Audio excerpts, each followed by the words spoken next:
After being subjected to difficulties by his superior, Gao Yuan suddenly discovers that he possesses the extraordinary ability of clairvoyance, enabling him to see through everything. From that moment on, his life resembles a cheat code, effortlessly conquering challenges in gambling and appraising treasures. Along the way, he also captures the attention of stunning beauties. Chapter 1. The Crimson Rabbit and the Eye of Perception. Gao Yuan, do you see a mole on my chest? In the office of the Chief Financial Officer, a striking beauty stands before Gao Yuan, a novice appraiser of jewelry and antiques. At this moment, she has discarded her small t-shirt, revealing her exquisite figure adorned only in a bra. As she speaks, she bends her arm behind her to remove the black bra. Simultaneously, two snow-white mounds appear before him, a vision so captivating that it ignites a rush of warmth in his nostrils and stirs the hormones within him. Unable to resist, he yearns to reach out and caress her. Yet, Gao Yuan firmly restrains himself. The reason is simple. This enchanting woman is Li Mi, the Chief Financial Officer of Aiming Dream Jewelry and Antiques Brokerage, age 30, alluring to the core, and irresistibly charming. She is colloquially known as the Crimson Rabbit, and many men in the company aspire to ride her, including him. However, he dares not entertain such thoughts. The rationale is straightforward. This captivating beauty is currently entangled in a passionate affair with the company's vice president, Zhao Chong. Zhao Chong is wealthy and powerful, reputed for his prowess in combat sports. Should he discover Gao Yuan's advances towards his mistress, the consequences would be dire. With this thought in mind, Gao Yuan hastily retreats a step, his voice tinged with regret. Director Li, I came to deliver the report. I apologize for the interruption. He turns to leave. That don't go, handsome. Li Mi reaches out with her fair arm, grasping his. She pulls him to face her, pressing her body against his. I've had a crush on you for quite some time. Why are you being shy? Is it because you think I'm too old? No. Gao Yuan's gaze drops to Li Mi's chest, his entire being poised like a drawn bow, ready to unleash. Yet, he remains hesitant. Since you like me, what's there to hesitate about? Li Mi sways her enchanting waist. Do I need to feed you?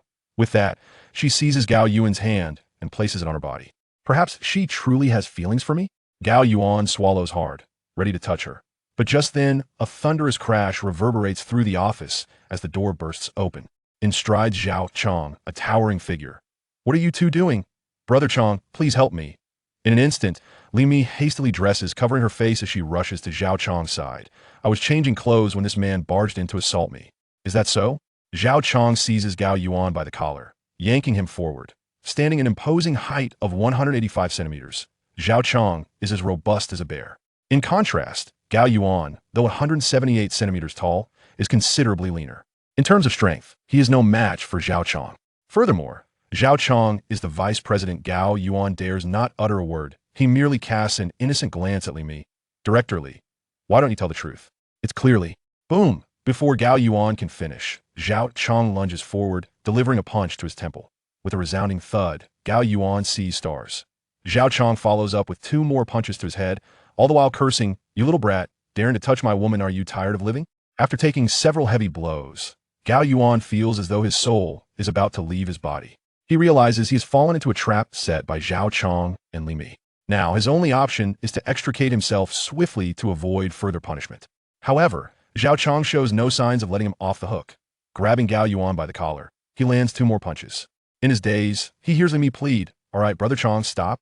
If you keep this up, someone might die. Damn it, if it weren't for my precious Li Mi holding me back, I would have killed you." Zhao Chong points at Gao Yuan, who lies on the ground, bloodied and dazed. "Brother Chong, calm down." Li Mi pulls Zhao Chong back while glancing at the injured Gao Yuan, admonishing, "You little rascal, how dare you try to assault me in broad daylight? Can you blame Brother Chong for being angry? Get up and apologize to Brother Chong. Do you want me to help you?" Gao Yuan, his head spinning and body weak, contemplates retaliating against Zhao Chong. Yet, he knows he is no match for him. In this era, securing a job with a monthly salary of 6,000 is no simple feat, especially with his mother's illness requiring financial support. Beneath the eaves, one must bow their head. Thus, he resolves to maintain his position, intending to settle the score with Zhao Chong later. With this thought, Gao Yuan fights through the dizziness, wipes the blood from his face, and rises to bow to Zhao Chong. "I'm sorry, Brother Chong. I want dare again." "Oh, that's more like it." Li Mi winks at Zhao Chong. "An apology make for a good comrade." Zhao Chong, seated like a king on the sofa, points at Gao Yuan. "We can't keep a scoundrel like you in this company. I declare that you are fired." "What?"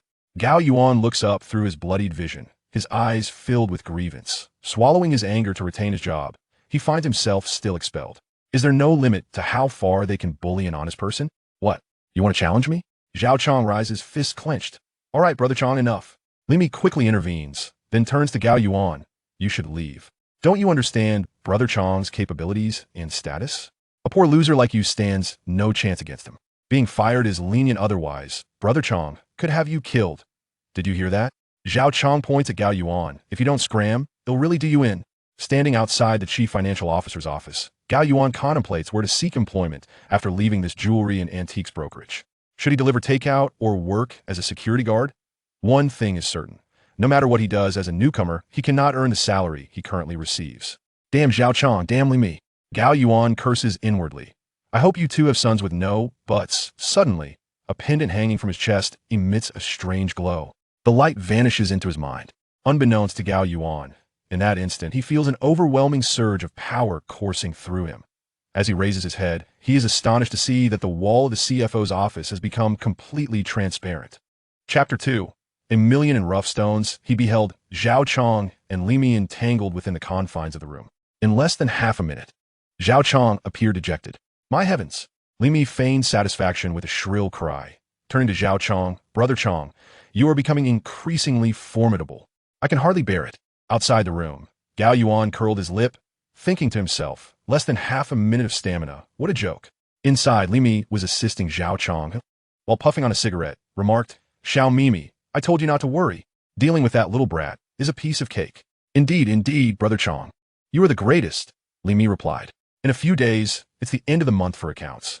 We must ensure that President who is oblivious to our fraudulent dealings. Understand? Zhao Chong stroked Li Mi's cheek as he spoke. Understood, Brother Chong, Li Mi responded. You can rest assured. A week prior, he had discovered that a batch of antiques purchased by the company contained fakes. This was a significant matter, and he had taken the inspection report to Zhao Chong for discussion. However, he was swiftly dismissed with a few words, with Zhao Chong claiming he would report it to President Hu. Now, he realized that the counterfeit antiques were orchestrated by these two individuals. The ploy to have Li Mi seduce him, only to concoct a reason to dismiss him, was, in fact, a strategy of Zhao Chong's revenge. How ruthless! Gao Yuan clenched his fists, filled with a sense of helplessness. What could he do with this knowledge? As Li Mi had pointed out, Zhao Chong wielded power and influence, capable of destroying him in an instant. Meanwhile, he was nothing. He had even lost his job over this affair. Enough, he thought, resigning himself to fate. Gao Yuan shook his head and turned to leave. Yet, unexpectedly, he froze, suddenly recalling what he had just witnessed in the financial director's office. This revelation sent his mind into a whirl. Could it be that he had inadvertently gained a gift of clairvoyance? To validate his suspicion, he hurriedly returned to the financial director's office. To his astonishment, the wall had become transparent once more. The occupants within seemed poised for a second round. Li Mi was diligently aiding Zhao Chong, while he affectionately patted her head, saying, Keep it up, I shall be even more impressive shortly. Li Mi's beautiful face bore signs of impatience, yet as she tilted her head, it was also infused with flattery. Brother Chong, you are truly remarkable. Gao Yuan was filled with excitement, convinced of his newfound ability to see through walls. He thoroughly scanned the room across from him.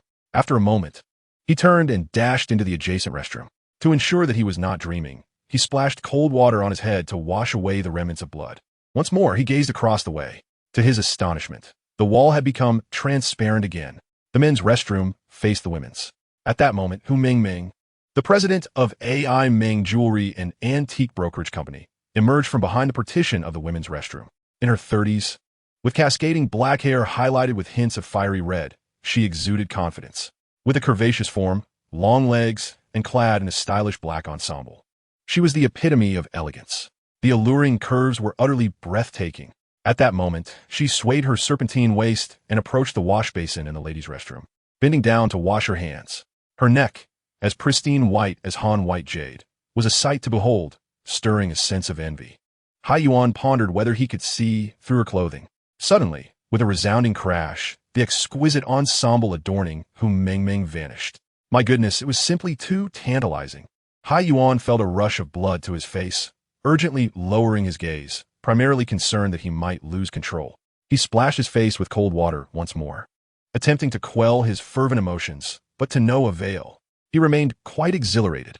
As a modern individual well-versed in various online novels, He fully comprehended the significance of his newfound ability to see through things. To put it bluntly, from this moment onward, Hai Yuan would no longer be the same.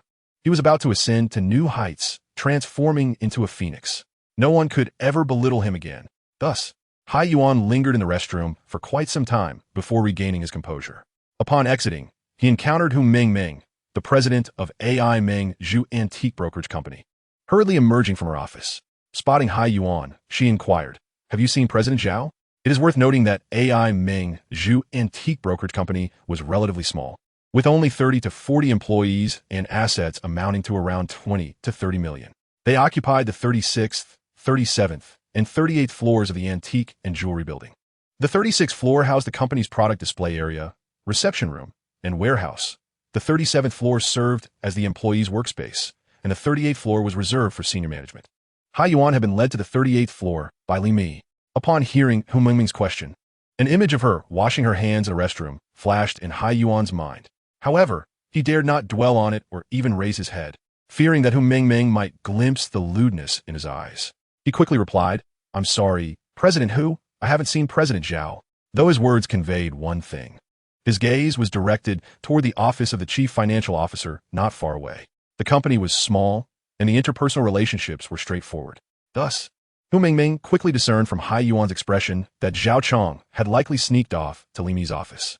"Your 1 million worth of rough stone is waiting for your appraisal on the 36th floor, and you still have time for frivolity." Hu Mengming stormed to Li Mi's office and wrapped her delicate fingers on the door. Meanwhile, Hai Yuan hastily activated his ability. What unfolded before him was almost laughable. It turned out that Li Mi had exerted considerable effort to encourage Zhao Chong to get back on track. Yet, the moment Hu Mengming knocked, Zhao Chong erupted like a volcano. "Who is it?" Zhao Chong shouted impatiently from within the office. Despite Zhao Chong's reckless behavior at the company, Hu Mengming still refrained from confronting him directly. Everything stemmed from the fact that Zhao Chong's father was the president of the local Jewelry and Antique Association, particularly renowned for his expertise in appraising treasures and gambling on stones. Hu Mengming supported him, perhaps in a bid to curry favor with his father. Please wait a moment," Zhao Chong said as he donned his attire, giving his waist a firm rub before opening the door and stepping out. Upon seeing Hu Mengming, a fleeting glimmer of desire crossed his eyes, followed by his inquiry, "What is the matter?" "What is the matter, old Zhao?" Hu Mengming replied, her urgency palpable. "Have you forgotten something?" "Oh, you mean the appraisal of that batch of jadeite rough stones worth 1 million on the 36th floor? That's a trivial matter." Zhao Chong flexed his waist. 1 million, old Zhao." Hu Mengming sighed in exasperation as she regarded him. "Could you please take this seriously? You know our company is small and cannot afford to take risks." Chapter 3, Why Don't I Give a Try? Gao Yuan was taken aback. He understood that no matter how humble he appeared, he could never earn Zhao Chong's approval. They were essentially arch rivals. He took a step closer to Hu Mengming and stated, "I'm here on Hu's orders. She hasn't dismissed me, so I'm not leaving." "Fine." Zhao Chong gestured dismissively towards Gao Yuan and turned to Hu Mengming, stating, "If you want me to appraise those rough stones on the 36th floor, you must let this fellow go."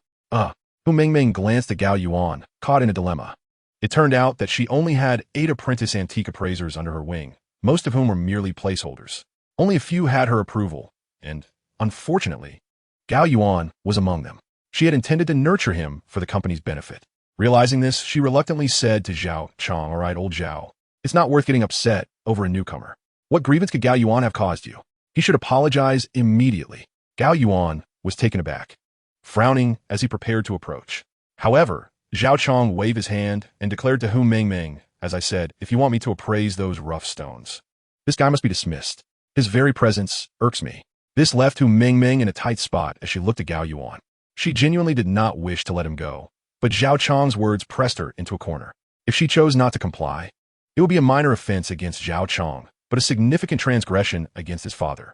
With this thought, Hu Mengming gritted her teeth, ready to make a decision.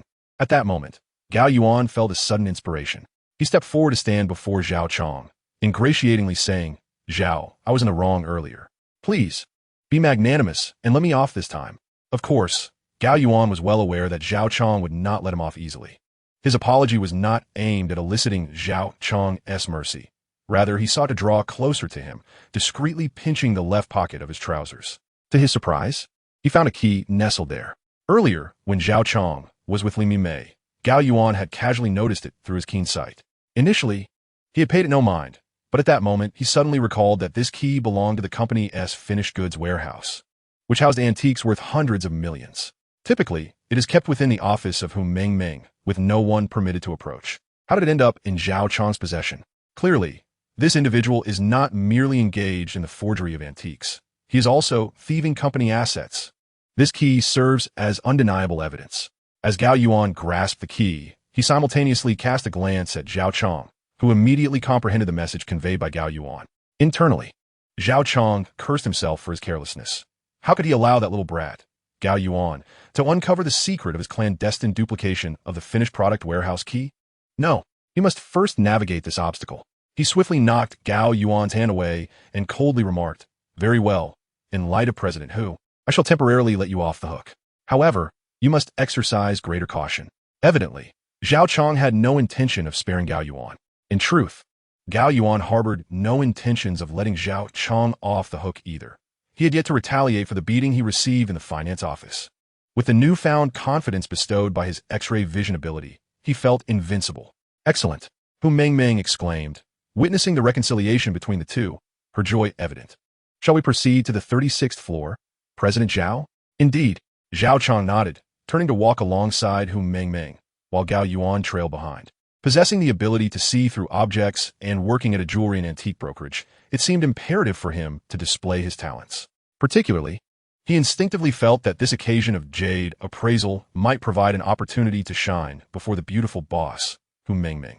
Thus, the trio ascended to the 36th floor via the internal elevator.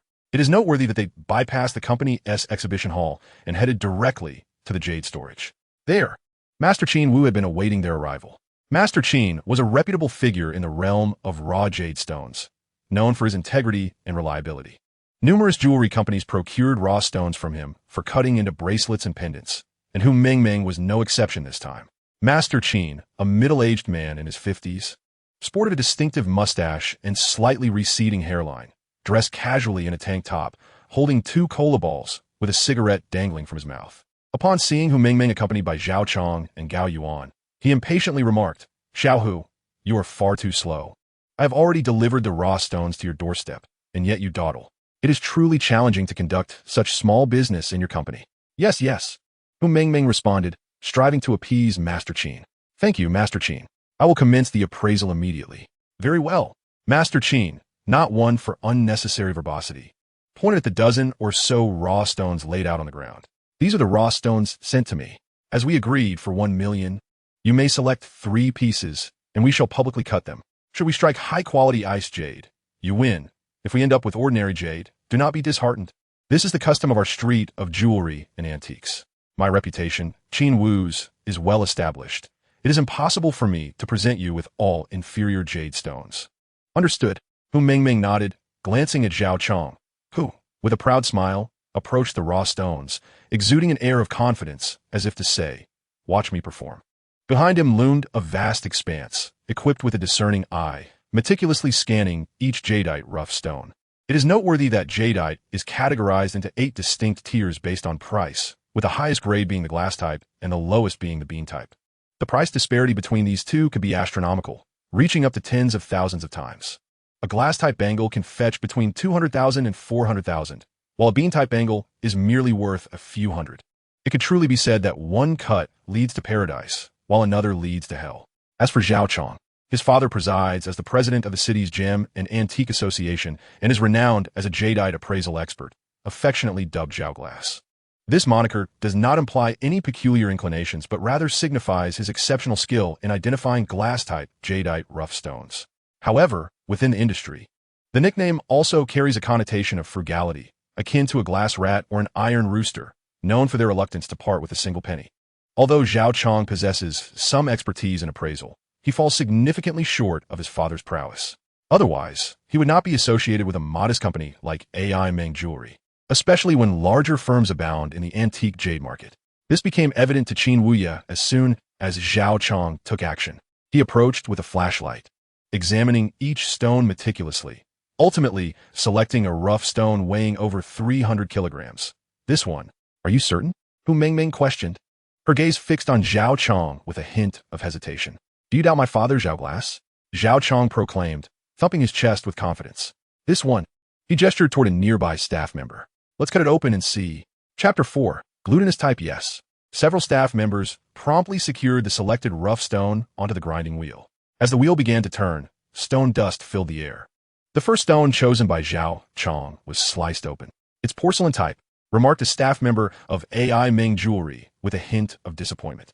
"Indeed, porcelain type," echoed another collaborator, shaking his head in dismay. Both were filled with regret. AI Ming Jewelry is a small antique brokerage, and Hu Ming has always managed it with caution. Each transaction in the rough stone market directly influences the company's monthly profits, impacting the bonuses of every employee. Zhao Chong's selection of a porcelain type essentially equates to a loss in bonuses for everyone involved. Sweat began to bead on Zhao Chong's forehead as he realized his unfortunate start. He inwardly chastised Li Mi for her earlier antics, which had clouded his judgment. However, the allure of gambling on stones lies in this very unpredictability. Even if his father were present, it would be impossible to guarantee the selection of a high ice type every time. It is all a matter of chance.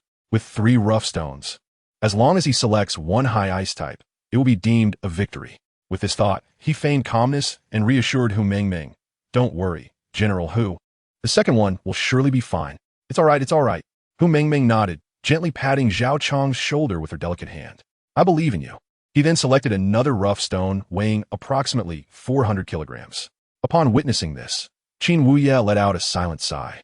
As one of his loyal clients, Hu Ming certainly did not wish for him to incur losses. Yet, it appeared that this time she was destined to fail. The allure of gambling on stones lay precisely in this uncertainty. Despite being aware of the outcome, he could not voice his thoughts and merely nodded discreetly. The employees from AI Ming Company proceeded to polish the rough stone selected by Zhao Chong on the grinding machine. Porcelain base. Indeed, it was a porcelain base. The two workers exchanged glances at the cut surface of the stone, their expressions tinged with regret. At this moment, Hu Ming began to lose her composure. 1 million was not a trifling sum for a small jewelry company like hers. Losing it all, while not catastrophic, would certainly mean a tighter financial situation in the months to come. She hurried to Zhao Chong's side and earnestly said, "Old Zhao, rest assured, President Hu." Zhao Chong wiped the cold sweat from his forehead, rubbed his waist, and gazed at the surrounding rough stones, yet he hesitated to make a decision. After all, having faced 2 consecutive failures, he was now apprehensive. Qin Wuye could see this clearly and even asserted that, given Zhao Chong's current state, he would wager that the third stone would also be of a porcelain base. He quickly advised Hu Ming, why not let someone else give it a try? Hu Ming was also considering a change, but who could she choose? She scanned the room when Gao Yuan stepped forward and said, "President Hu, how about I give it a shot?" Immediately, Zhao Chong displayed a look of disdain and pointed at Gao Yuan, exclaiming, "Who do you think you are? Get lost." It was no wonder he was frustrated. To falter continuously in his area of expertise was disheartening. While she believed Gao Yuan might excel in jewelry design, he had never assessed jade before. Thus, his attempt would undoubtedly be less reliable than Zhao Chong's. The 2 porcelain-based stones Zhao Chong identified could still be sold for 10 to 80,000 after processing. If Gao Yuan were to mistakenly procure a genuine stone, it would likely result in a significant loss. Ignoring him, she took out her phone, intending to find an expert to evaluate the third stone. This stone absolutely could not lead to further losses. Little did she know, Gao Yuan interjected, "If the evaluation fails, I'm willing to cover the losses." Qin Wuye glanced at Gao Yuan. Zhao Chong burst into laughter, approaching and poking a finger at Gao Yuan's chest. "You, a pauper, can afford that?" A single stone was worth 333,000. If the evaluation failed, he would have to sell his house. Gao Yuan was determined to outshine Zhao Chong at any cost. Qin Wuye scrutinized Gao Yuan with interest. From his perspective, he had encountered numerous clients who sold their homes to cut rough stones, yet failures were rare. The reason was simple. Unless one was an exceptionally reckless novice lacking sufficient confidence, who would dare to gamble so recklessly? Realizing this, he remarked to Gao Yuan, "Young man, you seem quite confident." "Not too shabby," Gao Yuan replied with a smile. "Then evaluate this batch of stones for me," pointing to the remaining 10 or so stones on the ground. Qin Wuye asked, "Is there any high ice variety among these?" "Yes," Gao Yuan nodded, "but it's quite scarce." "There's potential." Qin Wuye smiled. Originally, this batch of stones had been meticulously selected by a dedicated individual. The raw stones rich in high jadeite were set aside, commanding a higher price. However, Hu Mingming could only afford to choose these inferior ones, a fact she was well aware of. The essence of stone gambling lies in the adage that one gets what one pays for. Stones casually cut at the roadside seldom yield anything of value. In contrast, the raw stones in his possession boasted a remarkably high yield. In this regard, Gao Yuan's judgment was indeed astute. With this thought, he turned to Gao Yuan and said, Come, little fellow, you needn't sell your house. I'm giving you a chance. Let us see if you can pick one out. Gao Yuan approached the array of raw stones scattered on the ground. In truth, he had already set his sights on a piece of jadeite with high jade content. Yet, to avoid arousing suspicion, he circled around before finally stopping at a stone. He pointed to it and declared, If it were up to me, I would choose this one. Old Master Qin remained silent, smiling as he turned to Hu Mingming. Little Hu, it's your turn to decide. Do you trust this young man or not? Throughout Zhao Chang's selection process, Hu Mingming had been keenly observing Old Master Qin's expressions. Although, according to the rules of the trade, he could not divulge which stones had a higher probability of yielding, his demeanor still conveyed subtle hints. Each time Zhao Chang made his selections, Old Master Qin merely sneered. However, during Gao Yuan's choice, his expression was inscrutable, revealing neither joy nor sorrow, indicating that Gao Yuan's chances of success were evidently greater. With this realization, she clenched her fist and proclaimed, I'm in. Are you certain? Old Master Qin inquired. Absolutely. Hu Mingming affirmed. Very well, let us cut it. Old Master Qin instructed the two assistants, who then lifted the stone and placed it on the grinding wheel. With a sizzling sound, the wheel began to turn, slicing through the stone. Simultaneously, the two assistants erupted in exclamations. New variety. Chapter 5. A new discovery. New variety, indeed. Upon hearing this, Zhao Chang, who had always looked down on Gao Yuan, felt a pang of disbelief. However, the price of new variety was not exorbitant. A new bracelet typically fetched around 10 to 18,000 yuan. The piece of new jadeite Gao Yuan had chosen could yield approximately 40 bracelets, which was a modest success. Hu Mingming sighed upon hearing this.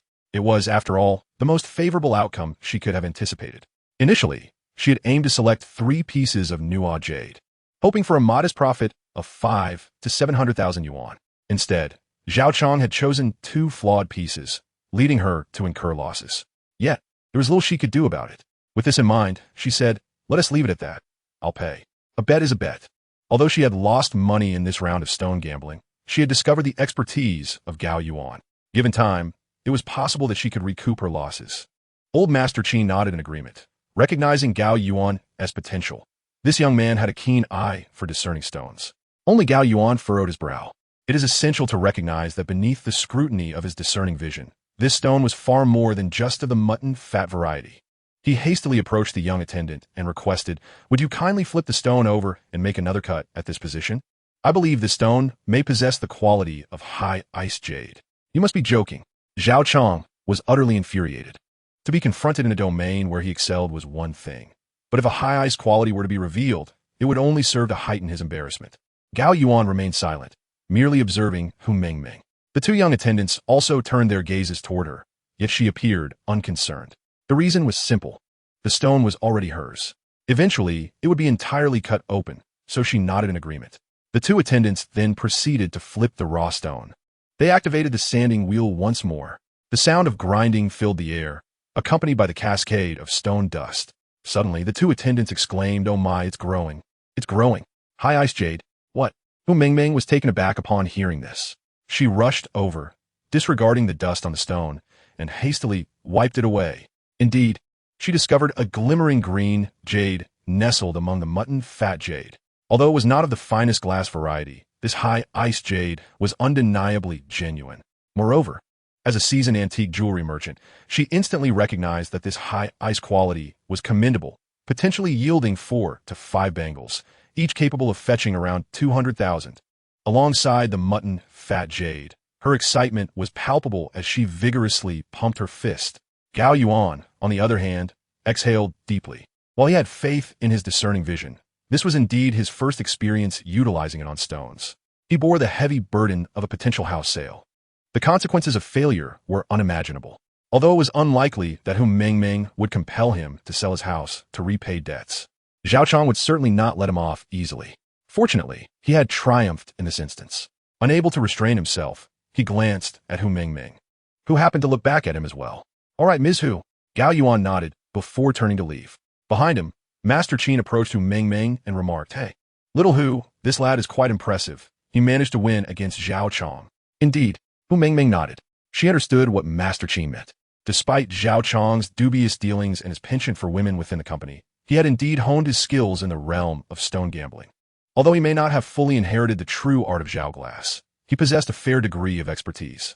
Today, as blunder was likely due to a lapse in his judgment. Conversely, Gao Yuan had proven to be remarkably impressive.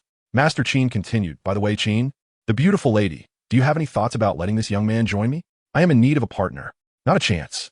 Hu Mengmeng looked up in astonishment at Master Qin. "He has already signed a long-term contract with our AI Meng Jewelry."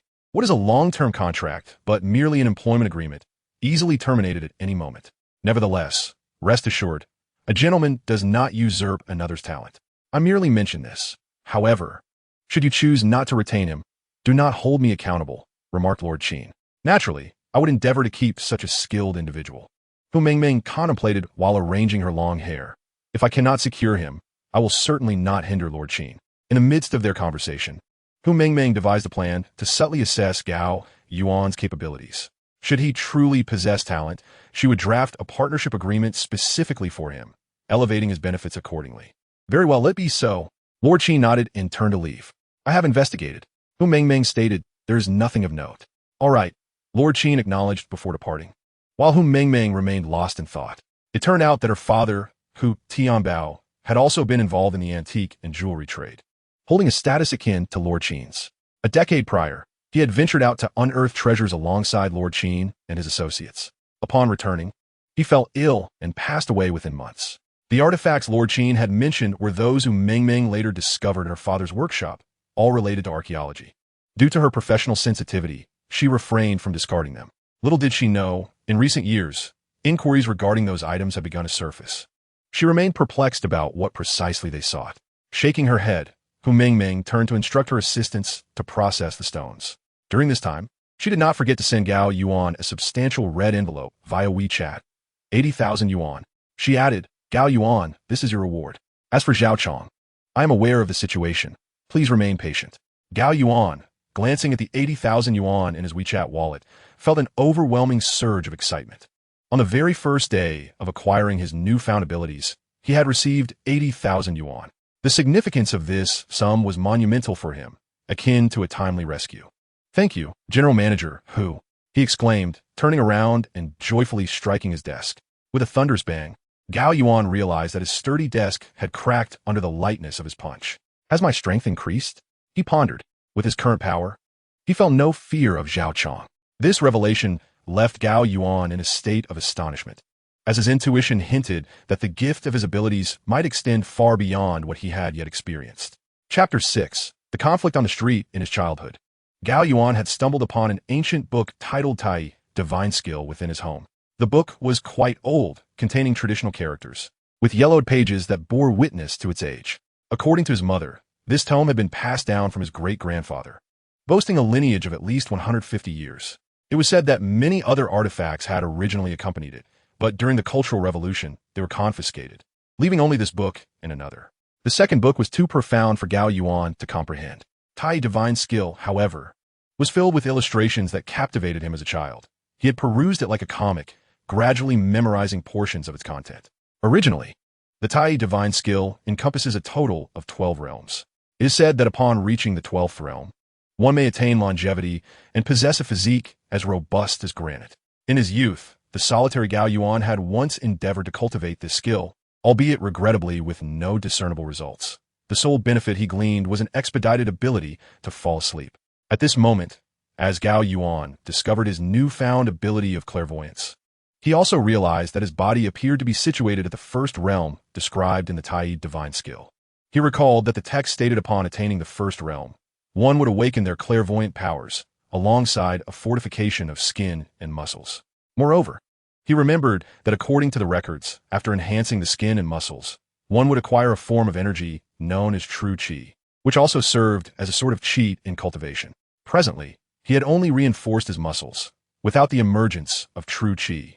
Intriguingly, Gao Yuan felt a sense of anticipation. Shaking his head, he resumed his work. Before long, the end of the workday arrived. He gathered his belongings and exited the design department. However, upon reaching the elevator, an idea struck him. Since the first realm of the Tai divine skill could awaken clairvoyance, bolster his physique, and quicken his pace, he wondered if his speed on the stairs would be enhanced. With that thought, Gao Yuan turned and ventured into the stairwell, racing down the steps. Meanwhile, Hu Mengmeng, who had been waiting for him, emerged from the corridor. Upon seeing him, she hurriedly grabbed her bag and chased after him. Yet, upon reaching the elevator, he was nowhere to be found. This fellow certainly moved swiftly. Hu Mengmeng tossed her thick hair and, in her high heels, entered the elevator. Gao Yuan, meanwhile, descended from the 36th floor to the ground floor with remarkable speed, feeling neither breathless nor fatigued. Instead, he was enveloped in a sense of comfort. With the divine skill safeguarding him, he felt invincible. Upon exiting the jewelry building, Gao Yuan felt invigorated. However, suddenly, a soft creak announced the arrival of a business car that stopped beside him. As the vehicle came to a halt, four burly men alighted, all clad in black tank tops, their muscles taut and imposing. The leader sauntered over to Gao Yuan, while the other three approached the back of the vehicle, evidently retrieving something. The foremost man blocked Gao Yuan's path with an outstretched arm, inquiring, "You must be Gao Yuan?" "Yes, what is it?" Gao Yuan replied, eyeing the man warily. At that moment, the other three men brandished baseball bats, one of which was handed to the leader, who then positioned himself on either side of Gao Yuan, casting menacing glances his way. "What is the matter?" the leader asked, gripping the bat and striking it against his palm. "Be more cautious from now on.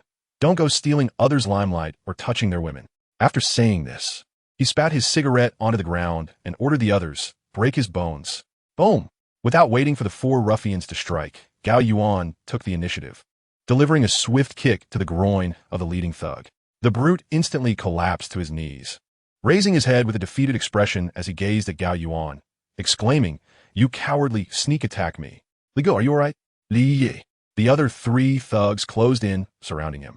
"Forget about me. Get him." The formidable man known as Li Ge commanded, pointing at Gao Yuan. "How dare you? You little punk." The trio brandished baseball bats, lunging towards Gao Yuan with malicious intent. Startled, Gao Yuan quickly retreated, narrowly evading the brutal strikes of two of the thugs. However, unbeknownst to him, a third thug had circled behind and struck him with a bat. The blow landed squarely on his arm. Under normal circumstances, this would have resulted in a fracture, but at that moment, he merely sustained a painful bruise and a trickle of blood. In an instant, Gao Yuan felt a surge of adrenaline coursing through him, plunging him into a state of heightened aggression. He pivoted and executed a sweeping kick, sending the assailant who had ambushed him sprawling to the ground. Just then, the other two thugs charged at him, swinging their bats wildly. With no other option, Gao Yuan dropped to the ground, rolling to evade their onslaught. Seizing the bat from the third thug, he sprang up and struck the assailant squarely on the shoulder. "Ah, damn it!" The bat flew from the third thug's grasp, and upon witnessing Gao Yuan's fierce demeanor, the fourth thug discarded his weapon and fled. Enraged, Gao Yuan pursued, swiftly catching up to the fleeing thug and delivering a powerful strike to his back. "Ah!" The thug cried out and quickened his pace, vanishing around the street corner in the blink of an eye. Spitting on the ground in frustration, Gao Yuan turned to see the three remaining thugs supporting each other as they retreated to a nearby van. Witnessing Gao Yuan approach, the vehicle sped off in a frenzy. "Don't run," Gao Yuan shouted, chasing after them for a couple of paces, but alas, the van accelerated and soon disappeared from sight. In this encounter, Gao Yuan had triumphed against four adversaries. "Damn it," he muttered, standing still and breathing heavily. At that moment, he heard a voice nearby. "I didn't expect you to be so formidable." Startled, he turned to find the beautiful boss, Hu Mengmeng, standing a short distance away, her white Audi parked behind her. It turned out that after descending from the building and failing to find Gao Yuan, she had driven off. Upon exiting the parking lot, she witnessed Gao Yuan being ambushed by the four thugs and hastily rushed to his aid. By the time she arrived, Gao Yuan had already routed the four hulking figures, prompting her remark, "Oh, it's you, President Hu." Gao Yuan tossed the baseball bat aside and touched his lips, only to realize he had bitten them during the fray, and they were now bleeding. He felt he must appear rather fearsome at that moment. Yet Hu Mengmeng gasped, "Oh no, you're bleeding." As she spoke, Hu Mengmeng hurriedly took small, quick steps to Gao Yuan's side, reaching out to cover his arm. It was only then that Gao Yuan noticed that his arm was indeed bleeding. Chapter 7, Ant. Hu Mengmeng pressed her hand against Gao Yuan's arm, but found it utterly ineffective. Blood continued to seep out, even staining her hand. What to do? What to do? Hu Mengmeng felt a surge of anxiety.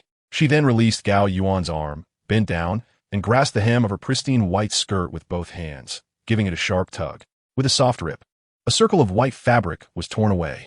Afterward, Hu Mengmeng rose, holding the strip of cloth, and wrapped it around Gao Yuan's arm. Whether it was due to the awakening of his latent abilities or the effectiveness of Hu Mengmeng's makeshift bandage, the bleeding from Gao Yuan's wound soon ceased. No need for thanks. This is all because of the company's issues, Hu Mengmeng said, tidying her hair, her cheeks slightly flushed.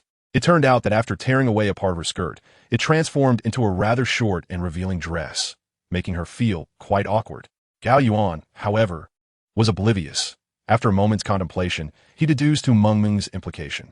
These 4 individuals were undoubtedly sent by Zhao Chang. Let's see how this unfolds, Gao Yuan resolved inwardly.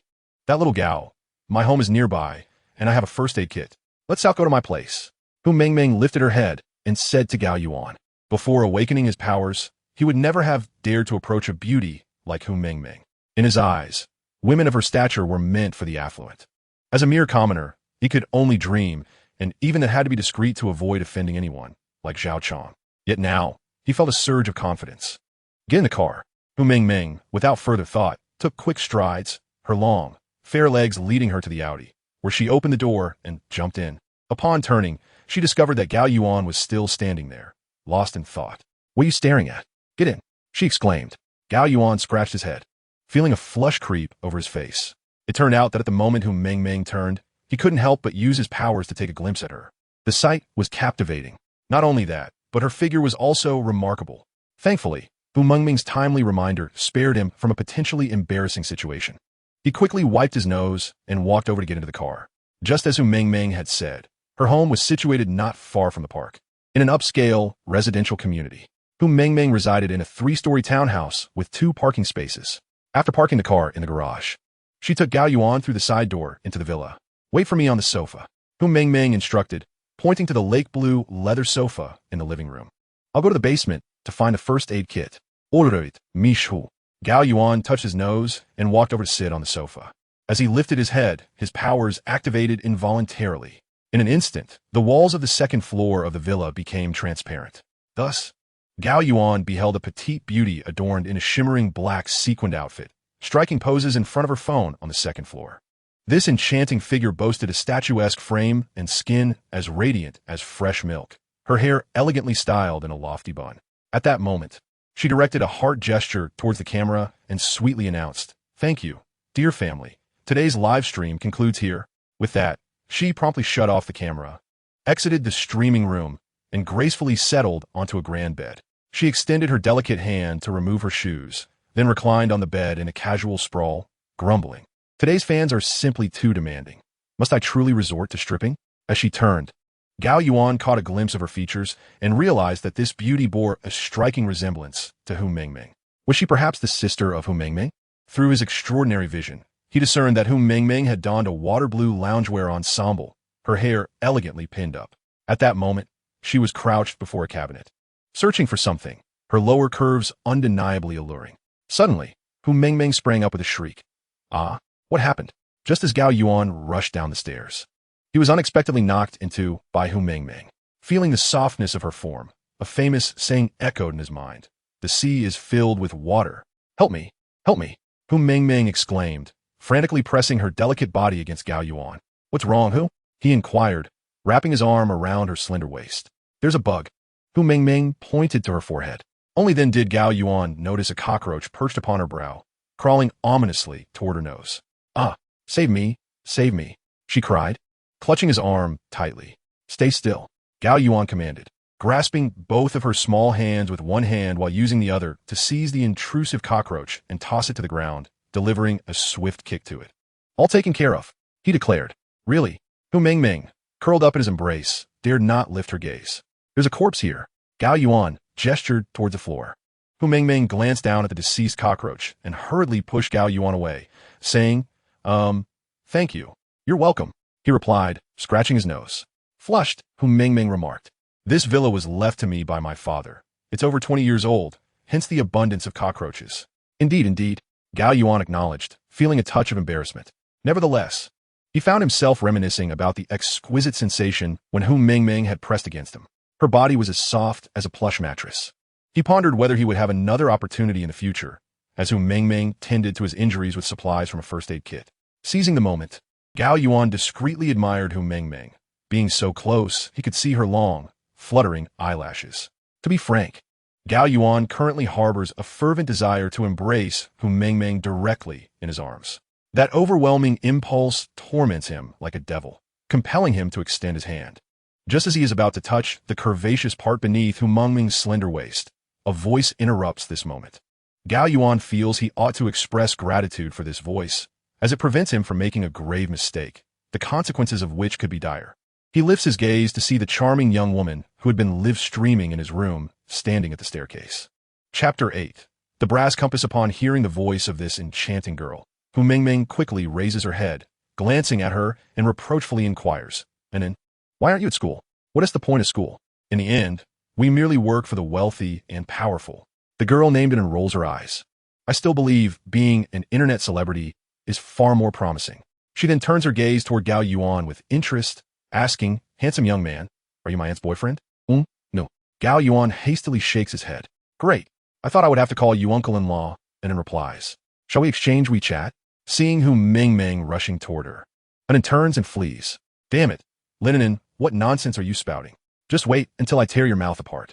Meng Meng's cheeks flush with anger as she ascends the stairs, her chest rising and falling vigorously. "What did I say that you don't understand?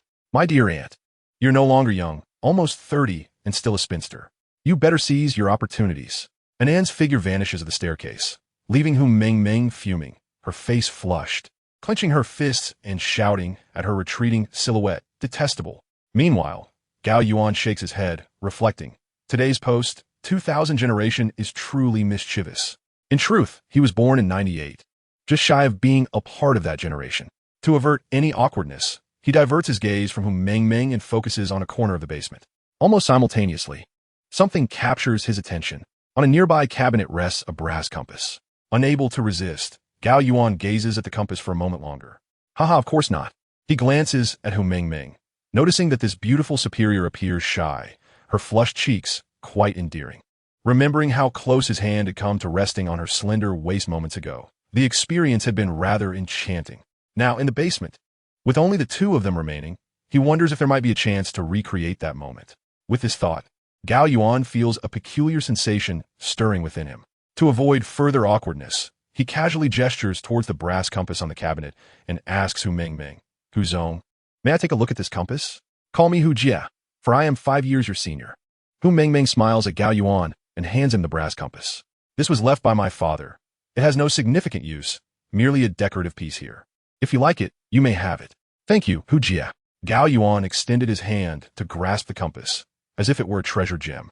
To his astonishment, beneath the gaze of his X-ray vision, he discovered a faint yellow light flickering within the compass.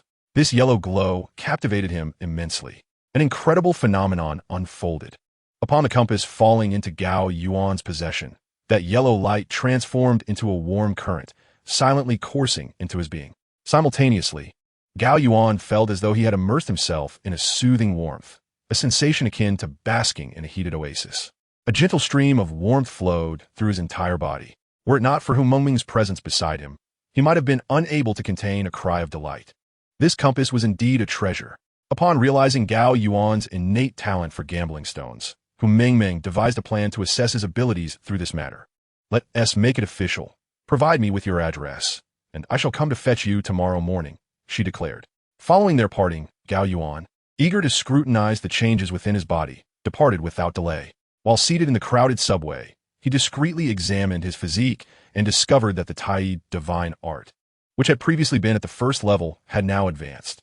His muscles had fully strengthened, and his skin was in the process of fortification.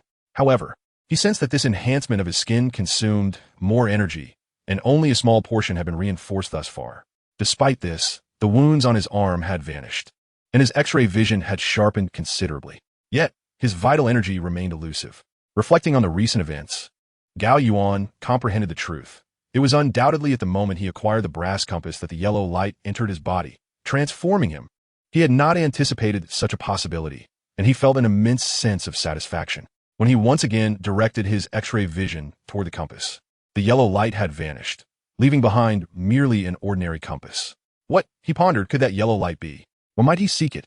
As he contemplated this, Gao Yuan's gaze fell upon a slightly plump young woman standing nearby. She possessed an unremarkable appearance, yet what truly captured his attention was the jade necklace adorning her neck. To Gao Yuan's discerning eye, this necklace appeared to be of high ice variety, perhaps even approaching the clarity of glass. Its worth was likely around 200,000. It was within this diminutive jade piece that Gao Yuan discerned a faint yellow light. This discovery filled him with exuberance. He realized that only jade of high ice quality, close to glass, contained such yellow light, which could potentially elevate his mastery of the Tai divine art. Chapter 9. The Contest of Raw Stones at Dawn. As Gao Yuan stepped out of his home, he spotted Hu Mingming waiting in the distance. She was still in her white Audi, still clad in a dress, but today, her hair was styled in a bun, with a pair of sunglasses perched atop it, exuding an irresistible charm. The pronounced swell of her chest was particularly eye-catching. Recalling the softness he had touched the day before, Gao Yuan felt his heart race once more. Unable to resist, he surreptitiously activated his X-ray vision again. At this moment, Hu Mingming hastily approached, encircling Gao Yuan's arm as she exclaimed, "After you left yesterday, Zhao Chong called to resign. You consented, and he has managed to slip away like a cicada shedding its shell." Gao Yuan inquired with a hint of curiosity. There was no way to refuse. Hu Mingming sighed. His father is the kingpin of the antique jewelry street, and the 68,000 he embezzled from the company is nothing but fodder for the dogs. Such is the lament of our small enterprise. Very well. Gao Yuan squinted, harboring no intention of letting Zhao Chong off the hook. Some matters require time. We are allies. Hu Mingming pressed against Gao Yuan, her words laced with determination. Understood, President Hu. As Gao Yuan felt the softness of Hu Mingming, he found himself somewhat entranced. The two then drove to the street renowned for its jewelry, antiques, and jade.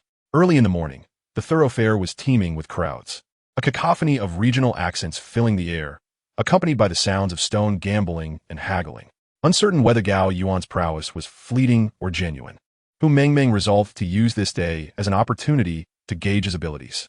All right, Gao Yuan nodded in agreement. Thus, they arrived at a large raw stone market. The so-called raw stones were those freshly mined, unassessed by experts, and uncut. Engaging in stone gambling with such stones carried greater risk and excitement, embodying the thrill of fortune and despair. To assess Gao Yuan's aptitude in stone gambling, Hu Mingming refrained from voicing her opinions throughout, occasionally inquiring about his thoughts on the stones. Gao Yuan circled the stones, utilizing his ability of clairvoyance to thoroughly assess their conditions. He then intended to showcase his talents before Hu Mingming, for he possessed a mere 80,000 yuan, insufficient even for the cheapest stone. His first fortune would rely on Hu Mingming's bonus. However, as Gao Yuan prepared to make a purchase, a mocking voice suddenly pierced the air beside him. "Oh, President Hu, have you brought your new flame to play with stones?" Turning to see Zhao Chong accompanied by two others pushing through the crowd, Gao Yuan's expression turned icy at the sight of the man who had assaulted him the day before and later sought to confront him after work. "What do you want?" Hu Mingming glared coldly at Zhao Chong as well. "Nothing much." Zhao Chong gestured towards a frail, middle-aged man beside him. "This is my senior brother, Wang Qifa." Gao Yuan furrowed his brow. It turned out that Wang Qifa was the chief disciple of Zhao Bowling, known for his expertise in stone gambling and possessing a modest reputation on the antique jewelry street. Uncertain of Zhao Chong's intentions in bringing his master here, he listened as Zhao Chong declared, "My senior brother is quite interested in you, young lad." Zhao Chong cast a sinister glance at Gao Yuan. A cold smirk crossed Gao Yuan's lips. Meanwhile, Wang Qifa strode overconfidently to stand before Gao Yuan, proclaiming with arrogance, "I hear you possess the ability to appraise raw stones." "Just a mere pastime," Gao Yuan retorted with a scoff. "Playing around and still managing to outmatch my junior brother is quite impressive." Wang Qifa's voice turned icy. "Dare to engage in a round with me?" Gao Yuan blinked in surprise, raising his gaze to meet Wang Qifa's challenge. "How shall we play?" "Why, through stone betting, of course." Wang Qifa chuckled, gesturing towards the assortment of stones laid out on the table before them. "We each select a few raw stones to cut open and compare their quality. If the quality is identical, we will weigh them instead. What do you say?" Gao Yuan was taken aback, unsure of how to respond to someone who dared to compete against a master of clairvoyance in stone betting. Nonetheless, he inquired, "All right, but what are the rules?" Quite simple, Wang Qifa replied with a smile. Each round involves a wager, and we continue until one party can no longer afford to play. At this point, he appeared convinced that Gao Yuan would undoubtedly match his stakes. For my first raw stone wager, if I win, I demand that you permanently withdraw from the antique jewelry and jade market. What do you say? Do you dare? Gao Yuan laughed lightly. What is there to fear? Very well. State your wager for the first raw stone. Wang Qifa responded, quite simple. Gao Yuan pointed at Zhao Chong and declared, if I win, you shall return the 680,000 yu embezzled from Aming Jewelry and Antiques Brokerage. You. Zhao Chong glared at Gao Yuan furiously. What is the matter? Are you unwilling? Then I shall take my leave. Gao Yuan grasped Hu Mengming's hand, ready to depart. Wait. Wang Qifa interjected, blocking Gao Yuan's path. He then elegantly produced a bank card from his pocket and placed it on a nearby table, stating, this card contains 700,000. The password is 6 ones. He took a step back and asked, shall we commence? Of course. Gao Yuan replied, unperturbed. You may go first. Not a problem. Wang Qifa exchanged a determined glance with Zhao Chong. He then retrieved a powerful flashlight and ventured into the pile of raw stones, meticulously inspecting them for quite some time. Ultimately, he selected a piece of Burmese stone weighing approximately 100 kilograms. This one will do, he announced, taking a marker to circle the stone. Cut it at this position. Understood. The young assistants exchanged glances with Gao Yuan, shaking their heads. To them, it seemed this fellow was utterly mad to contend with Zhao Glass's foremost disciple. Subsequently, the assistants placed the chosen stone onto the grinding wheel for cutting. Chapter 10. The Commotion, Part 1. It remains unclear how the news of Wang Qifa daring to bet stones against a stranger spread. But as the assistants commenced cutting the raw stone, a considerable crowd began to gather around them. All eyes were on Gao Yuan and Wang Qifa, pointing and whispering amongst themselves. Who is this guy, daring to confront Wang Qifa? Is he tired of living? Who knows? I hear he is a newly hired appraiser by Hu Mengming, the owner of Aming Jewelry. Alas, what kind of esteemed individuals could a disreputable company like Aming Jewelry possibly recruit? Indeed, it is rather laughable. This fellow seems to be recklessly challenging the impossible. The crowd murmured in disdain, their gazes towards Gao Yuan filled with contempt. Standing beside him, Hu Mengming appeared visibly anxious, while Wang Qifa wore a smug expression. After hearing Zhao Chong recount the affairs of Aming Jewelry the previous day, he was convinced that defeating Gao Yuan would be a mere formality. In truth, Wang Qifa possessed considerable skill himself.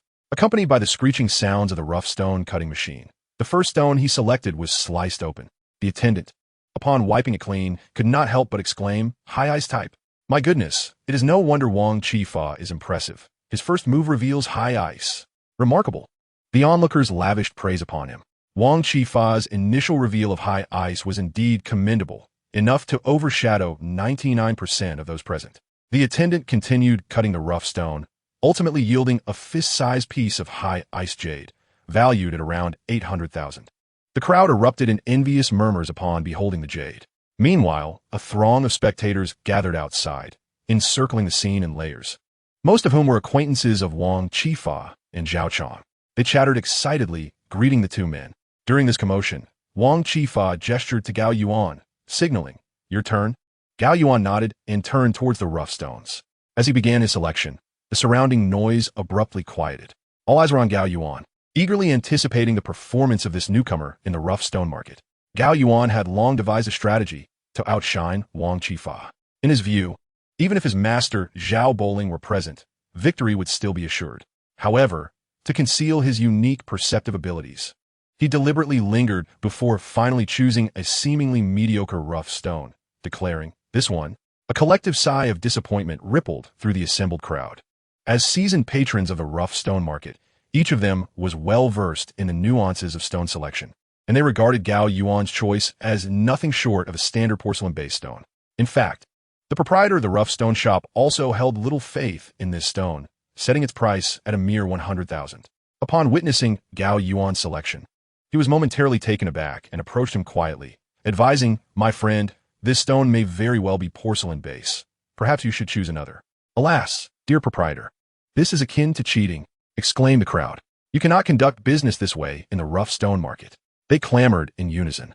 The proprietor shook his head, retreating helplessly, his eyes filled with resignation as they fell upon Gao Yuan. Hu Mengming leaned closer, suggesting, Gao Yuan, shall we consider another stone? Indeed, Wang Qifa joined the fray, exclaiming, "Everyone says it's a change. I permit you to switch. It doesn't count as cheating. What do you think?" Indeed, Wang Xiao was admirable. "You are truly impressive." Wang Xiao is formidable. The onlookers raised their thumbs in approval, while the latter basked in his glory. Zhao Chong turned to Gao Yuan, suggesting, "Go ahead and switch, little one." Yet Gao Yuan shook his head, responding, "No need to change. This is the one." Hu Mengmeng sighed in exasperation, at a loss for words for Gao Yuan. Ultimately, it was not she who would permanently withdraw from the gemstone market. Her loss was merely 10,000 yuan. Considering the stones Gao Yuan had helped her cut yesterday, she still made a profit. Hence, Hu Mengmeng ceased her protests, promptly retrieving her bank card to swipe 10,000 yuan. Wang Qifa and Zhao Chong exchanged disdainful smiles, convinced they had secured victory in the first round. Meanwhile, several young men looked to Gao Yuan, asking, "How do we cut it?" "Like this. Make a cut here." Gao Yuan took a marker and drew a line on the stone, even marking a porcelain base. The young man shook his head in resignation, placing the stone on the grinding wheel. The opposing young man also appeared reluctant. Neither wanted to cut into a stone that was evidently a porcelain base, fearing it might ruin their luck. And thus, with a whirring sound, a piece of the stone was sliced away. Everyone gathered around to observe, chattering excitedly, "Porcelain base! Porcelain base! Porcelain base!" The young man dutifully wiped it with a cloth. The moment the white porcelain material was revealed, the crowd simultaneously shook their heads and sighed. Indeed, it's a porcelain base. Truly a porcelain base. With such skill, who gave him the audacity to gamble against Wang Xiao? Listen to advice and fill your belly. Young man, find a better factory next time.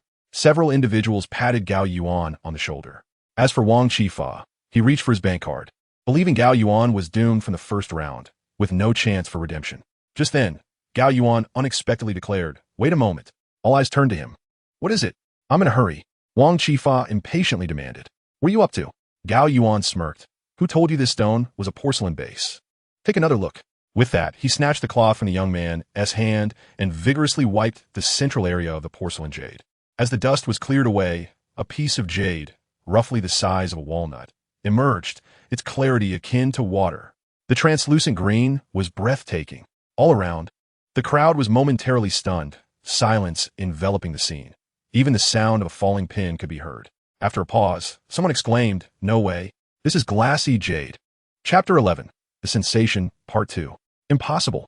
Wang Qifa furrowed his brow. Disbelief etched across his face. "Is glassy jade? Indeed, it has been quite some time since I have encountered such exquisite jade. It is truly breathtaking.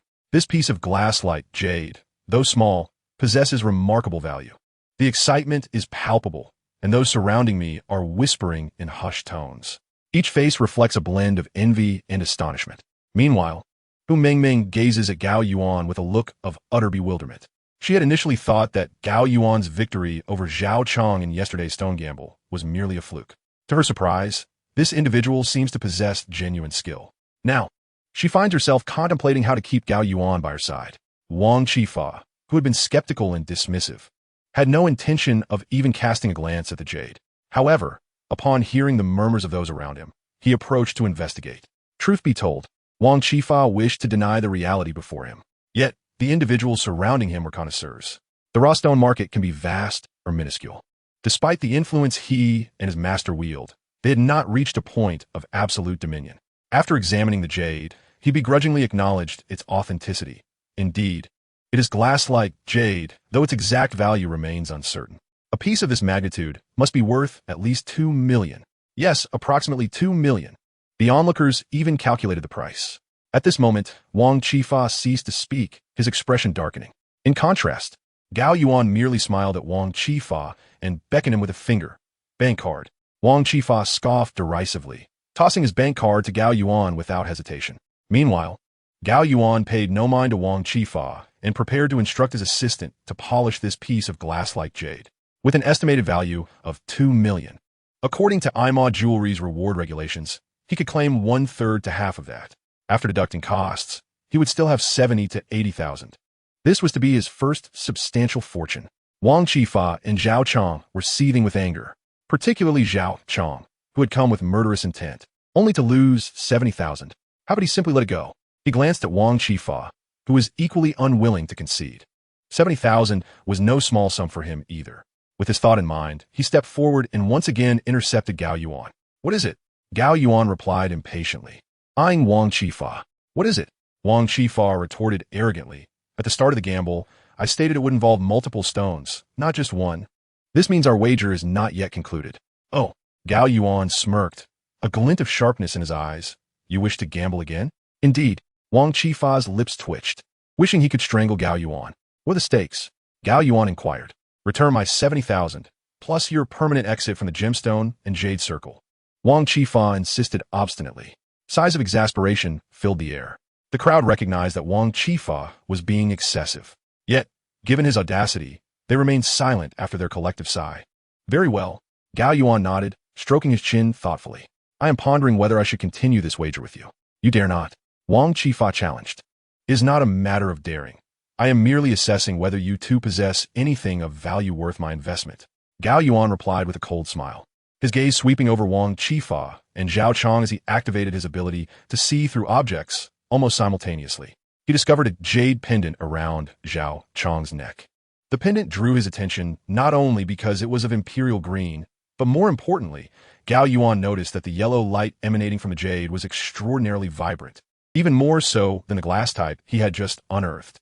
Although the two appeared nearly identical in texture, Gao Yuan could not fathom the reason for such a discrepancy. Nevertheless, he was acutely aware of his desires.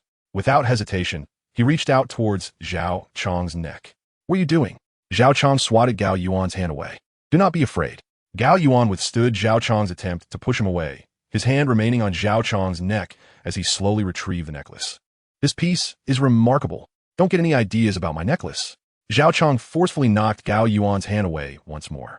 Ignoring Zhao Chong, Gao Yuan turned to Wang Qifa and declared, I have decided to wager with you again.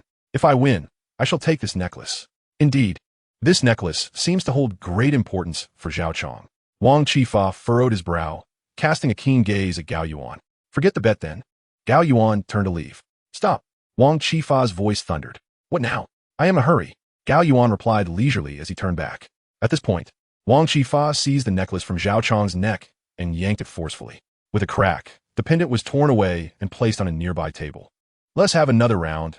Should I win, the necklace belongs to you, and should you lose, you shall leave.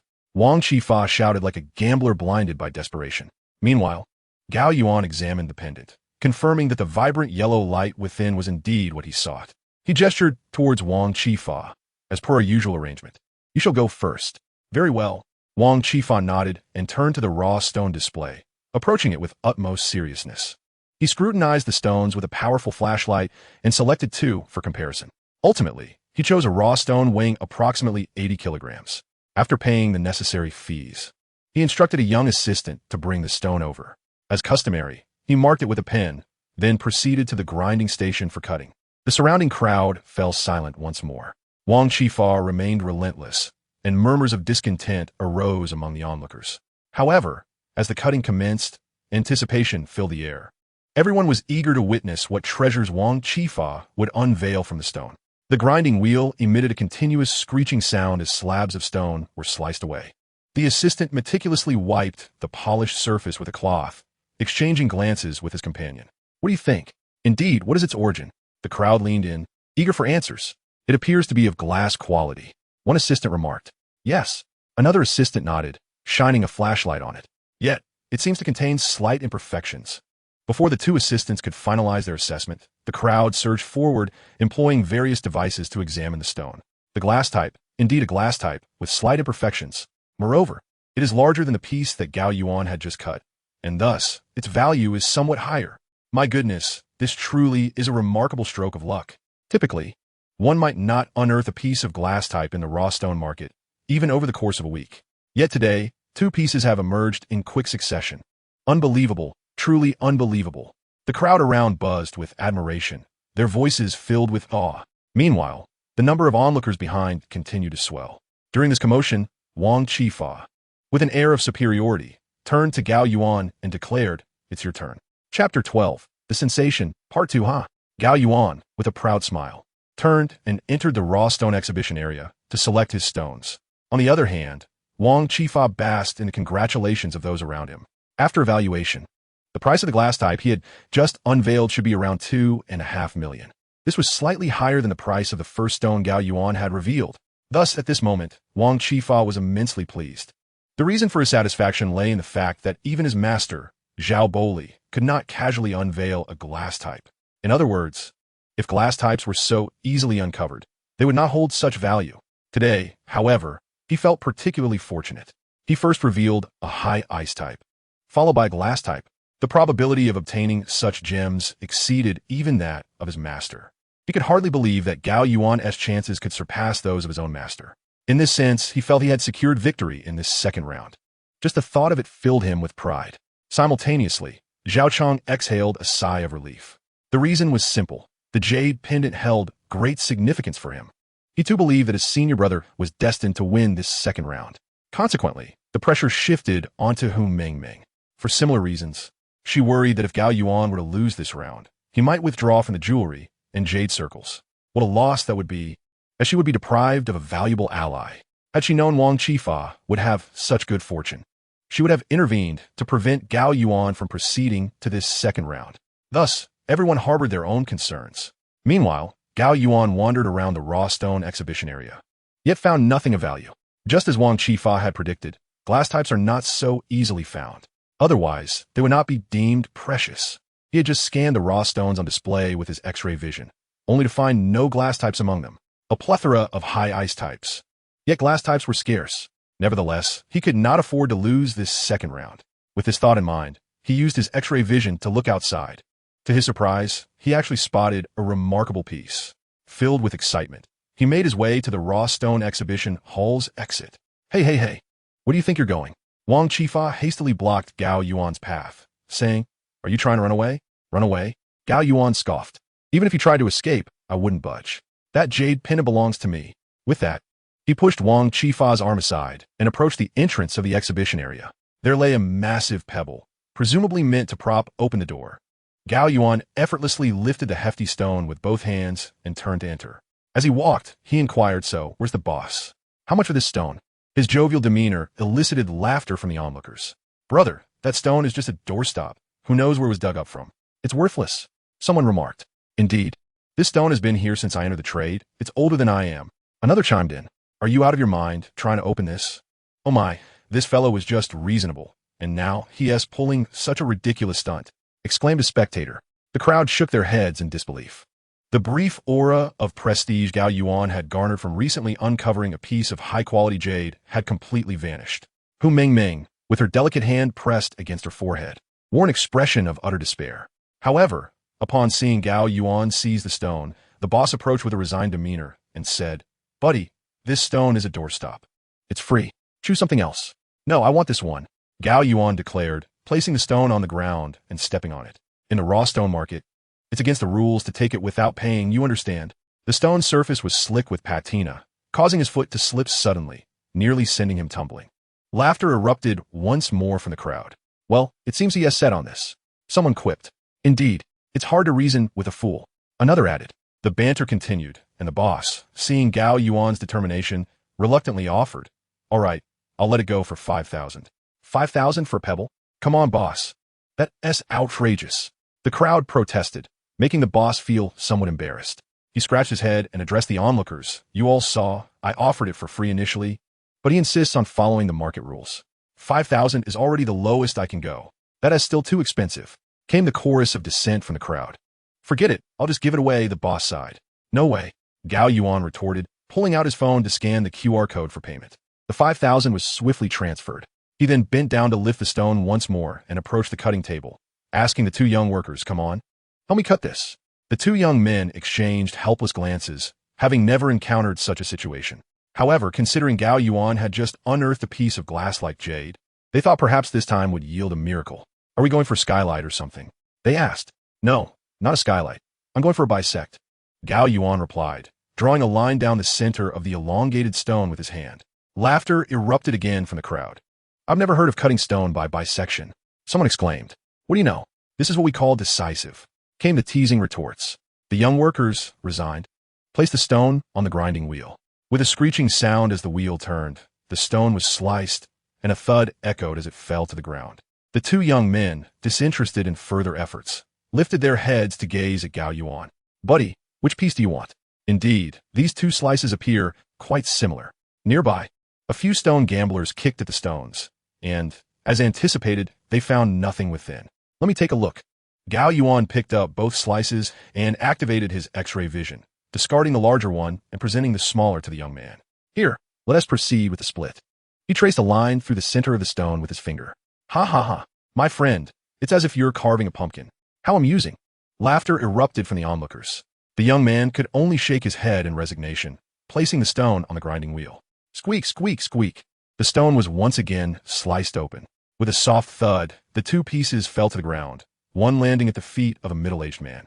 He picked up the stone, brushed off the dust, and examined it through a magnifying glass. What's there to cut? The young man glanced at Gao Yuan. How to cut? If it's like a pumpkin, one would obviously slice it into chunks. The crowd continued their mockery, while Gao Yuan frowned, yet remained silent. Suddenly, the middle-aged man exclaimed, Enough of the shouting. What a joke. This is a glass-grade imperial green. Chapter 13. Two Exquisites. Generally, ice type refers to the texture of jadeite, while imperial green describes its color. Thus, ice type and green are two distinct concepts. Imperial green is also known as emerald green. This hue is vibrant, rich, and carries a hint of cold elegance and nobility. Among all jadeites, those displaying imperial green are the most valuable. However, imperial green can manifest in both glutinous and high ice types, both commanding high prices. Yet, glass-grade imperial green is exceedingly rare. Such jadeite represents the absolute pinnacle, a rare convergence of two exquisite qualities, seldom found in many years. On the jewelry street in Southeast City, the last instance of glass-grade imperial green being unearthed occurred 2 years prior, discovered by a delivery man.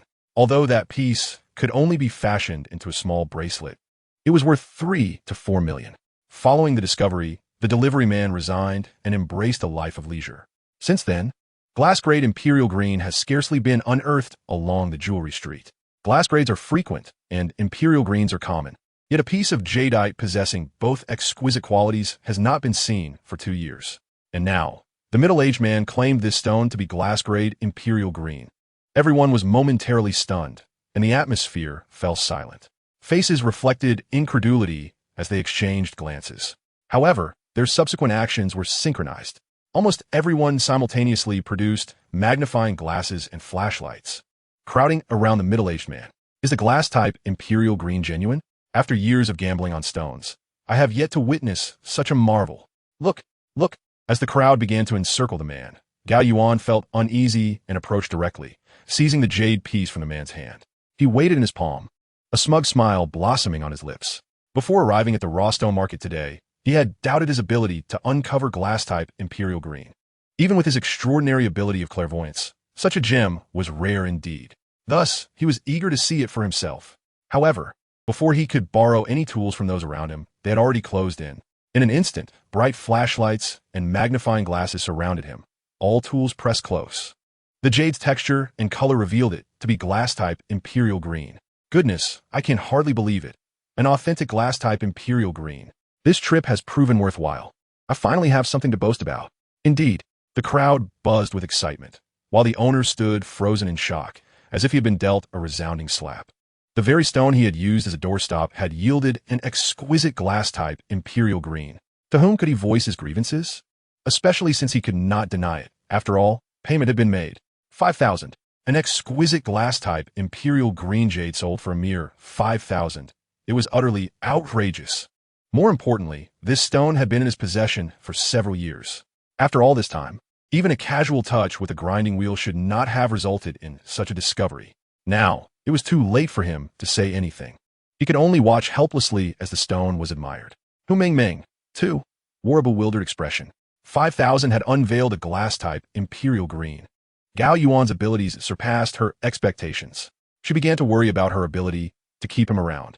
Among all present, only Wang Qifa appeared utterly dazed. His mind felt as if it had been struck by a locomotive, confused and muddled.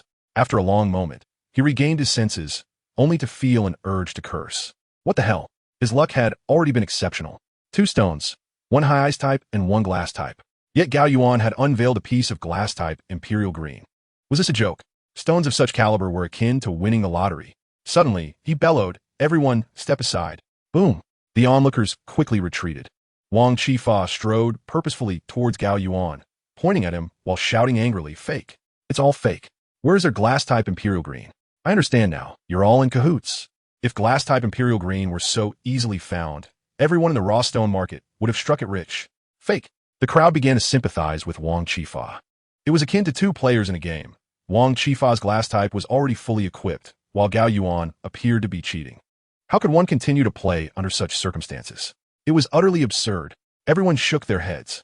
At this moment, Wang Qifa approached Gao Yuan, brandishing a magnifying glass and a powerful flashlight. He had made up his mind. Even if it were truly the coveted glass-type Imperial Green, he would not concede. After all, Imperial Green is exceedingly rare, and no one has ever truly seen it. As long as he could cast doubt on this so-called gem, he would consider it a victory. Therefore, he leaned in, took a quick glance, and shouted, "This is certainly not Imperial Green. It is indeed Xingyang Green." Following this, he pointed a finger at Gao Yuan's nose and continued, "You dare to pass off Xingyang Green as Imperial Green.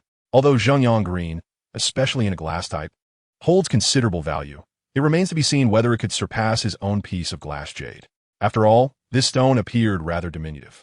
Little did he know, before Gao Yuan could respond, the middle-aged man interjected, Do you dare to question my authority?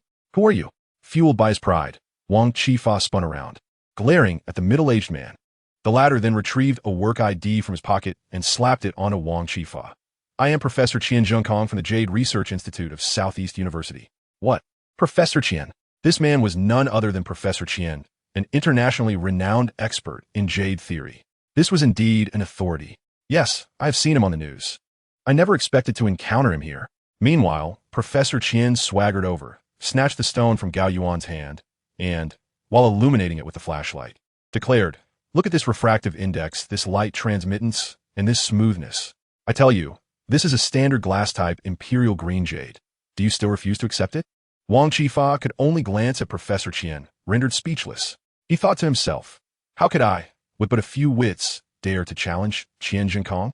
Not to mention myself. Even my master would not have the audacity." In the presence of this theoretical expert, both he and Zhao Bolglass were mere grasshoppers.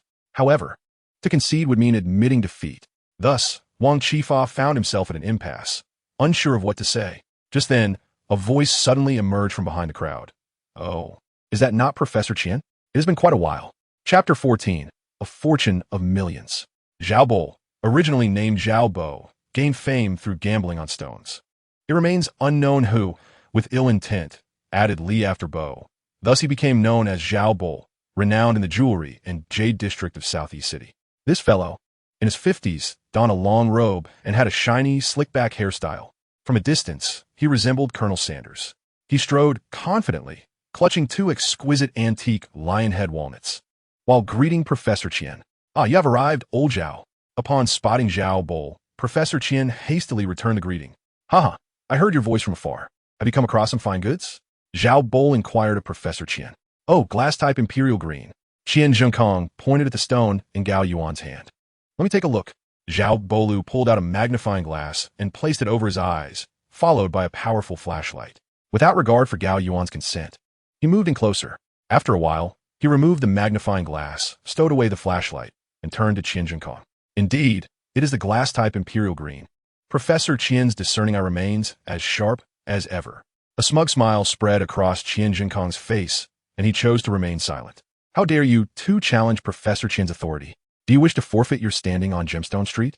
Wang Qifa ceased to speak, allowing his head to droop in resignation. Meanwhile, Zhao Chong shot a fierce glare at Gao Yuan before sidling up to his father, recounting the events that had just transpired. Although he inevitably exaggerated certain details, some facts were undeniable. For instance, his departure from Amon Jewelry and his loss in the first round. Ayu. Zhao Bolu was well aware of his son's character. Thus, despite Zhao Chong's attempts at concealment, he grasped the situation and pointed at his son's forehead. "How many times have I warned you not to misuse my name on Gemstone Street? Yet you refuse to listen. So, have you encountered a formidable opponent today? Consider yourself fortunate. They spared your life. Still, you continue to provoke?" "Yes, yes." Zhao Chong nodded, his eyes brimming with defiance, then gestured toward a small pendant resting on a nearby table. "But what about this pendant? Accept your loss gracefully." Zhao Bolu seized the pendant and thrust it into Gao Yuan's hands. But father, Zhao Chong protested, showing reluctance. Do my words hold no weight? Zhao Bolu glared at his son. Fine. Zhao Chong fell silent, his head hanging even lower, yet his face was etched with resentment. Zhao Bolu then turned to Gao Yuan, bowing slightly. May I inquire your name, young friend? I am Gao Yuan, he responded, also bowing in return. Gao Yuan, what a splendid name, Zhao Bolu said, his smile lacking warmth. You have identified both the glass type and the imperial green stones with remarkable efficiency. Even an old man like me feels humbled. Not all, Gao Yuan retorted, sensing the malice in Zhao Bolu's demeanor. Do not be so modest. We should spar when time permits. Zhao Bolu clapped Gao Yuan on the shoulder and then turned to Wang Qifa and Zhao Chong. Are you not leaving yet? Father, master. Both Wang Qifa and Zhao Chong displayed expressions of discontent. Zhao Bolu's gaze turned icy. All right, fine. Wang Qifa and Zhao Chong fell silent, turning to leave. As they departed, several seasoned stone gamblers watching the scene sighed. It seems Zhao Bolu is far from finished with this matter. Indeed, Zhao Bolu holds grudges. This rivalry has been forged. After speaking, they shifted their attention to Gao Yuan. Be cautious, young man. Thank you, esteemed gentlemen. Your wisdom is appreciated. Gao Yuan emulated Zhao Bolu's gesture, bowing to them. Goodbye, goodbye. The group chuckled as they made their exit. From this day forth, Gao Yuan has become something of a celebrity on the Gem and Jade Street, especially regarding the second stone, which, astonishingly, was used as a doorstop and cost a mere 5,000, becoming a topic of lively conversation. At this moment, after everyone had departed, Qian Zhengkong approached Gao Yuan, pointing at the piece of glass-like imperial green jade in his hand.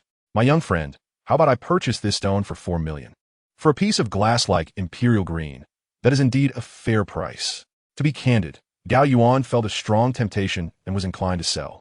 The prospect of acquiring such wealth could alleviate numerous challenges he faced. Yet, he hesitated to part with it. The reason was quite simple. Upon using his clairvoyant ability to inspect the stone once more, he discovered a rich yellow glow within, reminiscent of the yellow light from the pendant Zhao Chong had given him. While a single pendant might not suffice to enhance his Tai divine skill, the addition of this glass-like imperial green would certainly change the equation. In the face of such exorbitant wealth, he found himself more enamored with the prospect of newfound abilities. With this in mind, he apologetically addressed Qian Zhengkong. I'm sorry, Professor Qian, but I have other plans for this stone. I do not wish to sell it. Oh, Qian Zhengkong was momentarily taken aback. A gentleman does not covet another's treasures. Qian Zhengkong prided himself on being a gentleman.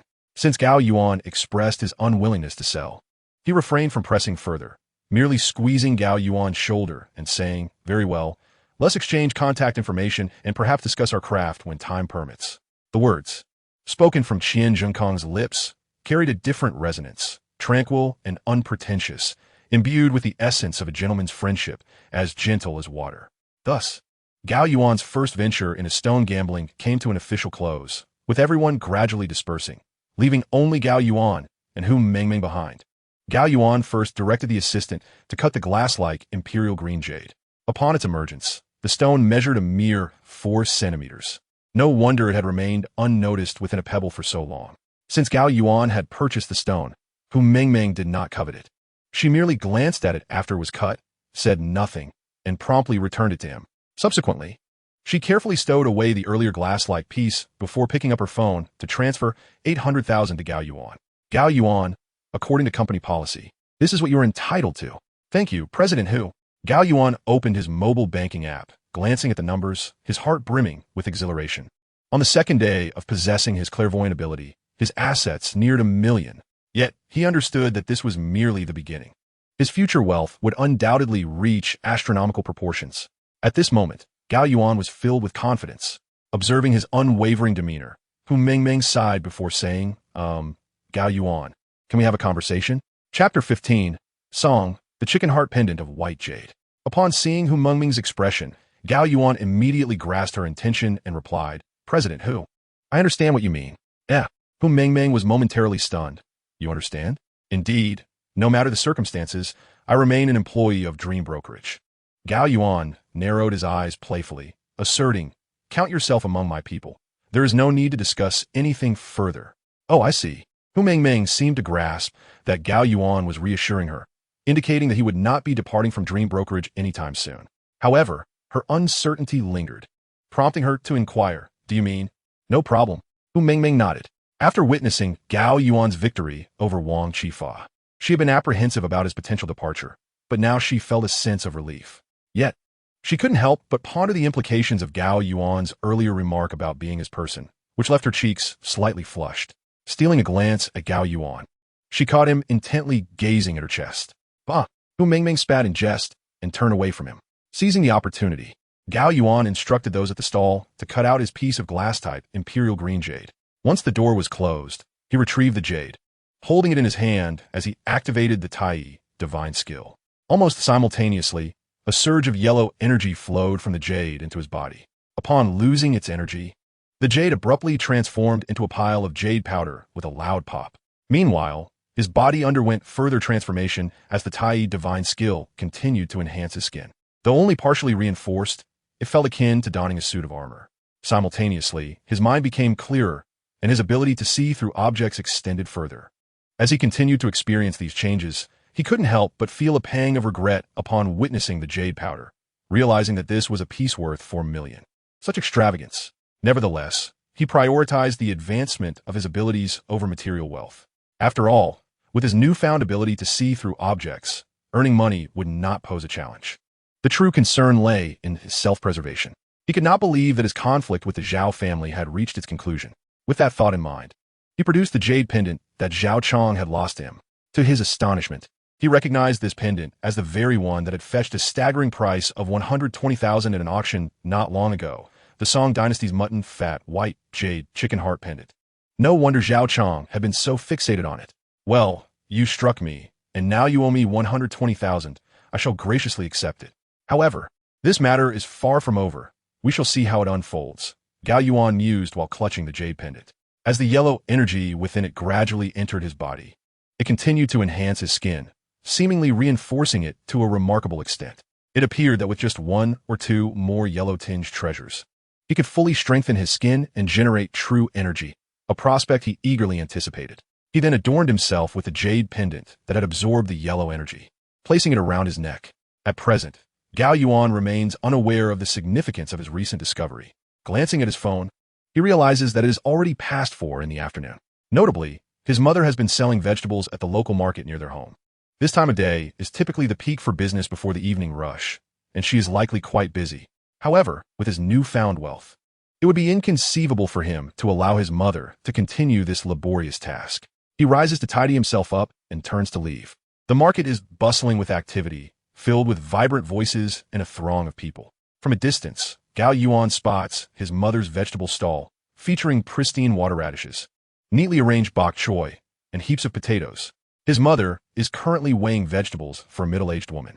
She has been working at this market for nearly 7 or 8 years, and due to her integrity and fair dealings, she has transformed a modest stall into a thriving business. Many loyal customers go out of their way to purchase from her. Each month, she earns around 5,000 to 6,000 yuan from her sales. Gao Yuan's university education was funded by her hard work. At that moment, seeing his mother, who is covered in dirt and with a sun-kissed complexion, fills Gao Yuan with warmth. He hurriedly approaches to offer his assistance. Just then, a tall figure adorned with a red armband strides towards his mother with an air of authority. "Sun Xiua," he declares. "Excuse me, who are you?" His mother, Sun Xiua, inquires, looking up at the man with the red armband. "I am a market administrator," he replies. "Isn't the market administrator Old Feng?" Sun Xiua frowns and glances behind the man. "Where is he?" "Enough of the small talk. Old Feng has retired, and I am taking over his duties from this month onward," the man states. "My surname is Li, so you may call me Administrator Li." Oh, Sun Xiua nods, not wishing to prolong the conversation, as she is eager to resume her business. After all, whether it is Administrator Li or another, she is still in the business of selling vegetables. However, Administrator Li strides over and abruptly takes her weighing scale. "No more selling," he commands. "Why not?" Sun Xiua looks at him puzzled. "From today onward, you must relocate your stall to the other side of the market." Administrator Li points to a spot deep within the market. Well, her mother glances at the new location, then turns to Li, attempting to negotiate. "May I discuss this with you, Administrator Li?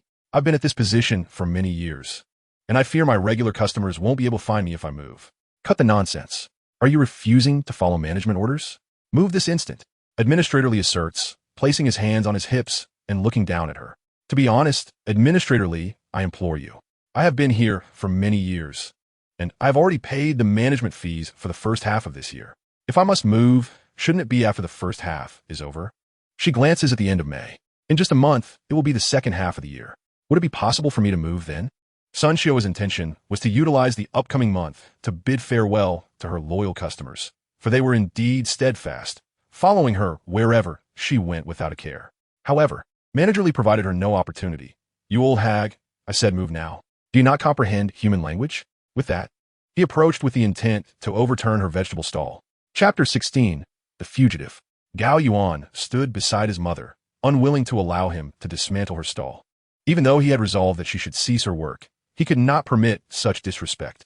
He hurriedly stepped forward, firmly grasping Manager Li's hand while casting a cold glare at him. What do you intend to do? Who are you? Manager Li glared at Gao Yuan with murderous intent. I am Sun Xiao's son, Gao Yuan asserted, gradually prying Li's hand away from his mother's vegetable stand. Li was a large man, as formidable as Zhao Chong. Just yesterday, Gao Yuan would have never dared to confront such a brute. Yet now, he felt indifferent even if 3 or 4 more men joined the fray. Thus, after prying Li's hand away, he gave him a gentle shove, sending the manager stumbling to the side. He then turned to his mother, Sun Xiao. Mother, Song. Sun Xiao's eyes sparkled at the sight of her child. Let me help you move. Gao Yuan approached to assist in relocating the vegetable stall. Although he had resolved to prevent his mother from working, he knew her stubbornness would compel her to return. The reason was simple. She worried her loyal customers would be unable to find fresh produce.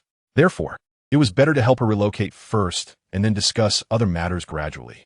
The market wasn't too large. If her regulars couldn't find her here, they would surely see her inside. Moreover, the inside locations were not necessarily inferior.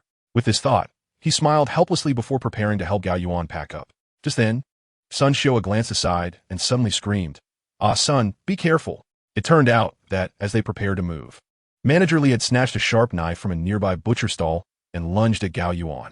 This shocking scene left not only his mother aghast, but also stunned the surrounding vendors and customers.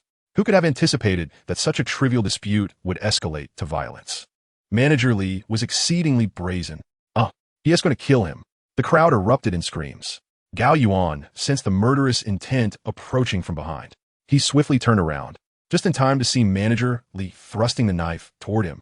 This knife, meant for slicing beef, was incredibly sharp. Being stabbed would yield dire consequences. Had this occurred yesterday, he might have been overwhelmed by fear. But today, a cold smile crept across his lips. He then lifted his foot and delivered a powerful kick. Boom! With a resounding crash, Manager Li was sent flying, his body colliding with the opposite stall in a cacophony of chaos. Items from the stall plummeted, striking Manager Li squarely on the head. How dare that little rascal? Manager Li, brimming with arrogance, pointed at Gao Yuan and hurled insults. Yet his grip on the knife remained steadfast. Gao Yuan, however, was not inclined to grant him another opportunity for a sneak attack. He leapt forward, delivering a punch directly to Li's cheek. Bam! Li's mouth was instantly misaligned from the blow. Li raised the knife in his hand, aiming to stab Gao Yuan. The latter swiftly kicked Li's wrist, sending the knife flying. Then, Gao Yuan bent down and unleashed a flurry of strikes to Li's head. Before long, Manager Li was thoroughly subdued. The market erupted into chaos. In no time, officers from the nearby police station arrived. 2 young officers entered the market's canopy and sought to ascertain the situation. In truth, there was little to inquire about. A security camera near Manager Li's stall had captured the entire incident clearly. Moreover, numerous witnesses testified that it was Li who initiated the attack, attempting to ambush Gao Yuan with a sharp knife. Gao Yuan's actions were thus deemed self-defense, with ample witnesses to corroborate the account. How could a seemingly good manager have such a volatile temper? One young officer mused, retrieving handcuffs from his pocket and approaching the incapacitated Li. For this, you will face administrative detention. Do you think it's worth it? He proceeded to prepare to cuff Li. Just then, fate took a turn as Gao Yuan, using his clairvoyant ability, glanced at Li's body and discovered that Li was reaching toward his jacket pocket. To his astonishment, a handgun was concealed there. Indeed, a real firearm. Under the scrutiny of his ability, Gao Yuan could see the bullets within. Watch out for the gun. He had no time for hesitation. He rushed forward, forcefully pushing the young officer aside, then delivered a powerful kick to Li's wrist. Crack!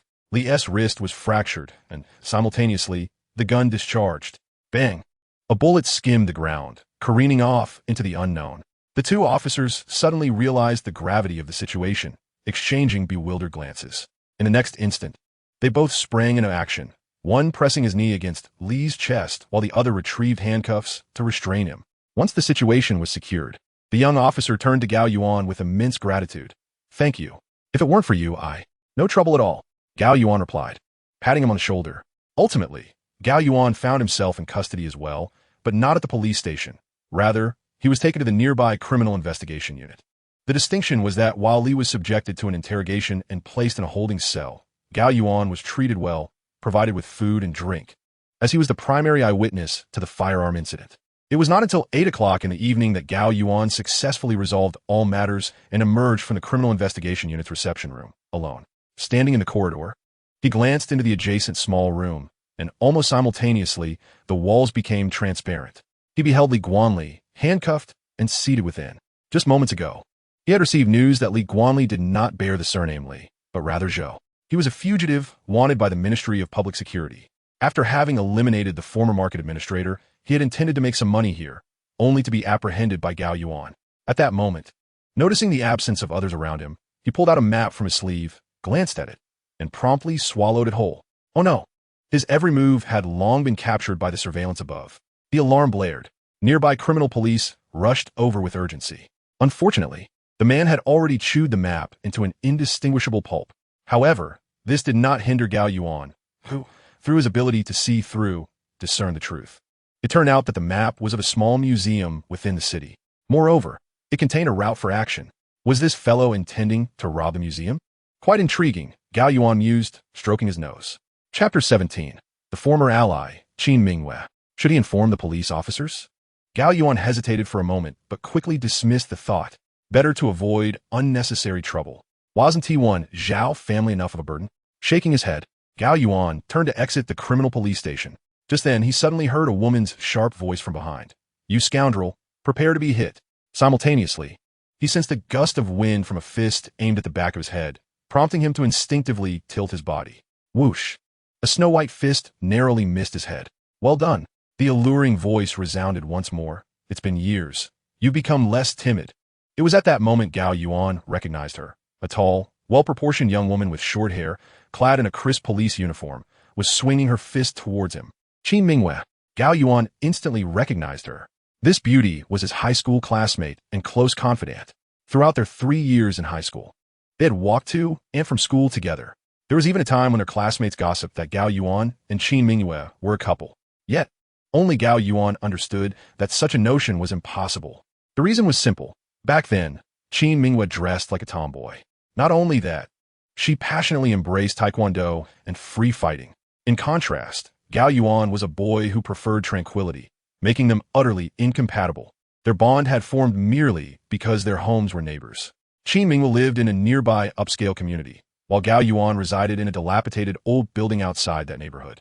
During high school, Qin Mingwei often remarked, "Gao Yuan, do you know? I cannot stand boys like you who are so submissive and lack masculinity. I could never have any relationship with you in this lifetime. Even if the world were to dwindle to just you and me, I would refrain from touching you. Even if I were to draw from my own hand daily, you insufferable creature, seeking a fight." At such moments, the impulsive Qin Mingwei would rush over to engage Gao Yuan in combat. What later filled Gao Yuan with a profound sense of embarrassment was the realization that during high school, he was utterly unable to best Qin Mingwei. Time and again, he found himself pinned against the wall, subjected to her playful reprimands. Though it was all in jest, the humiliation of being subdued by a girl was unbearable. After graduating from high school, Gao Yuan pursued a degree in cultural relics identification and restoration, while Qin Mingwei ventured to the capital to attend police academy. Their paths diverged, and it had been a full 6 or 7 years since they last crossed paths. To his astonishment, he encountered this tomboy today, unable to restrain himself. Gao Yuan quickly scrutinized Qin Mingwei. Little did he know that this glance would quicken his heartbeat. Years had passed, and though Qin Mingwei still sported short hair, she was no longer the rough-and-tumble girl from their youth. Her fair complexion, exquisite beauty, and the ample curves beneath her police uniform, coupled with her slender waist and long legs, transformed her from a mere girl into a stunning beauty. She rivaled even Hu Mingming from the AI Meng Entertainment Company. Yet, her fiery temperament remained unchanged. Upon seeing him, she immediately shouted for a brawl. "What are you staring at? Looking for a fight?" Qin Mingwei swung her fist towards Gao Yuan once more. Alas, Gao Yuan felt helpless. He thought to himself, in high school it was one thing, but we have graduated, and you still insist on fighting me. Do you genuinely believe I am not your match? Just as Qin Mingyue's hand reached him, he swiftly grasped her delicate wrist and gave it a gentle squeeze. Qin Mingyue cried out in pain, exclaiming, "Let go of me." As she spoke, she flailed her other small fist towards his face. Gao Yuan smirked and seized her other arm, leaning closer to her. With a firm grip, he managed to twist her arms behind her back. Simultaneously, her chest rose defiantly, a blend of pride and embarrassment radiating from her. Let go of me. Let go of me." Qin Mingyue was taken aback by Gao Yuan's strength, thrashing her body as her knee aimed directly at his groin. "Still coming?" Gao Yuan lifted his thigh to block her advance. With one hand still gripping her arms, he readied the other to strike her face. Just as it seemed he would land a blow, a booming voice interrupted, commanding, "Stop. Release Captain Qin. Do you hear me?" Gao Yuan was taken aback, turning to find several criminal police officers had gathered around him. Some drawn their firearms, while others brandished handcuffs. It appeared that if he did not relent, he would be in serious trouble. Gao Yuan was left speechless. What on earth is happening here? A member of the criminal police is assaulting a female officer. This is madness. Just as I was about to intervene, Qin Mingyue spoke up. "Step aside, he is my classmate." The officers were taken aback momentarily. "What do you mean? Get out of the way." Qin Mingyue insisted with a commanding tone. "Yes." The officers sheathed their weapons and stepped back. Seizing the opportunity, Qin Mingyue broke free from Gao Yuan and landed a punch squarely on his eye. Though she did not exert much force, it still left Gao Yuan seeing stars. "Damn it, Qin Mingyue, you dare to do that again." Gao Yuan's fury ignited as he lunged forward, pinning her hands behind her back and raising his fist to strike her cheek. Qin Mingyue squealed, twisting her face to evade the blow. Gao Yuan hesitated to strike her, especially in the precinct. That would be sheer lunacy. Thus, his fist hovered before her beautiful eyes. "Hee, I knew you wouldn't dare to hit me," Qin Mingyue exclaimed triumphantly, her eyes sparkling with delight. "I'll warn you, if you lay a finger on me, I want to go easy on you." Gao Yuan pointed at her before releasing her. Little did he know, once freed, she aimed another punch at his other eye. Gao Yuan would not allow himself to be at a disadvantage again.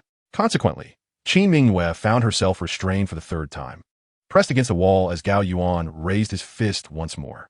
"Qin Mingyue, I warn you." Hee. Qin Mingyue giggled like a mischievous fox. Turning to the onlooking officers, "I command you, if he dares to touch me, you must arrest him." Boom! All the officers dispersed, finally understanding the situation. These two were merely flirting, and it had nothing to do with them. As they walked away, one clueless officer asked his partner, "Boss, aren't we going to intervene?" "Why bother? He might end up calling her sister-in-law," another officer replied. "Oh." The naive officer nodded in understanding. Meanwhile, the two involved were oblivious to the conversation. Gao Yuan, seeing the officers retreat, turned his fierce gaze back to Qin Mingyue. "Now, what do you have to rely on? Do you dare touch me?" Qin Mingyue retorted defiantly.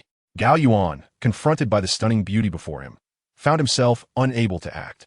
Yet, his frustration simmered within him.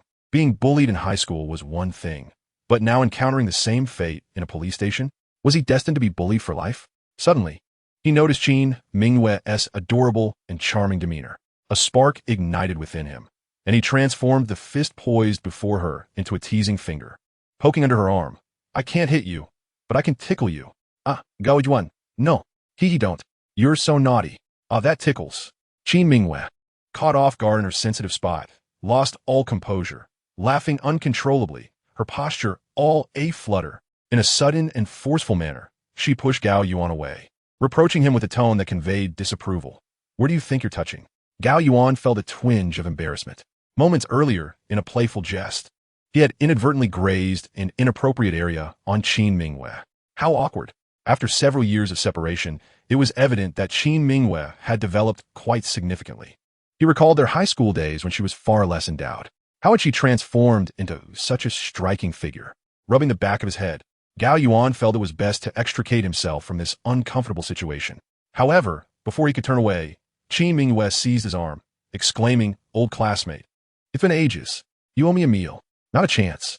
Gao Yuan replied, shaking his head. Are you certain, Gao Yuan? Qin Mingwei insisted, her delicate finger playfully poking his nose. If I ask again, will you treat me? Fine, I will. Gao Yuan retorted, a hint of annoyance in his voice. I knew you weren't that stingy. Let us go. Qin Mingwei beamed, and she pulled him towards the exit of the criminal police department. At that moment, the detectives hiding in the adjacent office peeked out curiously. It appeared that Qin Mingwei might indeed have a future brother-in-law. In the 8th floor office, they mused over how long Qin Mingwei had been employed. They had never seen her act so charmingly with a man before. Her demeanor was captivating and alluring, a sight to behold. Given Qin Mingwei's beauty, they found it hard to believe that Gao Yuan could resist her charm. Meanwhile, in a nearby lamb skewer shop, Qin Mingwei rested her hands on the table, tilting her head as she gazed at Gao Yuan with sparkling eyes. He set the menu down, meeting her gaze. Is this enough for you? He asked. I'm on a diet, so I'll eat less. It's mainly for you, she replied sweetly. You're not overweight either. Gao Yuan assessed her from head to toe, his eyes lingering momentarily on her chest. He refrained from using his ability to see through her clothing, feeling inexplicably bashful in her presence. Hey, where are you looking? Qin Mingwei waved her delicate hand in front of him. Well, I'm the belle of the school, she declared, tossing her hair confidently. Wherever I go, I'm like a star surrounded by admirers. Many pursue me, but I simply don't find them appealing. She glanced at Gao Yuan again. Oh, please. He scoffed, shaking his head. At the police academy, 99% of the students are male. Among the few females, even if you resemble the pig's aunt, you'd still be the belle. You rude person. Are you looking for a fight? Qin Mingwei's cheeks flushed with indignation as she pointed at Gao Yuan. Bring on. I'm not afraid of you. He shot back defiantly. Over the course of 4 years at university, his physique had matured, and after recently acquiring his extraordinary ability, his strength had surged. He felt no fear facing Qin Mingwei. Yet, under his scrutinizing gaze, Qin Mingwei's cheeks turned crimson, and she haughtily retorted, Humph, you think you can bully me just because you can? Hey, Qin Mingwei, let us not forget who bullied whom back in high school. Gao Yuan challenged. Hee. Qin Mingwei covered her mouth and giggled. Once, I gave you both panda eyes. I still have that photo on my phone. Hee. You were so timid back in high school. Hee. Gao Yuan gritted his teeth in frustration, utterly powerless against her teasing. Meanwhile, Qin Mingwei wrapped her fingers on the table, exclaiming, Hey, you rascal, I have a question for you. Did you find a girlfriend in university? At the mere mention of the word girlfriend, Gao Yuan's expression shifted to one of pain, revealing his helplessness. Got it. Qin Mingwei nodded. So where's your girlfriend now? She broke up with me because I was poor. Gao Yuan shrugged, his face a mask of resignation. That's all right. I don't mind your poverty. Qin Mingwei reached out and grasped Gao Yuan's hand. You? Gao Yuan was taken aback, gazing at her in confusion. Just then, the waiter brought over the lamb skewers. Let's eat. Qin Mingwei diverted the conversation, placing the skewers in front of Gao Yuan, who poured her a drink since she was driving and couldn't indulge in alcohol. The two busied themselves with their meal, and it was peculiar how, upon first meeting, their playful banter flowed so naturally, yet now, sitting together, their gazes locked, an awkward silence enveloped them. Qin Mingwei's face flushed as she kept her head down, while Gao Yuan found himself at a loss for words, his heart inexplicably racing. What was happening? They continued to eat in silence as time ticked by. Finally, Gao Yuan resolved to initiate conversation. He turned to glance outside at the skewer shop and noticed a museum across the street. In that instant, a realization struck him. The museum was precisely the one he had seen on the map belonging to the fugitive surnamed Zhou. He recalled the action plan noted on that map, which was scheduled for tonight. With this thought, he looked up at Qin Mingwei and said, Hey, best buddy, how would you feel about cracking a major case tonight? What major case? Qin Mingwei gazed at Gao Yuan with wide, curious eyes. The big case is happening right across the street. Gao Yuan pointed toward the museum, declaring, I foresee a robbery taking place there tonight. As he spoke, he glanced at Qin Mingwei, shaking his head theatrically. My dear girl, I believe fate has brought us together. This grand fortune shall be bestowed upon you. Qin Mingwei was thoroughly amused by Gao Yuan's antics, her eyes sparkling with camaraderie. All right then, Gao Yuan conceded, unable to press further. He couldn't very well reveal that he had seen the action plan through his unique vision. Having taken the conversation this far was all he could manage. Any further would risk exposing the truth. In Gao Yuan's mind, tonight was destined to be a fortunate one for those miscreants. Destined to execute the heist of the museum. Little did they know. Ring, ring. Qin Mingwei's phone chimed. She looked up and smiled at Gao Yuan, then answered the call, her beautiful brows knitting slightly. What? The wanted criminal Zhou Long has confessed. He has 2 accomplices planning to rob the Tunghua District Museum tonight. Understood, you two set off immediately. With that, she hung up the phone, her astonishment evident as she gazed at Gao Yuan. My dear friend, you truly can tell fortunes? Ha! Gao Yuan chuckled with an air of confidence. Of course. Who do you look down upon?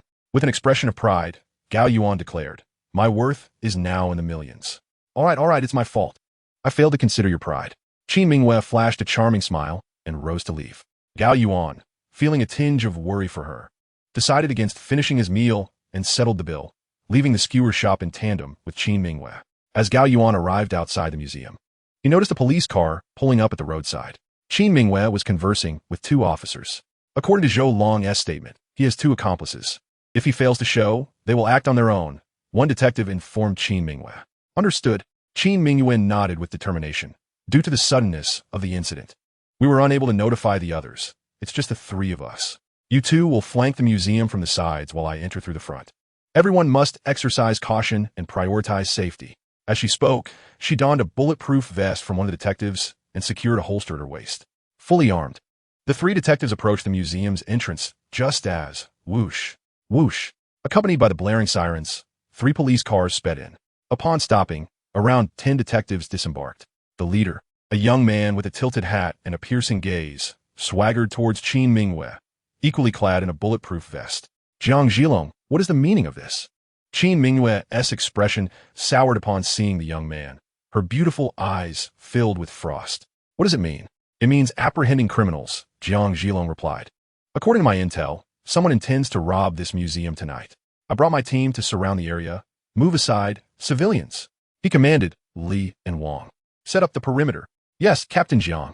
The 2 detectives saluted him and, with grins, approached Qin Mingwei, flattering her. Qin, we apologize for beating you to the punch this time. Please make way. Qin Mingwei stood there, her lovely face a mask of disbelief. She could not fathom why Jiang Zhilong had preempted her on this case. Just then, one of the detectives beside her suddenly recalled something and leaned in to whisper, Qin, I'm sorry. I hastily left and didn't secure Zhou Long's confession properly. It might have caught the attention of the second team. So Qin Mingwei shot him an angry glare and strode towards Jiang Zhilong. Jiang Zhilong, this marks the 3rd time you've seized my case. Is it amusing to you? My apologies, Captain Qin. Jiang Zhilong approached and assessed her from head to toe, a fleeting glimmer of greed flashing in his eyes. I am merely fulfilling the duties of a detective. I have not stolen anyone's case. I advise you to retreat. As per Zhou Long's testimony, his accomplices are also armed. At this moment, Jiang Zhilong abandoned all pretense, bluntly stating the details of Zhou Long's account. You, Qin Mingwei's anger intensified. What of it? Jiang Zhilong stepped closer. I will reiterate, Qin Mingwei, I am simply performing my duty as a detective. Step back. What duty of a detective? You merely seek to claim credit for promotion, muttered a junior officer beside Qin Mingwei. Step back. Jiang Zhilong bellowed once more upon hearing this. With no other option, Qin Mingwei reluctantly retreated with her 2 subordinates. Her beautiful face flushed with indignation. Noticing the scene, Gao Yuan hastily approached and stood beside Qin Mingwei, whispering, do not worry, my friend. He won't solve this case tonight. Oh, Qin Mingwei turned, regarding Gao Yuan with curiosity. How do you know that? Heh, Gao Yuan smiled faintly. He certainly could not reveal to Qin Mingwei that, during her quarrel with Jiang Zhilong, he had used his keen insight to scan the situation and discovered that the 2 culprits in the museum had accelerated their actions. They had now infiltrated the sewers. This development was absent from Zhou Long's schematics, leading him to conclude that Jiang Zhilong could not handle the 2 robbers. You. Qin Mingwei was displeased at the thought of someone else taking credit. Yet, inexplicably, she could not feel anger towards Gao Yuan. She merely shot him an exasperated look with her beautiful eyes. What time is it? And you're still joking. I'm not joking, Gao Yuan replied. I truly possess the ability to predict outcomes. To tell you the truth, we studied traditional Chinese culture in university, and the I Ching is part of that heritage. All right, I had forgotten you studied artifact appraisal and restoration. Qin Mingwei lightly tapped her snowy hand against her forehead, then teased, so, dear friend, since you can predict outcomes, might you enlighten me on how to capture the 2 robbers? Simple. Gao Yuan smiled slightly, beckoning her closer with his finger. What? Lean in, he instructed. Witnessing Gao Yuan's deliberately mysterious demeanor, Qin Mingyue's irritation faded. Her cheeks flushed as she bent down, placing her ear close to him, giggling, "You rascal. If you fail to provide a decent idea, just wait and see how I deal with you." He then whispered into her ear, his lips gently brushing against her earlobe. Both felt a peculiar current coursing through their bodies, while Gao Yuan was enveloped by the fragrant scent wafting from Qin Mingyue. Qin Mingyue felt a tingling sensation coursing through her body, an irresistible urge to embrace Gao Yuan overwhelming her. Fortunately, her professional demeanor allowed her to remain composed. After a moment of contemplation, she truly comprehended Gao Yuan's words. Her beautiful eyes filled with admiration. Rising, she patted Gao Yuan's shoulder and expressed her gratitude. "Thanks, buddy. If we manage to capture those two rascals, dinner is on me." With that, she turned and approached her subordinates, issuing instructions.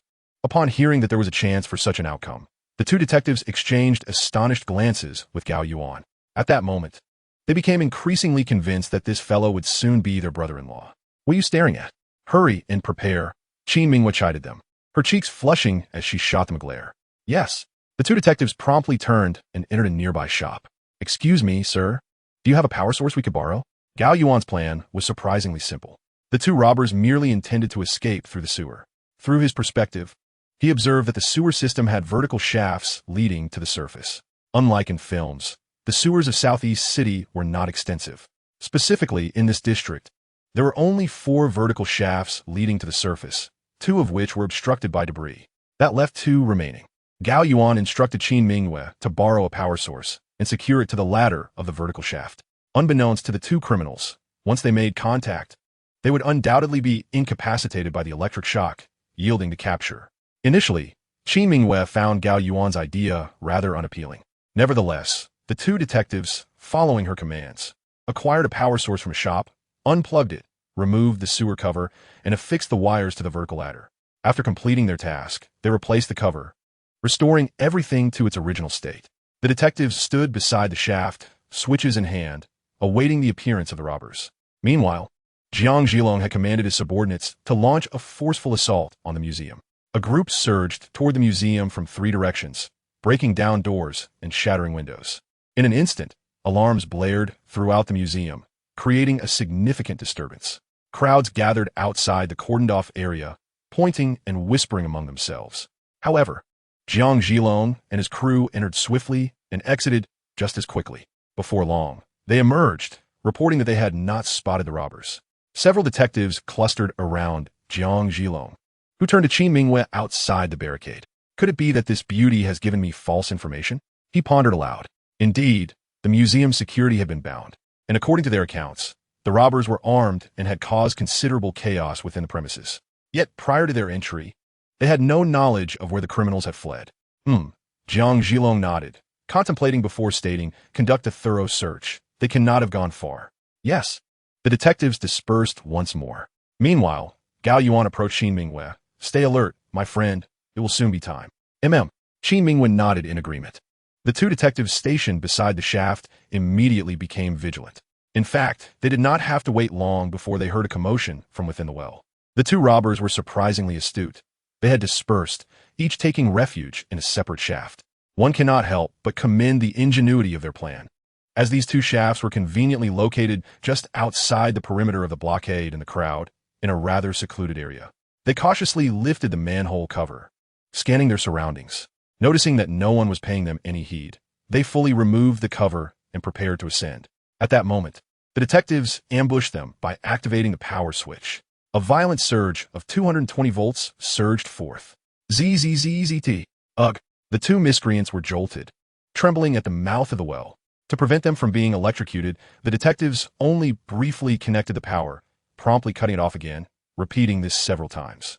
Eventually, the robbers were utterly drained of strength. By the time the detectives approached to apprehend them, the robbers were frothing at the mouth, completely devoid of energy, let alone the ability to draw their weapons in resistance. Meanwhile, upon witnessing the success of Gao Yuan's strategy, Qin Mingyue hurriedly commanded, "All right, apprehend them." "Yes." The 2 detectives abandoned the power switch and advanced to seize the criminals. Qin Mingyue rushed over, simultaneously calling out to Gao Yuan, "Come help us." "Understood." Gao Yuan felt a surge of joy. Through his X-ray vision, he had already observed that each robber was carrying a snakeskin bag, filled with several valuable artifacts. These were indeed treasures. More importantly, under the scrutiny of his X-ray vision, he noticed that some of the artifacts emitted a rich golden glow. With no time to ponder, Gao Yuan dashed alongside Qin Mingyue toward one of the robbers. After dragging him from the well, Qin Mingyue took charge of handcuffing him while Gao Yuan seized the opportunity to glance into the snakeskin bag. To his astonishment, the bag was brimming with artifacts. At first glance, Gao Yuan recognized several items. The first was a Ming Xuanda cloisonne incense burner in the form of entwined lotus flowers, approximately 16 centimeters in height. Its elegant design displayed a plethora of colors, with an inscription reading, "Made during the Xuanda reign of the Ming Dynasty, Imperial Factory." Gao Yuan recalled that a similar incense burner had fetched a staggering 9 million at an auction. Beneath the X-ray vision, the incense burner radiated a profound golden glow. The second item was a statue that, according to Gao Yuan's knowledge, appeared to be a copper-gilt statue of the Buddha of infinite life from the Ming Wanli period, measuring around 25 centimeters. It also emanated a significant amount of golden light, with a rough estimated value of around 10 million. Due to the urgency of the situation, Gao Yuan could not afford to linger on details. Gently, he placed his fingers upon the exquisite incense burner and statue. Chapter 21. The Ming Dynasty Xiang Ear Xuanda Furnace. With a swift motion, 2 streams of yellow energy silently entered Gao Yuan's body. Almost simultaneously, the transformation of his skin, altered by the Taiji divine art, reached completion. In that moment, Gao Yuan felt as though his skin had been coated with a protective membrane. Not only was the strength of his skin significantly enhanced, but his muscles also became more robust. Ordinary strikes could not harm him, and injuries from blades were halved. Moreover, after the transformation, a portion of the yellow energy remained, manifesting as true qi stored within his dantian. Finally, he possessed true qi, which stirred a flicker of excitement within Gao Yuan. However, he lacked the time to absorb the additional energies from the snakeskin pouch, for these treasures were illicit. A mere glance or touch was permissible, but anything more could lead to trouble. Hastily, he secured the pouch and proceeded to assist Qin Mingyue in apprehending the suspect. At this moment, Gao Yuan remained unaware of what he had truly gained, aside from the true qi. He aided Qin Mingyue in binding the suspect and lifting him, escorting him into the nearby police vehicle. It was only at this juncture that Jiang Zhilong emerged from the museum with a large entourage. Witnessing Qin Mingyue escorting 2 suspects into the police car, leaving him momentarily stunned, Qin Mingyue waved at Jiang Zhilong, expressing her gratitude. "Thank you, Captain Jiang, for your assistance. Without your intervention, I would not have apprehended these robbers so easily. Thank you. Thank you." The 2 detectives also waved in acknowledgement. Damn it. Jiang Zhilong gritted his teeth in frustration, yet felt reluctant to seize the suspect from Qin Mingyue, particularly with so many citizens observing. He stood there, seething with indignation. Just then his phone rang. Jiang Zhilong quickly answered, and a man's voice resonated from the other end. "Son, I've investigated your nemesis. This Qin Mingyue is the daughter of the current police chief, Qin Wensheng, and the granddaughter of former Hongfa group chairman, Qin He. Your future and our family's business hinge on your ability to win over this female detective. Do you grasp my meaning?" Upon hearing this, Jiang Zhilong fell into speechlessness. "Dad, are you serious? Why would I deceive you?" Jiang Chong replied from the other end. "Oh no, this is bad," Jiang Zhilong exclaimed, slapping his thigh. "What is it?" Jiang Chong inquired. Glancing at Gao Yuan, who was getting into the car with Qin Mingyue, he instructed the nearby detectives, "Investigate this guy's background." Meanwhile, across the street, a man peered through binoculars, monitoring the activities within the museum. Upon witnessing Gao Yuan and Qin Mingyue cleverly apprehending the robbers, he lowered the binoculars and reached for his phone, dialing a number. Zhao Bo, the president of the Southeast City Antique and Jewelry Association, stood anxiously in his office, awaiting a call. The phone rang, and he hastily answered. "What's the situation?" It failed, came the voice on the other end. "What?" Zhao Bo's face contorted with anger. How could such a meticulously crafted plan go awry? "I don't know. A nobody helped the police chief's daughter, Qin Mingyue, capture the 2 culprits." Zhao Bo's countenance darkened. "Very well, but we won't be exposed, will we?" "Shouldn't be," replied the voice. "Those 2 fools have no idea who we are. It's just a pity about my Ming Dynasty bronze elephant ear incense burner," Zhao Bo lamented, glancing at the wall of his office where an image of the ancient artifact hung, a majestic piece shaped like an elephant. A foreign buyer had offered 20 million for him to procure the Ming Dynasty bronze elephant ear incense burner from a museum in Southeast City, prompting his elaborate scheme. He had been confident of success, only to be thwarted by Gao Yuan and Qin Mingwei. The thought of it made him seethe with frustration. Although he had devised a thorough plan to ensure his anonymity in the event of capture, he remained unwilling to concede defeat. He felt powerless against Qin Mingwei. By the way, find out who that nobody is who helped Qin Mingwei, Zhao Bo instructed. No need to investigate, master. It's Gao Yuan, the one who won the jade chicken heart pendant from Zhao Chong this morning. The revelation struck Zhao Bo like a thunderclap. He hurled 2 valuable walnut carvings onto the ground in anger. Gao Yuan. Little did he know that within another criminal snakeskin bag lay the very Ming Dynasty bronze elephant ear incense burner, a piece worth twice as much as his own Cloyson incense burner. Were it not for this, he would have certainly gone to investigate it. Even if he could not claim it for himself, absorbing its yellow energy would have sufficed. At that moment, Gao Yuan opened the car door, preparing to exit. But he paused, turning to Qin Mingwei. Hey, I say, my dear friend, back in high school, wasn't he that bullying on your part? Qin Mingwei froze, her cheeks flushing crimson as she softly replied, I was just immature back then. Bullying? Gao Yuan pointed at Qin Mingwei's lovely nose. I have no interest in bullying women. He shook his head. Yet, she took hold of his arm and leaned in, planting a gentle kiss on his cheek. This is for you. Thank you for the meat skewers tonight and for your fortune-telling. What are you doing? Gao Yuan wiped the lipstick mark from his cheek as he stepped out of the car. You idiot, Qin Mingwei huffed, twisting her slender waist as she entered the criminal investigation team. Watching her alluring figure depart, Gao Yuan pondered a realization, perhaps in high school. Qin Mingwei's teasing was a manifestation of her secret affection for him. Am I overthinking this? I recall Qin Mingwei's family is well off. A poor nobody like me could never be worthy of her. Upon entering, he discovered his mother lying motionless on the bed. This scene sent a jolt through Gao Yuan's mind. Damn it, his mother must have suffered a heart attack. Murmuring to himself, he hurried over. Chapter 22. The Marvelous Use of True Qi. Gao Yuan's mother had long suffered from severe heart disease. She had undergone cardiac angiography at a hospital in Southeast City, which revealed that 2 of her coronary arteries were 70 occluded. This was exceedingly perilous.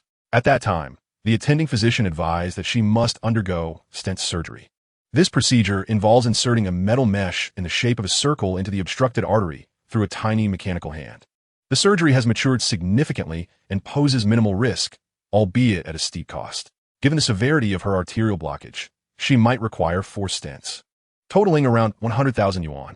Upon hearing this, she immediately discharged herself from the hospital, claiming that the side effects of such stents were too severe for her to consider. Yet, Gao Yuan knew that her true concern lay in the financial burden. After all, she had been saving her money for his future home, especially since he was still unmarried at his age. Over the years, she had been selling vegetables while enduring her illness. Nevertheless, her kindness toward others and reliance on medication gave the impression that she was not unwell, to the extent that Gao Yuan had almost forgotten she was a patient. However, today was different. The tumultuous events at the market, including his near stabbing and the gun theft, had agitated her, triggering her heart condition. Seeing his mother lying on the ground, clutching her heart medication, Gao Yuan could hardly contain his self-reproach. He had rushed to apprehend a fugitive, oblivious to his mother's deteriorating condition. He quickly approached her and grasped her wrist to check her pulse. It was still beating, and she was breathing, yet her heartbeat was exceedingly irregular, suggesting it could halt at any moment. Gao Yuan had no knowledge of first aid and was at a loss for how to proceed. After much contemplation, he concluded that calling for an ambulance was his only option. However, he recalled asking an online source during her previous episode, which indicated that without prompt intervention, she might not survive the journey to the hospital. What to do? What to do? Gao Yuan was in a frenzy. Suddenly, a spark of realization illuminated his mind. He remembered reading in the manual of Tai E Divine Skill that true qi could be used to treat various ailments. Hadn't he just cultivated true qi? This was the solution. With a determined fist pump, he resolved to act on the principle of treating a dead horse as a live one. He directly focused his extraordinary vision on his mother's heart. In an instant, her heart appeared before his eyes. Due to insufficient blood flow, her heart was on the verge of sudden stop. Without time to ponder, Gao Yuan grasped her arm and infused his true qi into her. Simultaneously, he directed the energy to flow throughout her body with his mind. An astonishing occurrence unfolded as the true qi traversed the obstructed vessels. The obstructions that had long been trapped within the blood vessels were astonishingly dissolved, akin to ice encountering a source of warmth, gradually vanishing. The heart, now restored to its blood-supplying function, began to beat steadily once more. This revelation filled Gao Yuan with uncontainable joy. Without a moment's hesitation, he hastily channeled his vital energy once again. Thus, he employed his energy to dissolve all the blockages within the 4 blood vessels surrounding his mother's heart. Once he completed the task, he sat down, exhausted yet relieved. At that moment, his mother, Sun Xioa, regained consciousness. She first gently moved her arms, then sat up, rubbing her eyes as she surveyed her surroundings. "What has happened to me?" she inquired. "Mother, you experienced a heart attack," Gao Yuan replied, though fatigued. He mustered the energy to respond. "Heart attack? Nonsense," she retorted, rising to her feet. "I feel perfectly fine. Don't listen to those doctors' nonsense. I merely needed to rest for a moment." However, she continued, "You, Xiao Yuan, why do you look so pale?" Gao Yuan couldn't help but chuckle inwardly. He had initially intended to insist that his mother visit the hospital, but he knew she would never agree to it. Thankfully, he had secretly healed her myocardial infarction. With this thought, he assured her, "I'm fine. I was just a bit tired this afternoon." Indeed, just imagine a fugitive appearing in the local market. "It must have terrified you," she remarked. "By the way, Xiao Yuan, have you had dinner yet?" Now fully recovered, Sun Xioa could hardly remain idle for a moment, eager to prepare a meal for Gao Yuan. "I've already eaten," he replied, rubbing his temples as he stood up. "Really? You ate?" Sun Xioa questioned, her skepticism evident. "Truly," Gao Yuan affirmed. "With whom?" Sun Xioa's eyes became alert, scanning him like a radar. "It was with a girl, wasn't he it?" "Mother, you're quite perceptive," Gao Yuan responded, somewhat speechless. "She's a high school classmate of mine, Qin Minghua." "Oh, her. I know her, the short-haired tomboy. Where's she working now?" Sun Xioa asked casually while tidying up. "She's now part of the criminal police team, and she's no longer a tomboy," Gao Yuan replied. Sun Xioa regarded him with renewed vigilance. "Xiao Yuan, are you in a relationship?" "Oh dear," she muttered outside the door. Doesn't she realize that her mother is eager for grandchildren? Inside the room, Gao Yuan sat on the bed, battling fatigue. Having just treated his mother, he had nearly exhausted all the vital energy stored within him. Now he regretted not having absorbed all the energy contained within the antique items in the snakeskin bag. Fortunately, he still possessed the Tai Divine skill, which would allow him to replenish his energy through practice, albeit at a slower pace. Thus, Gao Yuan settled into a meditative position, silently invoking the Tai Divine skill. Overnight, his exhaustion dissipated, and he restored approximately 50% of his vital energy. He estimated that with another day of practice, he would fully recover. Although this method was not as swift as absorbing energy from the antiques, it was still satisfactory.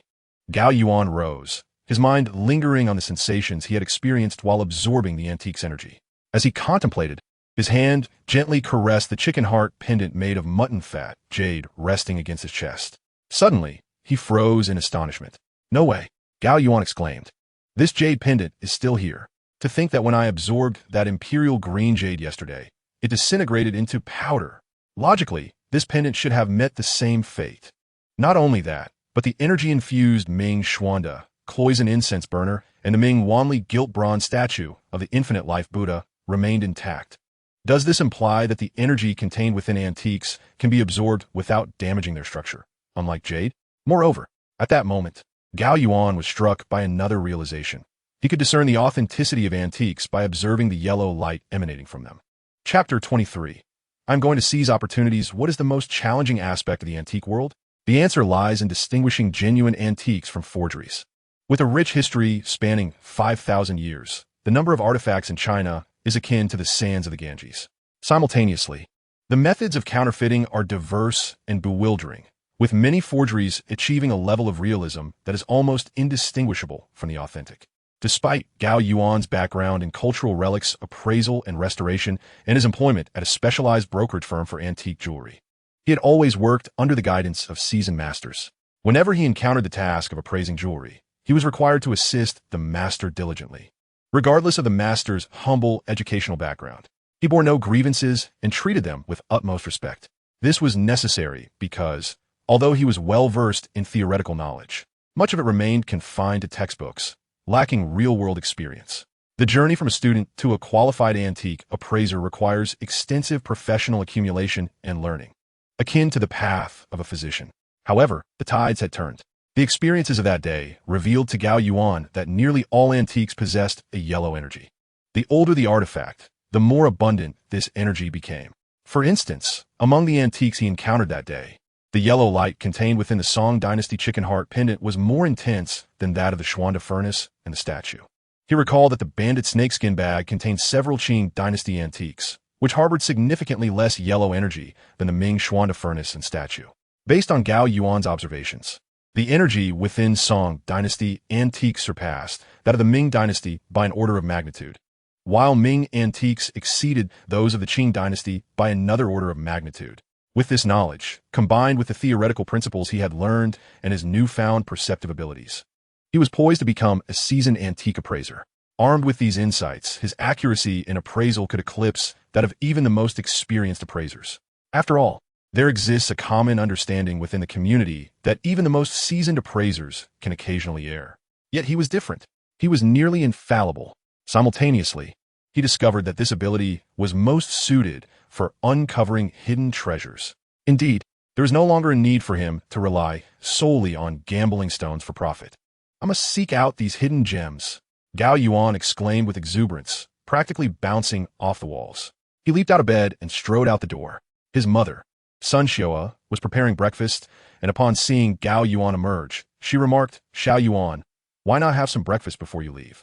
"No time, Mom. I must hurry. I'll eat on the way." Gao Yuan grabbed a tea egg and a serving of jianbing guozi and dashed outside. This child, Sun Xiaoa sighed, watching him depart. Just as he reached the doorway, he suddenly remembered something and called back. "That day, bring Qin Minghua home for me to meet her. Okay? What are you talking about, Mom?" Gao Yuan turned to leave. "Don't play coy with me," Sun Xiaoa insisted. "Goodbye, Mom." Gao Yuan took the subway and arrived at the antique and jewelry street. Eager to uncover hidden treasures, he suddenly recalled that it was currently working hours and most of the shops on the street were closed. Fortunately, the jewelry building where he worked was situated right within the antique street.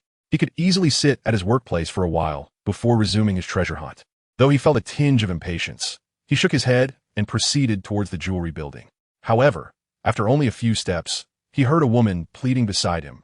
"Please, I beg you, save my old gentleman. Rest assured, we will not extort you," she continued. The woman, appearing to be in her 50s and dressed modestly, was imploring the passers-by. For reasons well known, no one paid her any attention. People bypassed her, and those who lingered stood a few meters away, merely observing the scene. Nearby, on the flagstone pavement, lay an elderly man, dressed in traditional attire and holding a cane. His face was a disturbing shade of purple. With his experience, Gao Yuan immediately discerned that the old man was suffering from a heart attack.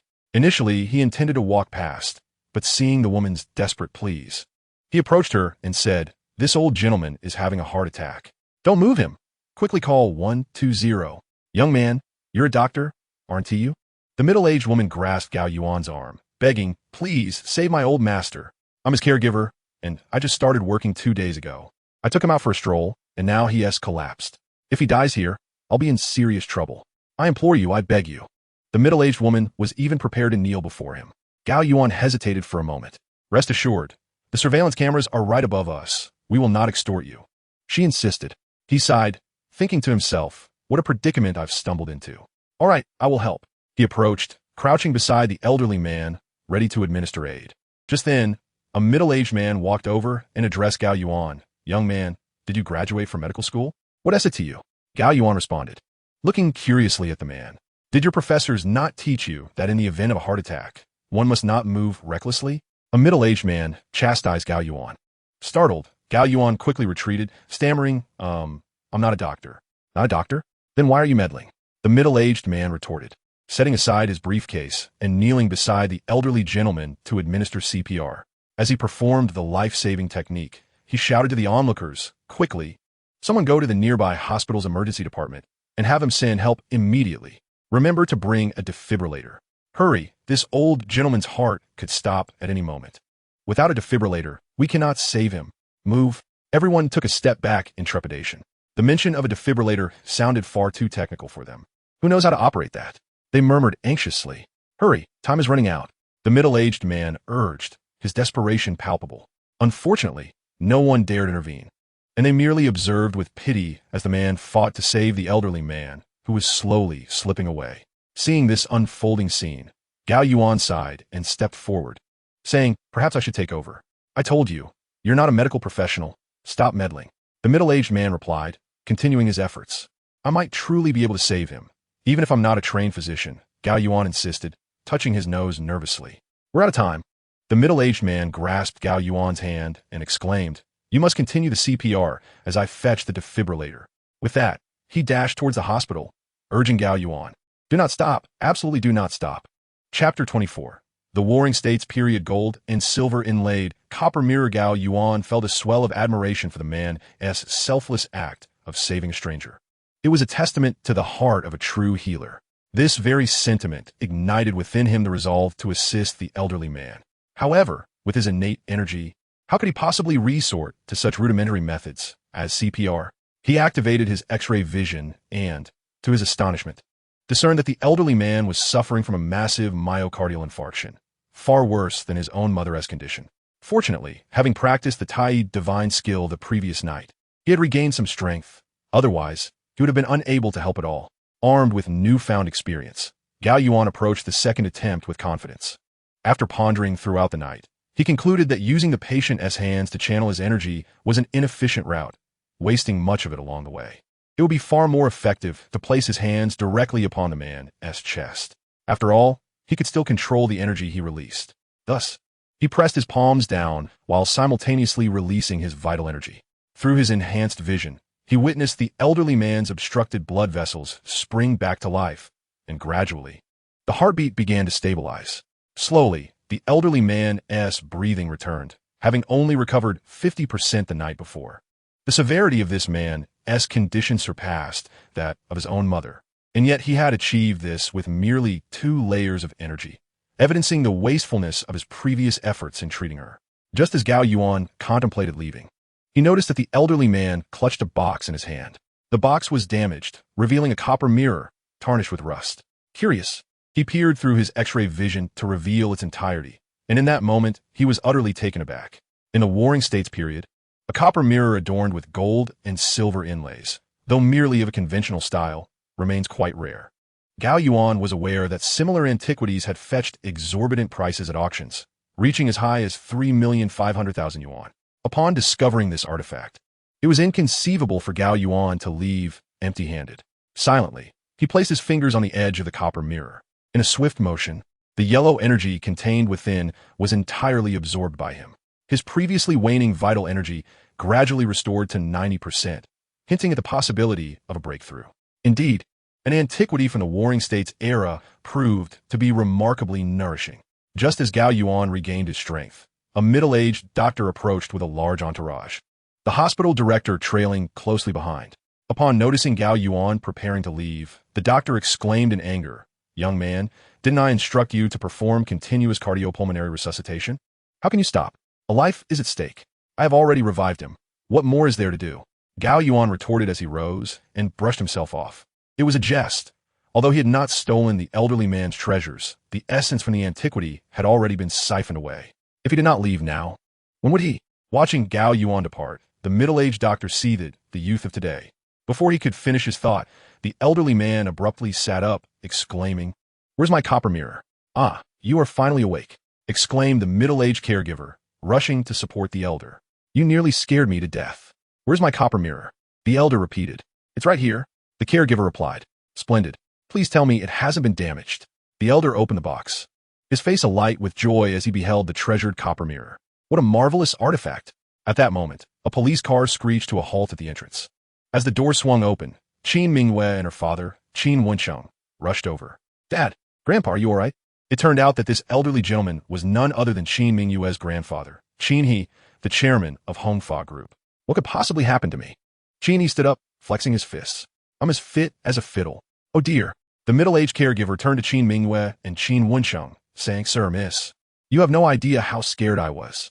The caregiver then recounted the events that had just transpired. "Don't listen to Xiao Wang's nonsense. I'm perfectly fine." Qin He said impatiently, his gaze turning icy as he fixed it on Qin Wencheng. "Aren't you supposed to be busy?" Dad, even if I'm busy, I still need to check on you." Qin Wencheng replied awkwardly. "I don't need your concern. Go about your business." Qin He snapped. "Dad." Qin Wencheng sighed in resignation. "I said go do what you need to do. Can't you understand?" Qin He pointed at his son, irritation etched on his face. "Fine." Qin Wencheng, feeling defeated, glanced at his daughter, Qin Mingyue, before reluctantly turning to leave. Meanwhile, Qin muttered to himself, "You good for nothing. I clearly have a pair of twin granddaughters. And yet you've left me with just one. What use do I have for such a useless son? Grandfather, sister has been missing for many years. So let's not dwell on that." Qin Mingwei approached to support Qin He. "Ah, my dear granddaughter, how obedient and filial you are." Upon seeing the walnut lines on Qin Mingwei's face, Qin He broke into a smile. That day, Qin Mingwei took Qin He to a nearby hospital for a checkup. As one of the city's renowned wealthy individuals, Qin He had a record at this hospital, which was also frequented by antique enthusiasts like himself. In fact, the hospital's director was Qin He's personal physician, well acquainted with his health. Time and again, he had advised Qin He to undergo heart stent and bypass surgeries, but alas, Qin He, being a devout Buddhist, refused to consider such options. However, this time, the director held the examination results in amazement. "Strange. What is it, Dr. Su?" Qin Mingwei inquired anxiously. "According to the results, the old gentleman's heart condition has completely improved. His heart is even healthier than mine," Dr. Su declared. "How is that possible?" Qin Mingwei exclaimed. "The equipment does not lie," Dr. Su continued, studying the images. "But this is simply impossible. It defies scientific explanation." He then retrieved another image. "This was the examination I conducted a month ago, which indicated multiple ailments in the old gentleman's heart. How could they all be gone? What has transpired?" Dr. Su turned to the middle-aged physician beside him. This physician, Dr. Feng, an expert in cardiac surgery at the hospital, responded immediately, "Absolutely impossible. When I performed CPR on Qin Laojun, I knew his condition was critical. How could there be no illness? But look at the results from our newly acquired equipment. There is no way it could be erroneous." Dr. Su handed the images to Dr. Feng. Upon examining them, Dr. Feng was left utterly stunned. "What in the world is going on?" "Indeed, I am curious as well," Dr. Su remarked, looking toward Qin He. Qin He was equally perplexed. Finally, the caregiver, Sister Wang, recalled something. "Could it possibly be that young man? I remember Dr.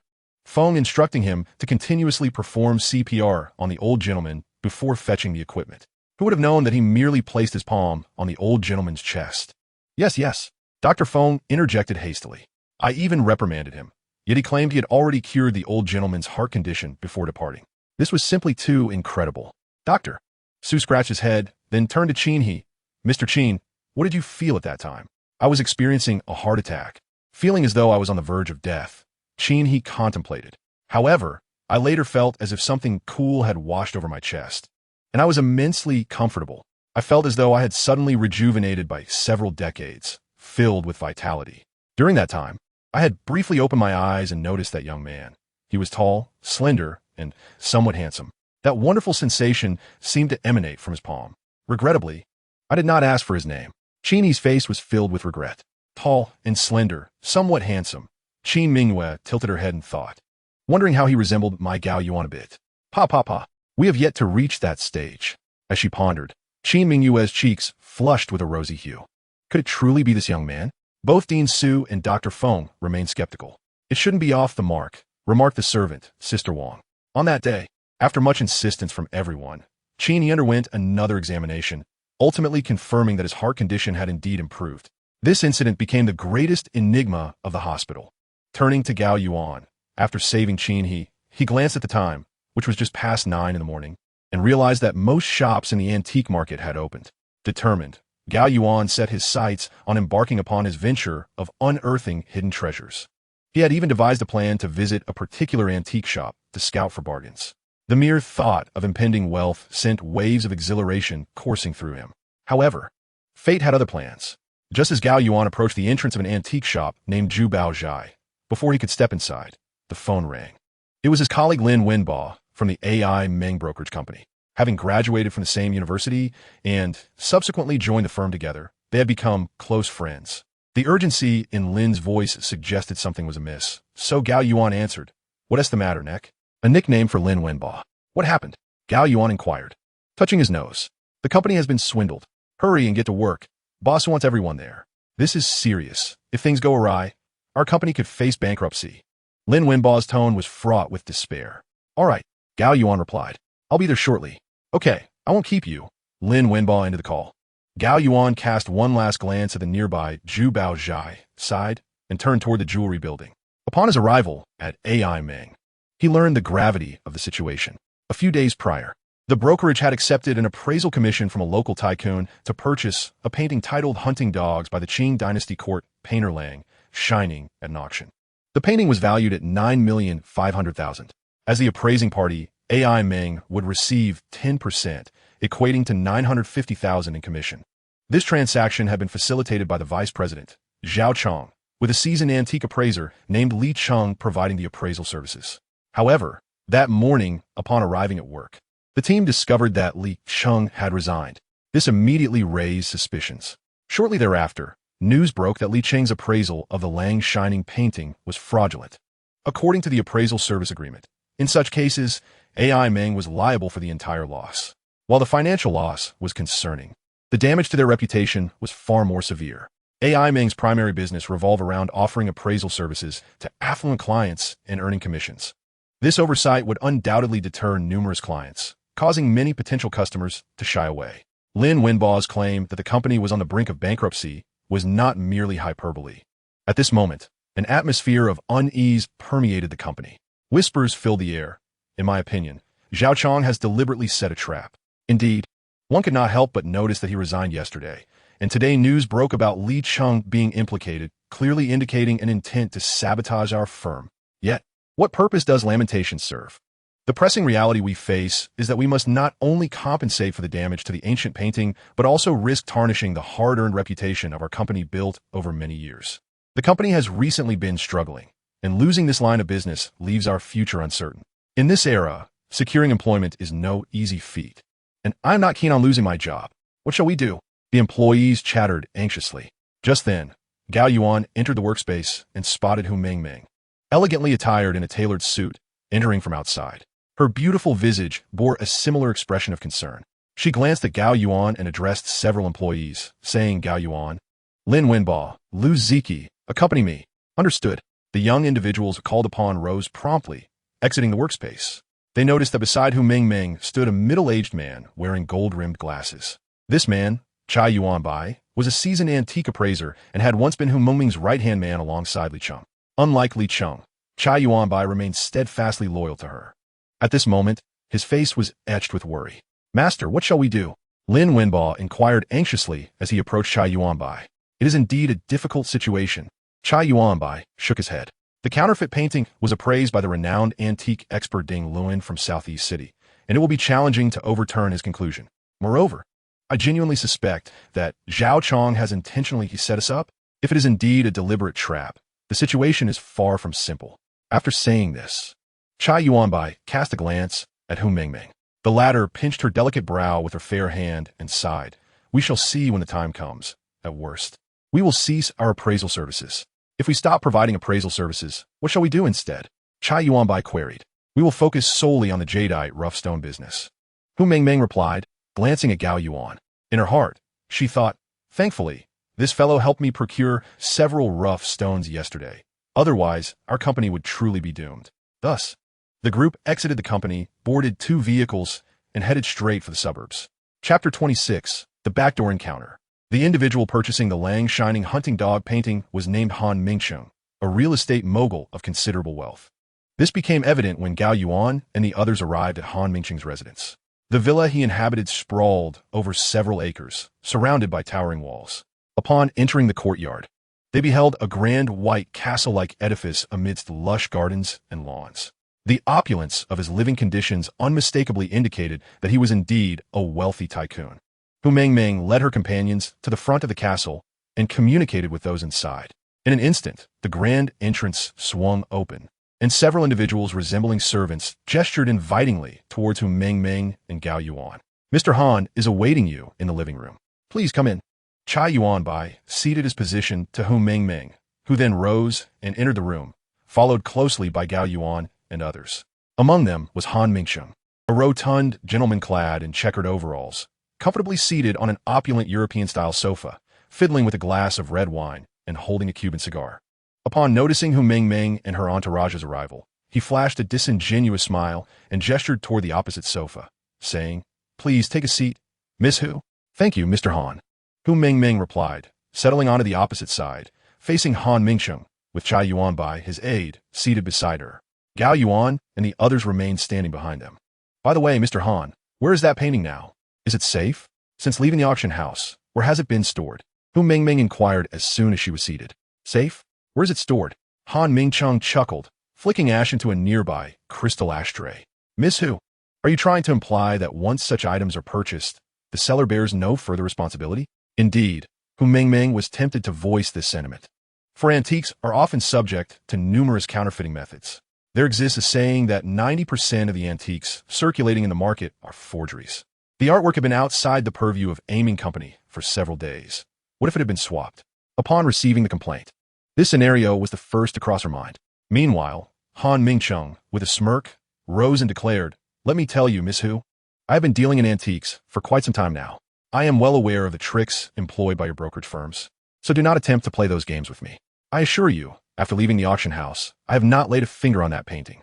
I had it transported directly by the security company and the notary, and it has remained safely at the headquarters of the security firm, monitored throughout the process.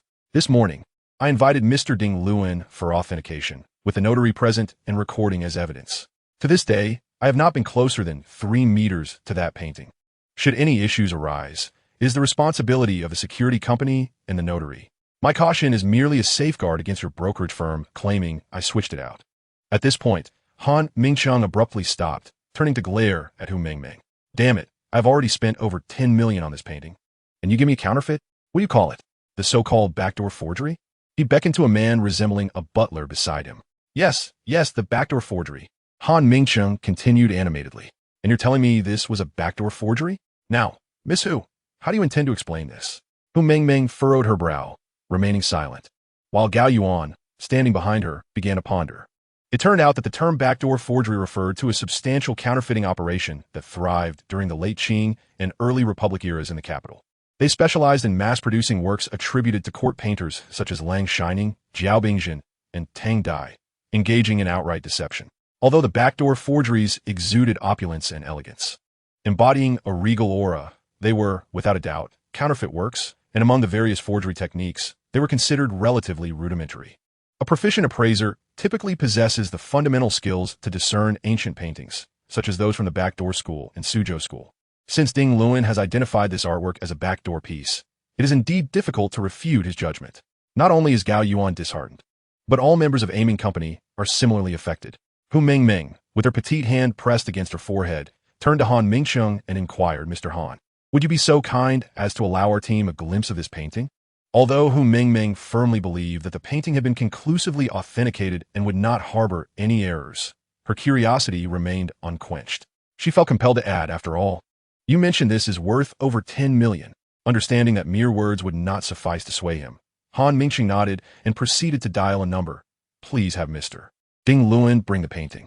Moments later, the grand door to the living room swung open, revealing a large entourage. Among them was a display cart topped with a massive glass cover, showcasing the ancient painting at its center. Surrounding the cart stood 7 or 8 bodyguards. Han Mingcheng gestured towards them and introduced, "These individuals are from Zhongqing Security. They have been providing security services since the painting left the auction house." He continued, "These representatives from a notary office assure you that the painting has not been altered since its departure from the auction house. You may verify the entire recording to avoid any claims of deception." Subsequently, the display cart was wheeled into the center of the room. Someone removed the glass cover, revealing the ancient painting within. Gao Yuan, standing behind the sofa, quickly stole a glance at the artwork.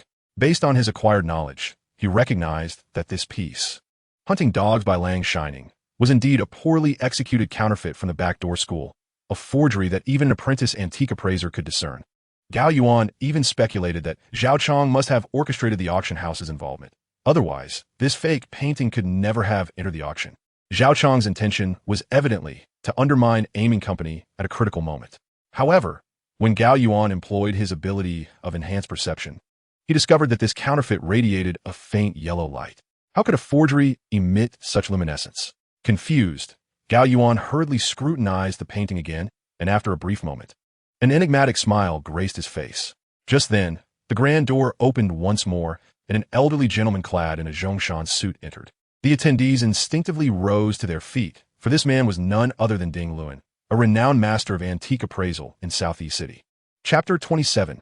Who claims it is fake?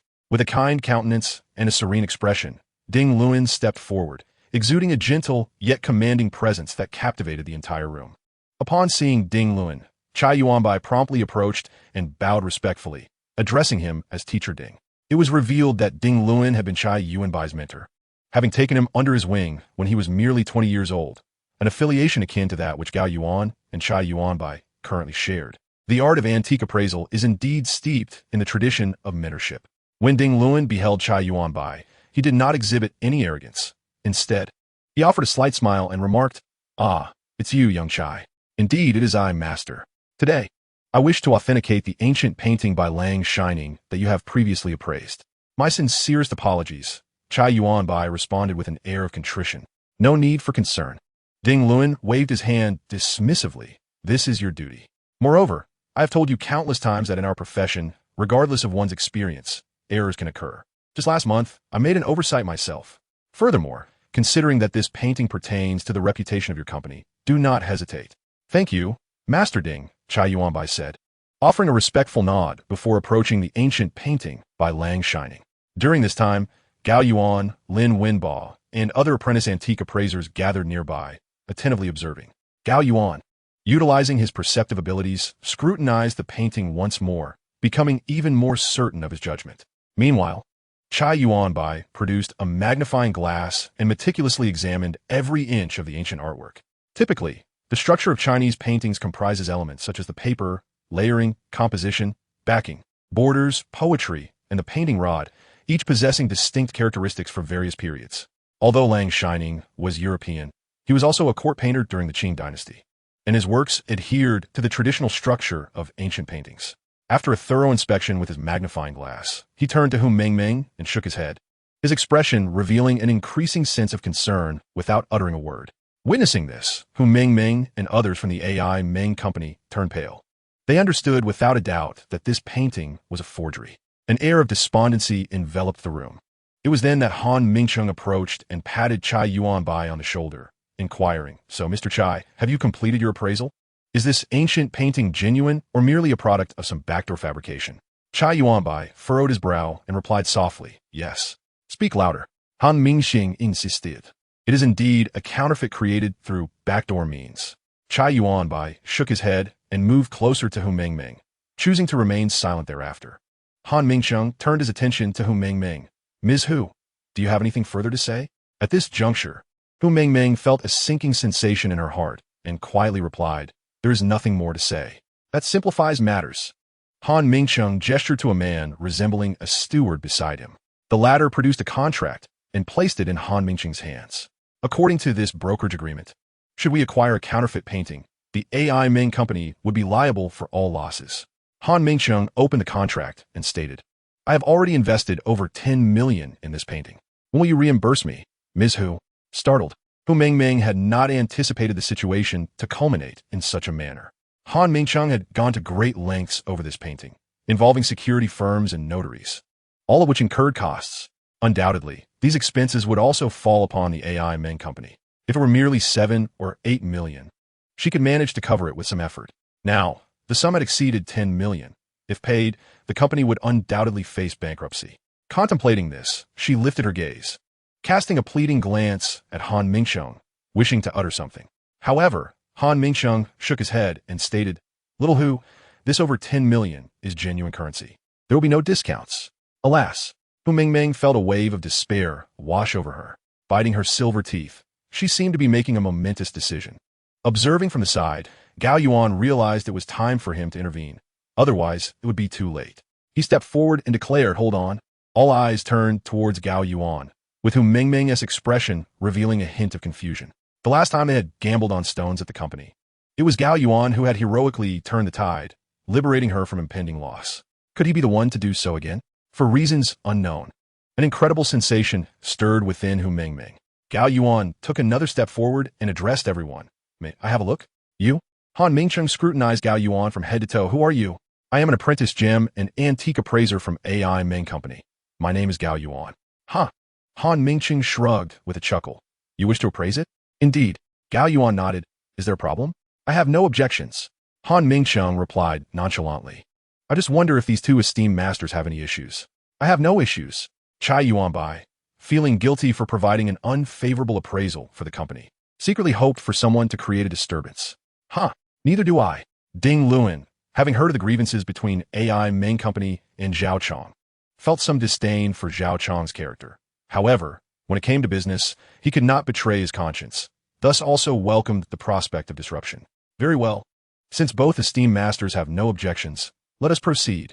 Han Mingcheng picked up a glass of red wine. Just do not take too long. I am quite busy. Fear not. Gao Yuan approached and picked up a magnifying glass, scrutinizing the piece. He then turned to Ding Luan and inquired, "On what grounds do you assert that this painting is a counterfeit?" Ding Luan smirked, remaining silent. Meanwhile, Chai Yuanbai furrowed his brow and cautioned Gao Yuan, "Do not speak out of turn. There are several methods of forgery when it comes to ancient paintings: imitation, copying, substitution, etc. Among these, forgery is the easiest to identify. Professor Ding could not possibly err in this regard. Indeed, the apprentice antique appraisers from AI Ming Company shook their heads in unison, deeming Gao Yuan's interference unwarranted. Ding Luan, with a slight smile, gestured toward Chai Yuanbai. "I believe, young lad, that Chai has already enlightened you. Are you implying that I have misjudged?" "Yes," Gao Yuan affirmed. "Professor Ding, you have indeed misjudged." "Ha ha!"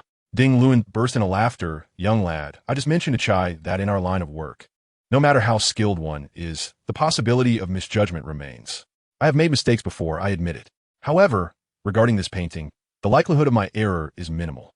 As he spoke, Ding Luan pointed at Gao Yuan. "I would like to hear your reasoning as to why you believe this ancient painting is genuine. How about you elucidate your thoughts?" Chapter 28. White Jade Carving of General Hu Tengwu. Gao Yuan pointed to the two rods of the ancient painting and said, "Mr. Ding, Teacher Chai, come and take a look at the upper and lower rods of this artwork." "What is it?" the two teachers inquired as they gathered beside Gao Yuan. Though the rods were meticulously wrapped in canvas, a faint aroma lingered in the air, a scent exclusive to premium rosewood. "To my knowledge, it is rare for the style from the back door to utilize rosewood for its rods. It's simply too expensive." Ding Luan nodded and patted Gao Yuan on the shoulder. "You are quite right. The backdoor style seldom employs such high-end wood for its rods. But one must not speak in absolutes. When evaluating a painting, one must focus on the artwork itself. Look at this painting. It is replete with traces of imitation and copying, a classic case of painting a tiger by imitating a cat, lacking its essence. Regardless of the rod's quality, it cannot conceal the fact that it is of the backdoor style." Indeed. Gao Yuan pointed to the canvas. "Mr. Ding, observe this canvas. It is a fine paper silk that only emerged in the early Qing dynasty." No. Before Gao Yuan could finish, Ding Luan quickly waved his hand. "Young lad, I just told you, no matter how exquisite your material is, it cannot mask the flaws in the craftsmanship. The saying all that glitters is not gold applies here. This piece is a crude product of the backdoor style." Sighing, Gao Yuan thought to himself, "It is indeed difficult to persuade the obstinate. I've stated my case, yet you remain unyielding. Do not blame me for my harshness." With that thought, he smiled at Ding Luan. "Mr. Ding, how about we make a wager?" "A wager? On what?" Ding Luan looked at Gao Yuan with curiosity. "I wager that this painting is authentic." As he spoke, Gao Yuan removed a piece of sheep-fat white jade from his collar and placed it aside. "You, sir, should be knowledgeable. If I lose, I will give this to you." Everyone paused in surprise, while Hu Mengming's eyes sparkled with excitement. "Oh, an ancient jade from the Song dynasty." Ding Luan glanced at the jade pendant, revealing a hint of greed, then smiled nonchalantly at Gao Yuan. "Young lad, this item holds significant value. Are you not afraid of losing it?" "I'm not," Gao Yuan replied confidently. "Very well." Ding Luan laughed at the onlookers. "Logically, I should not gamble with this young fellow, as he is of my student-esque generation, which could be seen as taking advantage. However, I genuinely cherish this ancient jade pendant. A few years ago, at an auction, that rascal Zhao Bo snatched it from me for 140,000. Since fate has brought it back to me today, I shall not refuse it." As he spoke, Ding Luan retrieved a white jade handle from his pocket and placed it beside the ancient jade pendant. "Young lad, take a look at this. Does it compare to your pendant?" Gao Yuan glanced over and noted that the handle was indeed an artifact from the Ming dynasty. A white jade carving of General Hu Tengwu, approximately 6 to 7 centimeters in height. He recalled that at an auction 2 years prior, this item fetched a price of 120,000. Though it was slightly lower than his pendant, the energy within the pendant had long been absorbed by him. The energy contained within this artifact remains quite abundant. The bystanders expressed their skepticism, shaking their heads in disbelief. They all perceived Gao Yuan as mad for daring to gamble with Ding Luan, clearly offering his prized possession to his opponent. Meanwhile, Ding Luan, with his integrity, declared that he should not engage in a wager with Gao Yuan. However, his fondness for the jade pendant compelled him to seize the opportunity for a calculated risk. Chai Yuanbai initially intended to intervene and prevent Gao Yuan from proceeding, but upon observing Hu Mengming's contemplative demeanor, he relinquished his intention. In contrast, Han Mingsheng displayed an expression of excitement, evidently more intrigued by the prospect of gambling than by antiques themselves, particularly in a wager involving such antiquities. Thus, Gao Yuan and Ding Luan each produced their stakes and placed them aside. Ding Luan then addressed Gao Yuan. "All right, young one, reveal your trump card. I can hardly contain my eagerness to claim your jade pendant." Gao Yuan responded with a smile. "I fear you may be disappointed, esteemed sir. My jade pendant remains with me." He then turned to Han Mingsheng, inquiring, "Do you possess any tools for handling ancient paintings?" "Tools?" Han Mingsheng paused, then chuckled. "Indeed, I have some, though I have never used them. To be honest, I collect antiques merely as a means of saving money, occasionally indulging in the aesthetic pleasure they provide." With that, he gestured to those nearby. "Quickly, fetch my set of tools for this young man." He then rubbed his head, growing increasingly intrigued by the unfolding wager. Soon, someone presented a set of tools to Gao Yuan, who stood before the ancient painting attributed to Lang Shining.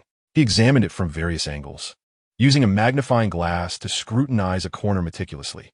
Through his perceptive abilities, Gao Yuan discovered that the painting possessed two layers. The lower layer showcased the authentic work, hunting dogs, while the upper layer merely represented a replica, cleverly concealing the genuine masterpiece beneath. Evidently, the individual who concealed the painting employed this stratagem to obscure the true artwork below, crafting a flawless imitation to deceive onlookers. Alternatively, it was plausible that the painting was created by a master within the realm of imitation. Regardless, Gao Yuan felt it was time for this ancient work to be revealed to the world once more. With careful precision, he examined the painting until he deftly employed a pair of tweezers to peel back a section of the upper layer, revealing the ink strokes beneath. Just as he was about to continue, Ding Luan suddenly screamed, "By heavens, a false concealment!" His exclamation sent a ripple of shock through the gathering, plunging the room into silence. Chai Yuanbai stepped forward, scrutinizing the artwork before exclaiming, "Indeed, it is a false concealment." "What?" Han Mingsheng exclaimed, startled, as he hurriedly approached. "What has transpired?" Standing beside him, Lin Wenba hurriedly explained, "The upper layer of this painting is a forgery. The true essence lies beneath. A concept known as false concealment of truth. How amusing!" Han Mingsheng exclaimed. "I never anticipated this." Ding Luan's eyes revealed an expression of disbelief. "I have appraised ancient paintings for decades, and this is the first time I have encountered such a phenomenon. I must have misjudged it." As he uttered these words, Ding Luan's face aged significantly in an instant. Chai Yuanbai quickly reassured him, "Not necessarily, master. The lower layer may merely be a copy of the upper one. After all, one of the methods of forgery involves revealing layers to create a duality." Chapter 29. The Unyielding Ding Luan. It turned out that Chinese ancient paintings are crafted on rice paper, which typically consists of multiple layers. Forgers exploit this characteristic by peeling the rice paper layer by layer. Consequently, a single painting can transform into several works. Naturally, the underlying layers may lack certain elements and exhibit faded brushwork, which forgers would gradually replenish. Chai Yuanbai was referring to this technique. That cannot be the case. Ding Luan shook his head, his expression increasingly pained. The situation you describe would result in a mismatch between the canvas and the other elements, and this is clearly not such a case. I must admit I misjudged it. At that moment, Gao Yuan had already peeled away the superficial layer of the counterfeit, revealing the vividly lifelike hound painting. Ding Luan, Chai Yuanbai, Lin Wenba, and the others, who could no longer contain their excitement, gathered around to inspect it. "How is it? What is the verdict?" Han Mingsheng asked, practically bubbling with enthusiasm as he spun in place. He was genuinely captivated by this gamble. "It is undoubtedly genuine," Ding Luan was the first to declare. "Indeed, it is authentic." Chai Yuanbai nodded in agreement. "Yes," Lin Wenba chimed in, though his words held less weight. However, with three appraisers affirming the authenticity, along with Gao Yuan's confirmation, the painting was undoubtedly a genuine masterpiece. In a burst of exhilaration, Han Mingsheng leaped into the air, exclaiming, "This is fantastic! I never expected such an experience. It's simply delightful. Hu Mengmeng cast a glance at Gao Yuan before stepping over to Han Mingsheng, saying, Mr. Han, do you still require compensation for your losses? Of course not. With a genuine piece like this, what compensation is needed? Han Mingsheng laughed heartily, clearly overjoyed. Not only do I not need compensation, but I also deserve a reward. He then instructed the butler, bring me a large red envelope for everyone. Yes, sir. At this point, everyone was elated, and the butler, equally joyful, turned to leave. Hu Mengmeng would never accept Han Mingsheng's red envelope and quickly wave her hand, saying, no need for that, Mr. Han. This is our duty. Ha ha ha. Beautiful Hu, please don't take offense. I'm just a straightforward person, focused on matters rather than individuals. Han Mingsheng looked. Moreover, I was acquainted with your father, which is why I sought your company as my agency. In the future, I will continue to rely on you for antique purchases. The red envelope may be dismissed, but none of you are permitted to leave. Today, I shall host a splendid feast in my residence. As he spoke, he patted Gao Yuan's shoulder, adding, especially you, my young brother. I hereby extend an invitation for you to become my dedicated antique broker. What say you? Gao Yuan glanced at Hu Mengmeng beside him and replied, as long as my boss consents, I have no objections. Oh, Mr. Han, please refrain from making such statements. Hu Mengmeng shyly glared at Han Mingsheng, unable to meet Gao Yuan's gaze. Thus, everyone was filled with joy, except for Ding Luan, who stood apart, his face a portrait of helplessness and desolation. Although he himself had once remarked that no one in this profession is infallible, the reality of being mistaken left him in a state of deep frustration. Chai Yuanbai seemed to discern his mentor's thoughts and picked up the white jade handle, nudging it toward Gao Yuan. Instantly, Gao Yuan comprehended the implication. He approached Ding Luan, saying, Teacher Ding, I was rather presumptuous earlier. This handle should rightfully return to its original owner. No. Ding Luan shook his head defiantly, fixing his gaze on Gao Yuan. To wager is to accept defeat. If I cannot even uphold this principle, how can I navigate the antique world? Since I have lost, this item is yours. With that, Ding Luan pressed the handle into Gao Yuan's hands. However, young lad, I must confess my discontent. Are you brave enough to wager once more? Gao Yuan was taken aback. And so were Hu Mengmeng and Chai Yuanbai, each incredulously regarding Ding Luan. Han Mingsheng's eyes sparkled with excitement, exclaiming, Yes, yes. I relish this. Old Ding, how shall we proceed? I have plenty of antiques at home. Very well. Ding Luan nodded, as if having made a decision. I shall certainly require some of your antiques.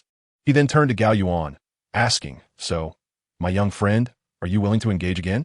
Perhaps not. Gao Yuan glanced at Chai Yuanbai, feeling somewhat troubled. After all, Ding Luan was of his master's generation. The initial slight could be overlooked, but a second would be excessive. Chai Yuanbai shook his head at Gao Yuan, stating, Teacher, please let young Gao be. He merely stumbled upon luck. Indeed, Gao Yuan eagerly chimed in. I am just a fortunate cat. No, Ding Luan countered. A fortunate cat that finds a dead mouse indicates a remarkably keen sense of smell. Without genuine skill, survival would be impossible. With profound insight, Ding Luan grasped Gao Yuan's hand, continuing, Moreover, my intuition tells me, young lad, you are no mere fortunate cat, but rather a prodigy. How could such talent be overlooked? I am willing to risk my own reputation to verify this. Gao Yuan felt helpless. He truly wished to avoid further embarrassing Ding Luan, especially after having already offended the Zhao family. Regrettably, Ding Luan was rather obstinate, and Chai Yuanbai, as his disciple, was powerless to intervene. Thus, Gao Yuan was forcibly pulled to participate in yet another match. This round, unlike the previous one, transcended mere victory or defeat. It posed a dilemma of how to compete. The exceptional painting by Lang, shining earlier, was indeed unique, making it impossible to find a comparable piece. More critically, in this round, Ding Luan intended to test Gao Yuan's abilities, a challenge that others could not interject into. After pondering for considerable time, Ding Luan's eyes suddenly sparkled with inspiration, and he turned to Han Mingsheng, saying, Mr. Han, may I borrow your antique exhibition room for a while? Of course, no problem. Han Mingsheng nodded, replying. Most of those antiques were authenticated by you. I willingly lend them to you. However, I must insist on observing your competition from the sidelines. Don't misunderstand. I have no doubts about your integrity. I merely wish to enjoy the spectacle. Han Mingsheng scratched his head, smiling innocently. Very well. Ding Luan nodded. Chapter 30, A Scholar's Inkstone. Thus, Han Mingsheng led Ding Luan into his antique exhibition room. The two conversed for quite some time before allowing everyone to enter. It must be said that Han Mingqing genuinely loved antiques. Inside the spacious exhibition room stood numerous mahogany display racks, filled with a diverse array of antiques. Moreover, 4 or 5 surveillance cameras were installed on the ceiling, monitoring the antiques from different angles. As for the previously authenticated painting, Hound and Hunter by Lang Shining, it had been securely locked away in a mahogany box by Han Mingqing. Once everything was settled, Han Mingqing nodded to Ding Luan, signaling that they could commence. Excellent. Ding Luan stepped forward, pointing to the antique rack on the left. The antiques on this shelf are all genuine, most of which I have authenticated. With that, everyone hurriedly turned their gaze toward the rack, which displayed no fewer than dozens of antiques. From snuff bottles to handle pieces and porcelain, it was a veritable treasure trove. Although it wasn't enough to establish a museum, it certainly was an impressive collection. Observing the envy in the eyes of the crowd, Han Mingqiang felt a sense of pride. However, Ding Luan then pointed to a larger cabinet, stating, "On this side, everything is counterfeit." Everyone immediately turned to the counterfeit section, only to be rendered speechless. It turned out that the shelf was filled with over 100 items. The number of fakes far exceeded that of the genuine articles. Well, Han Mingqiang scratched his head, awkwardly explaining, "Please don't laugh. These are the tuition fees I've paid over the years. Otherwise, how could I have navigated around so many intricacies when purchasing that painting?" The crowd couldn't help but chuckle. Meanwhile, Ding Luan directed his attention to the shelf of fakes, saying, "Earlier, I mixed 2 genuine items among these counterfeits. Now, young man, your task is to identify those 2 authentic pieces. Do you dare to take on this challenge?" Gao Yuan remained silent for a moment, activating his vision to examine the shelf of fakes. A smile spread across his face as he turned to Ding Luan, responding, "I accept. Ha ha ha, splendid. I truly appreciate your enthusiasm." Ding Luan laughed heartily, casting a glance at Chai Yuanbai, only to find him equally eager to participate. "Xiao Chai, it seems you're brimming with ideas. Why not take a turn first?" "Oh, teacher, I apologize for my clumsiness." Chai Yuanbai genuinely wished to give a try. After all, opportunities to handle such antiquities are rare indeed. Though he had long achieved fame, he dared not let his guard down in the slightest. Thus, with a bold smile, he approached the counterfeit artifacts to examine them closely. At first, Chai Yuanbai was filled with enthusiasm, his face reflecting a subtle confidence. However, it wasn't long before beads of sweat began to appear on his forehead, and his expression grew increasingly solemn. After a while, he turned to Ding Luan with an apologetic look, saying, "Teacher, my skills still leave much to be desired." No. Ding Luan reassured him, patting Chai Yuanbai on the shoulder. "It is not a lack of skill. Rather, expertise lies in specialization. The realm of antiques is vast and profound, with countless branches, each harboring its own intricacies. It is impossible for one person to master them all. I too have my areas of proficiency, and as for you, it simply happens that you encountered a domain that is not your forte." "You flatter me too much, teacher." Chai Yuanbai shook his head. "I am well aware of my own capabilities." With that, he retreated into the crowd, choosing to remain silent. Over the years, Chai Yuanbai had diligently honed his skills, believing his talent in appraising antiques had surpassed that of his mentor, Ding Luan, or at the very least, matched it. Yet, in this moment of comparison, he realized just how far he still had to go. Seeing Chai Yuanbai's dejected expression, Ding Luan felt a twinge of satisfaction. He then turned his gaze to Lin Wenbo and the others, asking, "Shall the rest of you give it a try?" To be honest, had it not been for Chai Yuanbai's recent defeat, Lin Wenbo and the others might have been tempted to take a chance. However, at this moment, they were devoid of any desire to participate. After all, they had been mere spectators during Chai Yuanbai's appraisal and had gleaned nothing from it. Since it is thus, let the expert take the stage." Ding Luan turned to Gao Yuan. "Young man, it is your turn." "Very well." Gao Yuan scratched his nose and approached the display of fake antiques, pondering for quite some time. Then, he began to handle the counterfeit artifacts one by one. His knowledge of appraisal was partly acquired during his university years, but even more so from his time spent learning alongside Chai Yuanbai. Thus, his approach to the antiques mirrored that of his predecessor. When Chai Yuanbai noticed Gao Yuan's method of selecting antiques, he dismissed him as merely average. The only reason he had successfully identified the authenticity of Lang Shining's Hound painting was sheer luck. Even Ding Luan shook his head in agreement, sharing the same sentiment. Concurrently, as the confidence he had recently lost began to gradually return, his gaze toward Gao Yuan became increasingly condescending. Unexpectedly, at that moment, Gao Yuan suddenly picked up a peculiar, slightly damaged wooden paperweight. Turning to Ding Luan, he remarked, "Teacher Ding, while this paperweight may appear worn, it is crafted from excellent materials, with a rich patina and exquisite carvings. Not only that, but it is also crafted from two pieces of wood joined together using a technique that requires no glue, remarkably maintaining its integrity for 3 centuries. Truly a masterpiece. A genuine article. Disregard the triviality." Applause erupted as Ding Luan displayed an expression of excitement, unable to contain himself as he raised both hands in applause. Meanwhile, Chai Yuanbai stood to the side, his face flushed with embarrassment, having played with the paperweight for quite some time without recognizing its true value. Gao Yuan then picked up a root carving approximately 20 centimeters tall, exclaiming, "Due to its slow growth, boxwood rarely produces large sculptures, which are typically reserved for palaces. This statue of Lu Hai playing with the golden toad is vividly lifelike, a marvel of craftsmanship. Moreover, such a substantial piece of boxwood could only have been afforded by the imperial court. An authentic treasure."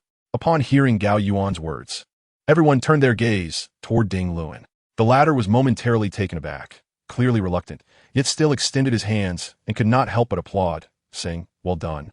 Young lad, I didn't expect you to select both so swiftly. Quite impressive."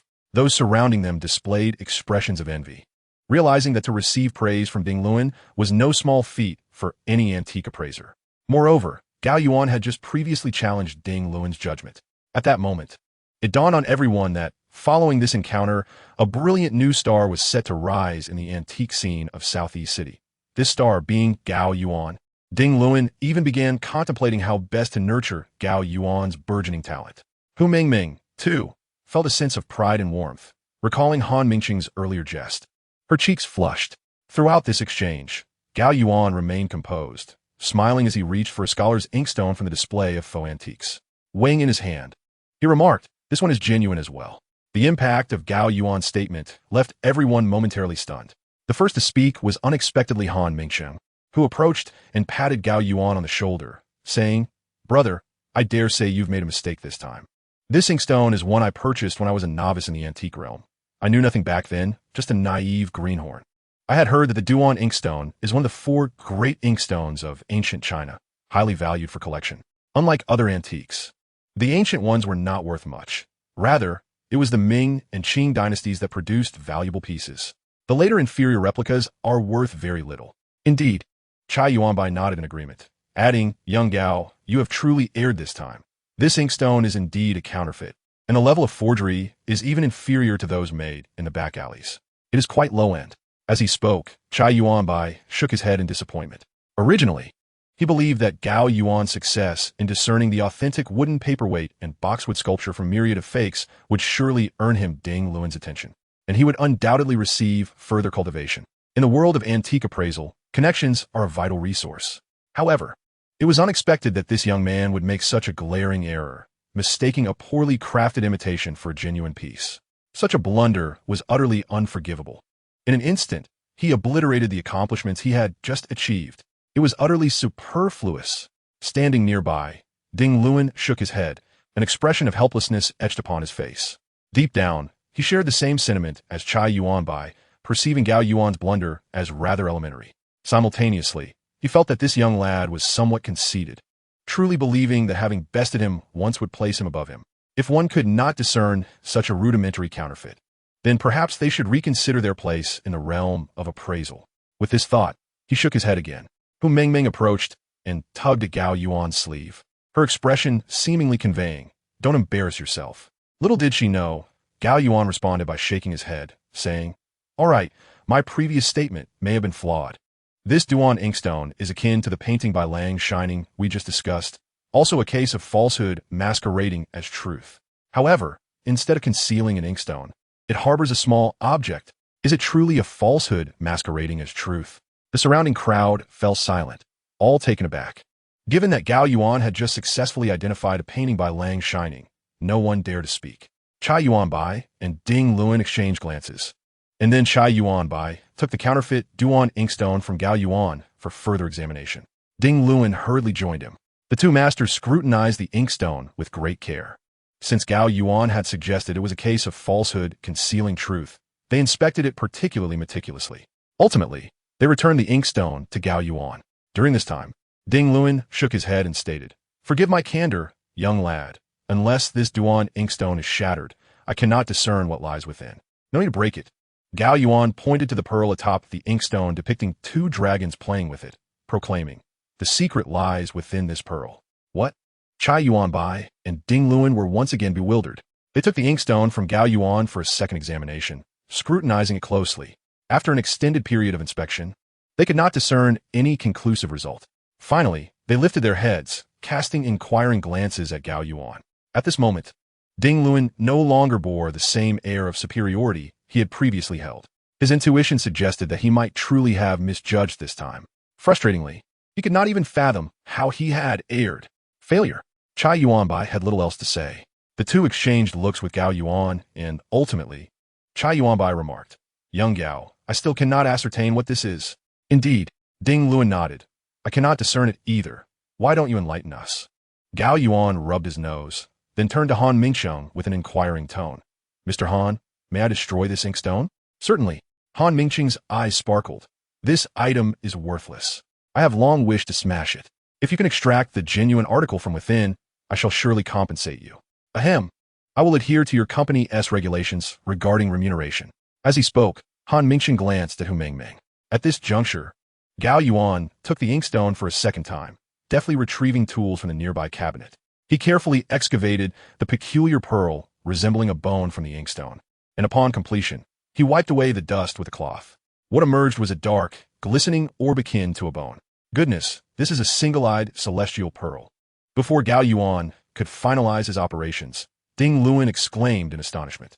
His hands trembled slightly with excitement. Meanwhile, Chai Yuanbai, standing beside him, looked bewilderedly at his teacher. "Teacher, what are you saying? Is this the legendary single-eyed celestial pearl or the Buddha bone pearl?" Upon hearing this, Chai Yuanbai's mind buzzed with disbelief, prompting him to glance at it again. Ding Luan, his hands quivering, took the celestial pearl from Gao Yuan's grasp and examined it closely. Indeed, it is a celestial pearl. A single-eyed celestial pearl. Its origin should date back to the late Ming or early Qing dynasty. How rare it is.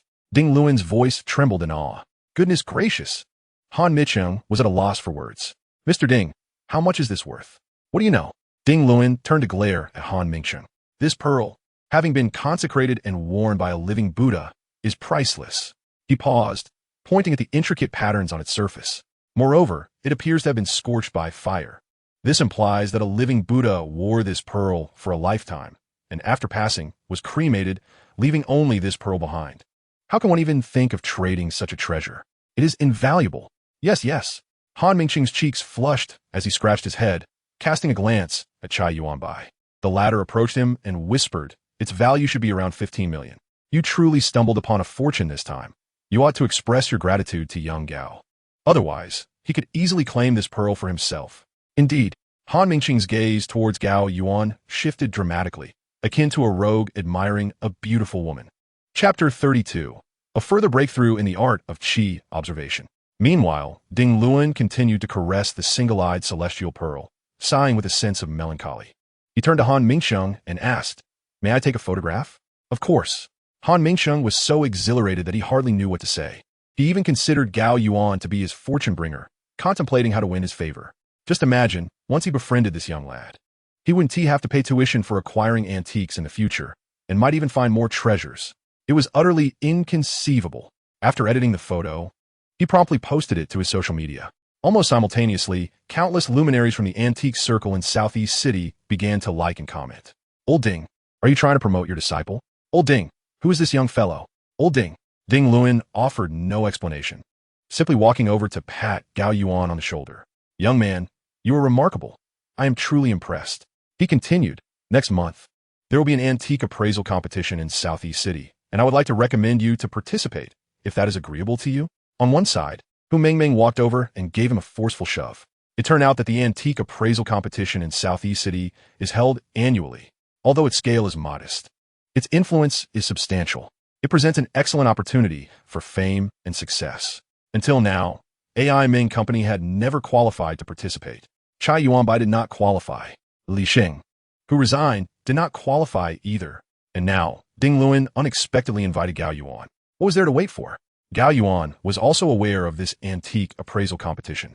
So he quickly agreed, expressing his gratitude to teacher Ding, hoping he wouldn't bring shame upon him. Ha ha ha. Ding Luan vigorously patted Gao Yuan on the shoulder. With the two techniques you used to defeat me today, it would be difficult to embarrass yourself in the antique appraisal competition. All right, little one. No need to be modest. I have high hopes for you. Thus, through Ding Luan's introduction, Gao Yuan secured a coveted spot in the Southeast City Antique Appraisal Competition. Moreover, Ding Luan did not hoard his resources. After leaving the Han residence, he began to create a buzz for Gao Yuan. Before long, most of the antique circles in Southeast City were aware of Gao Yuan's name. They knew he had defeated Ding Luan twice. From that moment on, Gao Yuan's reputation soared within the antique circles of Southeast City. But the story does not end there. That day, after everything concluded, Wu Mengmeng suggested they leave together. Han Mingqiang had initially planned to invite everyone for a meal, but seeing how busy everyone was, he refrained from insisting. Nevertheless, he transferred 3 million to Hu Mengmeng. This is the appraisal fee for the single-eye heaven bead. You all helped me avoid a significant loss. Without you, without Teacher Gao, I might have discarded this inkstone as garbage. This is what you deserve. Hu Mengmeng glanced at Gao Yuan. The money was earned by him, yet she was the one receiving it, which made her feel somewhat awkward. At the same time, having experienced this incident, her heart harbored a newfound admiration for Gao Yuan. As for Gao Yuan, Han Mingqiang also expressed his sentiments. Just before leaving, he slipped a card to Gao Yuan.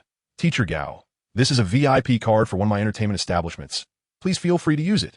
This visit to the Han residence was incredibly fruitful for Gao Yuan. Not only did he receive 2 million in appraisal fees, but he also handled several treasures, especially the explosive yellow energy contained within the single-eye heaven bead.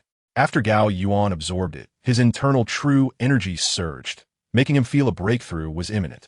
Upon returning to the company, Gao Yuan found a secluded corner, closed his eyes, and began to cultivate.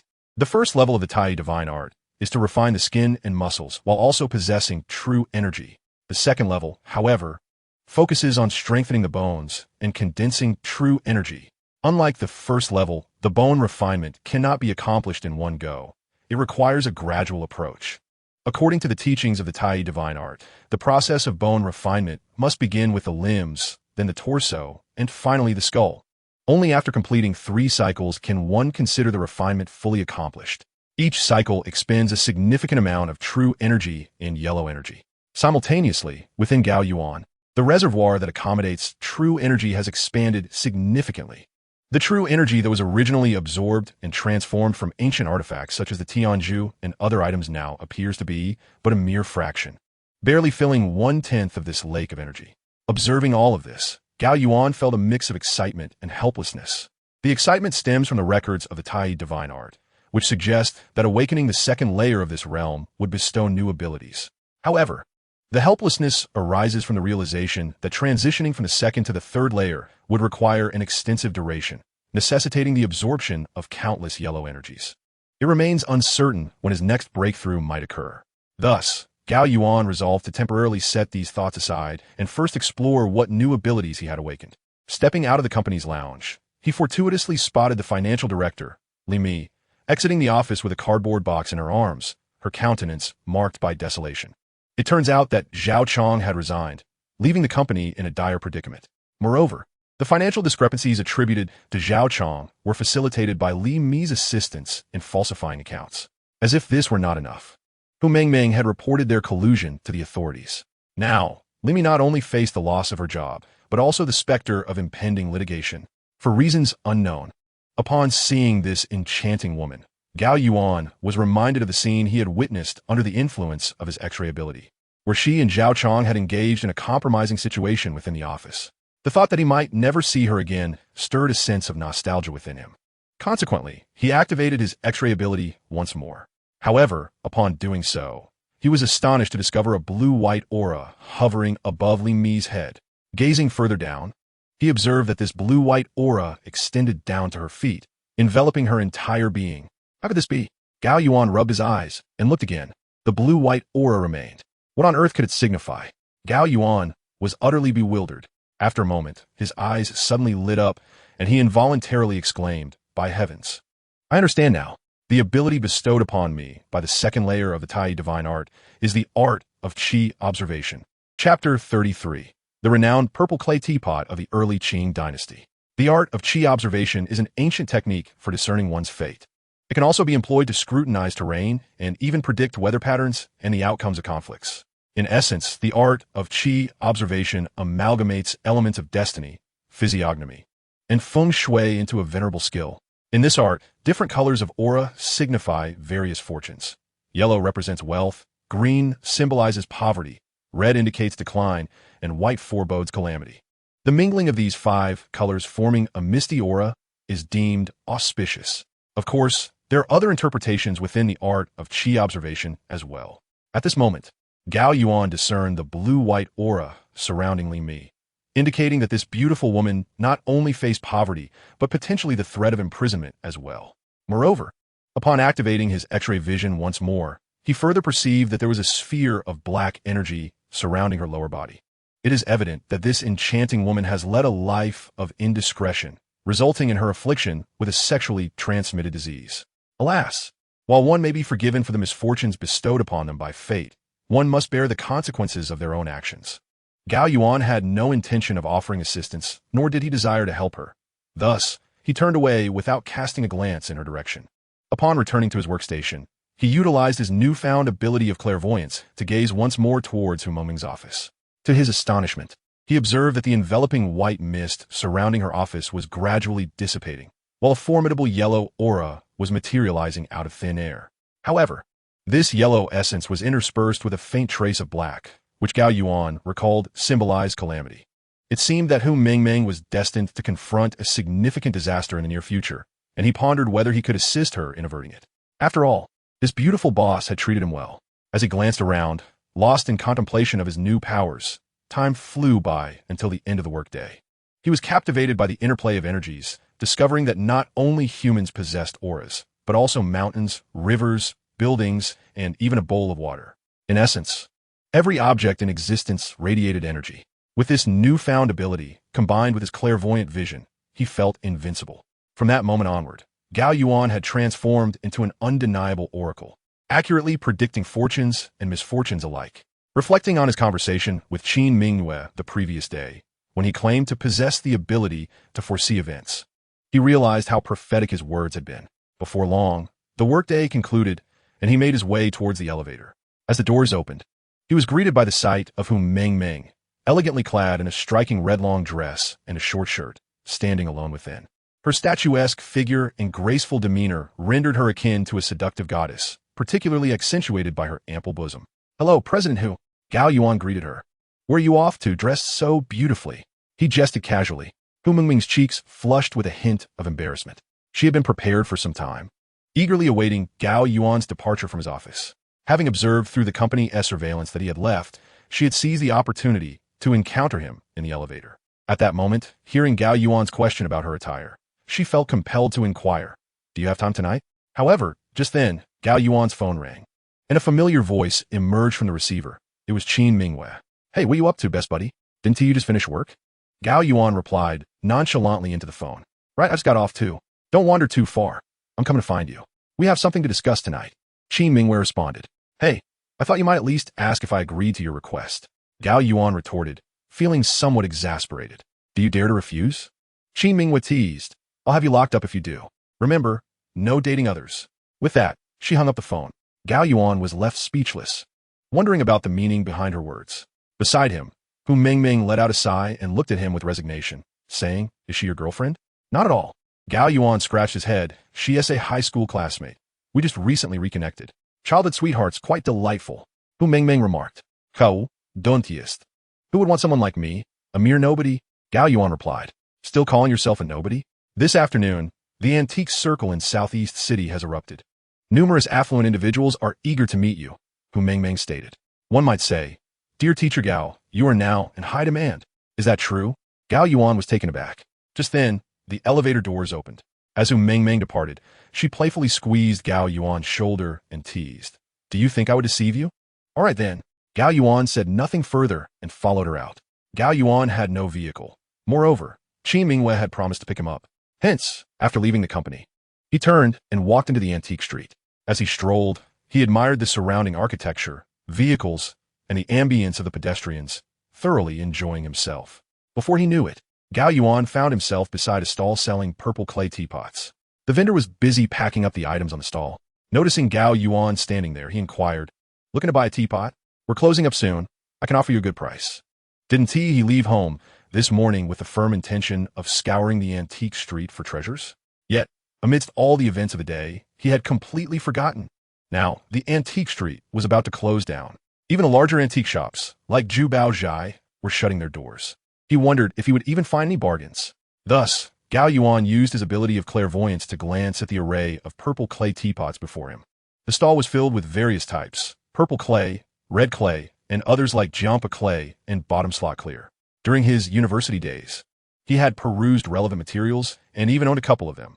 Thus he was aware that the so-called purple clay teapots today had largely been ruined by manufacturers. Most of the teapots were chemically made or machine-crafted.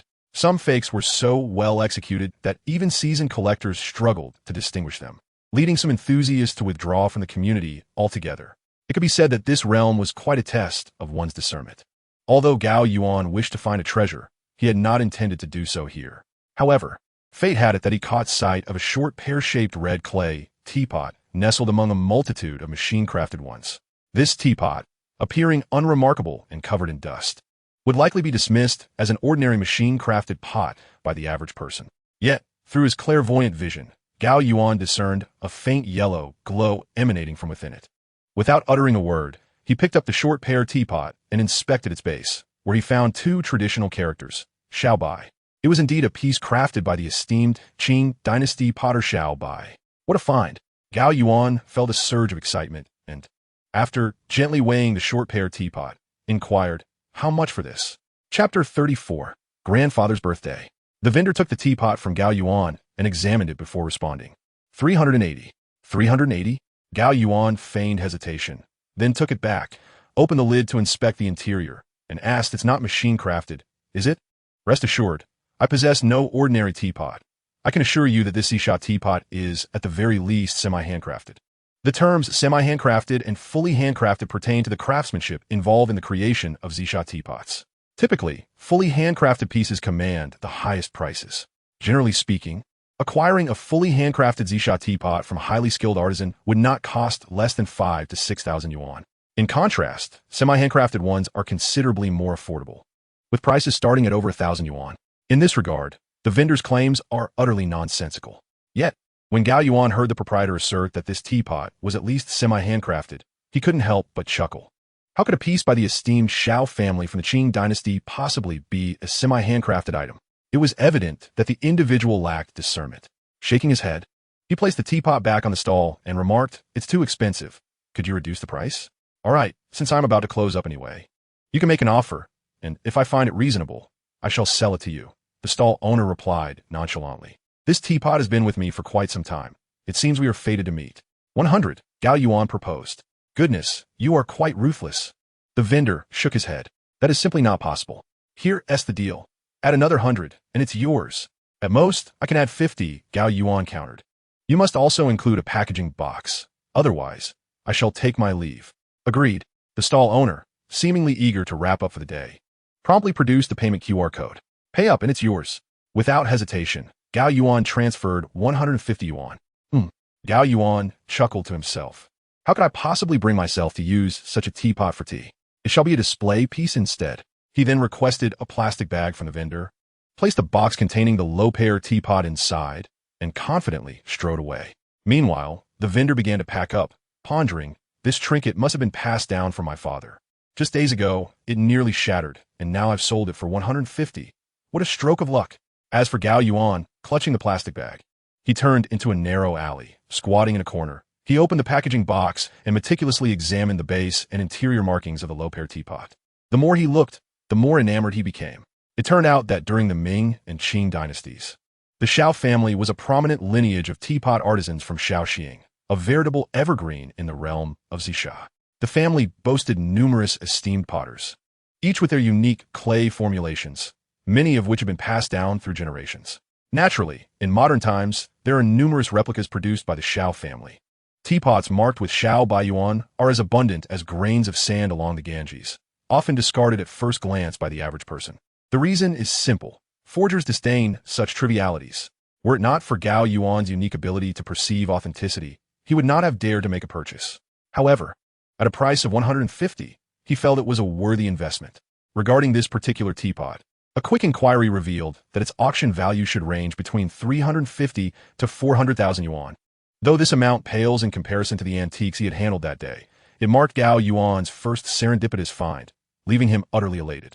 For a moment, he couldn't bring himself to absorb the yellow energy emanating from the teapot. At present, he carefully wrapped the pot again and raised his head, contemplating how to contact Qin Mingyue. Logically, the time was about right. Suddenly, a pair of icy little hands covered his eyes from behind, accompanied by a melodious voice like the chime of a bell. "Guess who I am? It's the tomboy Qin Mingyue." Gao Yuan spun around abruptly, taken aback. Unlike yesterday, Qin Mingyue was adorned in a flowing aquamarine dress, cinched at the waist with a white belt that accentuated her slender figure exquisitely. Her ample bosom, fair skin, and sparkling large eyes, combined with her delicate features and ear-length hair, rendered her as enchanting as a fairy. One could not deny that this tomboy had transformed into a vision of beauty, captivating to the extent that Gao Yuan felt an urge to activate his ability to gaze through her attire and behold her in full. "Who are you calling a tomboy?" Qin Mingyue retorted, playfully punching Gao Yuan in the chest. "By the way, buddy, what do you need from me?" Gao Yuan scratched his head, stealing another glance at Qin Mingyue's chest, pondering how it had never appeared so full during their high school days. "What is going on here? Get in the car." Qin Mingyue confidently gestured towards a white Audi parked by the roadside. "All right." Gao Yuan, not overthinking it, opened the door and took a seat in the passenger seat. Qin Mingyue climbed in as well. "Now, can you tell me what this is about?" Gao Yuan inquired. "Your grandfather's birthday?" He echoed. "Yes." Qin Mingyue nodded. "What does that have to do with me?" "I'm not going." Gao Yuan shook his head. "What a joke. What if people misunderstand?" "You." Qin Mingyue, slightly vexed, glared at Gao Yuan. "Dare you say that again?" Her beautiful eyes brimmed with indignation. "Well, you must go," she insisted. "No problem. I know where you live and that your mom sells vegetables. I can personally ask for your leave. This won't be a challenge." Qin Mingyue fastened her seatbelt and started the car. "Hey!" Gao Yuan exclaimed in alarm, realizing he was walking into a trap. This is going to be a disaster. Alas! Despite his protests, Qin Mingyue remained resolute. Before long, the white Audi pulled away from the antique street, heading straight for Gao Yuan's family S-Market. Meanwhile, in a nearby cold drink shop, Meng Meng occupied a window seat, her gaze fixed on Qin Mingyue's white Audi. Only after the car had vanished from sight did she sigh. "So, Gao Yuan has a girlfriend, and she is not any less attractive than me." Shaking her head, Meng Meng settled the bill, leaving the shop feeling despondent. Chapter 35. High School Classmate Group. Qin Mingyue indeed knew where Sun Xiaoa sold vegetables. The timing was impeccable. As she arrived in front of the market in her white Audi, she spotted Sun Xiaoa emerging from within. As she contemplated her impending actions, Qin Mingyue felt her cheeks flush with embarrassment. Turning to Gao Yuan, she implored, "Accompany me to request leave from my mother." Gao Yuan shook his head resolutely. "Moreover, that is my mother, not yours." At this, Qin Mingyue's face reddened even more. She extended her delicate, snow-white finger to point at Gao Yuan's nose and declared, "Just you wait." With that, she flung open the car door and alighted. Gao Yuan then beheld the stunningly beautiful, enchantingly radiant Qin Mingyue, akin to a fairy. As she gracefully approached his mother, Sun Xiaoa, she first bowed respectfully and then uttered a few words. His mother appeared taken aback and gently patted Qin Mingyue's shoulder. They exchanged a few more words, and Qin Mingyue gestured towards the white Audi. Soon, Gao Yuan noticed his mother striding towards him with an air of authority. "This is bad." Gao Yuan scratched his head. Sure enough, his mother reached the passenger side, opened the door, and seized Gao Yuan's ear, exclaiming, "You little rascal. Get down here." "Mom, don't listen to Qin Mingyue's nonsense. There is nothing between us," Gao Yuan protested as he awkwardly hopped out of the car. "Stop playing coy. You think you can fool your mother?" Sun Xiaoa pointed at Gao Yuan's nose. "Tell me, why aren't you going to celebrate Qin Mingyue's grandfather's birthday tonight?" I simply have no gift to bring." Gao Yuan scratched his head, feeling embarrassed. You know, her grandfather holds quite a significant position. Upon hearing this, his mother seemed to comprehend and turned to Qin Mingyue. "Auntie, I prepared everything for Gao Yuan. He just needs to show up." Qin Mingyue clutched Sun Xiao's arm, pleading earnestly. "Moreover, considering our relationship, if he doesn't go, wouldn't that be inappropriate? Annie, what do you think?" Gao Yuan felt a wave of dizziness wash over him, pondering, What relationship do we even have? We only met yesterday, and you extorted a meal from me. This is our second encounter. Go, you must go. Sun Xiua was momentarily dazed by Qin Mingyue's sweet words. I will make the decision on this matter. Mom, why are you meddling? Gao Yuan sighed in exasperation. Oh dear. You little rascal. Have you grown wings? Is my word no longer authoritative? Sun Xiua rolled up her sleeves, clearly ready for a showdown. How long has it been since you had bamboo shoots stir-fried with shredded pork? Wait. Mom, I will go. Gao Yuan hastily waved his hands. I'll go, just stop. With that, he turned and climbed back into the white Audi. Below, Qin Mingyue had a few more exchanges with Sun Xiua and bowed respectfully once more before getting into the car. Sun Xiua tilted her head, gazing dreamily at Qin Mingyue's retreating figure, murmuring to herself, what a wonderful girl. She is truly lovely. With a creak, the white Audi made a U-turn and sped towards the Qin residence. As they drove, Qin Mingyue laughed heartily. Hee little rascal. How long has it been since you had bamboo shoots stir-fried with pork? I never imagined you were like this as a child. Gao Yuan. Qin Mingyue. You are truly something else. Gao Yuan helplessly pointed at Qin Mingyue. Now that you are here, my mother is bound to misunderstand our relationship. What do you suggest we do? Deserved it. Qin Mingyue replied, brimming with confidence. Who told you to bully me? Oh, for heaven's sake, we only met just yesterday. When have I ever bullied you? Gao Yuan protested, feeling exasperated. You have indeed bullied me, yes you. Qin Mingyue retorted, her eyes slightly reddening. Observing her demeanor, Gao Yuan pondered, could it be that this girl truly has feelings for me?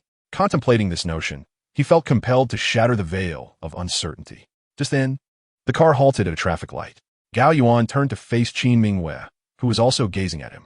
Gao Yuan, do you think I am pretty? Qin Mingyue suddenly asked with a gentle tone. Gao Yuan swallowed hard. Yes, you are beautiful. And what about my sexiness?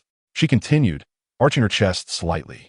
Honestly, I never imagined you would transform into this during high school. Gao Yuan scratched his head. Well, it seems you do know how to flatter, Qin Mingyue said proudly. In that moment, Gao Yuan wished to propose, how about you be my girlfriend? Yet, as fate would have it, the light turned green, and Qin Mingyue pivoted and stepped on the accelerator, the Audi moving forward. Gao Yuan let out a breath, his body slumping into the seat. It was only a brief encounter, yet he realized his body was drenched in sweat. How stressful.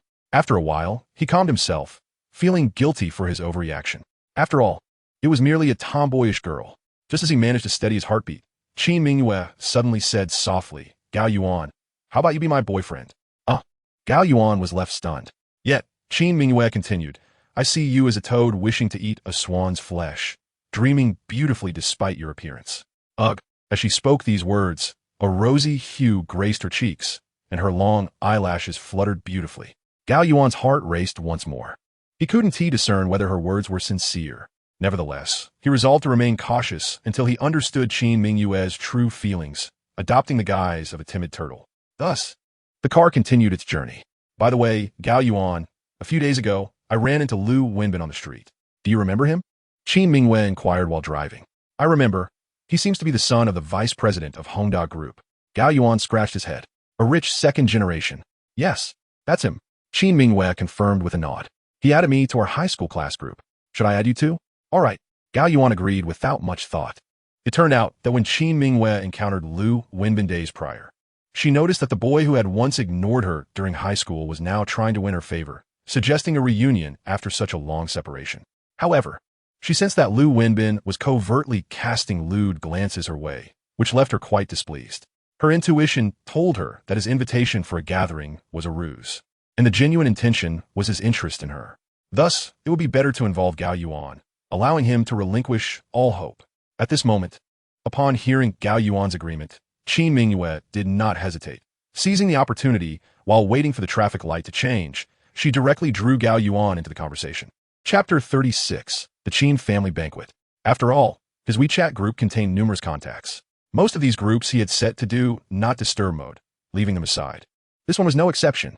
He continued to cradle his head with both hands, ostensibly admiring the street-side scenery. Yet in reality, he discreetly stole glances at Qin Mingyue. On the second day of their reunion, Gao Yuan still dared not use his clairvoyant abilities to observe her. The atmosphere from their earlier conversation had been somewhat oppressive, with neither party willing to speak. Little did they know, at that very moment, an event was unfolding within their high school classmates group.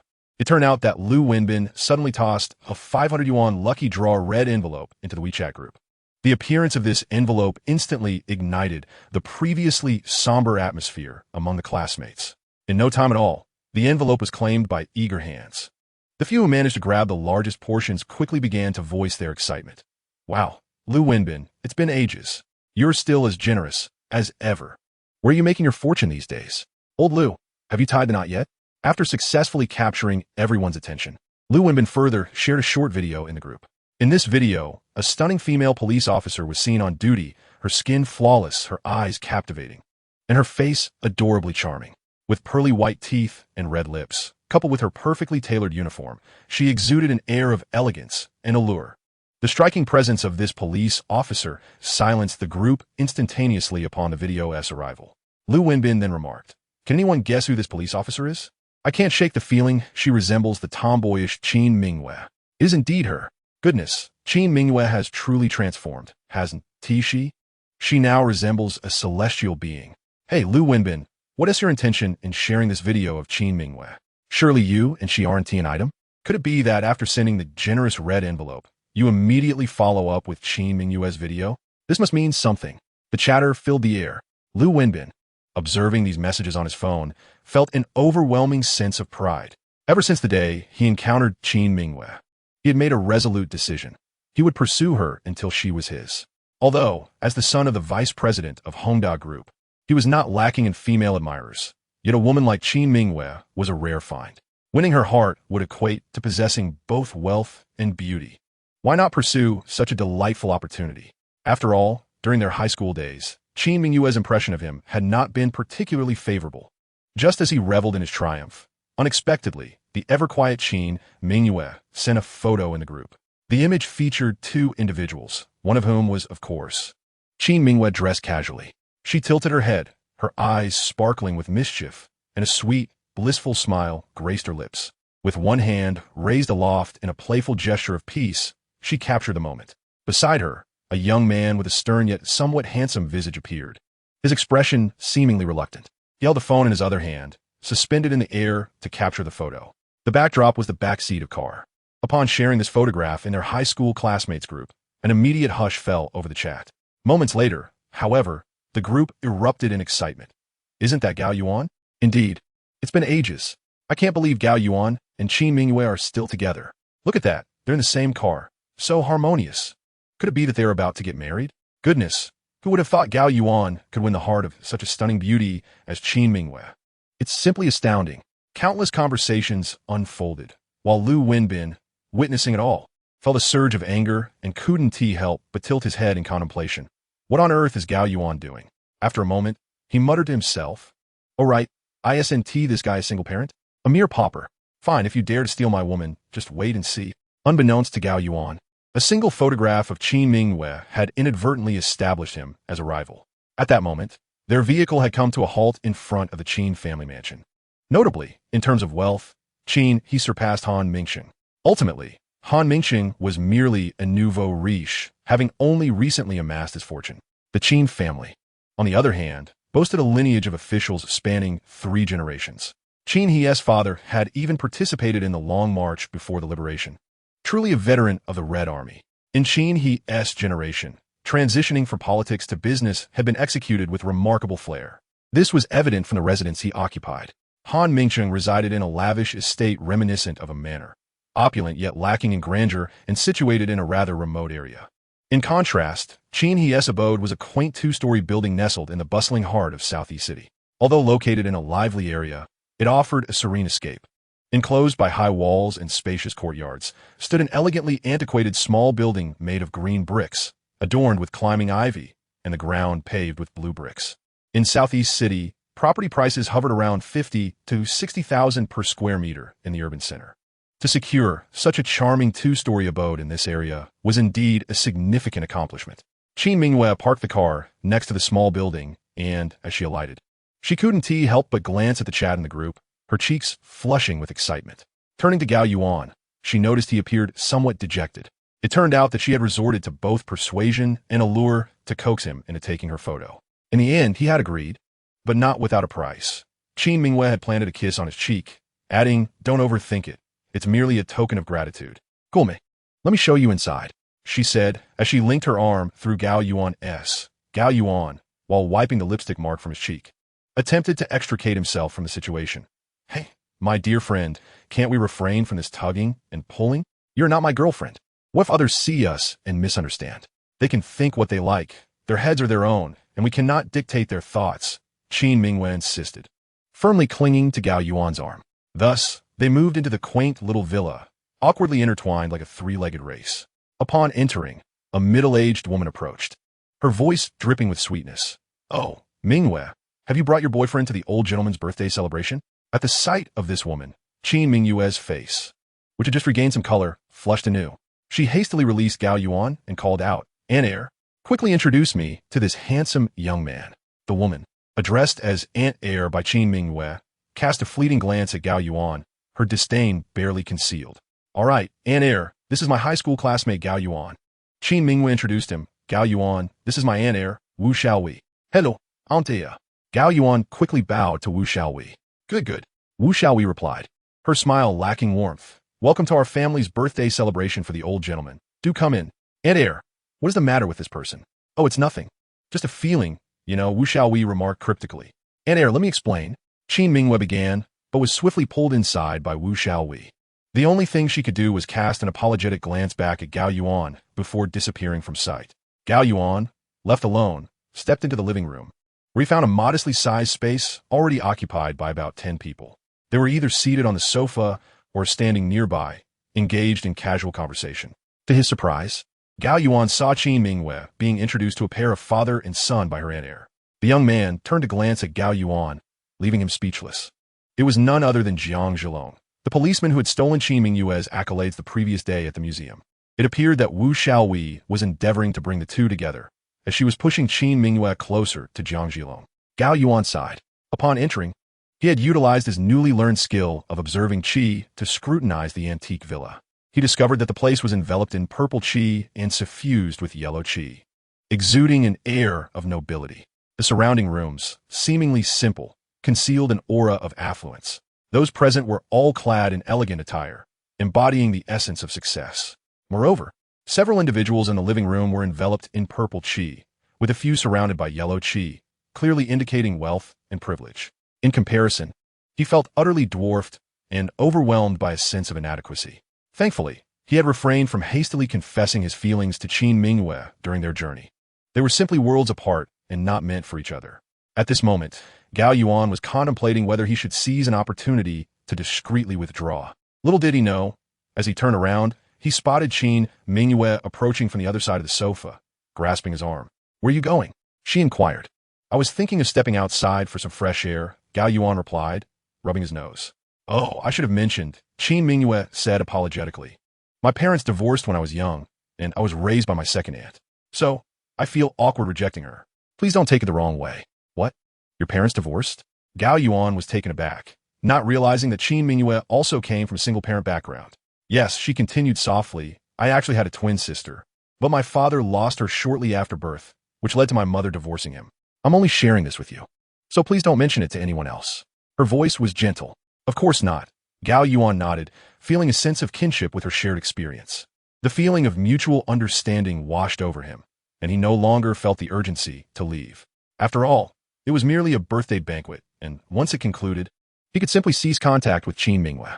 They stood there hand in hand, engaging in quiet conversation. Unbeknownst to them, Jiang Zhilong was watching Gao Yuan with a mixture of frustration and jealousy from behind, accompanied by his father, Jiang Chong. What is the matter, son? Jiang Chong inquired softly as he approached. It's all my fault, Jiang Zhilong sighed. I had numerous opportunities, but my obsession with competing for Qin Mingwei's attention has ruined my chances. Otherwise, this impoverished fellow would never have had a chance. Don't worry, son. Jiang Chong reassured him, patting his shoulder. Such a pauper is only worthy of being the plaything of a wealthy heiress. Look at those heiresses who marry commoners. Are they truly happy? Their social standings and values are entirely mismatched. They cannot end up together. Yet, Jiang Zhilong still harbored some resentment. Alahite, son. With Qin Mingwei's second and assisting, let us use this birthday celebration to diminish this pauper's arrogance. I suspect that after tonight, he will retreat in defeat, Jiang Chong asserted. Sure. Jiang Zhilong regained his confidence. At that moment, the grand door at the end of the living room suddenly swung open, and an elderly man clad in traditional attire emerged, flanked by several white-haired elders. Before Gao Yuan could discern the old man's features, he heard Wu Xiaowei exclaim, "The birthday star has arrived. Everyone, hurry and pay your respects." Applause erupted in the living room. During this commotion, voices chorused, wishing Elder Qin longevity as vast as the eastern sea and a life as enduring as the southern mountain. May Elder Qin remain forever youthful, celebrating each year with joy. Amidst this, Qin Mingwei turned to Gao Yuan and exclaimed, "Happy birthday, Grandpa." It was only at this moment that Gao Yuan recognized the elderly man. He was the same person he had rescued earlier that morning outside the antique jewelry street. What a twist of fate. Meanwhile, Wu Xiaowei continued to call out, "The birthday star adores antiques. Why hasn't anyone presented him with gifts yet?" Before she could finish her sentence, Qin He hastily gestured for everyone to remain silent. In an instant, the entire reception room fell into a tranquil hush. Subsequently, Qin He remarked, "I find it rather excessive that I receive such lavish birthday gifts from all of you year after year. Let us clarify. I do not oppose your kind gestures, but they must not be overly extravagant. Ultimately, you simply wish to take this opportunity to express your happiness. Am I correct?" Upon finishing his words, Wu Xiaowei glanced around, and everyone responded with applause and nods of agreement. It was at that moment that Gao Yuan realized there was indeed a custom surrounding the acceptance of birthday gifts at the Qin residence, which he found quite intriguing. Chapter 38. Extravagance and Waste. Amidst the commotion, although Qin Mingyue's father was absent, being the eldest granddaughter, she took the initiative to present her gift first. Qin Mingyue rummaged through her small bag and produced a coin, meticulously sealed in plastic. Accompanying the coin was a certificate.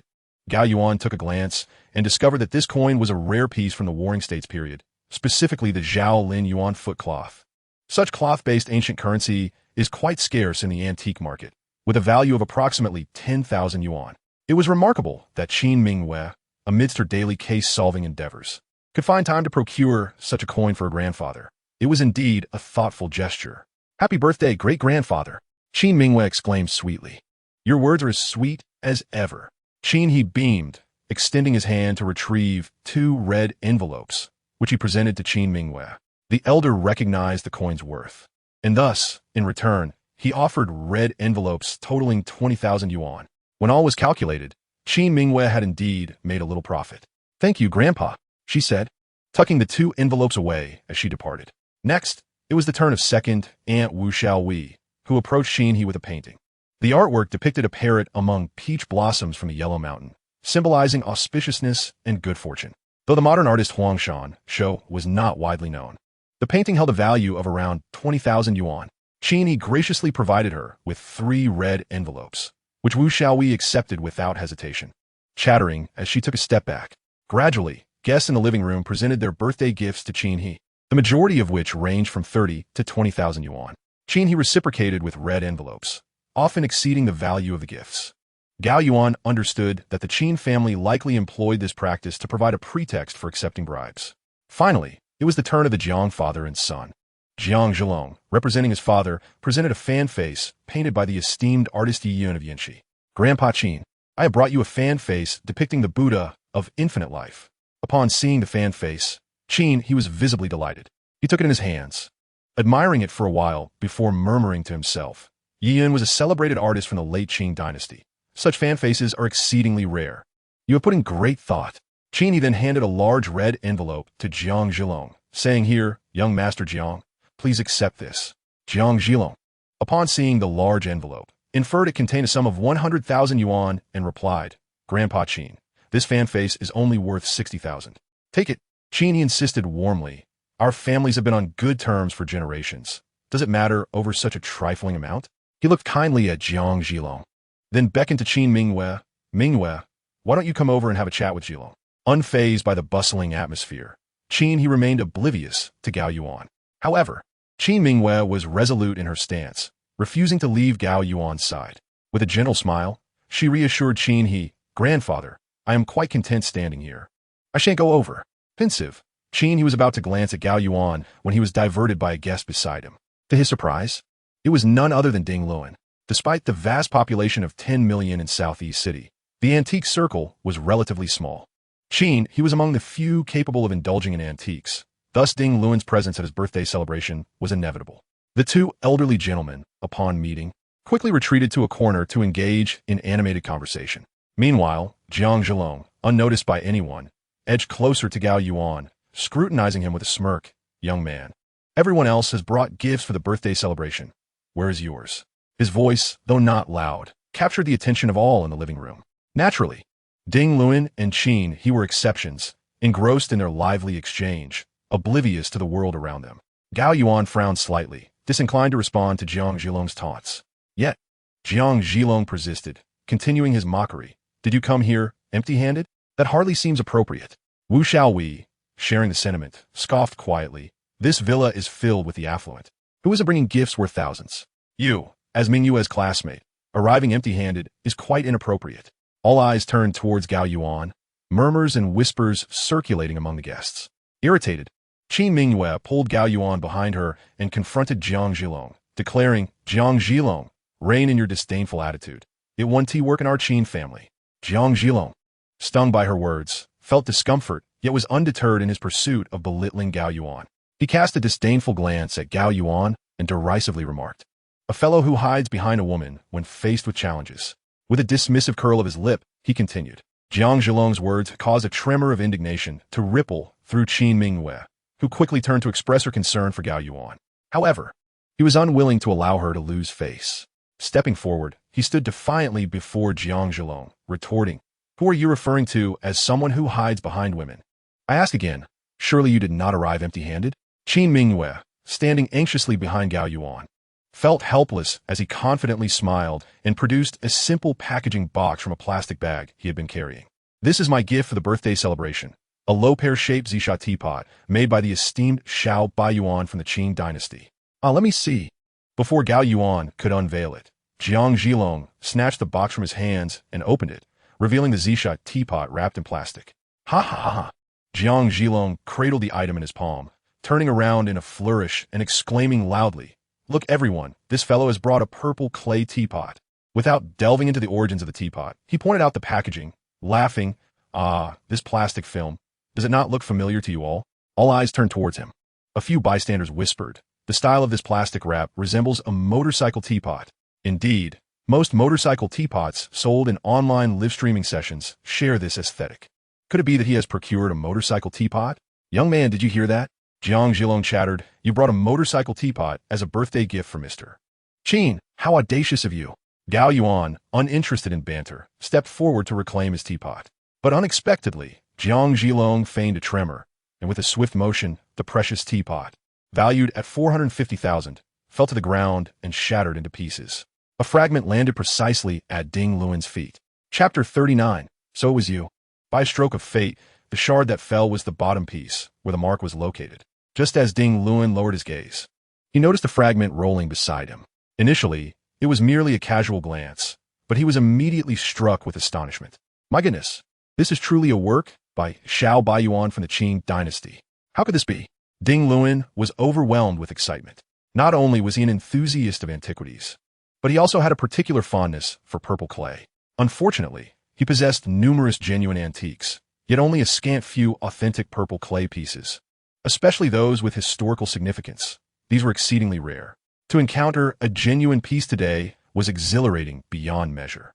Without a second thought, he bent down to collect the remaining shards. His actions caught the attention of Qin He, who inquired, Old friend, what are you doing? Old Qin, hurry. This is the authentic purple clay piece you've longed for. From the early Qin period, crafted by the Xiao family. Ding Luan exclaimed, looking up at Qin He. What? How can this be? Qin He was equally ecstatic, promptly crouching down to assist Ding Luan in the search. Thus, a rather peculiar scene unfolded at the birthday banquet.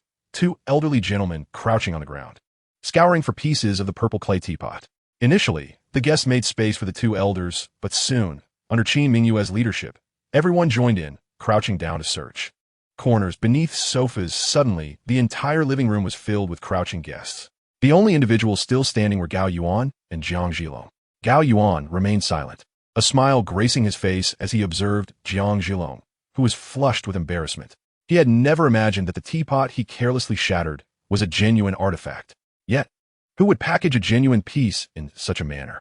It was utterly absurd. Nevertheless, Eager to atone for his blunder, he joined the fray in the search. Before long, all the shards were collected and piled upon the coffee table. As the birthday celebration persists, Qin He is unable to undertake any repairs, yet he has nonetheless commanded the servants of the Qin residence to exercise utmost caution while sweeping in the coming days. Upon completion of the task, Qin He gingerly touches the remnants. The pain in his heart is indescribable. The hands of the elderly tremble. It is not only Qin He who feels this way. Ding Luan shares in the sentiment as well. The two venerable elders once again verify that this is an authentic piece from the Shao family of the early Qin dynasty. Alas, it is in shattered fragments. Finally, Qin He turns to Ding Luan and inquires, Master Ding, how much do you reckon this item would be worth after restoration? When intact, it was valued at 500,000. Post-restoration, it should still be worth around 200,000, replies Ding Luan. After speaking, Ding Luan casts a glance at Gao Yuan and cannot help but exclaim in astonishment, It's you, young man. Indeed, it is I. Gao Yuan steps forward to stand beside Ding Luan. Come, tell me, where did you acquire this treasure? Ding Luan seizes Gao Yuan's hand and asks, I stumbled upon it by chance, but what a pity. Gao Yuan sighs. Ha ha ha, I knew you would uncover something monumental. What a shame indeed. Ding Luan shakes his head, pulling Gao Yuan's hand as he approaches Qin He. Old Qin, this is the young lad I mentioned who has bested me on 2 occasions. A rising star in the realm of antiques and jewelry. Given time, he shall undoubtedly dominate the antique scene in Southeast City. What? Qin He lifts his head to scrutinize Gao Yuan earnestly. At this moment, he recognizes Gao Yuan as the young man who saved him earlier in the day. Instantly, the elderly gentleman is overwhelmed with emotion and strides forward to grasp Gao Yuan's hand. Young man, it is you. It is you. Dad. What is the matter with you? Aunt Wu Xiaowei approaches to support Qin He. Do not be overly excited. Your heart is not in good condition. It is him. It is him. How could Qin He contain his exhilaration? Were it not for Gao Yuan, he might have perished earlier that day. His savior stands before him. In his fervor, the elderly gentleman unexpectedly takes a step back and kneels down, proclaiming, Qin He bows in gratitude to the young master for saving my life. The action astounds everyone present in the parlor, leaving them at a loss for how to respond. Fortunately, Gao Yuan is quick to intervene, stepping forward to grasp Qin He's arm.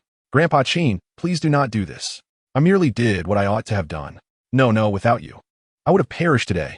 Qin He is filled with immense gratitude, his eyes reflecting boundless appreciation, even if he does not kneel. I forgot to mention, Qin He addresses his numerous relatives nearby. This young lad is the very savior I told you about. He has completely cured my heart condition. What? Good heavens. It turns out that the members of the Qin family are already aware of the peril Qin He faced that morning.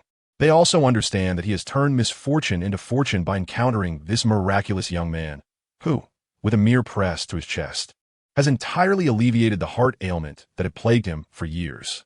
Following a medical examination, it is determined that Qin He's heart now resembles that of a man in his 40s.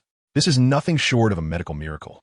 Now, the inhabitants of a Qin residence are actively seeking this life-saving benefactor. To my astonishment, I encountered you at the residence today. At that moment, everyone gathered around Gao Yuan to express their gratitude. Qin Mingyue's eyes sparkled with excitement. She had never imagined that her close friend possessed such remarkable skills. Goodness, with just a wave of his hand, her grandfather's ailment was entirely alleviated. What other secrets might he hold? It seems that during his university days, he acquired quite a wealth of knowledge. Yet, what does that matter? After all, during high school, he had been thoroughly subdued by her. As her thoughts reached their peak, Qin Mingyue's cheeks flushed crimson. She placed her small hands on her abdomen and quietly approached Gao Yuan, standing beside him with her head bowed. She turned to Qin He and said, Grandfather, I haven't introduced you yet. This is Gao Yuan, the classmate I told you about. What? Upon hearing this, Qin He's eyes lit up even more. The cunning old man could hardly be unaware of his granddaughter's little intentions. Initially, he had been contemplating what kind of match he should find for Qin Mingyue. However, seeing her demeanor now and recalling Gao Yuan's capabilities, he instantly regarded Gao Yuan as a potential grandson-in-law. Unable to contain his enthusiasm, he grasped Gao Yuan's hand and exclaimed, Ha, excellent. Gao Yuan, I never expected you to be Mingyue's classmate. Now, as an elder, may I request that you call me grandfather? Gao Yuan was taken aback, and upon turning to see Qin Mingyue's eager expression, he mustered the courage to utter, Grandfather, I wish you a joyful birthday, with blessings as vast as the eastern sea and longevity surpassing the southern mountains. Well, Gao Yuan continued, gesturing timidly towards the heap of broken purple clay teapots. It's merely a gift. Ha ha ha, splendid, splendid young man. Come over here. He was overjoyed, pulling Gao Yuan closer and stuffing the largest red envelope into his hands. This scene elicited a surge of jealousy from Jiang Zhilong, who stood aside. Chapter 40. The poetic plaque of the scholar beneath the pine-carved white jade. Before he shattered the purple clay teapot, he had been the center of attention at the banquet. Everyone had been enamored by him, and his relationship with Qin Mingwei seemed destined to flourish. Little did he know that after breaking the teapot, Gao Yuan had become the most cherished guest of the Qin family. Especially the sight of Qin, he kneeling before Gao Yuan, was unbearable for him. Unable to restrain himself, Jiang Zhilong approached his father and whispered, "Dad, it seems I've messed things up. This guy is even more popular now." "Not to worry." Jiang Cheng fixed a cold gaze on Gao Yuan. "Let him enjoy his moment.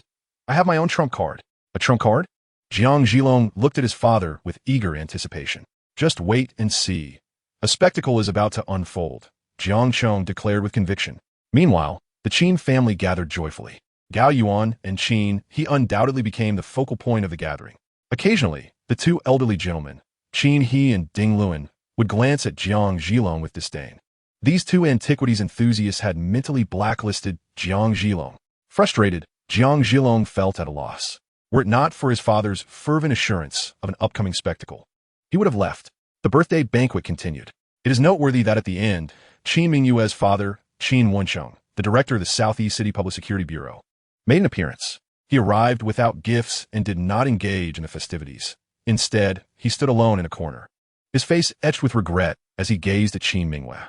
In tandem with his demeanor, Gao Yuan's expression radiated joy. The atmosphere remained jubilant throughout the event.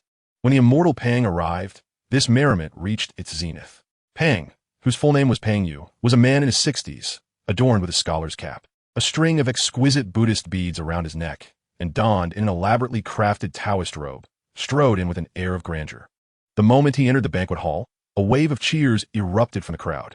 This illustrious figure was also known as the god of wealth, primarily due to his proficiency in feng shui and fortune-telling, a fascination for many affluent individuals. Qin Mingwei leaned in to introduce him to Gao Yuan, stating, however, "Our Qin family follows a more straightforward path, which does not quite align with him. He was likely invited by my second aunt." Gao Yuan nodded in agreement, recognizing the truth in her words. Just before entering, he had observed the Qin family ancestral home enveloped in a magnificent aura, rich and profound, far removed from any nefarious influences. This alone suggested that the Qin family had been in officialdom for 3 generations, serving in roles such as law enforcement and military, positions inherently adverse to malevolent forces.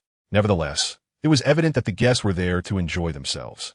Although the Qin family did not place much faith in such matters, they welcomed Pang's presence, understanding that the essence of cultural artifacts often intertwines with traditional Chinese culture, a significant portion of which encompasses metaphysical studies.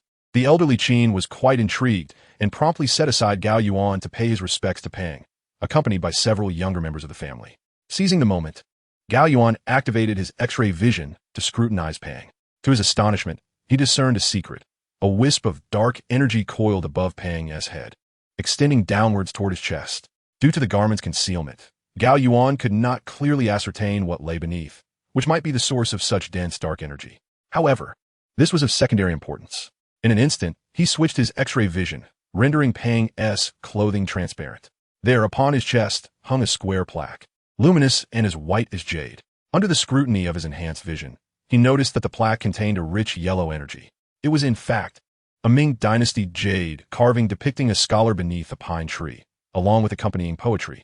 Gao Yuan pondered for a moment, his eyes suddenly alight with realization regarding why this ancient literary piece was associated with dark energy. Having worked in an antique brokerage, his daily responsibilities, aside from appraising treasures and gambling on stones, involved regular communication with the police. The rationale was straightforward. A considerable number of antique dealers clandestinely maintained ties with tomb raiders or were directly involved in grave robbing. This fact was an open secret within the industry, and tomb raiding has long been a crime vigorously prosecuted by law enforcement, necessitating caution to avoid inadvertently acquiring stolen goods. Antique brokerage firms must exercise vigilance at all times, making it imperative to maintain communication with the police. Specifically, The exquisite Ming Dynasty blue and white jade carving depicting a poem and image of a scholar beneath a pine tree had indeed been noted on the police's list of stolen goods. Its estimated value hovers around 200,000. It is likely that the owner, Pang Xiansheng, is aware of the dubious origins of this item, which is why he has concealed it within his clothing. Little does he know, under Gao Yuan's penetrating gaze, nothing remains hidden. Gao Yuan shook his head with a smile, then glanced at Pang Xiansheng, only to discover that whenever the latter inched closer to Police Chief Qin Wensheng, an ominous aura seemed to intensify above his head. Something was amiss. This dark energy unmistakably signified impending misfortune. Gao Yuan stroked his chin, pondering. It appears this fellow's involvement transcends mere possession of stolen goods. Could he himself be a tomb raider? Otherwise, what could explain such peculiar behavior? The convergence of tomb robbers and law enforcement in the same vicinity was quite intriguing. With Pang Xiansheng's arrival, the atmosphere of the banquet reached a new zenith. Aside from the Qin family, all the dignitaries and elites gathered around Pang Xiansheng, engaging him in conversation. One remarked, "Pang Xiansheng, please arrange a feng shui consultation for me sometime." Another chimed in, "Since you arranged the feng shui for my office last time, my business has indeed improved significantly. Let's keep in touch." Of course, Pang Xiansheng responded, exuding confidence and pride. He then bowed respectfully to Qin He, saying, "I have come today to offer a complimentary hanging for the birthday celebrant." Oh, Qin Heping smiled amicably, although he was not particularly interested in fortune-telling. He believed in the adage of not striking a smiling face and replied, "Please, Pang Xiansheng." Meanwhile, Pang Xiansheng scrutinized Qin He closely before proclaiming, "From your countenance, it appears that you shall live to a ripe old age, with an estimated lifespan of over 90. Ha ha, may your words prove prophetic." Qin He responded with immense joy, his face beaming with delight. However, Pang Xiansheng then glanced at Qin He again and suddenly exclaimed in surprise, "Congratulations, Elder Qin. Best wishes to you." Pang Xiansheng, "My father is already 74. What further joy could there be?" inquired Wu Xiaowei. "I have just examined Elder Qin and discovered that his later years will be marked by familial reunions, with 4 generations living together. I thus assert that before long, a great-grandson will surely be born into your family. Moreover, a long-lost relative of yours should reunite with you within the next year and a half." "What? Are you truly serious?" Upon hearing this, Qin He was overwhelmed with excitement and rushed to grasp Pang Xiansheng's hand. Not only he, but even Police Chief Qin Wensheng lifted his gaze eagerly, fixated on Pang Xiansheng. Chapter 41. Pang Xiansheng, the Tomb Raider. It turns out that Police Chief Qin Wensheng has a pair of twin daughters, the younger, Qin Mingyue, and the elder, Qin Shuiyue. However, when they were born, the elder, Qin Shuiyue, was abducted by criminals and has yet to be found. This is common knowledge. It was also due to this incident that Qin Wensheng experienced a divorce. Elder Qin, he has never held a favorable view of Qin Wensheng throughout his life. Qin Wensheng has always felt remorse towards his wife and family. At that moment, he heard the immortal Pang proclaim that before long, the Qin family would be reunited. The daughter he had lost would return. How could he not be overwhelmed with emotion? He hurriedly approached Pang.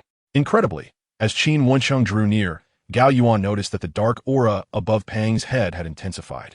How intriguing, Gao Yuan mused, his eyes filled with curiosity. Meanwhile, Qin He gazed intently at Pang, asking, "Old immortal, is what you say true?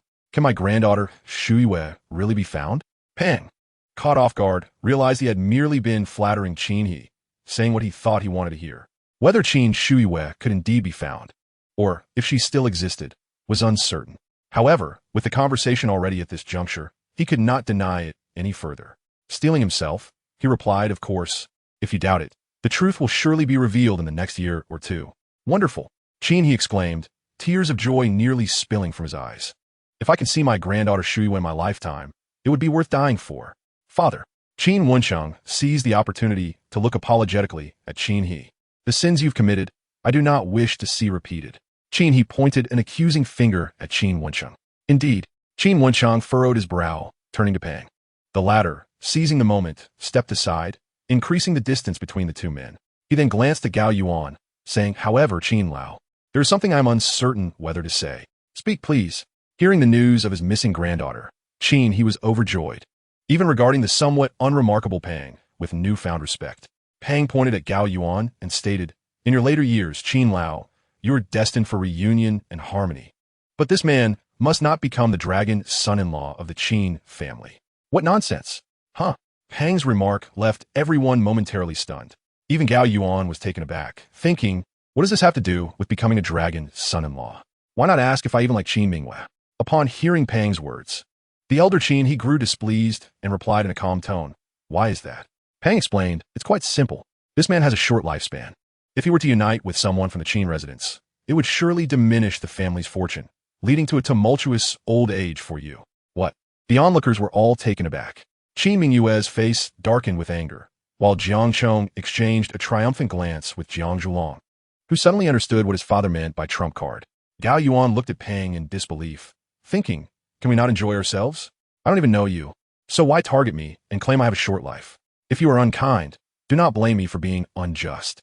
He then used his extraordinary vision to glance at Pang and discovered that the left hand hidden beneath the sleeves of Pang's robe was holding a phone.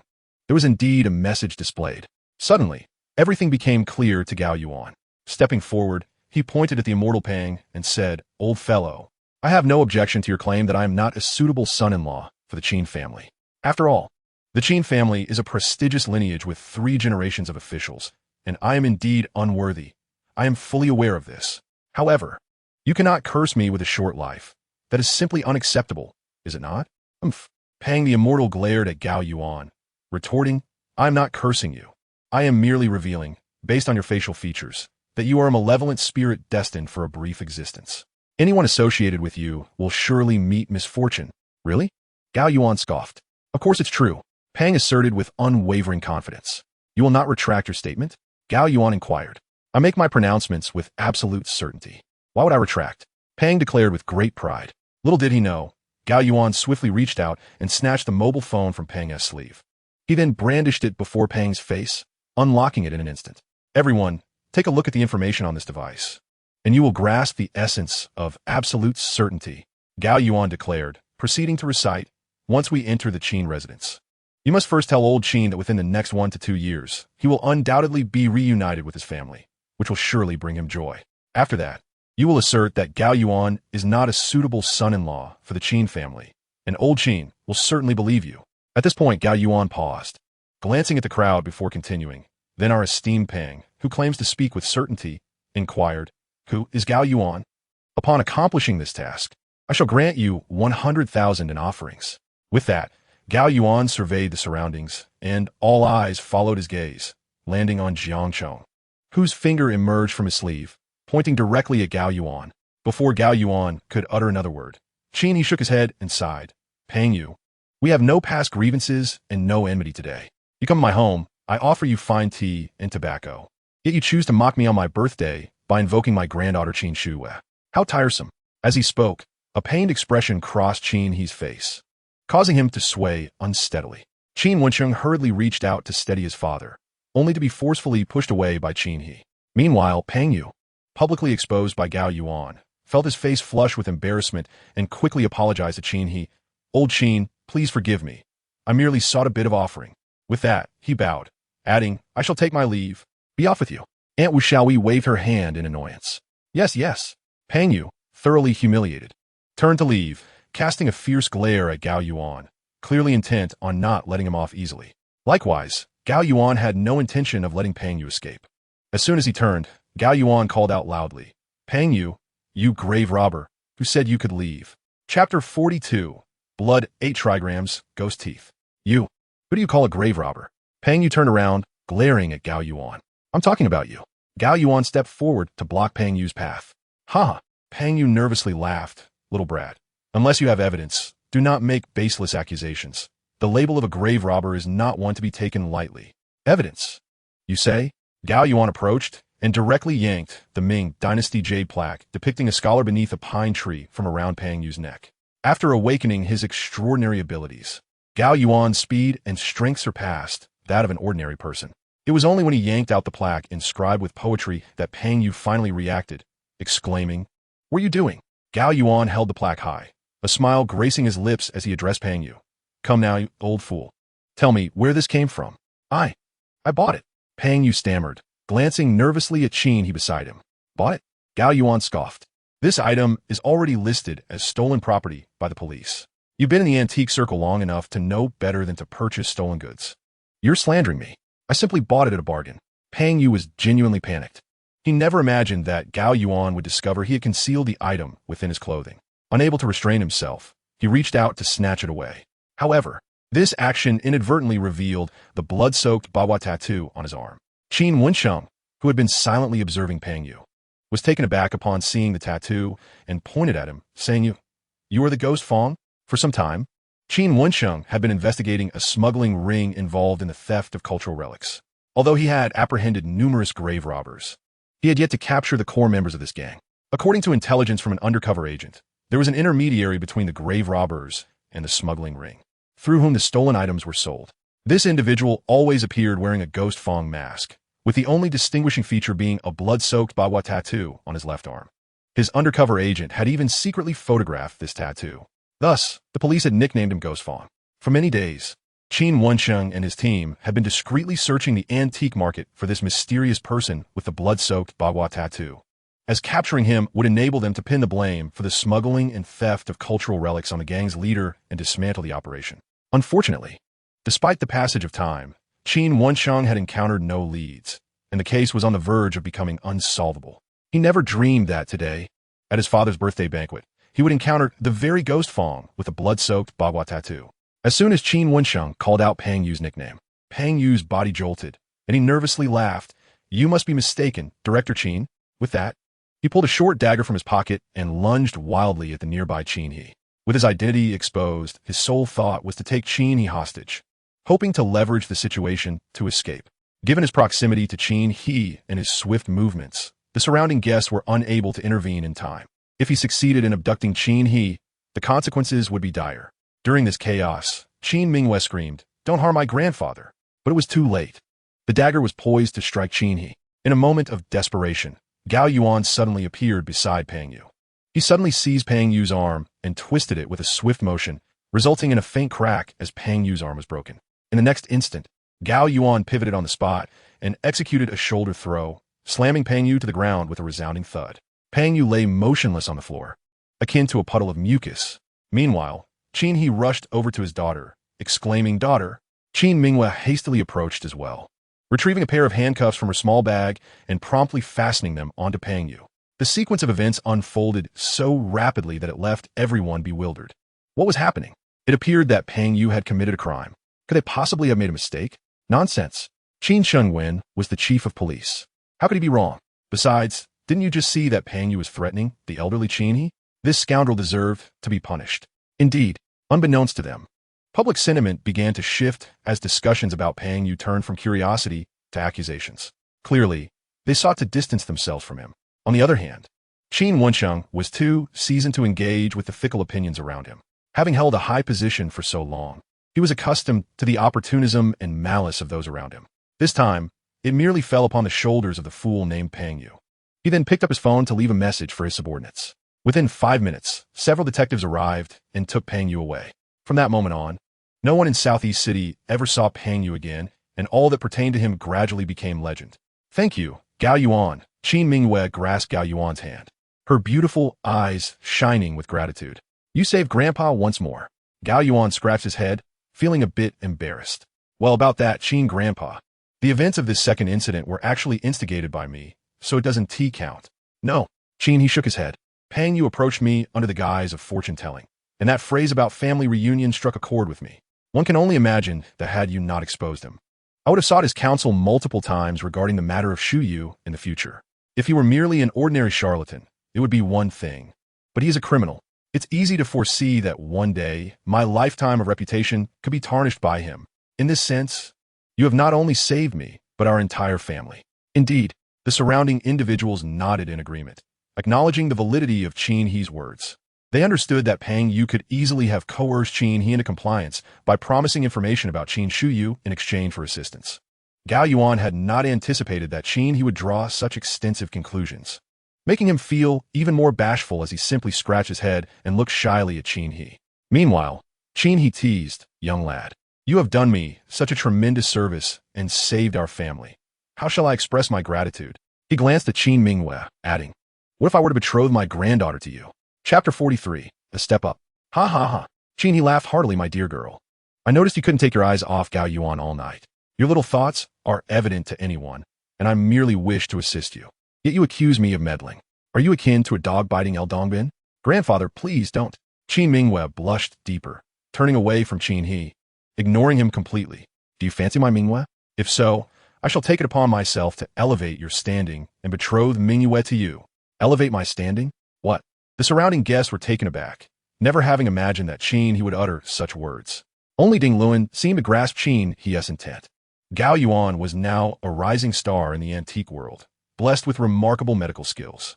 One could envision a limitless future ahead of him. Meanwhile, the Qin family, which had once thrived in politics for 3 generations, faced decline in the current generation, primarily due to a lack of male heirs. Though Qin Mingyue was capable, she was still a girl, naturally at a disadvantage in certain fields compared to men. Hence, it would be wise to abandon a political career and venture into commerce, with Gao Yuan undoubtedly being a favorable ally. This was why Qin He had chosen the term elevate. However, Gao Yuan was at a loss. He was merely a recent graduate, unaccustomed to such situations. If he agreed, would this evening resolve his lifelong matters? Should he agree or decline? Contemplating this, he looked toward Qin Mingwei. Before Gao Yuan could make a decision, Qin Mingwei had already grasped his hand, exclaiming, "Run, best buddy." She then pulled Gao Yuan out of the Qin residence. Ugh, how annoying. Qin Mingyue's pace quickened as they fled. Inside a white Audi, with her cheeks still flushed, Qin Mingwei asked, "By the way, best buddy, how did you heal my grandfather's illness with just a touch?" "Well, if I said I could perform Chinese Qigong, would you believe me?" Gao Yuan inquired. "I would." Qin Mingwen nodded eagerly. "Why wouldn't I? You were always a little eccentric in high school. By the way, how did you deduce that Pang Yu was a Tomb Raider? Can you really read faces?" She glanced at Gao Yuan. "Of course. Then show me." "Sure. What shall I look into?" "Look into my fate in love." As the rosy hue on Qin Mingyue's face began to fade, it unexpectedly returned with a vengeance. "Does one need to see to know your fate in love?" Gao Yuan replied with a smirk. "Your grandfather has already betrothed you to me." "Wait, I haven't agreed to anything yet." Qin Mingyue brushed aside the matter, biting her rosy lips with her pearly white teeth, her beautiful eyes sparkling as she gazed ahead. Seizing the moment, Gao Yuan used his ability to glimpse the aura above Qin Mingyue's head. To his surprise, he found her aura radiating both yellow and purple energy vibrantly. But interspersed within was a faint trace of black energy. Could it be that calamity awaited Qin Mingyue in the future? Just then, Gao Yuan's hand inadvertently brushed against Qin Mingyue's delicate hand resting on the armrest. The delicate little hand, smooth and cool to the touch, possessed an alluring grace. Unable to resist, Gao Yuan impulsively squeezed it. An astonishing occurrence transpired. At the moment their hands made contact, the dark aura hovering above Qin Mingyue's head began to dissipate gradually. "What are you doing?" Qin Mingyue exclaimed. Her cheeks flushed with shyness as she swatted Gao Yuan's hand away. Instantly, the ominous energy above her returned to its previous state. Could it be that only he held the key to unraveling the crisis that awaited her? Gao Yuan pondered this perplexity and soon realized that he still had much to learn about the art of perception. Creak! At that moment, a white Audi halted in front of a row of townhouses. Meanwhile, Qin Mingyue turned to Gao Yuan, her bashfulness evident as she teased, "Oh, did I upset you by swatting your hand away? Why are you so petty? I was merely concerned about you distracting me while I drive." "Not at all." Gao Yuan shook his head in protest. "You certainly are." Qin Mingyue shot him a playful glare with her glistening eyes, then suddenly tilted her face upward, pouting her rosy lips as she murmured, "Perhaps a kiss would suffice as compensation. What do you think?" With that, she closed her eyes, her long lashes fluttering. Gulp! Gao Yuan swallowed hard, captivated by her exquisite beauty so near. Hesitating for a moment, he couldn't resist leaning in closer. 1 foot, half a foot, 10 centimeters. Just as his lips were about to meet hers, she abruptly opened her eyes and, with a hint of disappointment, declared, "Not so fast." She then turned and exited the vehicle. "Who said I wasn't going to kiss you? I simply didn't have the chance." Gao Yuan scratched his head, feeling his heart race uncontrollably. Thump, thump, thump. The window of the Audi was tapped. "I'm home. Would you like to come up?" Qin Mingyue's silhouette appeared outside the car. Gao Yuan found himself at a loss. Ever since encountering Qin Mingyue, he felt utterly disoriented, unable to act with any semblance of composure. How pathetic. He chastised himself internally before gritting his teeth and muttering, "I truly can't, my dear friend." "Very well then." Qin Mingyue nodded with a tinge of regret and turned to walk toward the villa. Gao Yuan, watching her retreating figure, contemplated whether he should rush forward and embrace her from behind. Lost in thought, he suddenly noticed Qin Mingyue swiftly turning back and bounding 2 steps toward him, wrapping her delicate arms around his neck. In that moment, their bodies were nearly intertwined. Gao Yuan could feel the softness of Qin Mingyue's chest against him, the fragrance of her essence enveloping him. He felt on the verge of losing control. Unable to restrain himself, he asked, "My dear friend, are you really not coming upstairs with me?" Qin Mingyue, equally stirred, inquired, "Really, Yuan Ti?" I. Gao Yuan felt his heart racing as if it might leap from his chest. He could not help but desire to sweep Qin Mingyue into his arms and carry her upstairs. As 2 individuals stood together, unbeknownst to them, a petite minicar appeared behind them. Through the window, one could glimpse a woman in her 30s, her skin as pale as lotus roots, clad in a flesh-toned, form-fitting dress, her bosom soared high. At that moment, she elegantly opened the car door and stepped out, entirely oblivious to Gao Yuan and Qin Mingyue. With a playful tilt of her foot, she bestowed a gentle kiss upon Gao Yuan's lips before releasing her embrace and turning towards Lu Qing's vehicle. By this time, Lu Qing had already descended from her car, massaging her temples, evidently fatigued. Qin Mingyue approached and linked arms with her, and the 2 beautiful women strolled towards the villa, laughing and chatting, never casting a glance back at Gao Yuan. Yet, Gao Yuan's gaze remained fixated on the retreating figures of the 2 enchanting women. He could not help but think that they were like spring orchids and autumn chrysanthemums, each excelling in their own right. Qin Mingyue radiated a vibrant, ethereal beauty, reminiscent of a celestial being fallen to earth, while Lu Qing embodied the allure of a tender, enchanting woman, captivating all who beheld her. Especially, her figure from behind was utterly mesmerizing. Such temptresses. Shaking his head, Gao Yuan turned and walked towards the exit of the community, striving to calm his tumultuous emotions. Outside the community, he stood to hail a taxi. To his surprise, he heard the creaking of doors, and 2 police cars came to a halt beside him. As the doors swung open, he spotted Qin Wensheng, clad in a police uniform, stepping out of one of the vehicles. "You must be Xiao Gao," Qin Wensheng called out from a distance. "Indeed," Gao Yuan nodded. "Would you mind having a word?" Qin Wensheng gestured towards the streetlight ahead. "Of course," Gao Yuan agreed, and the 2 men walked along the road. As they strolled, Qin Wensheng inquired, "Would you not find it curious that Qin Mingyue, a public servant in the criminal police, can afford to reside in such a villa?" "To be honest, Uncle Qin, I only just noticed," Gao Yuan replied, scratching his nose. "I am somewhat curious. This villa was gifted to her by her mother," Qin Wensheng sighed. "After our divorce, she established her own company, which has grown quite substantial. Once their daughter matured, she bestowed a villa upon her. Her mother intended for her not to pursue a career in law enforcement, but to join her in business. Yet, this child seems to have her own inclinations." "I see," Gao Yuan nodded, his curiosity about Qin Mingyue's mother intensifying. "I share this with you because I seek your assistance," Qin Wensheng stated earnestly. "Uncle Qin, what could an outsider like me possibly do to help?" Gao Yuan wondered. "You can, I assure you," Qin Wensheng insisted. "Then please, tell me," Gao Yuan urged. "I wish for you to leverage your influence over Qin Mingyue to persuade her to leave the police force and join her mother in business," Qin Wensheng declared with sincerity. "What?" Gao Yuan was taken aback by Qin Wensheng's request. In an instant, he comprehended the gravity of the situation.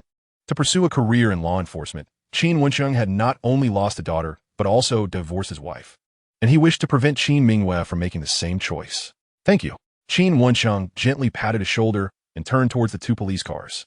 Unfortunately, Gao Yuan, using his ability to see through, glanced at Qin Wensheng and was taken aback.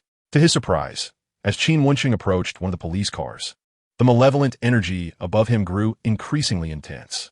By the time he reached the vehicle, the dark aura seemed almost tangible, as if it threatened to engulf him. Gao Yuan's intuition warned him that such a dense presence was no ordinary misfortune. Was it a deathly aura? Could there be something amiss with his car? With a sense of urgency, Gao Yuan rushed over, calling out, "Uncle Qin! Uncle Qin! What is it?" responded Qin Wensheng, halting before the police car and turning to face Gao Yuan. "I beg you for one thing. You cannot ride in this car tonight," Gao Yuan exclaimed, pressing the car door. "Why not? This is my designated vehicle," Qin Wensheng replied, puzzled. "Uncle Qin, do you know why I can confidently assert that paying you is a tomb raider?" Gao Yuan patiently explained. "Because I can read fortunes." "Oh, you are quite the clever one, aren't you?" Qin Wensheng said, shaking his head in disbelief, then made to open the car door. However, Gao Yuan firmly pressed down on the door, insisting, "Trust me, Uncle Qin, you absolutely cannot get into this car tonight." Qin Wencheng pointed at Gao Yuan's nose, intrigued. Without further argument, he turned and walked towards the other police car. Upon reaching the second vehicle, Qin Wencheng tapped on the passenger window. A detective emerged and entered Qin Wencheng's designated car. Just as he was about to open the door and get in, he turned around to find Gao Yuan beside him again, his expression one of exasperation. "What now, little one?" Qin Wencheng asked, bemused. "You won't believe me, Uncle Qin," Gao Yuan replied, looking helpless. "To ensure your safety, please allow me to accompany you tonight." "Preposterous," Qin Wencheng retorted, his face flushed with anger. "Do you even know what we're going to do? We're setting out to apprehend the leader of an artifact smuggling ring. If we waste time, can you bear the responsibility? Perhaps I should call Qin Mingwei to accompany you instead." With a resigned sigh, Gao Yuan pulled out his phone. Qin Wencheng pointed at him, finally exasperated, and declared, "Get in the car." Chapter 45, Songguishi Early Spring. The two police cars glided silently through the night streets. Gao Yuan sat in the back seat, flanked by two plainclothes detectives. Though clad in jackets, they were evidently equipped with bulletproof vests beneath. The two men scrutinized Gao Yuan with piercing gazes, to which he responded with a smile. Qin Wencheng occupied the front seat. "I assure you," Gao Yuan nodded, then used his ability to peer at the aura above Qin Wencheng's head, noting that while it had thinned somewhat, it had not dissipated entirely. Clearly, this night's operation posed a grave risk for Qin Wencheng. Even with his presence, there was no guarantee he could shield him from misfortune. What peril awaited them in this undertaking? At this moment, Qin Wencheng suddenly addressed the undercover officer driving the car, inquiring, "Have we made contact with the Buddha head?" The officer shook his head, replying, "We have lost contact with the Buddha head for several days now. Chief, I have an ominous premonition." He then glanced at Gao Yuan through the rearview mirror, clearly reluctant to discuss matters concerning the Buddha head in the presence of an outsider. The vehicle continued to traverse the road for a while longer when a crackling sound emanated from the walkie-talkie. Shortly thereafter, a feeble voice emerged, exclaiming, "Chief, we've been in an accident. One of our brothers has been killed." "What?" The driver, Xiao Li, was momentarily taken aback, turning to look at Qin Wencheng, who hastily redirected his gaze to Gao Yuan. Suddenly, it dawned on him why Gao Yuan had desperately tried to prevent him from boarding that vehicle. "Did you already know that the car behind us would meet with an accident?" Qin Wencheng regarded Gao Yuan with curiosity. At that moment, not only Qin Wencheng, but all the undercover officers in the vehicle turned their attention to Gao Yuan. "I do not know." Gao Yuan shook his head. Then, Qin Wencheng asked, perplexed, "However, I possess the ability to read fortunes." Gao Yuan replied calmly, "I discerned that if you were to take that car, it would encounter trouble. That is all." "I see." Several undercover officers beside him exhibited expressions of sudden realization. The driver, Xiao Li, furrowed his brow and inquired, "What do we do now?" "The issue remains. The outcome is unpredictable," Gao Yuan stated. "Thus, I must accompany you." "You clever little rascal." Qin Wencheng chuckled, reflecting on the day's events. Increasingly impressed by Gao Yuan's capabilities, he added, "Once we disembark, you shall follow me." "Very well," Gao Yuan nodded. "But I have one condition. In critical moments, you must heed my counsel, Uncle Qin." At this juncture, Officer Xiao Zhao, seated beside Gao Yuan, rummaged through the SUV's trunk and handed him a bulletproof vest. Meanwhile, driver Xiao Li posed a question to Qin Wencheng. "Chief, given that our comrades have had an accident, shall we continue with our operation?" "We must proceed," Qin Wencheng asserted. "This concerns the preservation of a priceless national treasure within our borders. Call for backup from the police force." "Understood." Xiao Li frowned slightly as he picked up his phone and dialed a number. In a warehouse on the outskirts of the city, Li Daolin, the proprietor of Southeast City's Jai Antiques, stood at the center accompanied by 7 or 8 men clad in black. Li Daolin was a short, stout man with graying hair and keen eyes. He held a leather suitcase, which was linked to his wrist by a handcuff. From the opposite side of the warehouse, 2 individuals approached. Leading the way was a tall foreign man, robust and wearing gold-rimmed glasses, also carrying a suitcase bound to his wrist by a handcuff. Beside him stood a Chinese man, clad in a traditional jacket and round glasses, exuding the air of a knowledgeable assistant. The two groups converged at the center of the warehouse, coming to a halt. Then Li Daolin and the foreigner stepped out of the crowd, embracing and shaking hands. "Hello, Boss Li, have you brought what I requested?" inquired the fair-haired, blue-eyed man. "How could I dare to meet you, Mr. Smith, without fulfilling my promise?" Li Daolin replied, lifting the suitcase in his hand. "But what about you? Have you brought the money? What do you think?" Smith raised his own suitcase. They both erupted into laughter. "According to the rules of the trade, we inspect the goods before payment," Smith stated. "No problem." Li Daolin took the key from one of his subordinates, unlocked the handcuffs and the suitcase, and retrieved an ancient painting to present to Smith. The latter unfolded the artwork, and his eyes instantly gleamed. Indeed, a remarkable piece by the illustrious Northern Song Dynasty painter Guashi. Smith, you have quite the discerning eye. Li Daolin exclaimed. I cannot claim such knowledge, Smith replied, shaking his head. I have merely seen photographs, but those around me possess expertise. With that, he handed the painting to his aide, who was dressed in scholarly attire. The aide took the painting, removed his sunglasses, and inspected it meticulously with a magnifying glass. After a moment, he turned to Smith and said, Boss, this is Guashi's early spring. Excellent.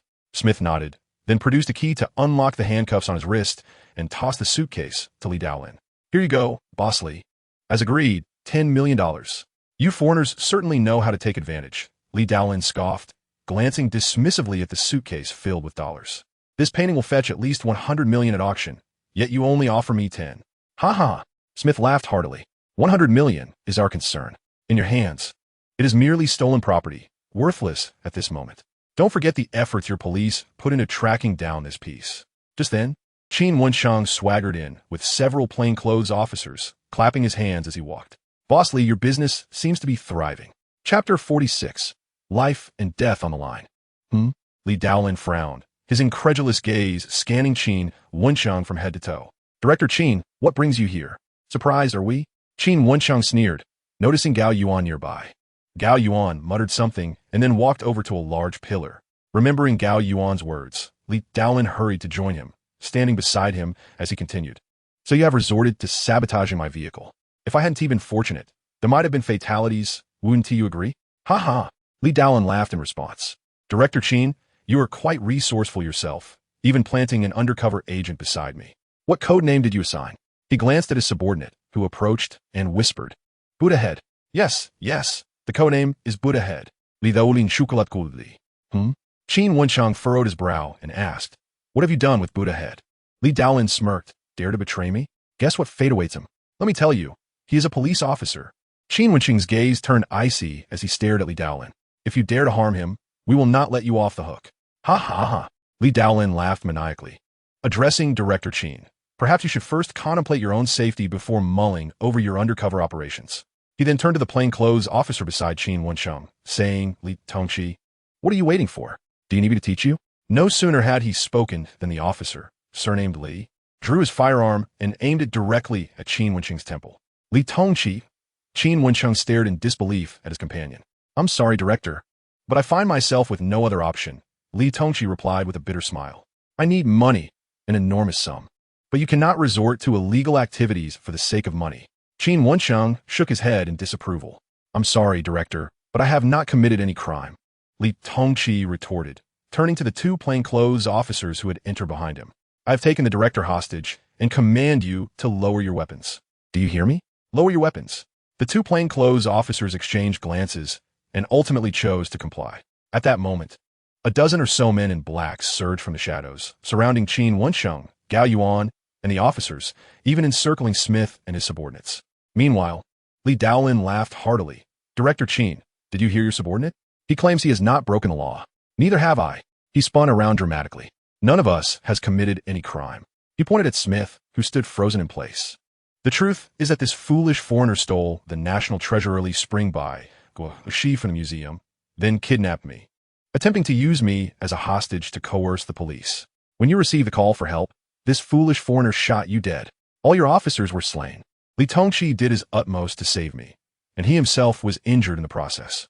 Now do you understand, my dear Director? Li Daolin cackled. Thus I am innocent. And so is Li Tongqi.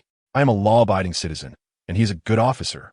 As for you, well, you merely met with an unfortunate fate. He added with a sinister grin, but rest assured, Director Qin, after your demise, I shall not allow your death to be in vain. I hear you have a daughter named Qin Mingyue, who is quite lovely. I will take good care of her. He laughed uproariously before turning to his accomplices. Now, execute the plan. Wait, Smith interjected, raising his voice. What is it, my esteemed Mr. Smith? Li Daolin inquired, his demeanor deceptively amiable. Your actions seem rather unscrupulous, Smith noted, tilting his head. Indeed, they are somewhat unscrupulous, Li Daolin acknowledged with a nonchalant shake of his head. But what can I do? I love money, I adore art, and I have no desire to languish in prison, so I must proceed as such. He gestured once more. Now, carry out the orders. Wait, Smith called out again. What now, Smith? I am pressed for time. If I am not mistaken, a significant number of officers are already en route, Li Daolin stated. If I do not swiftly resolve this, there will be fatalities. He chuckled ominously. Smith stepped forward, locking eyes with Li Daolin. Do you truly believe I would be foolish enough to come here alone? He inquired. Li Daolin's smile began to fade. Look behind me, and you shall comprehend my meaning, Smith stated. Li Daolin turned to glance behind Smith, only to find a group of fully armed men in black had appeared unbeknownst to him. Attack, Smith commanded without hesitation. Damn it, attack, attack. Li Daolin urgently gestured as well. The sound of gunfire erupted chaotically. Bullets flew erratically. Meanwhile, taking advantage of Li Tongqi's momentary distraction, Gao Yuan delivered a swift kick, sending him sprawling aside. In the next instant, he seized Qin Wensheng and pulled him behind a nearby concrete pillar. Upon entering the warehouse, Gao Yuan had employed his X-ray vision to survey the area, discovering a suffocating darkness enveloping the space. In essence, everyone present would meet their demise today. However, the very spot where they stood emanated life energy, a vibrant purple hue. Thus, he had positioned himself and Qin Wensheng there. As the gunfire commenced, Gao Yuan swiftly led Qin Wensheng to shelter behind the pillar, which fortuitously lay in the crossfire's blind spot. Outside, the cacophony of gunfire raged, yet they remained unscathed. After an extended period, the gunfire subsided. Qin Wensheng glanced at Gao Yuan, his admiration deepening. Unable to contain himself, he inquired, Son-in-law, may we venture out? What? Gao Yuan looked at Qin Wensheng, bewildered. Nothing. I increasingly believe that betrothing my daughter to you is a wise decision, Qin Wensheng declared with a sly smile. By the way, can you ascertain if it is safe outside? There's no need to check. I can calculate that, Gao Yuan replied, directing his gaze at the concrete pillar while activating his X-ray vision. He discovered that all individuals behind the pillar lay motionless, blood pooling around them. To stave off nausea, he quickly deactivated his X-ray vision and feigned calculation, declaring, It is safe. Chapter 47. Have you seen a movie miracle? Wonderful, Qin Wensheng exclaimed, turning to step out from behind the pillar. Wait a moment, Uncle Qin, Gao Yuan called out, halting him. What is it? Qin Wensheng asked, visibly anxious, clearly with pressing matters to attend to. It's this. In the northwest corner of the warehouse, there is still one person alive, bound and trapped in a sack, Gao Yuan stated, pretending to calculate. I understand. Qin Wensheng's eyes lit up as he turned and dashed out. Meanwhile, Gao Yuan bent over, overwhelmed by nausea. It was his first encounter with death, so many lives lost, and the scene would remain etched in his memory forever. After a brief moment of nausea, Gao Yuan acclimated himself and turned to activate his X-ray vision once more, peering towards the northwest corner of the warehouse. There, he observed Qin Wensheng successfully extricating a person concealed within a burlap sack. The two appeared to be engaged in earnest conversation, their expressions grave. Suddenly, the wail of sirens pierced the air outside the warehouse, signaling the arrival of additional law enforcement personnel. However, Qin Wensheng simply picked up his walkie-talkie and uttered a few words. To Gao Yuan's astonishment, he noticed that the officers remained stationed outside, refusing to enter. Meanwhile, Qin Wensheng nudged the individual he had rescued from the sack with his shoulder. The man, looking exasperated, rolled his eyes dramatically. With a swift kick, Qin Wensheng turned to leave. Approaching Gao Yuan, he inquired, Can you take a guess as to the identity of the person bound within that sack? Surely.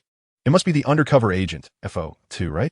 Gao Yuan scratched his nose, conceding, That sounds about right. Your instincts are quite sharp. Qin Wensheng nodded, then posed a question that piqued Gao Yuan's curiosity. Do you know why didn't T allow the police to enter? Gao Yuan shook his head. It's because his mission is not yet complete. He must continue his undercover work, and we cannot risk more officers laying eyes on him. Do you understand? Understood, Gao Yuan affirmed, though internally he wondered why such confidential matters were being shared with him and what relevance they held for him. After all, the man was injured and unable to escape. Qin Wensheng placed a reassuring hand on Gao Yuan's shoulder. You are the only one who can assist him. Uncle Qin, are you suggesting that I carry him away? Gao Yuan felt ensnared in a situation he did not fully comprehend. Yes, take him with you, Qin Wensheng instructed, handing Gao Yuan a case that contained $, insisting he needs this for reporting back to his superiors. All right, Gao Yuan nodded, still grappling with the unfolding events as he accepted the case from Qin Wensheng and stepped out from behind the pillar. He heard Qin Wensheng's voice behind him. Do not let Qi Mingyu know about what transpired tonight. Despite having seen the lifeless corpse through his X-ray vision earlier, witnessing it again was still a striking experience. He fought to suppress his urge to vomit as he hurried to the northwest corner of the warehouse. There, he encountered a scruffy man in his 40s, his demeanor somewhat lewd. Upon noticing Gao Yuan's approach, the man extended his hand and introduced himself. "You may call me Wang Meng." "All right, let us exit through the back door," Wang Meng suggested, nodding in agreement. "Okay," Gao Yuan responded, moving closer to lift Wang Meng onto his back before exiting through the rear of the warehouse. To Gao Yuan's surprise, as he trudged away, gunfire erupted behind him. "What is going on?" Gao Yuan was momentarily bewildered. "Don't worry about it," Wang Meng replied. "My car is over there." He pointed to a Mercedes parked by the roadside, casually tossing the keys to Gao Yuan.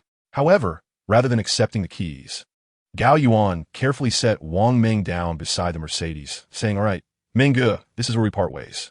Although his physique had been significantly enhanced by the Tai divine art, allowing him to bear the weight of an individual exceeding 100 pounds and run a considerable distance, he still found himself quite fatigued, panting heavily. "Get in and talk," Wang Meng urged as he opened the car door, gesturing towards the passenger seat. "What do you mean?" Gao Yuan inquired with puzzlement. "You'll understand once you're inside," Wang Meng nodded, tossing a suitcase containing $10 million onto the back seat and continuing to beckon Gao Yuan to enter the vehicle. After a brief hesitation, Gao Yuan complied with the request and climbed aboard. Inside the car, Wang Meng turned to face Gao Yuan. "You must have seen the classic film Miracles starring the legendary Jackie Chan, right?" "Ha ha ha." Gao Yuan chuckled in response. "I have. The opening scene is hilarious, where Jackie carries the gang leader to escape, only for the leader to suffer from a stomach ailment and inadvertently die in the process. Just before he passes, he points at Jackie and declares, 'He shall take my place.' And thus, Jackie becomes the head of that organization." At this juncture, Gao Yuan paused in realization. "Wait, Brother Meng. What are you implying?" "Quite astute." Wang Meng clapped Gao Yuan on the shoulder. "To put it simply, my boss has died, and no one knows the true circumstances surrounding his demise. The police will concoct a plausible explanation, ensuring I remain undisclosed. However, I cannot assume the role of leader myself, and the Public Security Bureau requires a reliable individual to fill that position, both to shield my operations and to delve deeper into the inner workings of this organization. Hence, you emerge as the prime candidate," Wang Meng stated, pointing at Gao Yuan's nose. "Don't jest," Gao Yuan exclaimed, attempting to exit the vehicle. Wang Meng did not impede him, merely observing with a smile. With a sudden realization, Gao Yuan slapped his forehead, exclaiming, "Uncle Qin, could it be that I might become your son-in-law? You are scheming even against me." "Fear not," Wang Meng reassured him with a pat on the shoulder. "Consider it as securing a formidable backing for yourself. I will handle the rest. Is there no danger?" Gao Yuan inquired. "Will I not have a criminal record?" "What are you thinking? It would be difficult for you to accumulate a record." Wang Meng shot him a glare. Then, Gao Yuan pondered for a moment. "The members of the organization you mentioned, are they truly so foolish as to accept an outsider like me? Everything will hinge on your management. You merely need to await further instructions." Wang Meng replied. "Can I refuse?" Gao Yuan asked. "Refusal is futile," Wang Meng stated. "Very well," Gao Yuan sighed. "One last question. May I leave now?" "Certainly," Wang Meng affirmed. "Goodbye," Gao Yuan declared as he opened the door and strode away. Chapter 48, President of Jai Antique Business. In the early morning, Gao Yuan opened his eyes. After a night of cultivation, his Tai divine art had progressed further. The reservoir of true energy within his dantian had begun to swell, and the fortification of his right arm's skeletal structure had commenced. Though merely an initial enhancement, Gao Yuan could already sense an explosive power coursing through his right arm. He wondered if, given time, it might transform into a legendary Kirin arm. With a look of exhilaration, he gazed at his right arm. Suddenly, his attention fell upon his phone nearby. In the span of a single evening, several message windows unexpectedly popped up on my screen, all from Wang Meng. The first message read, "Xiao Gao, here's my phone number. Please add me on WeChat for easier communication." The second message stated, "I have safely arrived home.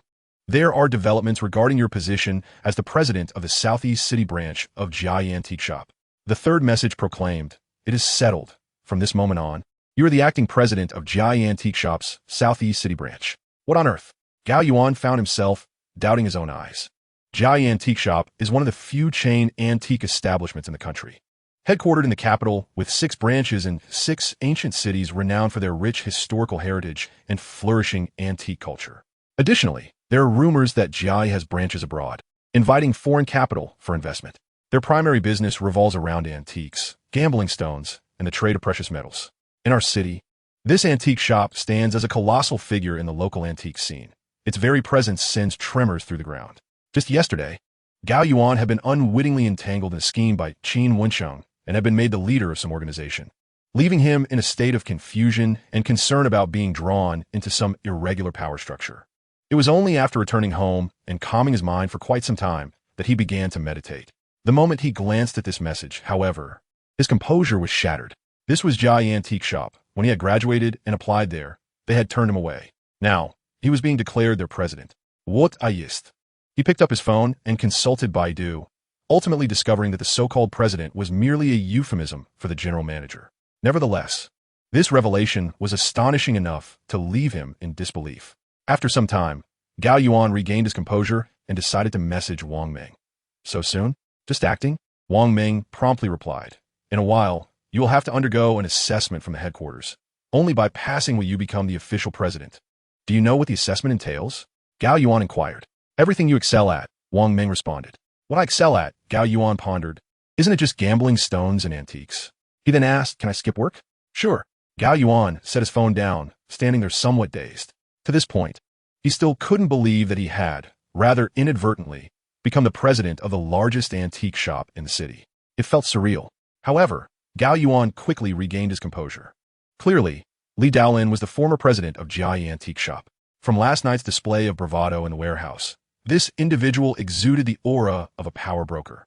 It was evident that Jai Antique Shop was no ordinary establishment. To describe it as a den of iniquity would not be an exaggeration. Beneath his presidential seat lay what felt like a volcanic crater, ready to erupt at any moment.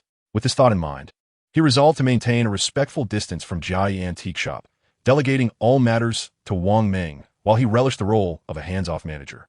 Thus, he located a bank card and sent a photograph of it to Wang Meng. After finishing his tasks, he finally put away his phone and turned to leave his small room. Outside, his mother, Sun Xiuyue, was busy preparing breakfast. Upon seeing Gao Yuan emerge, she hurried over, her eyes sparkling with excitement. Son, when will you bring Mingyue home for a meal? Mom, Gao Yuan responded, a bit helpless. Mom, Sun Xiuyue retorted, showing her displeasure.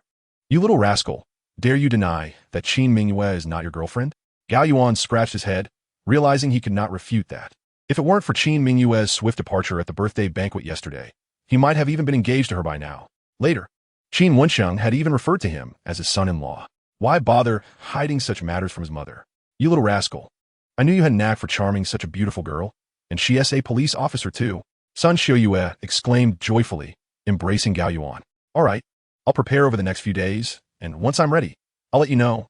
After breakfast, he took the subway to work.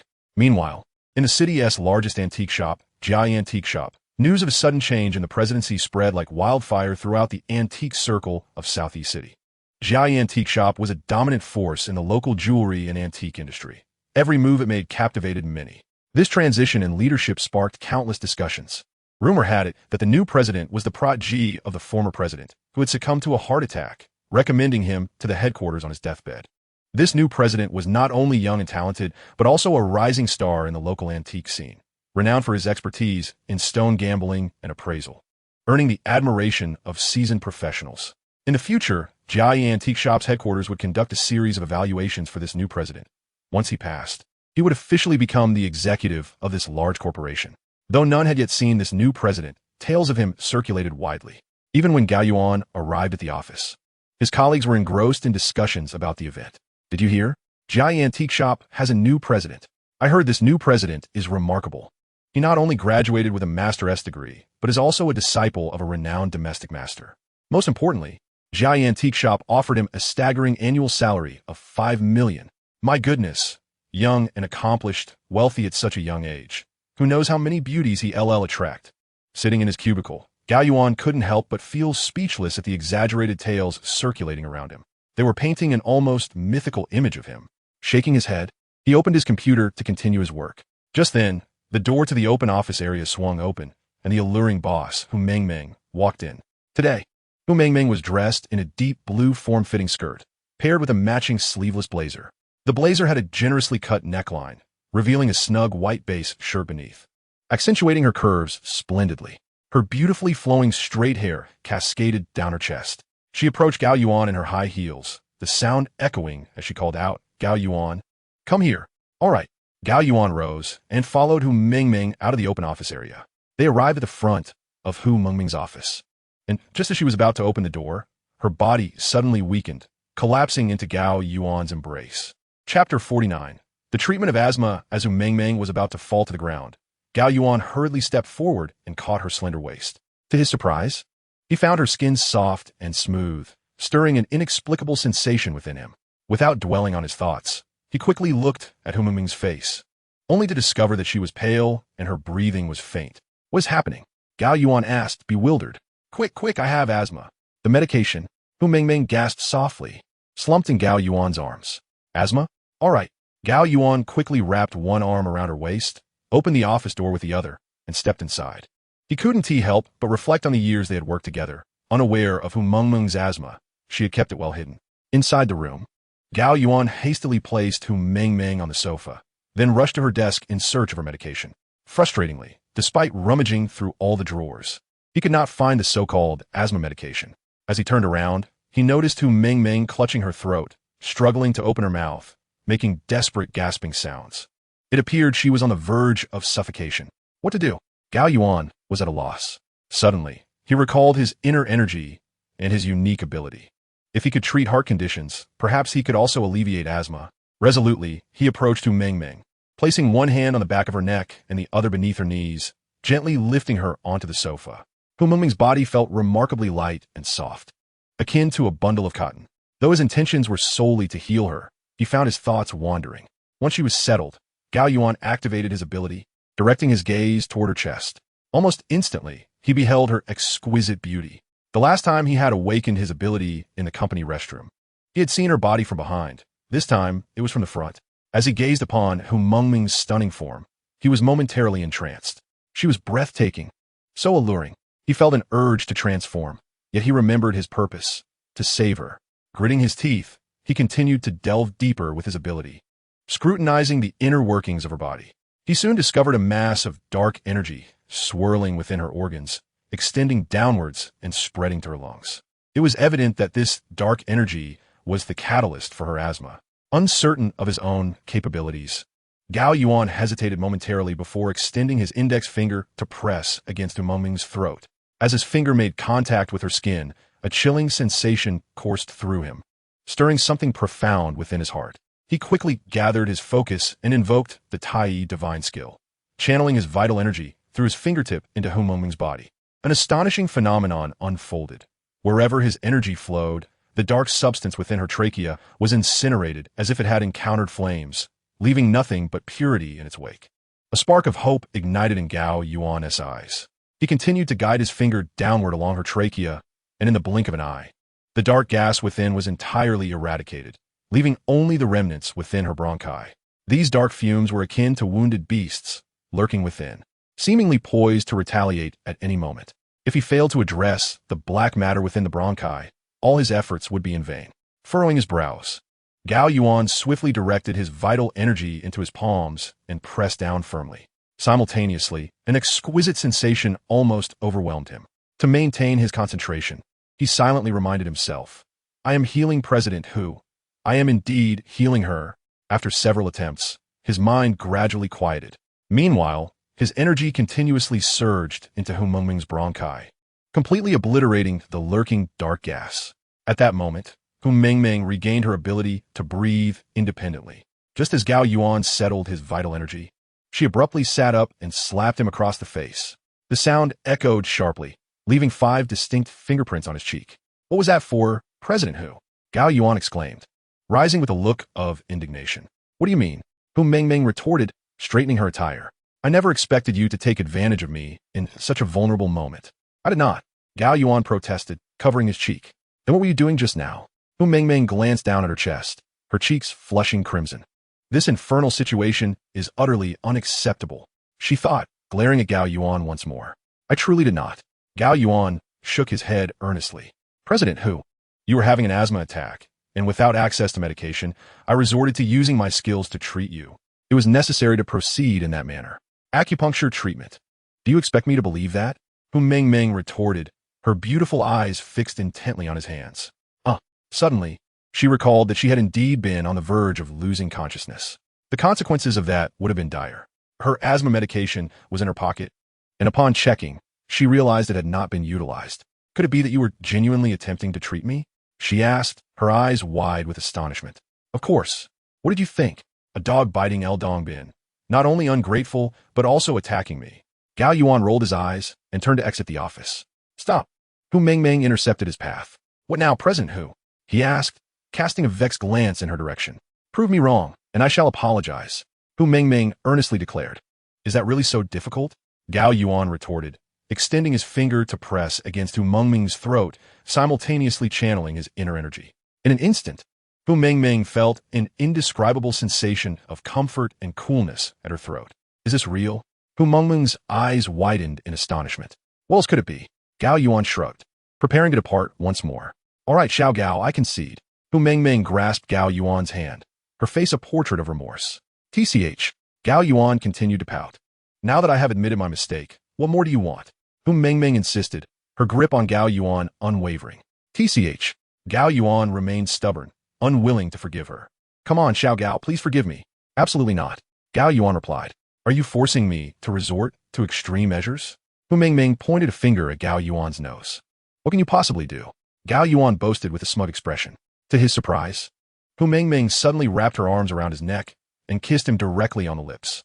Chapter 50. A Stroke of Luck. Caught completely off guard, Gao Yuan was kissed squarely. His eyes widened in disbelief, his expression one of utter astonishment. Did Hu Mengmeng really just kiss me? Am I dreaming?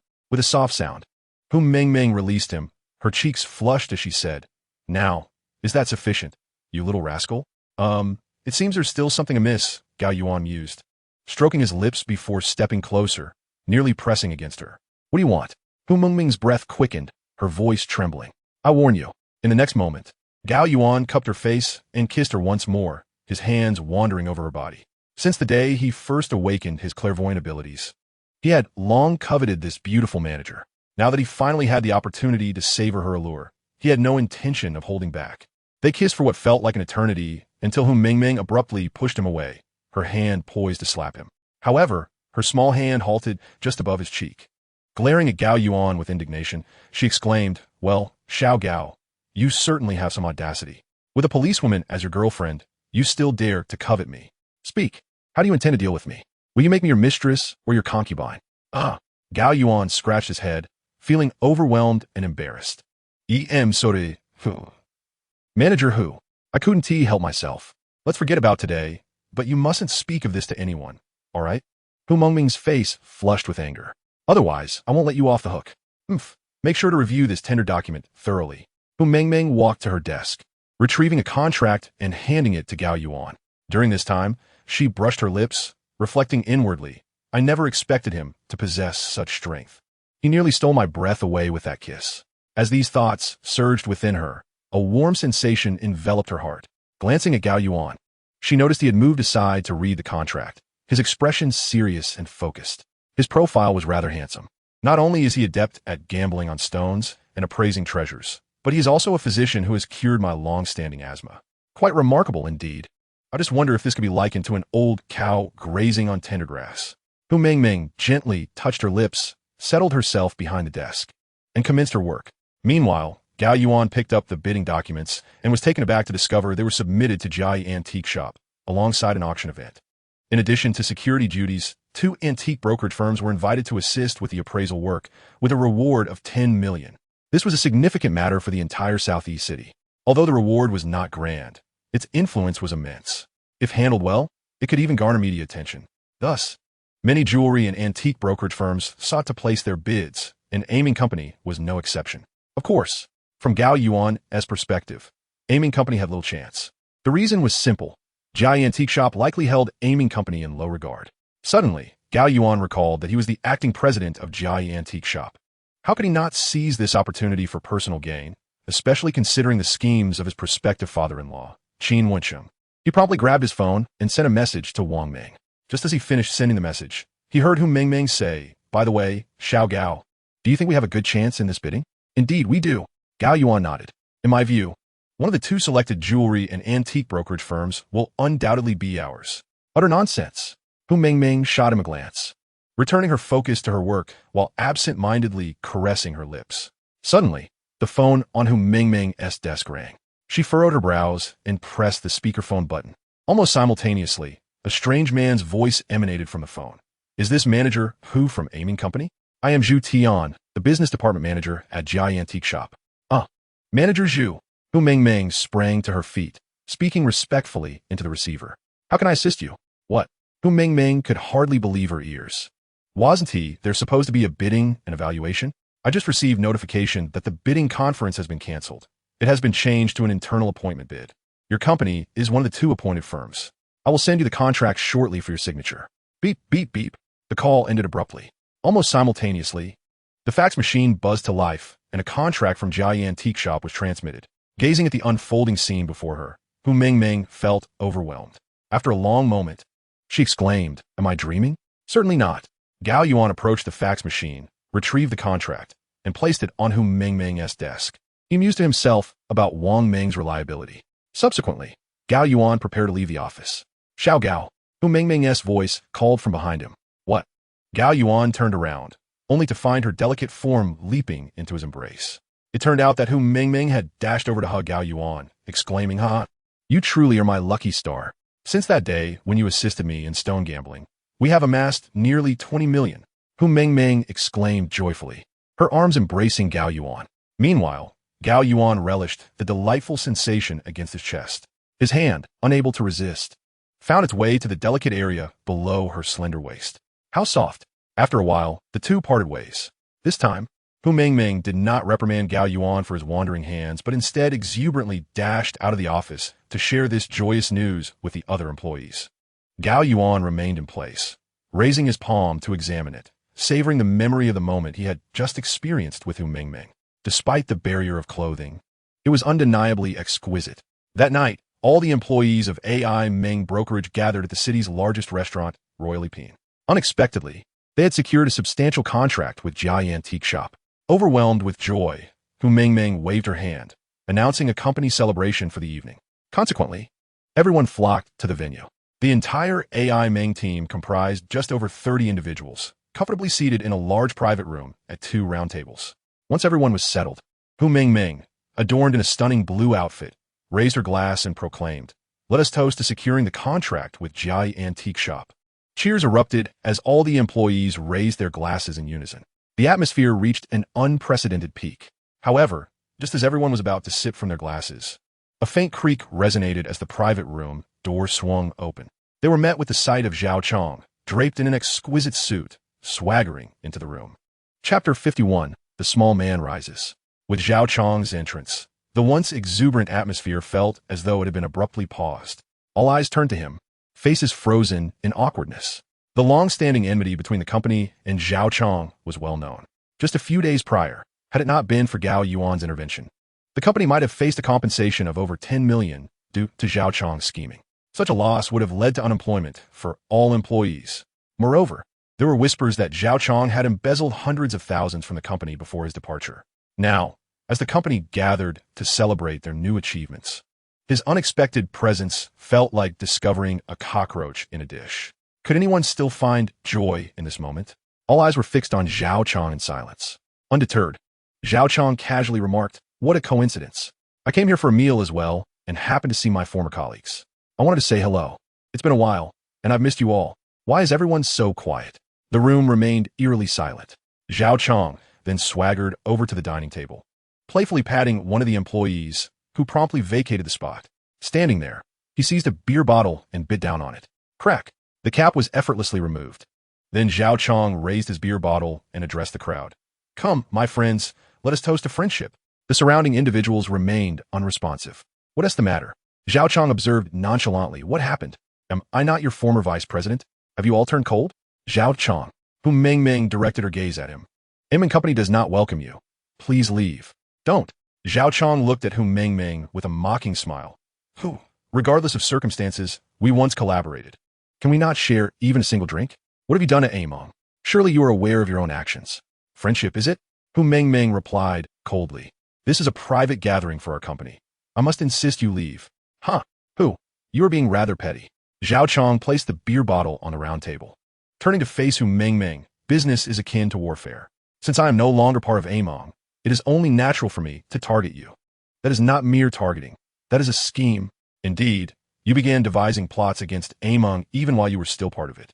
What sort of person are you? I foolishly considered you a good person. It is simply outrageous. The surrounding employees began to murmur amongst themselves, while Zhao Chong listened with a furrowed brow. Meanwhile, Hu Mengmeng pointed at Zhao Chong and declared, "Did you hear that? You are not welcome here. Please leave immediately." Very well. Zhao Chong feigned compliance, as if he were about to depart. However, he paused, smiled brightly at the crowd, and continued, "By the way, I forgot to inform you all. I am now the head of the marketing department at Jai Antique Company." Jai Antique Company. Zhao Chong grinned. "You just secured that substantial order, according to market conventions. Should you not be trying to curry favor with me? Why would I leave?" It turned out he had leveraged his father's connections to obtain a position as the director at Jai Antique Company. Having just assumed his role, he discovered Iming's project and fortuitously encountered it at Royal One, thus coming to flaunt his newfound status. What? Zhao Chong is actually the head of the marketing department at Jai Antique Company? They are our client. If we offend them, we may not profit at all. My goodness, I wonder why this fellow was so arrogant today. It appears he feels invincible. Invincible? I believe he is deliberately setting traps for us. If only we had known he was with Jai Antique Company, who would never have signed a contract with them. We're doomed. He might truly lead us to bankruptcy. The surrounding employees were taken aback by Zhao Chong's words. I assure you, I am not trying to frighten you.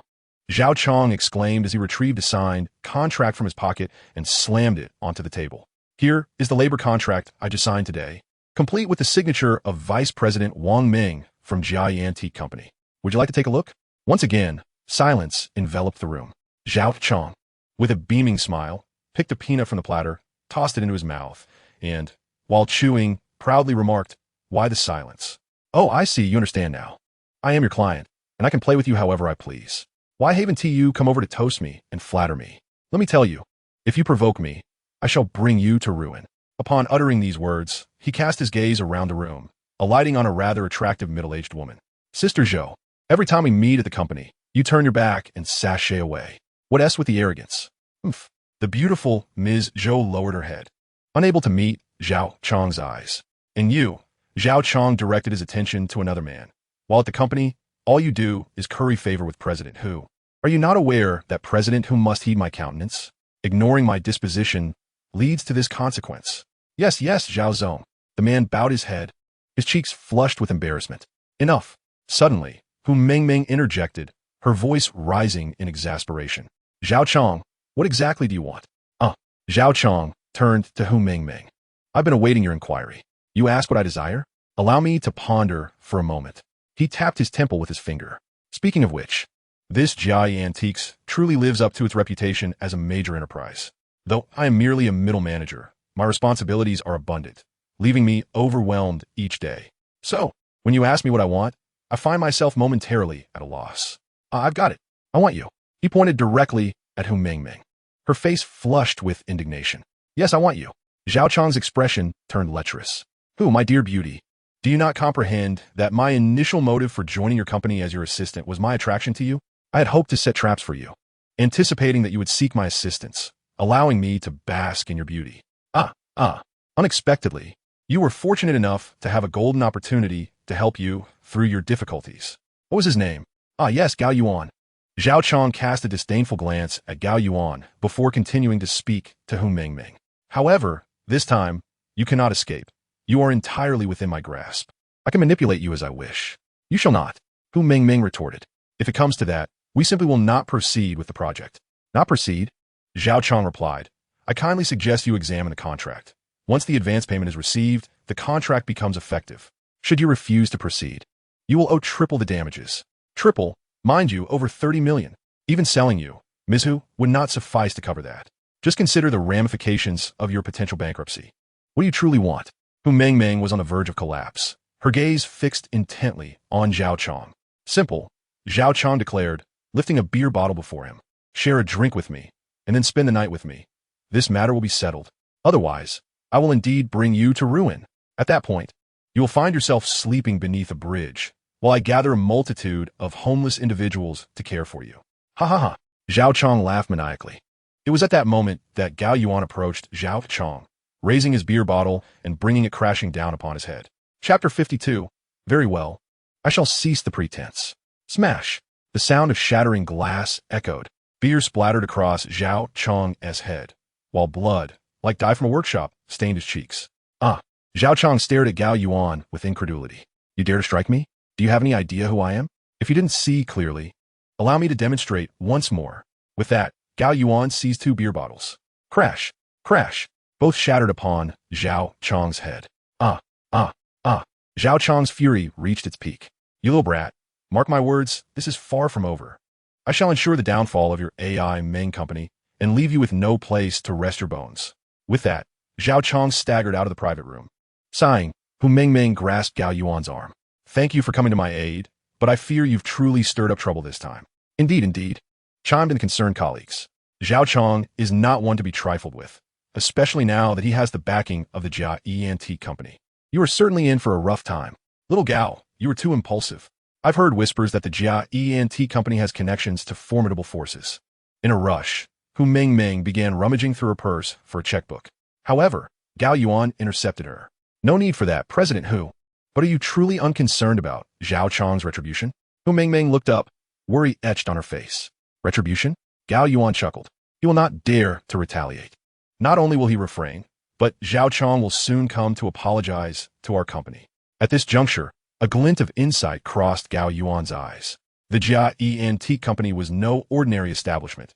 Disobedience there could lead to dire consequences. In this regard, he doubted Zhao Chong would have the audacity to defy orders. Apologize? How is that conceivable? The surrounding crowd regarded Gao Yuan as if he were speaking nonsense. Even Hu Mengmeng suspected he had indulged too much in drink. For reasons unknown, Zhao Chong harbored a deep-seated hatred for AI main company.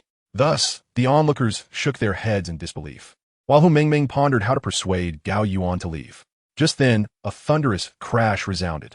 The door to the private room was flung open once again, and a throng of individuals clad in black surged in.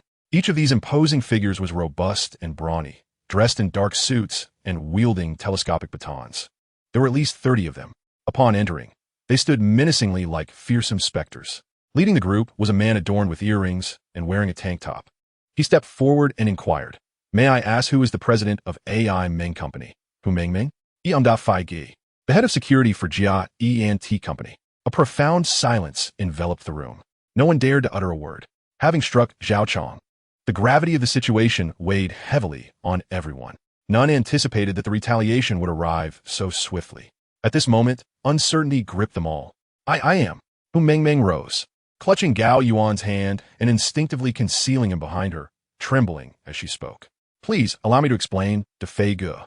Gao Yuan was merely a bit rash earlier. In that, there's no need for explanations.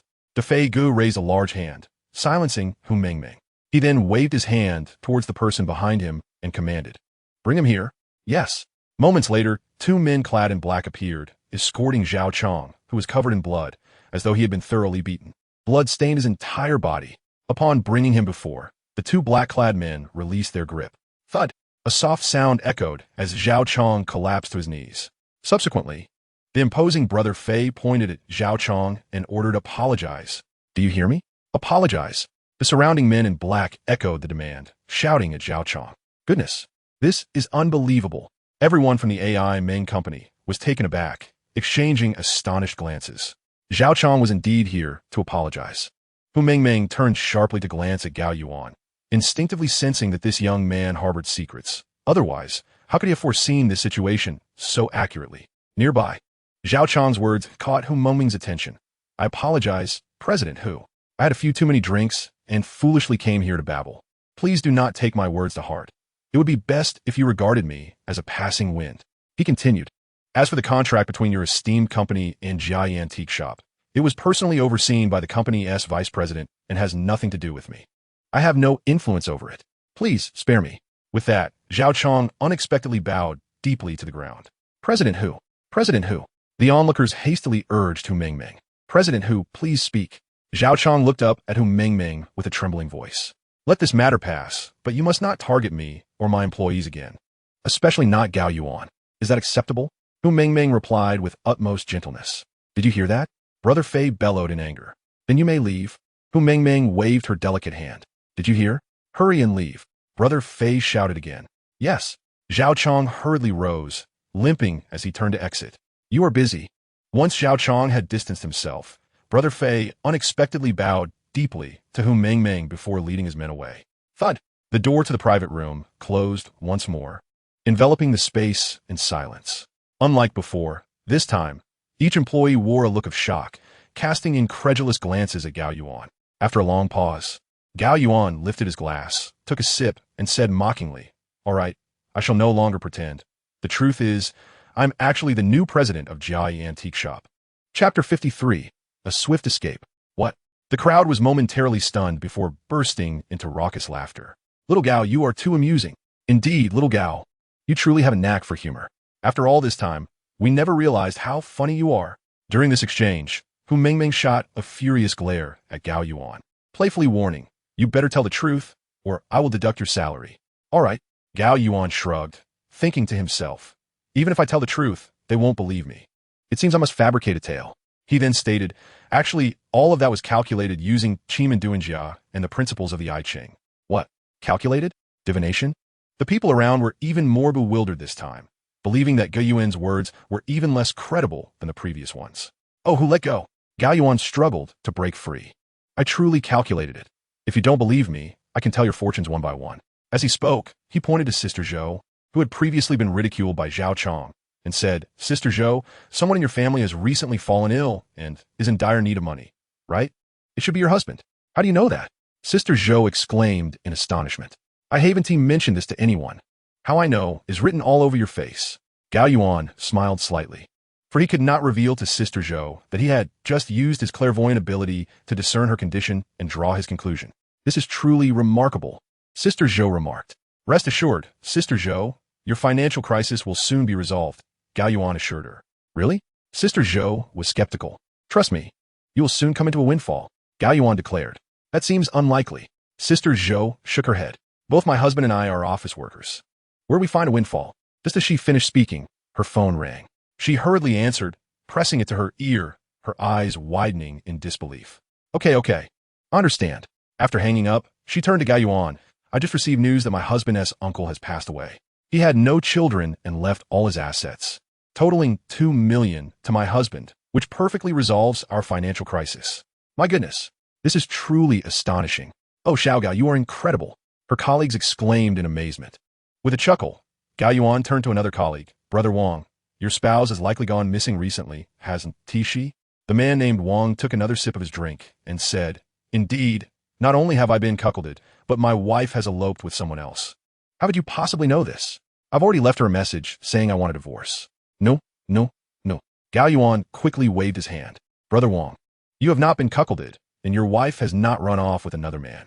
She has gone to seek a child. Seek a child? Wang was taken aback. I want to say much more. The truth will soon be revealed, Gao Yuan said mysteriously. No sooner had he spoken than the phone rang again. Wang picked up his phone only to find that it was his wife calling.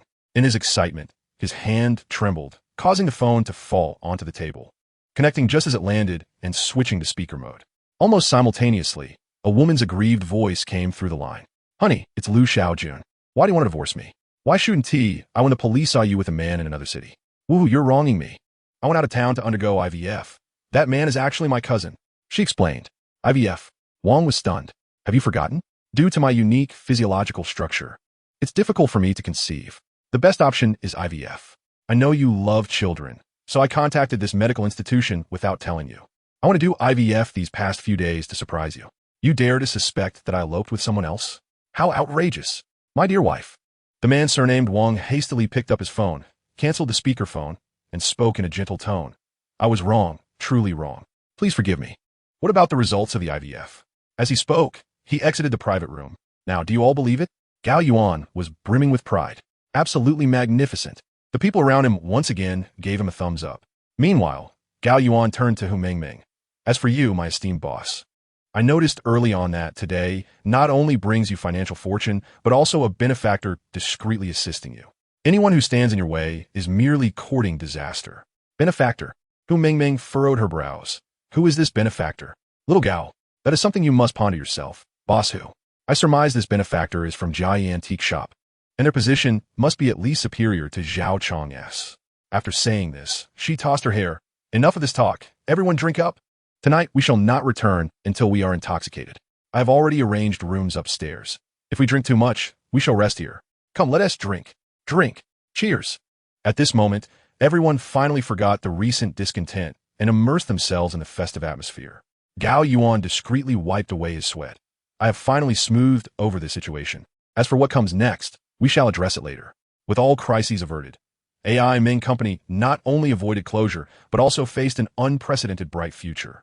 The revelry began. Gao Yuan relaxed as well, clinking glasses with those around him. Drink after drink flowed. Before long, he found himself quite inebriated, feeling dazed and confused. To celebrate the company's promising prospects, let us head to my room for a drink. After that, Gao Yuan could recall nothing. Only in a hazy state did he feel an intense hunger, gnawing on buns throughout the night. Those snow-white buns were truly delightful. He devoured them, leaving him parched and overheated. At dawn, Gao Yuan slowly opened his eyes, only to be taken aback. It turned out that the buns he had been gnawing on belonged to Hu Mengmeng. Chapter 54. The spring painting has disappeared again. There was no helping it. He had blacked out from drinking the night before. The last thing he remembered was lying in bed with Hu Mengmeng. However, Gao Yuan noticed that his clothes were still intact, suggesting that nothing untoward had occurred. At this moment, Hu Mengmeng was still fast asleep. Her beautiful visage was truly irresistible. He nearly rushed over to take another bite. But then he thought, if Hu Mengmeng were to wake and discover their current state, his life would be in grave danger. The best course of action is to flee. Thus, Gao Yuan stealthily rose, dressed himself, and tiptoed toward the door. Just as he stood up, he heard Hu Mengmeng's voice from behind. Gao Yuan, what have you done to me? Inside the room, Hu Mengmeng glanced down at her body, utterly speechless. It appeared she too had blacked out. The last memory she had was of pulling Gao Yuan to treat her asthma. The situation escalated unexpectedly, bringing her to the brink of despair. Fortunately, nothing untoward occurred. Hu Mengmeng patted her chest anxiously. Yet the thought of her 30-year-old self being seen by Gao Yuan ignited her fury. Damn it, you shall pay for this. Meanwhile, Gao Yuan, strolling down the street, was beset by a series of sneezes. He shook his head, relieved that he had escaped, or else he would have been torn apart by that vixen, Hu Mengmeng. He bought a set of jianbing guozi, a type of Chinese crepe, and a cup of soy milk, indulging in his meal as he walked. By the time he reached the subway station, both the soy milk and jianbing guozi were consumed. He disposed of the remnants in a trash bin and picked up his phone, only to be taken aback by the sheer number of missed calls from Wang Meng, over a dozen. Sighing heavily, he stood by the roadside and dialed Wang Meng's number. But to no avail. Just then, a luxurious Mercedes-Benz pulled up beside him. As the door swung open, Wang Meng emerged with a teasing grin. Boss, you're quite the elusive one. What is the matter? Gao Yuan wore an expression of exasperation, feeling conflicted about Wang Meng. He neither wished to meet him, nor could he ignore the resources of Jai Antiques that he wished to exploit. Let us talk in a car, Wang Meng suggested, pointing to the Mercedes. All right, Gao Yuan nodded. As they navigated through the morning rush hour, Wang Meng recounted the events of the previous night. You must understand, this painting is one of the museum's prized possessions. However, the escort vehicle overturned on the outskirts of Southeast City, injuring the personnel and losing its cargo, which included Gua Shi's early spring painting. Gao Yuan's eyes widened in disbelief. What does this have to do with me? He scratched his head. Director Qin wants to enlist your remarkable abilities to assist in locating it, Wang Meng replied, gazing at Gao Yuan with intrigue. He had heard snippets about Gao Yuan from Qin Wensheng, and although the details were scant, they were nonetheless astonishing. Were we supposed to refrain from being involved for a while? Gao Yuan shook his head. No, we are merely providing covert assistance. Ultimately, it is the police who will take the lead. Wang Meng clarified. From start to finish, we remain outsiders. All right, but how can the police chief believe in this nonsense? Gao Yuan remarked sarcastically. There are many within the system who do, mostly for personal reasons. But Director Qin is acting in the interest of public duty, Wang Meng insisted. Fine, Gao Yuan relented, though with reluctance. However, there should be at least a general idea of the location. My abilities are not infallible. I almost forgot to mention. Wang Meng interjected, The site where the vehicle overturned is precisely located in the renowned antique village on the outskirts. Antique village? Gao Yuan paused, recalling information about it. Once merely a humble hamlet, it had gained notoriety after authorities stumbled upon an underground ancient city beneath the surrounding land, unearthing numerous relics in the process. The villagers of the entire hamlet became animated, although the ancient underground city's ruins were being excavated by the authorities. The residents of the antique village were prohibited from touching them. However, the vastness of the underground city proved irresistible, prompting them to dig around the periphery. Stealthily, they unearthed numerous antiquities, leading to the village being dubbed the Antique Village. In the antique circles of Southeast City, many individuals have had the experience of scavenging treasures from this village. Unexpectedly, Guoxi's early spring painting had gone missing near the Antique Village. Shaking his head, Gao Yuan remarked, "All right, when shall we head to the Antique Village? The sooner, the better. Ideally, we should go now, lest Director Qin fears that this national treasure might be relocated." Wang Ming insisted. Agreed. Gao Yuan nodded, thinking to himself, given the events of the morning, there was no need to contemplate work today. It's settled then, Wang Ming affirmed, picking up the radio and instructing someone. Send a few brothers to accompany the boss to the antique village. Is that really necessary? Gao Yuan inquired, puzzled. It is. The villagers are quite formidable. Having a few subordinates is essential, Wang Ming replied. All right, Gao Yuan acquiesced. However, it wasn't long after they set off in the Mercedes that Gao Yuan noticed two more of the same model trailing behind them. It seemed that a Mercedes was the standard for Jia antique firm. The thought of one day being surrounded by such a convoy made Gao Yuan feel somewhat elated. Southeast City boasts a population of 10 million and is one of the most renowned ancient capitals of the Dragon Nation. Even when taking the elevated road, the journey from the city center to the outskirts was quite lengthy. Consequently, by the time Gao Yuan and Wang Ming arrived at the antique village, it was already 9 o'clock in the morning. After parking the car, Wang Ming pointed to a grand archway ahead and announced, "This is the antique village, boss." Gao Yuan nodded, casting a distant glance. Having resided in Southeast City for so long, this was his first visit to the antique village. Especially since his talents lay in uncovering hidden gems, he wondered what treasures he might find today. Just as he was about to rise, he noticed several figures in black trailing behind him. Chapter 55. The Qing Dynasty Yongzheng Famille Rose Vase with 9 peach blessing patterns. At that moment, they were nodding at Gao Yuan from afar, their expressions inscrutable, devoid of obvious joy or sorrow. However, there was a lack of the anticipated flattery or obsequiousness. It's understandable. For Jia antique firm, their boss appeared almost out of nowhere, akin to an extraterrestrial. In such a scenario, it would be remarkable if the subordinates were entirely compliant. Their presence was merely a matter of following orders, a consequence of his overly inquisitive prospective father-in-law. "Could you ask them to keep a bit of distance from me?" Gao Yuan said to Wang Ming. "Certainly." Wang Ming approached Brother Fei and exchanged a few words. The latter then took his men away. Meanwhile, Gao Yuan smiled slightly and strode confidently into the antique village. Although the village was nominally called a village, it was quite affluent. Everywhere one looked, there were 2- or 3-story villas, and the roads were all solidly paved with concrete. Due to the nearby ancient city ruins having been largely excavated and entrusted to the management of the Cultural Relics Administration, the antique village has only recently begun to develop its tourist trade. Beyond the archway at the entrance, one can observe a number of newly constructed buildings reflecting traditional architectural styles, with pavilions and towers aplenty. Stalls can be found lining both sides of the roads, distinct from those on the street of jewelry and antiques. These vendors not only sell antiquities but also a variety of souvenirs. The layout appears unregulated, with most stalls encroaching upon the pathways. Nonetheless, a number of tourists can still be seen. Gao Yuan strolled through the village, hands clasped behind his back, leisurely wandering while using his penetrating gaze to survey the surrounding residences. Having seen Guoxi's painting early spring and not having absorbed any of its golden aura, he felt confident in his ability to recognize it, regardless of its hiding place. However, after walking over 100 meters and inspecting numerous houses with his keen sight, he found no trace of the artwork. As he approached the village's exit, doubts crept into his mind. Had the painting perhaps been relocated from the antique village? At that moment, a light sound echoed beneath his feet, as if he had kicked something. Immediately, he heard a vendor nearby exclaim, "Hey, you've shattered my pastel 9-peach vase."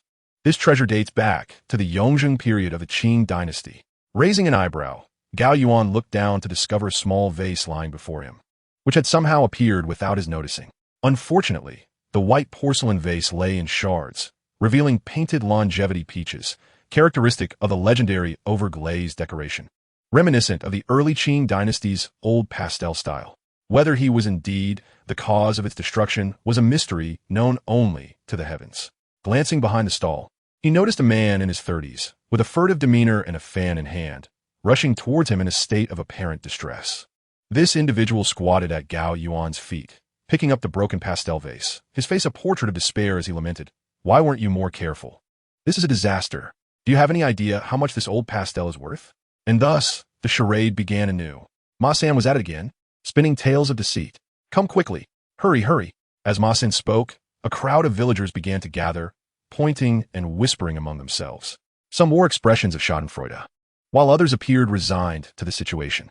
A few nefarious characters approached quietly, encircling Gao Yuan. Throughout this commotion, Ma-san clutched at Gao Yuan's clothing with one hand, while the other hand mournfully collected the vase's shattered pieces. Gao Yuan, using his penetrating ability, took a glance at the broken pastel vase in Ma-san's grasp and discerned that it bore no trace of golden aura, indicating it was undoubtedly a counterfeit. Observing Ma-san's expression, Gao Yuan realized he had encountered a classic case of deceit. Gao Yuan had come in search of Gua Shi's early spring painting. He had no time to dally with the likes of Ma-san. He intended to summon Defige and his companions to resolve the matter swiftly. However, fate had a different plan. As Gao Yuan cast his discerning gaze, it was drawn irresistibly to another exquisite pastel vase on the stall beside Ma-san. This piece appeared to be a pair to the one in Ma-san's possession. The radiance it emitted suggested it was indeed from the Qing dynasty, possibly crafted from the coveted Tianhuang stone. One must understand, Tianhuang stone is a treasure beyond measure. In ancient times, it was said that one tael of Tianhuang equaled 3 taels of gold. Today, such stones have become nearly extinct, with their sources ravaged by relentless digging. To his astonishment, he had stumbled upon such a gem right here. "Ma-san, if you hadn't provoked me, I might have hesitated to covet your belongings. But since you have shown no courtesy, do not blame me for my lack of righteousness." With this thought, Gao Yuan turned and gestured to the approaching Wang Ming and Defige, signaling them a halt. Once the commotion settled, he feigned caution and inquired of Ma-san, "What do you mean by this, my friend?" Ma-san raised the vase he was clutching and declared, "You shattered my antique. How do you propose to compensate me? This piece is worth 50,000. I want to extort you. Just give me 30,000, or this matter will remain unresolved." Gao Yuan feigned anxiety. "You must not extort me. I was merely wandering around and never even touched your vase. How can you accuse me of breaking it? You think you can evade responsibility?" Ma-san pointed to a surveillance camera mounted on a nearby pole. "Let me inform you, this area is under security surveillance. Every action of yours has been recorded, and you cannot deny it." Feigning terror, Gao Yuan glanced up at the camera and retorted, "Even if I did break your vase, you cannot demand 30,000 from me. This shabby vase could be found for $20 at a street vendor."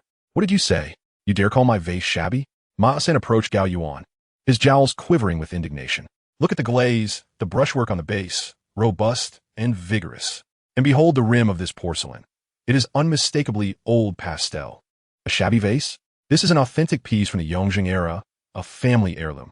If you dare to belittle it, 50,000 is the minimum compensation, or you shall pay dearly." "What?" Gao Yuan appeared genuinely frightened. "I don't understand. Do not deceive me." At that moment, an elderly man, sporting dark sunglasses and a scruffy beard, ambled over with his hands clasped behind his back. He examined the shattered vase and turned to Gao Yuan. "Young man, it would be wise for you to promptly compensate him for his loss. This indeed is an antique pastel from the Yongjing period, valued at several tens of thousands. Such a fine item, destroyed by your carelessness. What a waste. Indeed, pay him promptly. Quickly, compensate." The crowd that had gathered urged Gao Yuan, pressing him from all sides. In his lofty gaze, a flicker of coldness emerged, while he feigned vulnerability, saying, all right, do not push me. I can compensate, but I have one condition." Chapter 56, The Clear Field and the Yellow Stone of Sufang. "What condition?" Ma-san inquired. "I will accept 30,000 yuan. Gao Yuan stated as he gathered the shards of the vase, weighing them in his hand, feigning ignorance. However, 30,000 yuan for a mere broken vase is truly disheartening. If you want me to part with 30,000, then I require another." Pointing to another vase displayed on the stall, Gao Yuan declared, "Count it as 2 for 30,000, or else I shall walk away. Ma Sen was taken aback by Gao Yuan's unexpected demand. He glanced at the other vase on the stall, which happened to be a match to the one he had deliberately tossed at Gao Yuan's feet. Both were replicas he had purchased years ago from an antique street in Southeast City. He had subjected them to numerous appraisals, for the antique village was quite renowned, with dealers visiting daily to procure antiquities.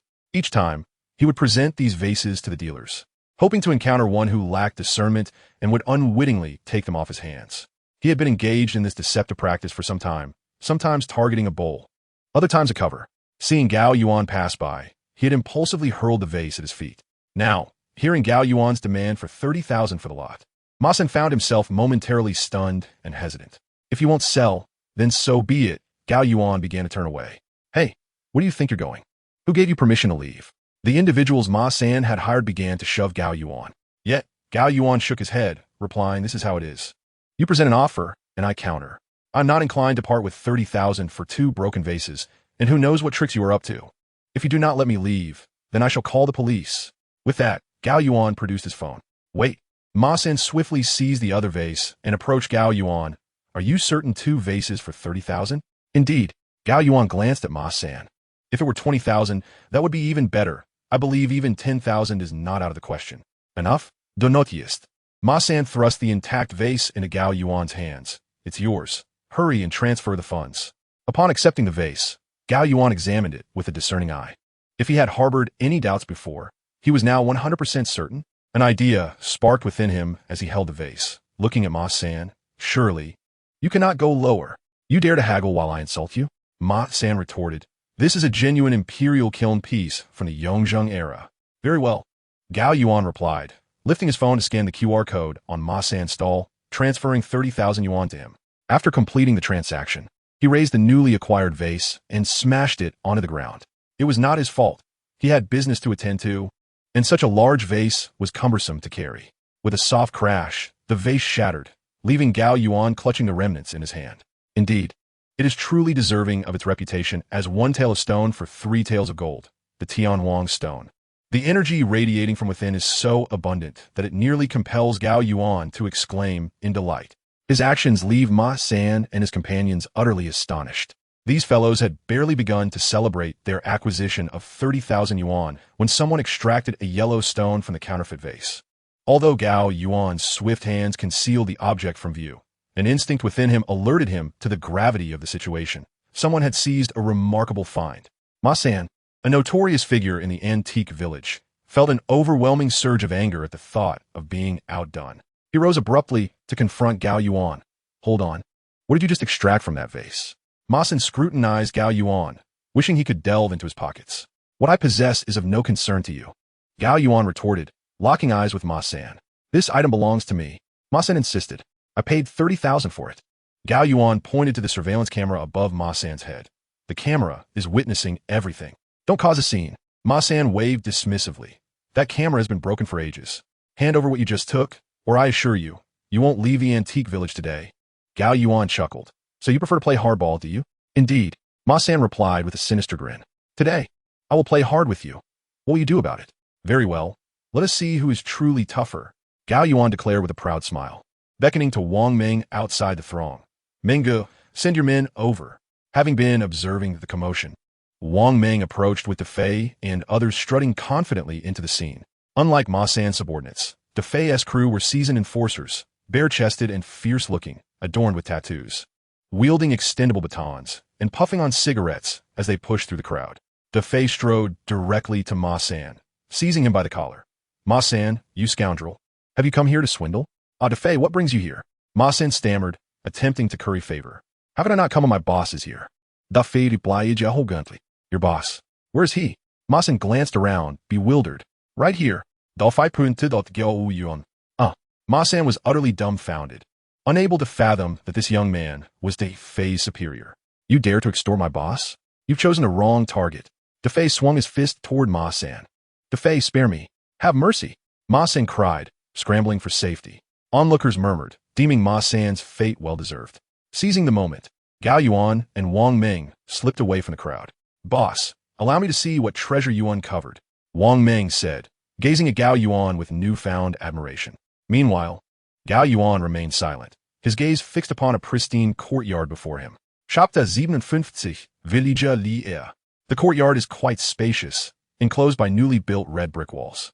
A tall porch stands at the entrance, featuring a large gate crafted from black iron sheets. Through the crevice of the door, one can glimpse a newly constructed two-story building within. A man clad in a black vest is busily engaged in some task near the well in the yard. As Gao Yuan approaches the grand entrance, he hears the sound of barking dogs from inside. Whose house is this? It looks rather unique. Gao Yuan inquires of a passing villager. Oh, this family is called Wang Laoshi, replies the villager, an elderly gentleman in his 50s, with a cigarette dangling from his lips, dressed in a jacket, and holding two ornamental walnuts in his hands. Upon hearing Gao Yuan's question, he seems eager to share. Wang Laoshi's family used to be quite poor. To what extent? Well, let's just say that while everyone else in the antique village has moved into brick houses, they were still living in mud huts. That's not right. Sir, Gao Yuan interjects, pointing towards the courtyard. This house is clearly newly built. You are correct. The elder takes a puff from his cigarette, appearing quite composed. You never know when fortune may smile upon someone. Wang Laoshi is one such case. By all accounts, given his circumstances, he wouldn't have been able to turn his fortunes around in 8 lifetimes. But it just so happened that a few months ago, he ventured into the mountains to gather mushrooms and accidentally stumbled upon an antique. As he speaks, the old man lowers his voice conspiratorially. What exactly it was, Wang Laoshi won't say, but rumor has it he sold it for a considerable sum. Subsequently, he rebuilt this house. Oh, Gao Yuan nods in understanding. So, the current resident is Wang Laoshi. No. The elder shakes his head. The current occupant is Li Er. Li Er? Gao Yuan scratches his head, puzzled. But you just said this house was built by Wang Laoshi. How did it become Li Er's? Is indeed Li Er. The elder maintains his composure, but adds a touch of mystery when mentioning Li Er. I've heard that after Wang Laoshi came into some money, he divorced his wife and took up with a woman from the city. This woman found the antique village too rustic and insisted on moving to the city. Consequently, Wang Laoshi had to sell the newly constructed house to the villager Li Er. Oh, I see. Gao Yuan nods again, realizing that the man he saw earlier in the black vest is indeed Li Er. He then asks, what is Li Er like? Well, not much to speak of. A rogue and a scoundrel, prone to fighting and harassing women without a care in the world. The elder shakes his head disdainfully before turning to leave. At that moment, Gao Yuan is struck with the realization that despite feeling fortunate, he had not anticipated the extent of the situation. He momentarily feels his mind struggle to comprehend it all. All right, he affirms, and soon discovers that upon becoming the president of Jia Antique Company, he possesses a distinct advantage, the ability to readily liquidate acquired assets. The true value of antiques can only be realized through conversion. Otherwise, they remain nothing more than burdens, regardless of their worth. By the way, Wang Ming discreetly gestures towards the adjacent courtyard. What do you think? Is this the place? Close enough, this is it. Gao Yuan nods. He then recounted the matters pertaining to Wang Laoshi and Li Er to Wang Ming. Regardless, the rest would be left to the police. Their involvement was concluded. Wang Ming patted Gao Yuan on the shoulder. No problem. Upon hearing Wang Ming's words, Gao Yuan felt a sense of relief wash over him. He turned to make his way out of the antique village. After only a few steps, the wail of police sirens pierced the air. Soon after, he witnessed several police vehicles racing toward him with astonishing speed. Once those cars halted at the entrance of the antique village, around 10 fully armed officers leapt from them, charging into the village and swiftly surrounding a particular house, sealing it off entirely. Meanwhile, Gao Yuan found himself at a loss for what to do. He had initially intended to depart in Wang Ming's Mercedes, but to his surprise, he spotted Qin Mingyue stepping out of another police car, looking utterly bewildered as she surveyed the scene filled with arriving police vehicles. He nudged Wang Ming beside him, signaling for him to wait a moment, and approached Qin Mingyue's side. Best friend. Qin Mingyue spun around, and upon seeing Gao Yuan, she shot him an exasperated glance. You scared me to death. She then adjusted her short hair and, with a curious look, inquired, What are you doing here? Gao Yuan chuckled. Wherever there are antiques, I shall be. All right. Qin Mingyue shrugged. I forgot, you're an artifact dealer. Hey, speak carelessly and I might just give you a beating. Gao Yuan teased, pointing at her small, adorable nose. Oh dear, how dare you assault an officer? Qin Mingyue's eyes sparkled with amusement as she addressed her subordinates. Come on, arrest this fellow who dares to assault an officer. Little did Qin Mingyue imagine that her subordinates would leap aside instead. Not only did they refrain from apprehending Gao Yuan, but but they also greeted him with jovial expressions. Brother-in-law. Greetings, brother-in-law. Gao Yuan beamed with pride at Qin Mingyue. Qin Mingyue's cheeks flushed with embarrassment as she glared at the surrounding detectives. Don't spout nonsense. Our relationship is not like that. Hee, it's only a matter of time. Isn't it, brother-in-law? One detective approached, playfully teasing Qin Mingyue. He then whispered, Captain Qin, we've just received word that this is a case under Director Qin's jurisdiction. What do you think? All right, let us wait until Director Qin wraps things up, and then we'll investigate. Qin Mingyue waved her hand dismissively. Understood. The surrounding detectives nodded and turned to leave. Meanwhile, Gao Yuan casually inquired, best friend, what's the case? Is it confidential? Nothing too secretive. Qin Mingyue replied. It's a missing persons case. A villager from the antique village named Wang Taizhu, nicknamed Wang Laosher, and his wife have been missing for nearly half a month. Their daughter, studying in the city, came to report their disappearance since she couldn't locate her parents. Oh, Gao Yuan frowned slightly.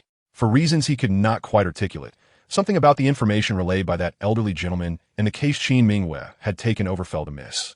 However, this matter was of no consequence to him, just as he wished to discuss matters with Qin Mingyue. He pointed to a newly constructed CAF outside the antique village and said, My dear friend, how about I treat you to a cup of coffee? No way. Qin Mingyue shot a glare at Gao Yuan. Let us go. Gao Yuan approached and casually wrapped his arm around Qin Mingyue's slender waist. Let go. My colleagues are watching. She protested, feeling a delightful blush creep across her face. Yet, just like that, she was half embraced and pulled into the CAF by Gao Yuan. Chapter 58, Disguise.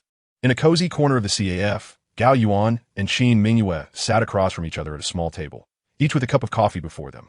Gao Yuan savored an Americano, while Qin Mingyue opted for cappuccino.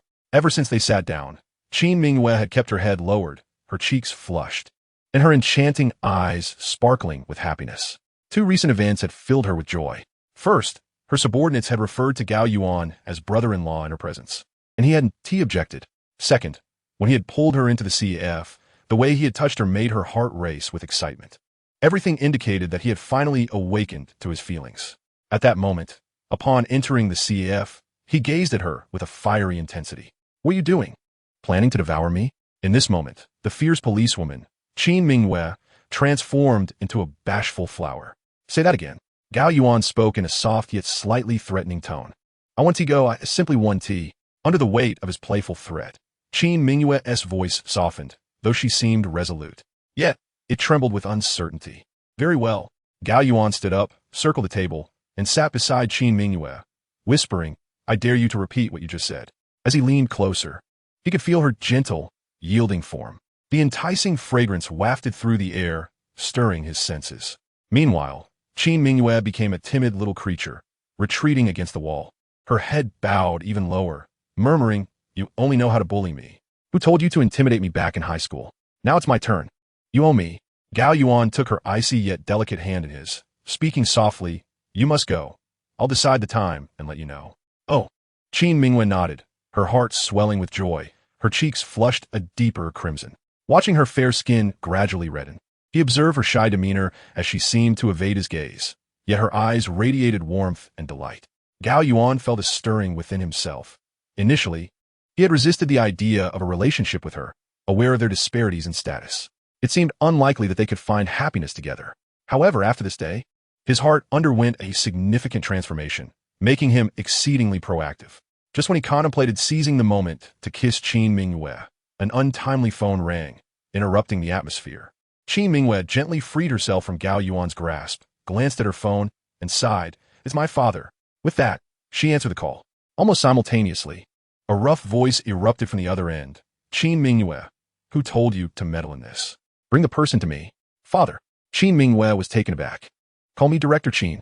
Qin Wenqing commanded. All right. Qin Mingyue rolled her eyes and replied, Director Qin. I am here to investigate the disappearance of the villagers Wang Taizhu and his wife. I have taken on this case. You need to bring the person to me. Qin Wenqing roared. This is an order. Execute it immediately.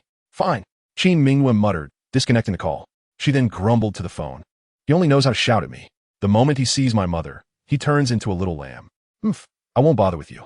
Her expression was unexpectedly playful and charming. After putting away her phone, Qin Mingyue turned to Gao Yuan and said, All right, my dear friend. You heard him.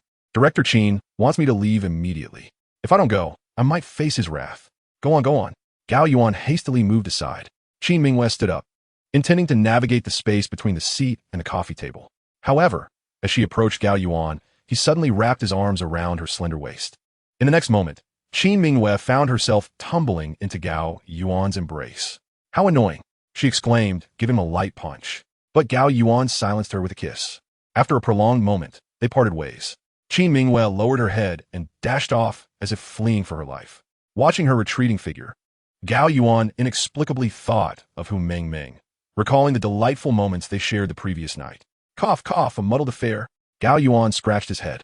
Outside the CAF, Qin Mingwei had already hurried away with the others. It wasn't until she had gone far that Wang Ming, who had been waiting outside the CF, rushed over. His face etched with urgency. What happened, Brother Ming? Gao Yuan inquired. Director Qin just called. They didn't catch Li Er in that courtyard, nor did they find Gua Shi's early spring. Wang Ming replied. That is not right. Gao Yuan shook his head. I saw it with my own eyes, or rather, I am certain that Li Er stole early spring. He is still in that courtyard. Not anymore. Wang Ming countered. You can't stay here any longer. Gao Yuan insisted. If you linger, you'll expose yourself. Hurry and take the Fei with you. I'll handle the rest. Gao Yuan patted Wang Ming's shoulder. Understood. Wang Ming nodded and turned to leave the CAF with the Fei. Meanwhile, Gao Yuan remained seated, pondering his predicament. He felt particularly vexed. On one hand, he was eager to assist Qin Wensheng in resolving the case. Yet, due to his current identity, it was inconvenient for him to appear among the police ranks. What should I do? If only I could disguise myself. Gao Yuan scratched his head, and suddenly, an idea sparked in his mind. In the next moment, he hurriedly attempted to channel the energy within him to his face. Instantly, the muscles of his face began to shift. Gao Yuan, uncertain of his current appearance, took out his phone and unlocked it with his fingerprint. He gazed into the camera and was rendered speechless. The visage that stared back at him, though still resembling Gao Yuan, was utterly transformed. In fact, the phone's unlocking feature failed to activate. To his astonishment, he realized that this remarkable energy had such an unexpected utility. Brimming with excitement, Gao Yuan exited the CAF. He purchased a new outfit from a nearby clothing store, changed in a public restroom, and then made his way to the antique village. Upon reaching the doorstep of Wang Laosher's home, now disguised, Gao Yuan found it surrounded by police. A cordon had been established, keeping villagers at a distance, who whispered and pointed from afar. Just as he was about to cross the barrier, a detective stopped him. Halt.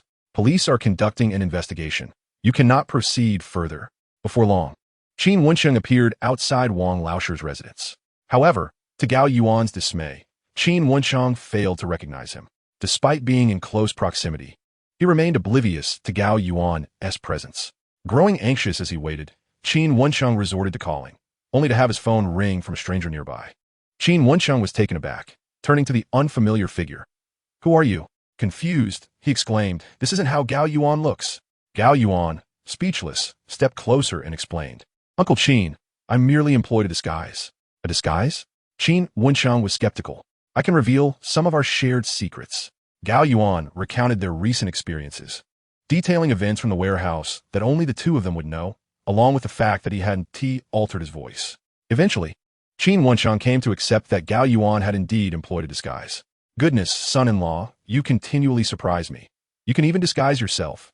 Once convinced of Gao Yuan's identity, Qin Wensheng's eyes widened in astonishment. How did you achieve this? Chinese Qigong. It's merely about altering the facial muscles. Quite simple. Gao Yuan replied, shaking his head. Well, that's rather straightforward. It seems some things are indeed easy for the capable. Qin Wensheng nodded. By the way, I hope I didn't interrupt your date with Qin Mingwei. Gao Yuan felt a wave of embarrassment wash over him. Uncle Qin, do you want me to assist you with the case? Right, I almost forgot. Qin Wensheng exclaimed, slapping his thigh. He then led Gao Yuan to the police cordon and presented his identification. We're on the same side. The officers promptly lifted the barrier. Afterward, they discreetly regarded Gao Yuan, for few could boast such camaraderie with Director Qin. Within the courtyard, a throng of detectives scoured every nook and cranny. Even the dog had been taken away, and its kennel was overturned. However, it appeared they had found nothing of significance. Gao Yuan stood at the center of the courtyard, with Qin Wensheng beside him. When our people entered, they did not see Li Er. However, the stove still has unfinished food on it, and there is a fire beneath. This indicates that Li Er hasn't gone far. But where could he be? The surrounding vegetable garden has been overturned, yet there is no sign of anyone. Qin Wencheng lamented, at a loss for what to do. Meanwhile, Gao Yuan turned around in place, raising his hand as if to calculate something. He then approached a well situated in the center of the courtyard. Such wells are quite common in antique villages. Although most families here have access to running water, sometimes irrigation still necessitates the use of a well. This well was equipped with a water extraction device. Gao Yuan moved the device aside, revealing a steel ladder affixed to the well's wall. The ladder, made of thick steel bars, extended downward. Gao Yuan made his way straight to the ladder. Upon seeing this, Qin Wencheng felt a sudden spark of inspiration and waved to the officers nearby, prompting several detectives to follow him. Gao Yuan descended into the well, which appeared to be quite deep, likely several dozen meters. The further he went down, the darker and more humid it became, with the sound of dripping water echoing around him. However, he did not reach the very bottom, approximately 10 meters from the surface. He spotted an opening embedded in the well's wall. The opening was about the height of a person, just large enough for one to pass through. This way, Gao Yuan beckoned to the detectives behind him. Qin Wencheng's eyes sparkled with excitement as they proceeded into the opening. Upon entering, they were greeted by a surprising sight. It became evident that someone had supported the ceiling of the opening with logs, and wooden partitions had been set up above. Clearly, this underground passage had been excavated by human hands, yet it lacked electric lighting, shrouding it in darkness. Reluctantly, the detectives behind him took out their mobile phones, utilizing the faint light of the flashlights to illuminate the subterranean passage. However, Gao Yuan had no such concerns. His extraordinary ability to perceive through darkness remained unaffected. After walking 7 or 8 meters, he halted. The reason was simple. The passage unexpectedly widened to the side. Through his enhanced vision, Gao Yuan beheld an ancient tomb dating back to the Ming Dynasty. Indeed, he was well-versed in the study of artifact appraisal and restoration, having also pursued archaeology during his spare time. In archaeology, tombs from different periods exhibit distinct characteristics. For instance, tombs from the Song Dynasty predominantly feature wooden structures, while those from the Ming Dynasty are primarily stone-built. The accompanying burial goods vary significantly across dynasties, each possessing its unique features. The tomb before him, constructed of stone, with its various structures and burial items, was unmistakably from the Ming Dynasty and appeared to be remarkably intact. Furthermore, Gao Yuan made a startling discovery within the ancient tomb. 2 modern corpses, one male and one female. The level of decay suggested they had perished recently, and a foul stench assailed his senses. "Are you all right?" Gao Yuan pinched his nose and turned to Qin Wencheng behind him.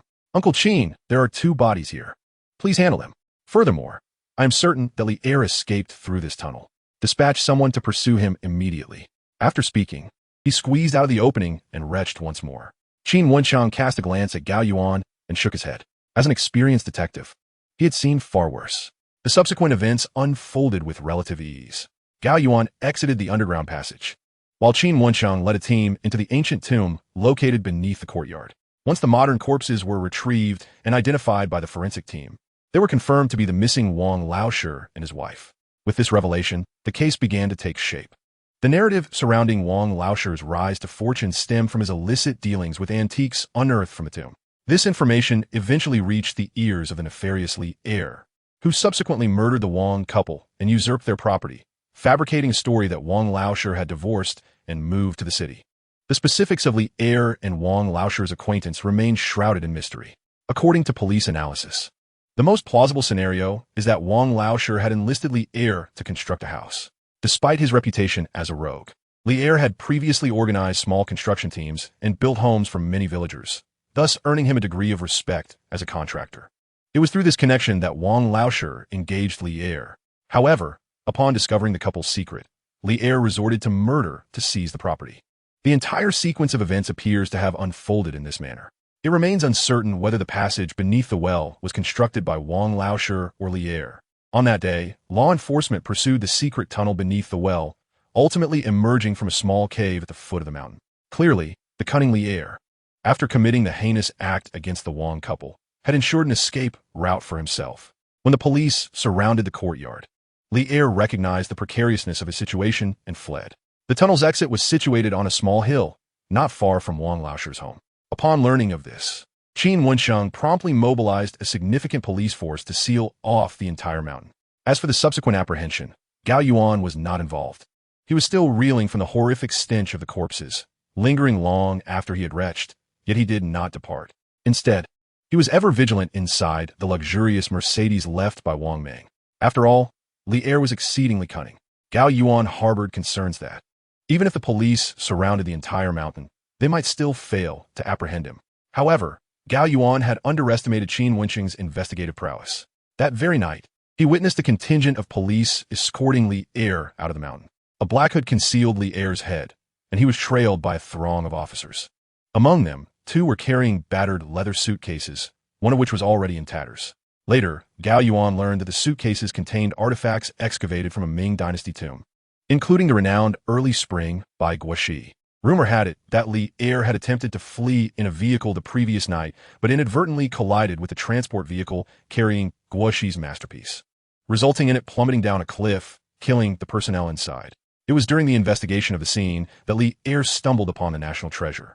Following the accident, he himself had sustained minor injuries. When Gao Yuan utilized his clairvoyant abilities to observe him, Li Er was seen drawing water from a well to wash his wounds.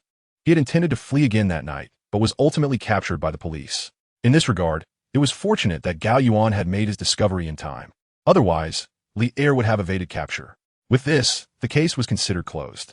Guoxi's painting had, after many twists and turns, returned to its rightful owner, while Li Er, the scoundrel, faced the consequences of the law.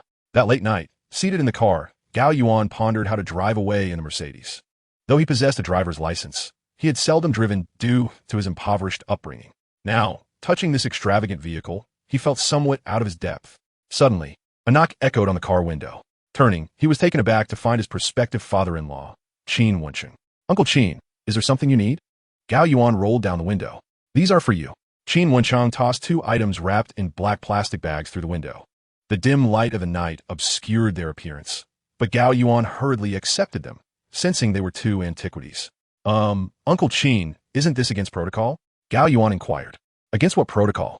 Qin Wenqing chuckled lightly. Li Er's 2 large suitcases were filled with antiques. During his escape, one suitcase broke, scattering artifacts across the mountain, some of which were damaged.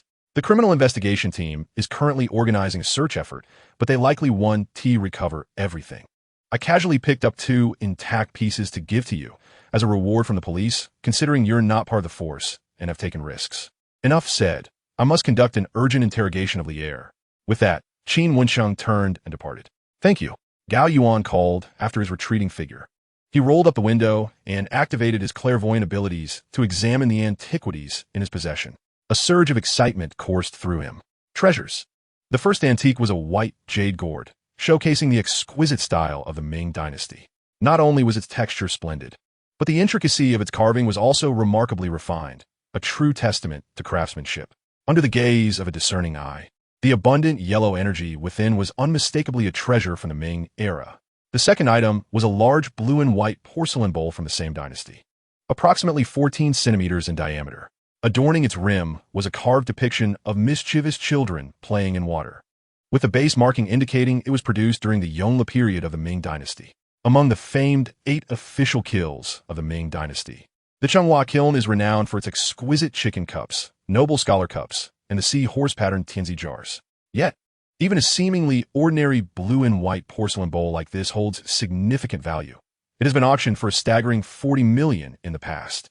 Although this particular bowl may not reach that zenith, its worth would certainly be substantial. Gao Yuan's heart raced as he beheld these exquisite antiques. He made a rough estimation, believing the white jade gourd to be valued at around 10 million. The second Ming Yongle blue and white porcelain bowl was certainly of higher worth, with Gao Yuan preliminarily estimating it to be around 20 million. Coupled with the 9-peach Fu pattern vase he had collected earlier that day, this trip to the antique village had proven to be immensely profitable. Should he liquidate all 3 antiques, he could potentially amass 50 million, or perhaps even more with a stroke of luck. The thought of possessing such wealth left Gao Yuan elated, his mind soaring to euphoric heights, momentarily blank. After some time, he managed to regain his composure. He meticulously absorbed the energy from all 3 antiques before contemplating how to convert these treasures into liquid assets. The situation was undoubtedly intricate. Taking the 3 treasures into account, Gao Yuan's initial estimate of 50 million was a conservative figure, likely to be achieved at an auction. However, with unexpected circumstances. The value could soar to 80 million, or it might not sell at all, much depended on fortune. Of course, as the acting president of Jade Antiques, Gao Yuan likely possessed certain advantages. With this thought in mind, he considered Wang Ming, pondering whether he could assist in the sale of these 3 antiques. Chapter 61. The 3 antiques were sold at that moment. Gao Yuan picked up his phone. Coincidentally, as he did so, Wang Ming's call came through. "How's it going, boss?" "The painting has been found, and Li Er has been captured." Gao Yuan replied swiftly, "I have 3 antiques in my possession. I wonder if you could help me sell them." "3? I thought it was just 1. Wang Ming's voice was filled with excitement. "Well, it started as 1 and has now transformed into 3. Gao Yuan chuckled calmly. "You're incredible. Just wait for me. I'll come pick you up." Wang Ming exclaimed, then added, "Wait, boss, I save a car for you." Gao Yuan scratched his head, confessing, "To be honest, Wang Ge, I can't drive." "Haha, you have a license, right?" Wang Ming inquired. "I do," Gao Yuan confirmed. "Then it's simple. Listen, you just need to take the car and drive it." "All right." Gao Yuan nodded, just as Wang Ming had instructed. Under Wang Ming's guidance, within less than 5 minutes, Gao Yuan arrived in the city, driving a Mercedes-Benz, and met Wang Ming. However, upon encountering this individual, Gao Yuan noticed a hint of concern etched on his face. "What's the matter, Brother Wang?" Gao Yuan inquired. "I just received news that there may be uncertainties regarding your position as the acting president of the Jade Antique Shop's Southeast City branch," Wang Ming replied, his expression fraught with worry. "Uncertainties?" Gao Yuan felt a flicker of excitement within. "What uncertainties?" "It's still unclear, but we should know by tomorrow. For now, let me help you liquidate these 3 antiques," Wang Ming said, taking the 3 items into his hands for examination. He then asked, "Boss, how much do you intend to sell these for?" "At market price." Gao Yuan scratched his head. "If the market price doesn't work, a little less is acceptable. It must be at market price." Wang Ming shook his head. "Damn it, what are we here for? We are antique dealers. If we can't sell at market price, we might as well not bother and just stick with the original bank card." "Exactly," Gao Yuan affirmed. "Wait for my news. I will transfer the funds to you by tomorrow morning at the latest." "So soon?" Gao Yuan was taken aback. "Our antique shop can advance payments for certain clients. Since you are one of us, you can enjoy this privilege." "All right, let's leave it at that." Wang Ming departed. Throughout their conversation, Gao Yuan refrained from inquiring about the uncertainties surrounding the presidency of the antique shop. In his view, he was more than eager to relinquish that title. After all, he possessed the extraordinary ability of clairvoyance, capable of appraising treasures, gambling on stones, and even healing. His physical prowess was steadily increasing. Acquiring wealth was merely a matter of moments. He did not require the FA of a president to enhance his own stature. Losing the position would even be a relief, sparing him from unnecessary complications. Of course, the Mercedes-Benz was returned to Wang Ming. The following day happened to be a weekend, allowing him a reprieve from work. Early in the morning, having concluded his training, Gao Yuan felt invigorated.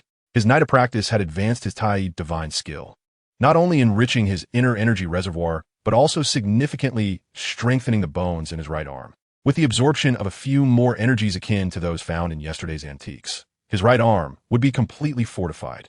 At that point, he would truly possess a Qilin arm, marking him as a martial arts expert. The thought alone brought him joy. Glancing at his phone, he realized it was already past 9 in the morning. The room was empty. His mother was likely at the market buying groceries. Although the 50 million had yet to materialize, he wished to spare her from shopping. After tidying up briefly, Gao Yuan stepped out of the house. However, just as he was leaving, another message pinged on his phone. Picking it up, he discovered it was a text from the Industrial and Commercial Bank. "Your bank card has just received a deposit of 300,000,000 yuan." What the hell? It arrived so quickly. Gao Yuan's heart raced. He picked up his phone to count once more. A total of 33 million. Shortly thereafter, a message from Wang Ming arrived via WeChat. "Boss, the 3 antique items from Jade Antique Shop were accepted yesterday, with an initial valuation exceeding 50 million. Additionally, your after-tax salary of 5 million from your first year has been transferred to you. However, they withheld the personal income tax that you owe, totaling over 20 million. Despite this deduction, he remains jubilant. This marks his first substantial earnings since acquiring his extraordinary abilities. Gao Yuan has already envisioned purchasing a home and a car, dreams he has long cherished, now poised to materialize. With newfound wealth, his steps became noticeably lighter as he made his way to the market. He contemplated inviting Qin Mingyue to celebrate with a delightful meal. However, upon nearing the entrance of the market, he spotted Qin Mingyue's white Audi parked outside, yet the vehicle was empty. What could this mean? Is it possible she has come to flatter his mother again? Remarkably, it seems that fate has intervened. Gao Yuan rubbed his nose and stealthily approached the market. Not far along, he spotted Qin Mingyue and his mother, Sun Xiaoa, exiting the market together. Qin Mingyue was adorned in a delicate, cream-colored lace dress, carrying an enormous tote bag. Within the bag, he discerned 2 boxes of sea cucumbers and 2 bottles of mitai. At that moment, Qin Mingyue was assisting Sun Xiaoa. Both engaged in cheerful conversation as they strolled toward the market's exit. Gao Yuan quickly concealed himself, eavesdropping on their dialogue. One of them remarked, "Dear, why did you buy all these things? Surely, they must cost nearly 20,000. No, Auntie, it's only right that I do this," Qin Mingyue replied. "The sea cucumbers are for your health, and the mitai is for Gao Yuan to use as a gift." "No, I can't accept these," Sun Xiaoa insisted. "Auntie, please accept them," Qin Mingyue said, adjusting her hair. "I truly can't," Sun Xiaoa continued to decline. At that moment, Gao Yuan sprang forward and said, "Mom, you must accept them. She won't be at ease otherwise." Gao Yuan. Both women turned to him in surprise, their eyes sparkling with delight. "What are you doing here?" "I'm here to pick up Mom," Gao Yuan replied, linking arms with Sun Xiaoa. "You see, Qin Mingyue is attempting to bribe you in advance." "Bribe? How so?" Sun Xiaoa asked, perplexed. "To ensure you help her manage me, so I won't keep seeking revenge for the grievances I suffered in high school," Gao Yuan winked. "Nonsense." Qin Mingyue shot him a glare, her cheeks flushing. "You dare suggest this is a bribe to my mother?" Gao Yuan countered, staring intently at her. "Absolutely not," she retorted, lowering her gaze, her face growing even redder, her heart racing. "You little rascal, go away." Sun Xiaoa playfully shoved Gao Yuan aside, then turned to Qin Mingyue, saying, "Dear, tell me, has this rascal been bullying you?" "Him?" Qin Mingyue shot a teasing glance at Gao Yuan, a smile dancing on her lips, her eyes sparkling with mischief. "Mother, please do not heed her nonsense." Gao Yuan nervously approached his mother. "You little rascal, what brings you here?" Sun Xiaoyan shot a glare at Gao Yuan as they passed by a small supermarket. Pointing at the store, she commanded, "I need a bottle of soy sauce. Go fetch it. Hurry." "All right." Gao Yuan scratched his nose, then turned around, shooting a warning glance at Qin Mingyue. In response, she playfully stuck out her tongue at him. The two exchanged mischievous glances before parting ways. Little did they know, upon opening the door, they were met with the sight of their mother charging towards them with a feather duster in hand. "I never imagined you would learn to bully others. Today, I shall treat you to a delightful stir-fried bamboo shoot and meat dish." Without waiting for a reply, she lunged at Gao Yuan. Gao Yuan was utterly speechless. As he dodged, he glanced at Qin Mingyue, who was sitting in the living room, covering her mouth and giggling, her eyes sparkling with mischief like a captivating vixen. "You can't deny it. Yaya has mentioned that you've been teasing her these past few days." Their mother continued to chase after Gao Yuan. "Why don't you mention how she bullied me in high school?" Gao Yuan retorted. "Huh, this is the first time I've heard of a girl bullying a boy. She was merely expressing her feelings towards you, you dense blockhead. What you perceive as bullying deserves a good thrashing." Sun Xiaoyan chased Gao Yuan for quite some time. "Ha!" Qin Mingyue laughed triumphantly. Ultimately, Gao Yuan found himself coerced in assigning countless humiliating agreements before his mother finally relented. "All right, yeah, take this. If he misbehaves, you have my permission to teach him a lesson." Sun Xiaoyan handed the feather duster to Qin Mingyue. "I'll go prepare dinner." With that, she disappeared into the kitchen. "Auntie, I'll join you." Qin Mingyue stood up to follow, but was abruptly pulled back into Gao Yuan's embrace. "What are you doing?" Facing Gao Yuan, the fierce policewoman transformed into a delicate lamb, gazing at him with wide, innocent eyes. "If you dare to complain to my mother, you ought to be ready for a reckoning." Gao Yuan seized the feather duster from Qin Mingyue's hands and pretended to swing it behind her. "You wouldn't dare." Qin Mingyue evaded, tilting her beautiful, fair face defiantly at him. "Just watch me." Gao Yuan raised the feather duster. "If you dare to act recklessly, I will call Auntie." Qin Mingyue pouted her lips. "Oh dear, you've suddenly become cheeky."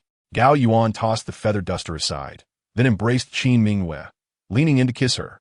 Initially, Qin Mingyue offered slight resistance, but soon she melted into his embrace, her breath becoming shallow as they indulged in each other for quite a while, until their gazes became hazy. At that moment, Sun Xiaoyan emerged from the kitchen with the first dish, concern etched on her face as she looked at Qin Mingyue. Yeah, has he been bullying you?" Gao Yuan shot an accusatory glance at Qin Mingyue. She suppressed a giggle, then replied to Sun Xiaoyan, "No, Annie, I was helping him." "No need. You young folks don't understand the intricacies of kitchen work." "Not all. I often cook when I live alone." Qin Mingyue grasped Sun Xiao's hand, and the two women chatted amiably as they made their way into the kitchen. Meanwhile, Gao Yuan approached the dining table and surreptitiously sampled a piece of braised pork rib. Mother S. cooking remains as delectable as ever. He patted his belly in satisfaction. Suddenly, the phone rang. Upon answering, he discovered it was Wang Meng calling. Gao Yuan surmised that the call was related to the unexpected developments concerning Jade Antique Company's proxy president. Boss, has the money arrived? Wang Meng inquired. That's good. He continued. A few days ago, regarding your position as president of the Southeast branch, wasn't it mentioned that the headquarters would conduct a separate assessment for you? Indeed, Gao Yuan replied. But you mentioned yesterday that there were variables. Yes, there are indeed some uncertainties, Wang Meng lamented. I have no idea where the head office found this individual named Zhang Yang. It is said that he holds a master's degree in antique appraisal and restoration. Gao Yuan reacted with a curse. Being a student of antique appraisal and restoration himself, he understood just how challenging it is to earn a degree in that field. There are only a handful of universities in the nation offering such master's programs, and graduation is notoriously difficult. Anyone who attains this degree is undoubtedly among the elite of the elite. In terms of knowledge, he would undoubtedly surpass his pre-ability self. Could it be that the head office intends for this master to assume the presidency of the Southeast branch? If so, he will be quite content to step aside. Contemplating this, he remarked, if the head office favors him, then let him have it. Absolutely not. Wang Meng shook his head. The head office's intention is for you and this Zhang Yang to compete to determine who will be the president of the Southeast branch. Gao Yuan echoed, what? Yes. Wang Meng affirmed. Have you heard about the upcoming Southeast City Antique Appraisal Competition? Gao Yuan nodded. Of course, this is a significant event in our city's antique community. Wang Meng continued. The higher-ups want you and this Zhang Yang to participate in the competition simultaneously. Whoever achieves a higher ranking will become the president. That's outrageous. Gao Yuan exclaimed. What did you say? Nothing. Gao Yuan was left speechless upon hearing that someone was vying for the position of president at Jade Antique Company. He had planned to relinquish his aspirations, as he was not particularly invested in the role. Little did he know that the outcome would now hinge on the competition rankings. The Southeast City Antique Appraisal Competition is not one that just anyone can enter. At least, his two mentors, Chai Yuanbai and Li Qingdu, were not qualified. Gao Yuan had only recently gained eligibility through Ding Lin's recommendation. He had originally intended to showcase his abilities with his unique insight, but now Zhang Yang had entered the fray, disrupting his plans. It felt akin to being served a delectable dish only to find a fly within. Very well, Gao Yuan conceded, ending the call. Chapter 63, Red Date, Peanut, Longan, and Lotus Seed Soup. Shortly after hanging up, Wang Meng sent over Zhang Yang's information from his phone. Upon opening the document, one is immediately greeted by a large portrait of a middle-aged man, seemingly in his 40s. This revelation took Gao Yuan by surprise, as he had assumed that this Master Zhang was merely in his 30s. To his astonishment, the man appeared to be well into his 40s, possessing a decent appearance with prominent brows and large eyes. Yet, there was an unsettling aura about him that Gao Yuan could not quite place, something sinister lurking behind those eyes. Regrettably, he had not encountered the man in person. Otherwise, he would have employed his skill in physiognomy to discern the nature of his character. Since mastering this art, Gao Yuan had developed a penchant for assessing individuals through their physiognomy with remarkable accuracy. Dinner is ready, came the voice of Sun Xiao, signaling the arrival of the meal. Gao Yuan promptly put away his phone and made his way to the living room. The modest dining table was already laden with 4 dishes and a soup. Each dish was one of Gao Yuan's favorites: braised pork ribs, garlic steamed scallops, a hearty northeast cold dish, and candied yam. The soup was a delightful concoction of red dates, peanuts, longan, and lotus seeds. Once seated, to Gao Yuan's surprise, his mother took the initiative to serve Qin Mingyue a bowl of the lotus seed soup. This unexpected gesture left Qin Mingyue momentarily flustered, prompting her to rise and say, "Annie, let me do it." "Sit down, Mingyue. This dish must be served by me," his mother insisted, gently pressing her back in her chair while presenting the bowl. This dish carries a special significance, symbolizing the wish for early blessings of children. With that, she placed the bowl before Qin Mingyue, who felt her cheeks flush a deep crimson, her neck betraying her embarrassment. Gao Yuan smacked his lips thoughtfully, pondering. Indeed, the red dates, peanuts, longan, and lotus seeds truly symbolize early blessings. Suddenly, a light kick from Qin Mingyue beneath the table jolted him from his thoughts. "You should eat too." Sun Xiao placed a bowl of lotus seed soup in front of Gao Yuan. All right, I shall partake," he declared, gulping down the soup in haste. Throughout the meal, the atmosphere was tinged with Sun Xiao's well-meaning intentions, leaving Qin Mingyue silent and introspective, her gaze lowered. However, her expression betrayed a profound sense of happiness. After the meal, Qin Mingyue intended to assist Gao Yuan's mother with the dishes, but was swiftly ushered out by Sun Xiaoa. You two young ones should not linger with an old woman like me. While the evening is still young, go out and enjoy a stroll. That is the proper course. With a playful pinch to Gao Yuan, she added, You are a man. Make sure to pamper Mingyue a bit more. No more scowling, understood? Understood, mother. This is how one courts a wife. Gao Yuan chuckled at his mother. Oh, you are insufferable. Qin Mingyue retorted, her cheeks flushed with shyness. Once outside, Qin Mingyue murmured softly, but I haven't even agreed to marry you yet. You cannot decide that for me. Is it not I who holds the reins? Or is it you? Gao Yuan teased, wrapping his arm around her slender waist. Of course it is, she replied with a playful glare. Gao Yuan, brimming with confidence, retorted, You have already drunk my mother's soup for early blessings. Do you truly intend to escape? Oomph. Qin Mingyue, enveloped in a shroud of shyness, fell silent. The two departed from the dilapidated abode of Gao Yuan, meandering through the streets. Initially, Qin Mingyue maintained a semblance of restraint, but as they strolled, she, akin to an ivy vine, draped herself around Gao Yuan's arm, her supple form pressed closely against him, a look of contentment gracing her features. As they walked, they reminisced about their childhood escapades. Gao Yuan's home, a relic of the past, remained steadfast amidst the sweeping renovations of the old district in recent years, providing a perfect backdrop for their nostalgia. Suddenly, Qin Mingyue lifted her chin, gazing at Gao Yuan. Do you recall when we first entered high school? There was a young lady in white who lived in this neighborhood. I remember her. Gao Yuan replied. She attended our high school, and while we were freshmen, she was a senior, always clad in pristine athletic wear, with her hair tied in a ponytail. What was her name? Ma Yan. Yes, that's it, Ma Yan. From our school's dance team. Qin Mingyue chuckled. I often thought, if only I could adorn myself as beautifully as she did. I wouldn't have to endure being overlooked by this dullard every day. Gao Yuan playfully tugged at her delicate hand. You needn't embellish yourself. You are already more stunning than she ever was. Flattery will get you everywhere. Qin Mingyue replied softly. Thus, their hearts drew ever closer. Abruptly, Qin Mingyue pointed to an old, crumbling building across the street. Look, Gao Yuan, is that not Ma Yan sitting on the balcony? Gao Yuan quickly raised his gaze and was astonished to see a woman in white athletic attire perched on the fifth-floor balcony. It was indeed Ma Yan. Despite the passage of years and the traces of life's hardships etched upon her face, her beauty remained ethereal and untroubled. At that moment, she held a cigarette in her left hand and a bottle in her right, gazing down at the street below. Gao Yuan, do you think she would still recognize us? Qin Mingyue inquired. That is uncertain, Gao Yuan replied. True, Qin Mingyue nodded. Just then, an unfathomable event transpired. The woman, Ma Yan, tilted her head back and drained the contents of the bottle in one swift motion. Without hesitation, she leaped from the balcony of the fifth floor. The scene left Gao Yuan and Qin Mingyue utterly astounded. Before they could fully comprehend the situation, a resounding crash echoed nearby, mere meters from them. Blood stained the ground, a sight that rendered them both speechless. Qin Mingyue's delicate form trembled uncontrollably, her once warm hand now cold and trembling in Gao Yuan's grasp. Yet, her expression shifted to one of grave concern. It's all right, Gao Yuan soothed, cradling her face gently. It's all right, Qin Mingyue echoed, her voice laced with trepidation. Gao Yuan suddenly recalled that his girlfriend was a criminal police officer, and she had undoubtedly encountered similar situations more frequently than he. At that moment, he turned his gaze towards Ma Yan, who lay on the ground.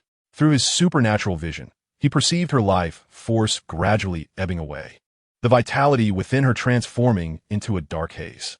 What Gao Yuan could never have anticipated was the sight of a tiny life within her lower abdomen. A boy, who too was slowly losing his vitality. A tragic dual demise. Chapter 64. The Life and Death Game of the Blood Basin Evil. My daughter, a middle-aged woman, around 60 years of age, rushed over, collapsing to the ground in a fit of despair, wailing, Why did you succumb to such despair? My daughter, why?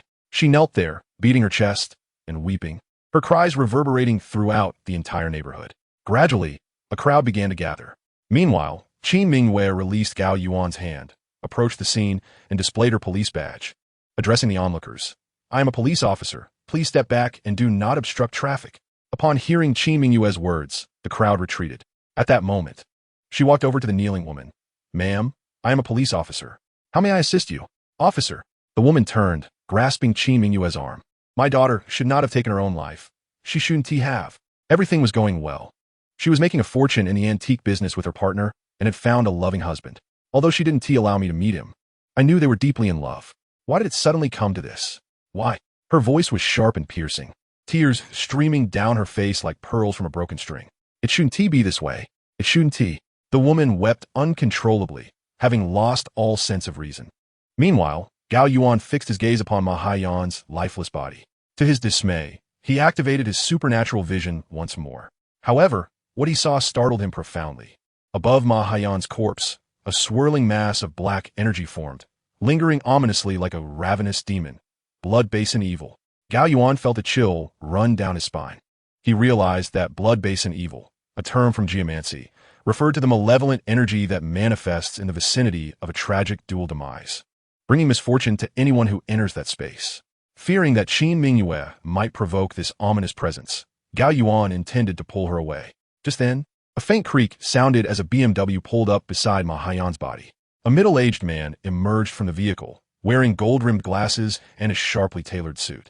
Appearing to be in his 40s, he approached Ma Haiyan's corpse, and upon seeing this man, Gao Yuan froze in astonishment. It was none other than Dr. Zhang Yang. Gao Yuan had once come across a photograph of him in the materials provided by Wang Meng. He never anticipated encountering him here, at this very moment. Zhang Yang stepped forward to kneel beside the lifeless body of Ma Haiyan, appearing sorrowful as he gazed at her for a prolonged moment. He then turned to Ma Haiyan's mother and inquired, "Annie, when did this happen? And who are you?" Ma Haiyan's mother turned to face Zhang Yang. "I am Ma Haiyan's business partner," he replied. You are that partner." Ma Haiyan's mother grasped Zhang Yang's arm, her voice trembling with urgency. "You must know why Ma Haiyan took her own life. Do tell me, please." The woman wept, her hand pressed against her heart. In response, Zhang Yang, with a heavy heart, stated, "Annie, the business that Ma Haiyan and I were involved in incurred significant losses, substantial losses to be precise. Haiyan must have found it unbearable, leading her to leap from the building." "Losses?" Ma Haiyan's mother looked at him with bewilderment. "How much did you lose?" 20 million, Zhang Yang replied, sorrow evident in his tone. "I only just learned of this and rushed over, only to find that Haiyan had already jumped." He sighed, gesturing toward his BMW parked behind him. "Now, my car belongs to someone else. My house is no longer mine either." He pointed to the dilapidated structure beside them. "This house is under Haiyan's name, and per contract law, it, along with everything inside, has been frozen. Annie, as much as I despise relaying this information, it is the law." "What?" Upon hearing this, Ma Haiyan's mother fainted and collapsed to the ground. "Heavens, someone call for help," a bystander shouted. Immediately, a call was made to the authorities while others rushed to provide assistance. Meanwhile, Gao Yuan fixated on the ominous blood-red aura hovering above. In that moment, he observed the blood-red aura descend upon Zhang Yang's head, momentarily disrupting the energy above him. However, it was quickly overshadowed by the robust purple aura that enveloped Zhang Yang, seemingly impervious to the blood-red entity. Eventually, the blood-red aura dissipated partially, leaving behind a lingering black essence that clung stubbornly to his head. Witnessing this scene, Gao Yuan was struck by a sudden realization. He contemplated a possibility. Zhang Yang might be orchestrating a scheme, a life-and-death plot aimed at precipitating Ma Haiyan's demise to seize her possessions. Otherwise, why would the blood-red aura be entwined with Zhang Yang? One must understand that the business realm is rife with such treachery. A naive and innocent woman like Ma Haiyan could easily fall victim to deceit. With this thought in mind, he approached Qin Mingyue and gently tapped her shoulder. Yeah, take this man named Zhang away. He harbors significant suspicions of foul play." "Huh?" Qin Mingyue looked up, startled by Gao Yuan's words. Meanwhile, Zhang Yang turned to glare at Gao Yuan, indignation etched across his face. "Hey, brother, do not speak nonsense. Ma Haiyan and I are partners. We are in this together. How could I possibly harm her? Furthermore, who are you to accuse me of such serious allegations?" Gao Yuan remained silent. "Here." Qin Mingyue once again presented her police credentials. "I kindly ask you to accompany me." Zhang Yang thought to himself how fortunate he was. Having just suffered losses in his business, now he was being scrutinized by the police. He rolled his eyes and confidently declared, "But it matters not. For a person of integrity has nothing to fear from shadows." With that, he extended his hands towards Qin Mingyue, saying, "Shall I wear handcuffs, officer?" "No need. You are merely assisting with the investigation," Qin Mingyue replied. "Very well." Zhang Yang nodded and ceased further conversation. Subsequently, Qin Mingwei called for her colleagues to escort Zhang Yang away. Naturally, personnel from the funeral home arrived to manage the situation. As for Gao Yuan, he leisurely strolled around to the back of the dilapidated old building, ascending the stairs to stand outside Ma Haiyan's residence. Before the ancient door, Gao Yuan activated his X-ray vision, peering into the room. Almost simultaneously, he seemed to grasp something profound. Chapter 65. The Loyal King's Sword. To his astonishment, Gao Yuan's X-ray vision revealed a quaint two-bedroom apartment, approximately 60 square meters in size. The furnishings within were not particularly valuable, old furniture and a somewhat worn wooden bed. Yet, everything was neatly arranged. One room was adorned in a lovely pink hue, presumably Ma Haiyan's boudoir. However, what truly captured Gao Yuan's attention was a sword hanging on the wall. This sword measured about 3 feet in length and appeared somewhat antiquated, with silver inlays along the blade. The scabbard was crafted from a unique type of wood, adorned with a red tassel. Its presence evoked the image of an elderly person practicing Tai Chi swordplay. Yet, Gao Yuan noticed that the blade bore the inscription of 3 traditional Chinese characters, Li Xiuqing. At the sight of these characters, Gao Yuan's body trembled. Could this Li Xiuqing be the same loyal king of the Taiping Heavenly Kingdom from history? This individual was a versatile and undefeated general during the latter stages of the Taiping Rebellion, having repeatedly rescued the kingdom from peril. He was a pillar of strength during the tumultuous times. After the fall of the capital, Tianjin, Li Xiuqing was executed by Ling Qi under Zheng Wufan. Gao Yuan had even read about this tragic tale on Baidu, often lamenting his fate. To think he had encountered this sword here. Could it be a counterfeit? Or perhaps a mere fabrication? This was Gao Yuan's initial reaction upon seeing the sword, for there were likely many individuals named Li Xiuqing across such a vast China. The sword's appearance was not particularly distinctive. At first glance, it seemed to be a replica. However, he quickly dismissed his initial judgment. Under the scrutiny of his X-ray vision, the sword emanated a faint yellow energy, confirming its authenticity. In disbelief, Gao Yuan couldn't help but take another glance with his X-ray vision.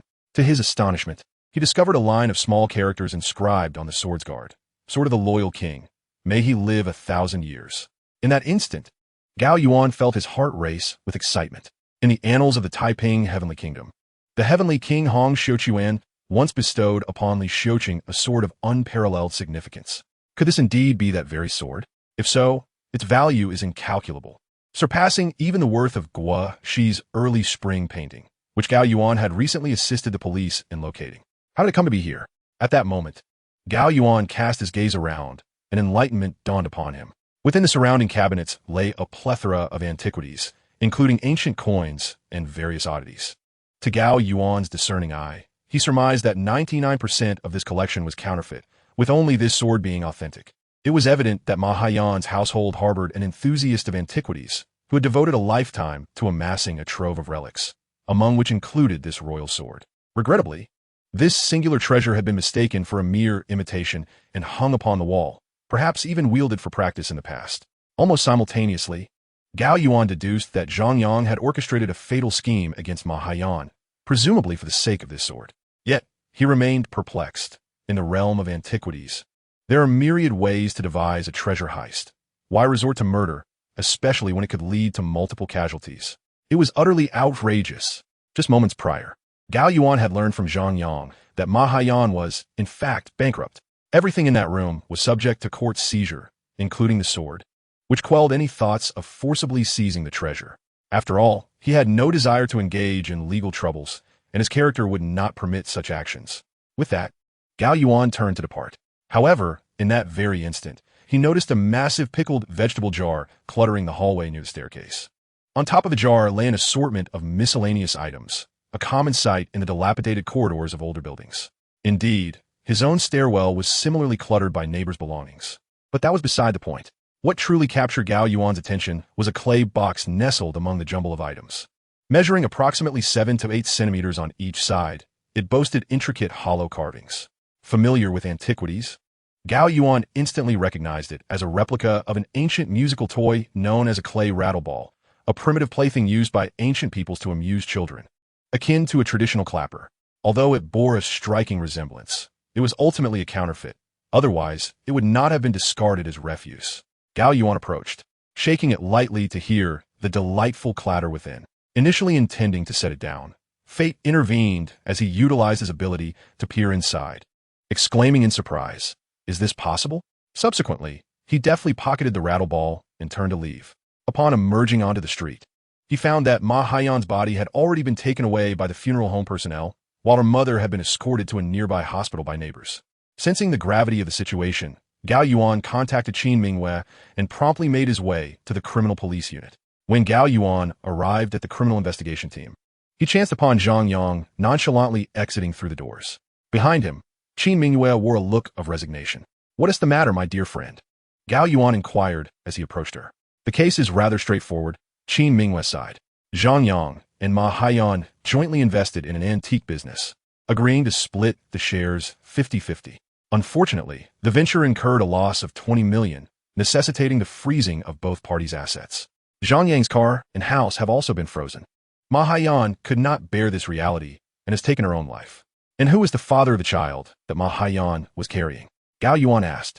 "How did you know?" Qin Mingwei turned to him, astonished. "Ah, my dear friend, do not forget that I possess a talent for discerning the unseen." Gao Yuan replied with a peculiar smile. "All right, I'll concede that you've managed to evade the question." Qin Mingwei had long since grown accustomed to Gao Yuan's eccentricities. Regarding the child, Zhang Yang has claimed it is his. He had intended to marry Ma Hayan, but never anticipated such a turn of events. Now he has lost everything. Moreover, since we witnessed Ma Hayan's tragic leap, we had no choice but to release him, she shrugged. "That is not correct." Gao Yuan shook his head. "This is a deadlock. And what of it? The fact remains that Ma Hayan committed suicide. Let's not dwell on it." Qin Mingwei appeared somewhat disheartened, gazing wearily at Zhang Yang's departing figure. How could that woman be so foolish? And how could that man be so heartless? To forsake not only the woman, but also his own child? In my view, he is not ruthless enough. Gao Yuan wrapped his arm around Qin Mingwei's slender waist, turning her delicate form towards him to behold her radiant face. "Not ruthless enough? What more could you desire?" Qin Mingwei chastised him with a playful glare. "If I were him, I would have fathered 3 children with that woman, ensuring she would cook for me for a lifetime and warm my bed forever. Now, that would be the ultimate act of vengeance," Gao Yuan proclaimed. "You."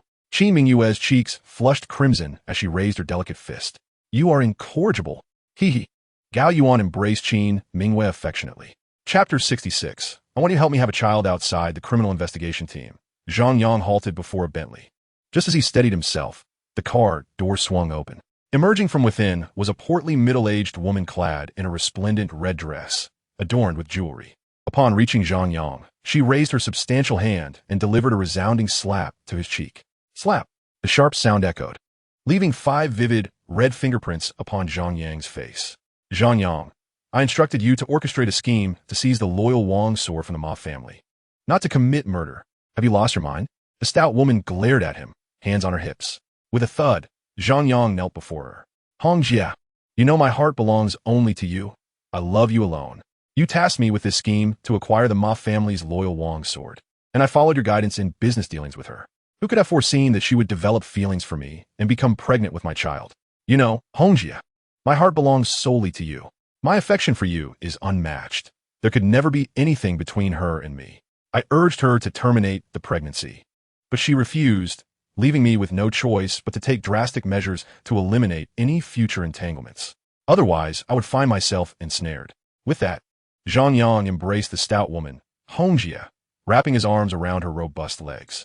"You little troublemaker, rise," Hong Jia said, cradling Zhang Yang's head, her face radiating pleasure. She then lowered her gaze toward him.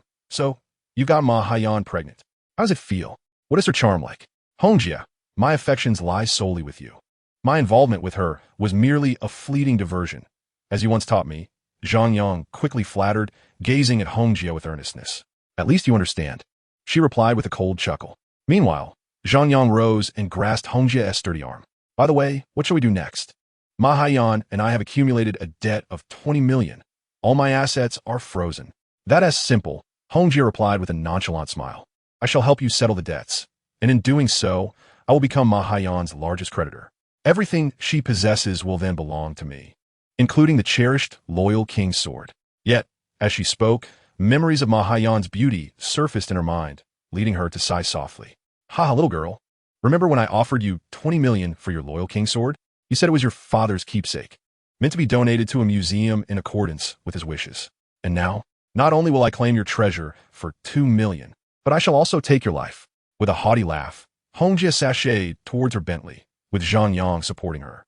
Upon reaching the front of the Bentley, Hongjie paused. Turning to Zhang Yang. By the way, you are on the brink of securing the presidency of the Jai antique firm. On the brink? Zhang Yang was taken aback. Yes.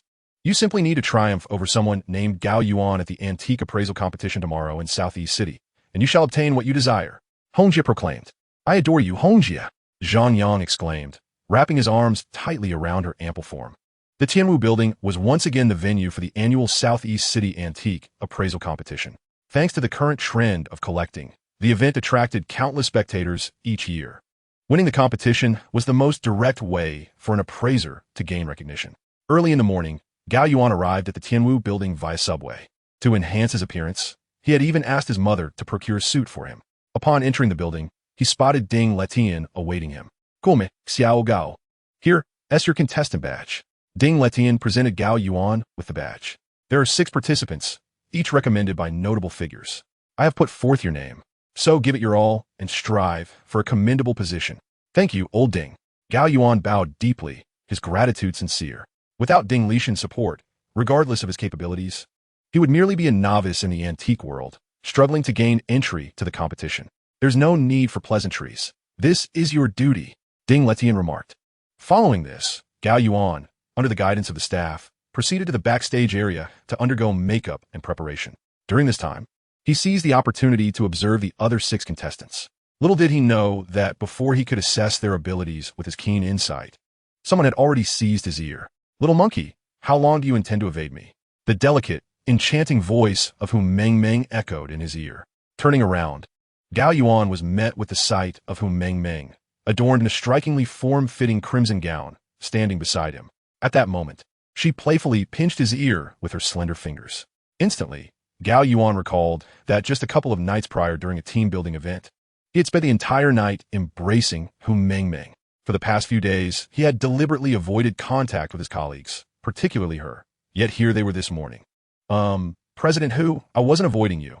I was just, Gao Yuan stammered, his face flushed with embarrassment. Enough with the nonsense. Follow me. Hu Meng Meng tugged at his ear and, wrapping her delicate waist, pulled him into a corner. Now, tell me, President Hu, what do you intend to do with me? In a secluded corner, Gao Yuan adopted a nonchalant demeanor, unperturbed. What shall I do? Hu Meng Meng scrutinized him. Having taken advantage of me, do you think you can escape? President Hu, that wasn't my intention.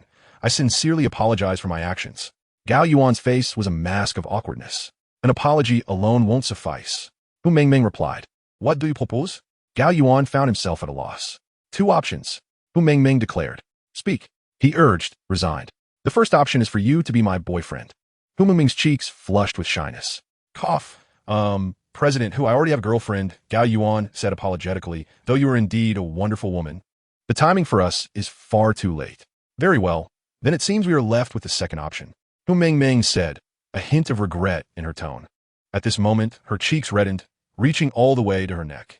You may propose this second option, provided it is not too outrageous. I shall agree. Gao Yuan stated. You have my word. Hu Meng Meng nodded, then opened her mouth but refrained from speaking, instead pointing towards the backstage. You go on with your tasks. I will inform you of the second option via text. That works, Gao Yuan said, hurrying towards the competition's backstage, pulling out his phone as he walked. Before long, he received a message from Hu Meng Meng consisting of just a few words, which startled him so much that he nearly stumbled. The content of the message read, I want you to help me have a child. Chapter 67, The Treasure Appraisal Competition, Part 1. Indeed, Gao Yuan read the message multiple times to confirm his understanding. Hu Meng Meng truly desired him to assist her in having a child. For a woman of my age, especially one focused on her career, finding a suitable husband is exceedingly difficult. Moreover, my standards are rather high. I simply cannot settle for an ordinary man. Recently, I have been pondering whether I should marry or seek a partner. The conclusion is this. If a suitable man presents himself, I may consider it. However, if none is found, I could simply find someone to assist me in having a child. Once I have a child, my need for a man would diminish. You see, the income one earns suffices to sustain both myself and my child. As for Xiao Gao, I have observed you for quite some time and believe you would be the most fitting candidate to be my partner. However, Since you are already in a relationship, I have no desire to play the role of an interloper, thus I am left with a secondary option. Assist me in conceiving a child, and thereafter, I shall no longer trouble you. Rest assured, I, Hu Mingming, am a woman of my word. Once I am pregnant, I will cease all disturbances. You may even resign from your job if you wish. Of course, should you choose to remain employed, I can easily pretend as if nothing has transpired. I will safeguard the identity of the child's father with utmost secrecy. If you agree, we could formalize our arrangement with a written contract. As Hu Mengming's messages flooded in, Gao Yuan felt utterly bewildered. Although he could comprehend her perspective, given that for a wealthy woman like her, a child is a necessity while a man is not. And at times, a man may even bring complications. Yet, the act of having a child necessitates a man's involvement. Moreover, considering the genetic aspect of the child, one cannot indiscriminately approach a stranger on the street. In this regard, he appears to be the most suitable option. However, the absurdity of the situation was overwhelming. A beautiful, affluent woman seeking his assistance to father a child? It seemed ludicrous, especially given that this stunning woman was not only alluring but strikingly beautiful, a true paragon of desirability. Uncontrollably, Gao Yuan felt his heart race. Did he not desire Hu Mengming's physical allure? The answer, of course, was a resounding no. Yet, could he truly detach himself from the responsibilities once she became pregnant? Would Hu Mengming genuinely keep her promise of never revealing the identity of the child's father? Even if she could uphold her word, what would become of him? Feeling overwhelmed, Gao Yuan scratched his head and turned to enter the competition venue. The appraisal contest was being held within the sole broadcasting hall of the Tianwu building. The audience seats were already filled to capacity. At this moment, the director was explaining the procedures to the participants of the contest. Gao Yuan was summoned and, in accordance with the competition rules, surrendered his phone, which was then verified by the staff to ensure he possessed no electronic devices to prevent cheating. Once completed, the 6 contestants gathered together. Coincidentally, standing next to him was none other than Zhang Yang. "Ah, so you are Gao Yuan?" Zhang Yang exclaimed upon noticing the contestant badge on Gao Yuan. "Indeed, that is me." Gao Yuan nodded in response. For reasons unbeknownst to him, upon laying eyes on Gao Yuan, Zhang Yang was immediately reminded of the scene he witnessed the previous night. Ma Haiyan plummeting from a great height, her lifeless body lying amidst a pool of blood. Observing Zhang Yang's expression, which was rife with disdain, I could not help but remark, "You have set Ma Haiyan up for a fatal trap, all for the sake of that loyal king's sword. Am I correct?" "How do you know?" Zhang Yang was taken aback, instinctively retreating a step, a hint of fear flickering across his face. If one wishes to keep a secret, one must not act. Gao Yuan shook his head and continued, "There are numerous methods to seize a treasure. Why resort to such a perilous trap? What business is it of yours?" Zhang Yang glared at Gao Yuan. Gao Yuan smirked, gesturing towards the competition venue. "We shall see at the treasure appraisal competition." "Very well." Zhang Yang nodded, his eyes glinting with malice. Subsequently, Gao Yuan and the other 8 appraisers were invited to the stage. As a special guest of this treasure appraisal competition, Ding Luan began to announce the rules. This competition is divided into 2 rounds. In the first round, the format is quite simple. The 6 contestants will take their seats. We will present 24 etiquette ladies, each holding an antique. Note that among these antiques, some are genuine and some are counterfeit, with varying values. Each of the 6 contestants must select 2 antiques from the 24. If anyone makes a mistake, they will be immediately disqualified. The remaining contestants will be ranked based on the total value of their selected antiques. At this point, Ding Luan paused. The top 2 contestants from the first round will advance to the Pinnacle Treasure Appraisal Showdown. Now, may the 6 contestants for the first round take their places. As soon as Ding Luan concluded, the host of the competition approached, gesturing for the contestants to come forward. Meanwhile, Gao Yuan and Zhang Yang made their way to the contestants' seats, positioning themselves behind a grand workbench. Applause resounded around them.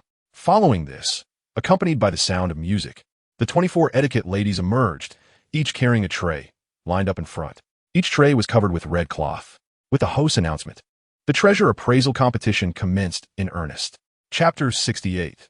The Treasure Appraisal Competition, Part 2. Now, let us welcome our 6 appraisers to the stage. The host announced.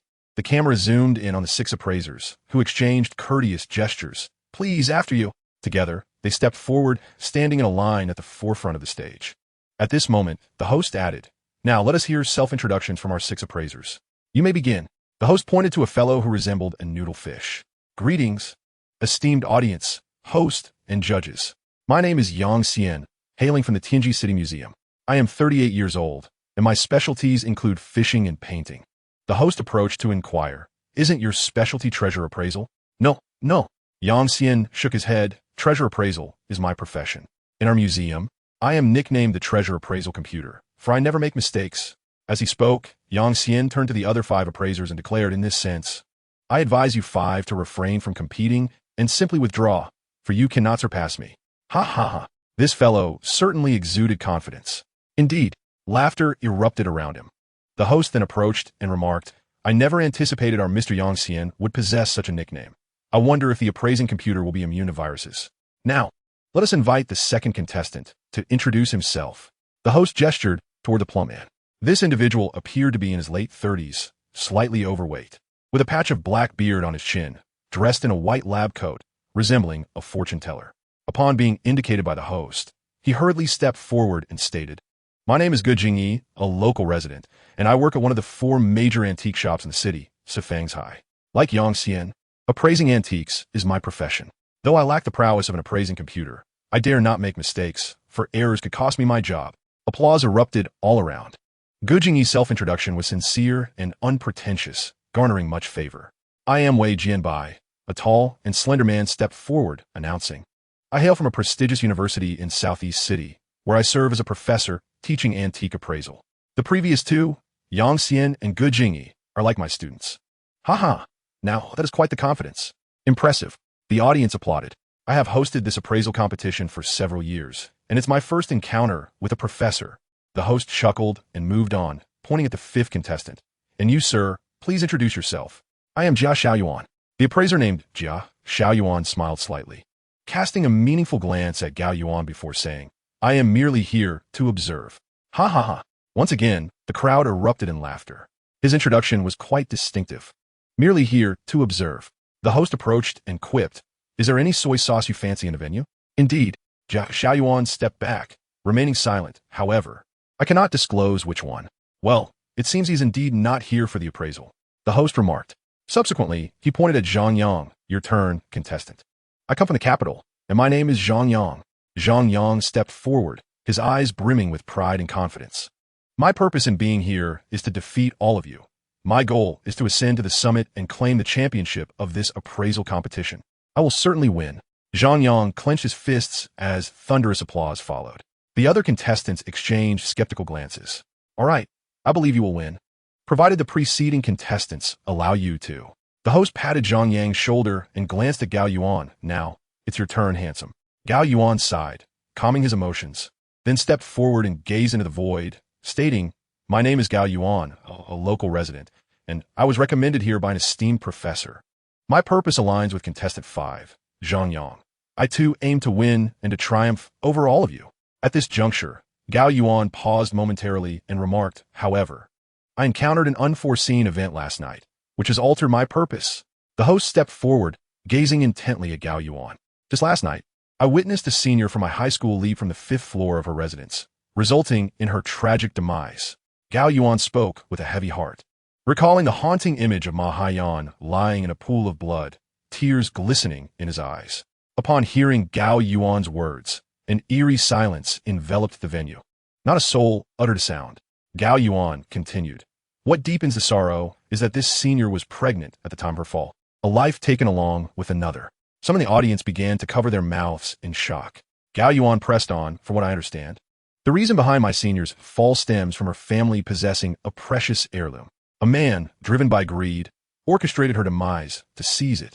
He paused momentarily, then declared, "There are countless ways to obtain treasures. Why resort to such treachery? It is utterly inhumane." Shaking his head, Gao Yuan spoke with gravity. "Having comprehended the entirety of this tragic affair, I have changed my mind. I am not here to compete for victory. I am here to seek justice and avenge my senior." With that, he raised his fist emphatically. Zhang Yang appeared as pale as a ghost, his eyes filled with a fierce intensity. A profound silence blanketed the room until someone shouted, "Bravo!" Following this, the auditorium erupted into thunderous applause, akin to a tidal wave. Among the audience, Meng Meng clapped her hands fervently, her palms reddening. She realized she had become utterly captivated by Gao Yuan. especially when he spoke with profound depth about seeking justice. She felt an overwhelming urge to revere him. No, I must bear his child. Oh no, I must use his lineage to conceive.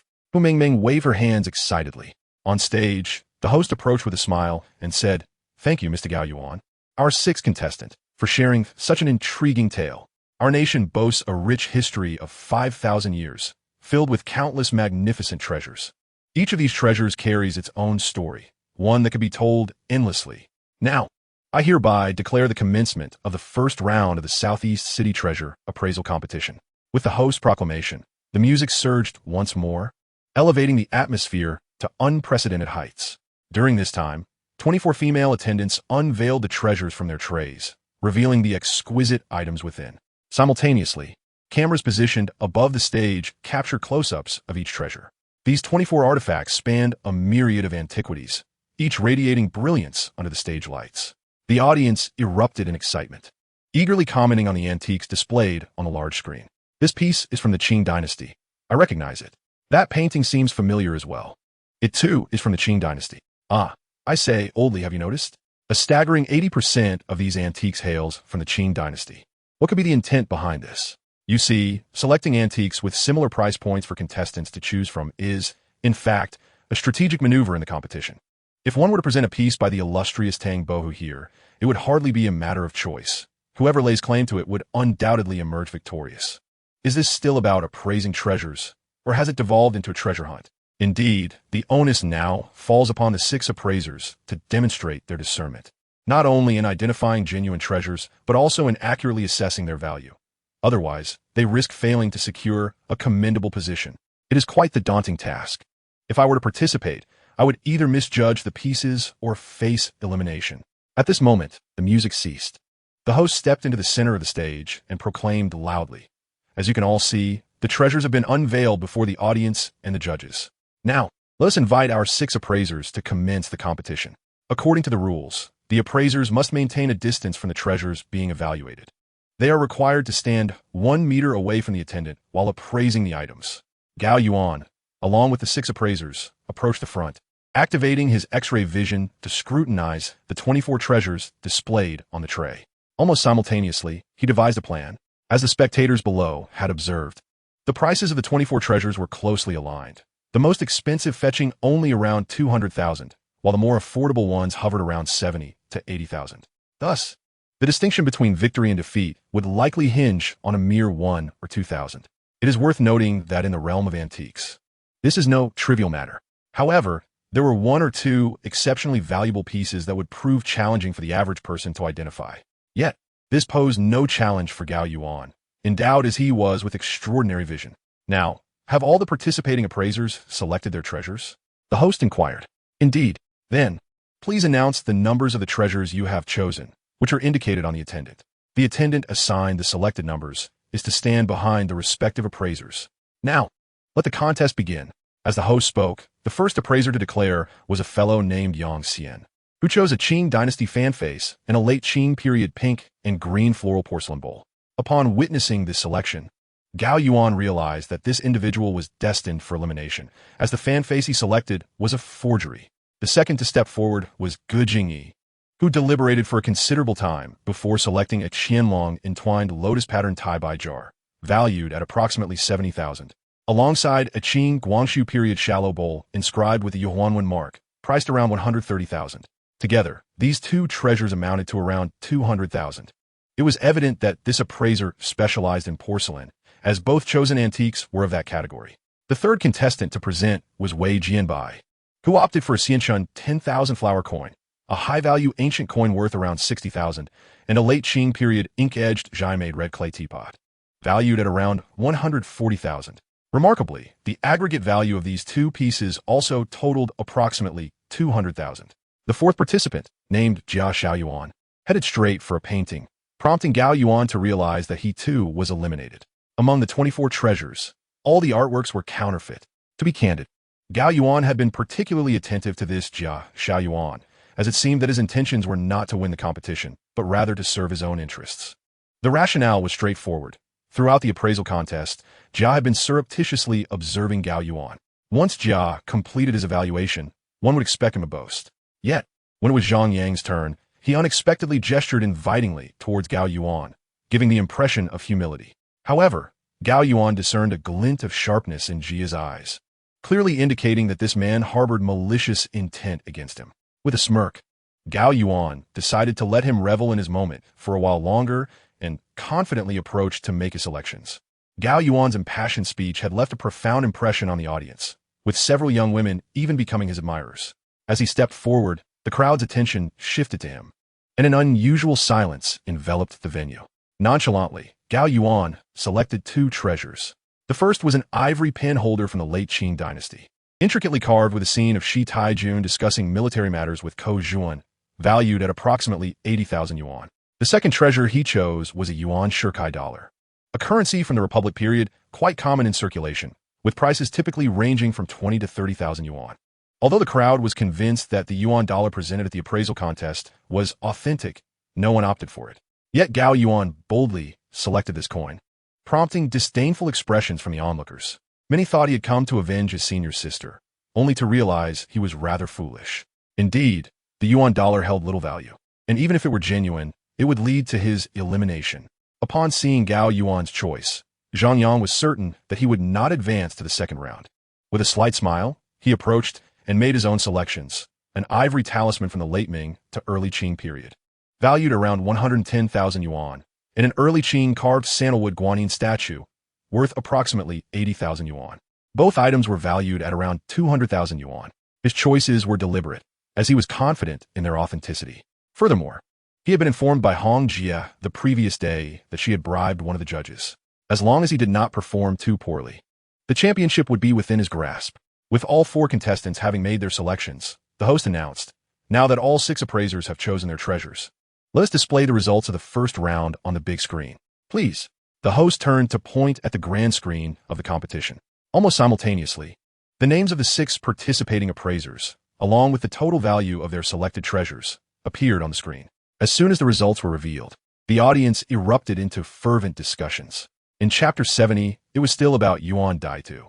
According to the competition rules, the appraisers who were eliminated, Yang Xian and Jia Xiaoyuan, were swiftly disqualified without further ado.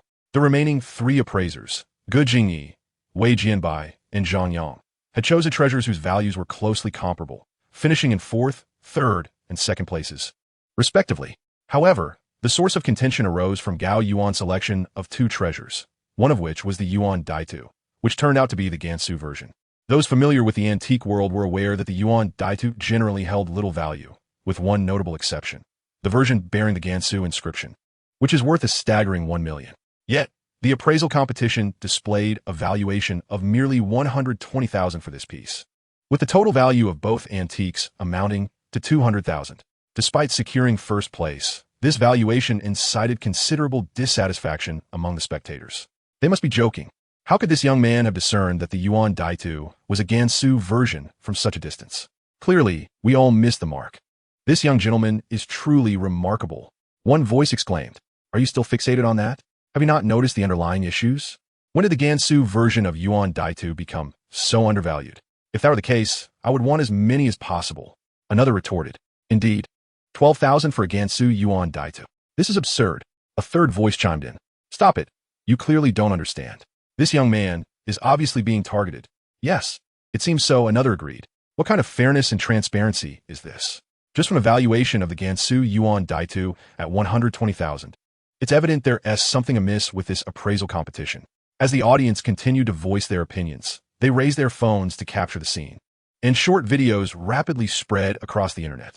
Headlines screamed about the shocking revelation at the Southeast City Antique Appraisal Competition, where a $1 million national treasure was appraised at a mere 120,000. Goodness, someone is selling a treasure worth $1 million for just 120,000. Come quick. Countless sensational titles proliferated, and Gao Yuan's name emerged for the first time in the public consciousness of internet users.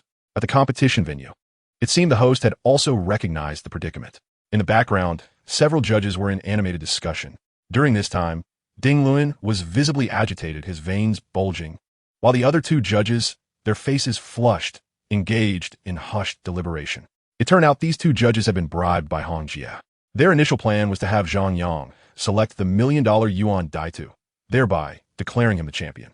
Thus, in a bid for caution, they chose two treasures of slightly lesser value. However, the treasure they intended for Zhang Yang was ultimately selected by Gao Yuan, leaving them no choice but to undermine Gao Yuan by reducing the valuation. It is known that the audience attending the treasure appraisal competition consists of avid antique enthusiasts. Their discerning eyes do not tolerate any deception. Upon hearing that the Gansu version of Yuan Daitu was appraised at an astonishing 1,200,000, a significant uproar ensued. The two individuals conferred and concluded that such blatant behavior could not go unchallenged. Ultimately, they brazenly approached Ding Luan for a discussion. Old Ding, since there has been an oversight in the competition, I propose that these four contestants have a rematch. What do you think? Indeed, chimed in another fellow, sporting spectacles thicker than the bottom of a beer bottle. Nodding in agreement, I too believe they should have a rematch. Feel free to proceed as you wish. Ding Luan waved his hand and turned to retreat backstage. He discerned their intentions were clearly aimed at Gao Yuan. If Gao Yuan lacked genuine expertise, he would not be so incensed. Thus, it became imperative for him to ensure the fairness of the competition. Once Ding Luan departed, the two old gentlemen exchanged satisfied glances and whispered to one another before speaking to the host. Meanwhile, the host hurried over to announce, "It has come to our attention, following evaluations from the judges, that there indeed was an error in the recent competition. The Gansu version of Yuan Daitu, valued at 1 million, should not have been appraised at 1,200,000. Therefore, to uphold the integrity of the competition, we have decided to allow these four contestants who advanced in the first round to compete again." The moment the host concluded, a thunderous applause erupted throughout the venue. Several enthusiastic fans even called out Gao Yuan's name. "Gao Yuan, keep it up. I love you, Gao Yuan. I want to bear your children." Sitting in the audience, Hu Mingming furrowed her brow upon hearing this, turning to see who was shouting, while internally musing, "Who do they think they are? I still have plans to bear children for Gao Yuan. Do they think they stand a chance?" The audience was abuzz with excitement, while the two judges busily orchestrated their plans. In their view, Ding Luan's absence was advantageous. They could now strategize to ensure Zhang Yang shone brightly in the upcoming contest. During this time, the elder with glasses discreetly signaled to Zhang Yang, who immediately understood. It turned out that the elder intended to place a seemingly counterfeit yet authentic antique among the 24 treasures for the rematch, valued at around 200,000. Should Zhang Yang select it, he would undoubtedly emerge victorious. At this juncture, the host began to announce the rules for this additional round of competition. As with the previous round, it would involve direct elimination based on keen observation. However, unlike the earlier round, this time the 24 treasures contained a greater number of forgeries, making it all too easy for the four appraisers to inadvertently choose a counterfeit item. Thus, with the host declaring the commencement of the contest, the remaining four appraisers proceeded to make their selections. First up was Gu Jingyi, who seemed particularly adept at assessing porcelain and other antiques. He opted for 2 porcelain pieces. Next, Wei Jianbai chose a Qing Dynasty Yongshi Jibao style ear furnace and an ancient painting. This time, Zhang Yang did not yield to Gao Yuan. Instead, he confidently approached and selected 2 treasures: the Qing Dynasty bronze paperweight featuring 3 lions playing with a ball, and a bamboo carved pen holder depicting the harmonious duo of the 2 immortals from the Kangxi era. The pen holder, in particular, was a special custom piece crafted for Zhang Yang by his elder mentor. After making his selection, Zhang Yang felt a surge of determination, convinced that victory was within his grasp. As the attention of the crowd intensified, it was finally Gao Yuan's turn to choose. His first selection was the Ming Dynasty Chongtian ear 3-legged furnace from the Zhonghui Hall, which many regarded as an unremarkable choice. However, the true source of collective dismay came with Gao Yuan's second selection, which turned out to be the infamous Yuan Shikai silver dollar. Upon choosing this Yuan Shikai coin, both the audience and judges shook their heads in disbelief. It was clear the young gentleman had faltered. What had happened? The situation was dire. The Yuan Shikai coin was a counterfeit, a fact so obvious that even the most uninformed observer could discern it. I had thought this young man possessed considerable talent, but it appeared he was merely a fool. Such an egregious blunder was even beneath my own capabilities. Whispers of discontent rippled through the crowd, with some even booing Gao Yuan. Viewers online echoed their disdain, inundating the screen with derogatory comments. The atmosphere, both inside and outside the arena, descended into chaos. Standing aside, Zhang Yang felt a swell of triumph upon witnessing Gao Yuan's ill-fated choice. According to the competition rules, any glaring mistake would result in immediate disqualification. Thus, Gao Yuan was out of the running, with no chance of advancing to the next round. Moreover, he realized that his companions, Ge Jingyi and Wei Jianbai, had also been disqualified. No matter the outcome, this antique competition was a victory for him. Elated, he nearly burst into song. Meanwhile, the judges breathed a sigh of relief upon seeing Gao Yuan's selection of the counterfeit Yuan Shikai coin, concluding that he would undoubtedly be disqualified. This outcome rendered the need for a second round moot. At that moment, the host announced, "Now, we will display the results of the competition on the large screen for all to see." As the host made the announcement, the results were revealed. First place went to Zhang Yang, with a combined value of his treasures totaling 450,000. Second place was Gao Yuan, disqualified for his blunder. Third place went to Wei Jianbai, also disqualified for a mistake. And fourth place to Ge Jingyi, likewise disqualified. "Now, I declare the competition concluded," the host proclaimed, raising the microphone to finalize the event. Unexpectedly, at that moment, Ding Luan strode confidently to the forefront, asserting there is an issue with the results. An issue? What issue? The crowd was taken aback, uncertainty clouding the arena. During this commotion, Ding Luan approached Gao Yuan from behind and seized the tray holding the Yuan Shikai coin from the attending hostess. He discarded the counterfeit coin onto the ground and then presented the tray before the two judges, saying, "Elder Zhao, Elder Wang, please take a look at this." The two judges were instantly taken aback upon seeing the wooden square tray. The two gentlemen exchanged incredulous glances before picking up the tray for a closer inspection, instinctively exclaiming, "This is a large square tray made of Zeton wood from the Qianlong period, adorned with dragon motifs. Its value is a staggering 450,000. With a smirk, Ding Luan raised the tray and addressed the crowd, saying, "Just moments ago, I exchanged the counterfeit Yuan Shikai dollar beneath this genuine artifact in the back room. In this rematch, the most valuable antique is the tray beneath the fake Yuan dollar." None of the three contestants noticed. Only Gao Yuan did. "I hereby declare that Gao Yuan is the first place winner of this rematch. Does anyone have any objections?" The crowd gasped in disbelief, followed by a thunderous applause that erupted like a tidal wave. The earlier skeptics of Gao Yuan now applauded with fervor. Some even stood in admiration, exclaiming, "This treasure appraisal competition has truly opened our eyes." While some were eager to win over the charming young man, others wished to see him showcase his talents. One intriguing twist. Who would have imagined that the treasure was not the Yuan dollar, but rather the tray underneath? Ding Lao's sleight of hand was masterfully executed, and the young man's appraisal was commendable. Bravo! Simultaneously, on the internet, the bewildered audience began to buzz. What a plot twist from the young man. Just moments ago, I was berating him for having a pig's brain, but it seems I am the one with the pig's brain. Young man, add me on WeChat. Let us discuss outside the arena. On the competition stage, the three contestants exchanged incredulous looks, their expressions a mixture of astonishment.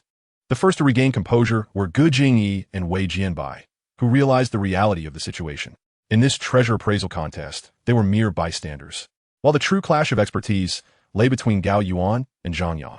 Zhang Yang had his supporters, while Gao Yuan possessed genuine skill.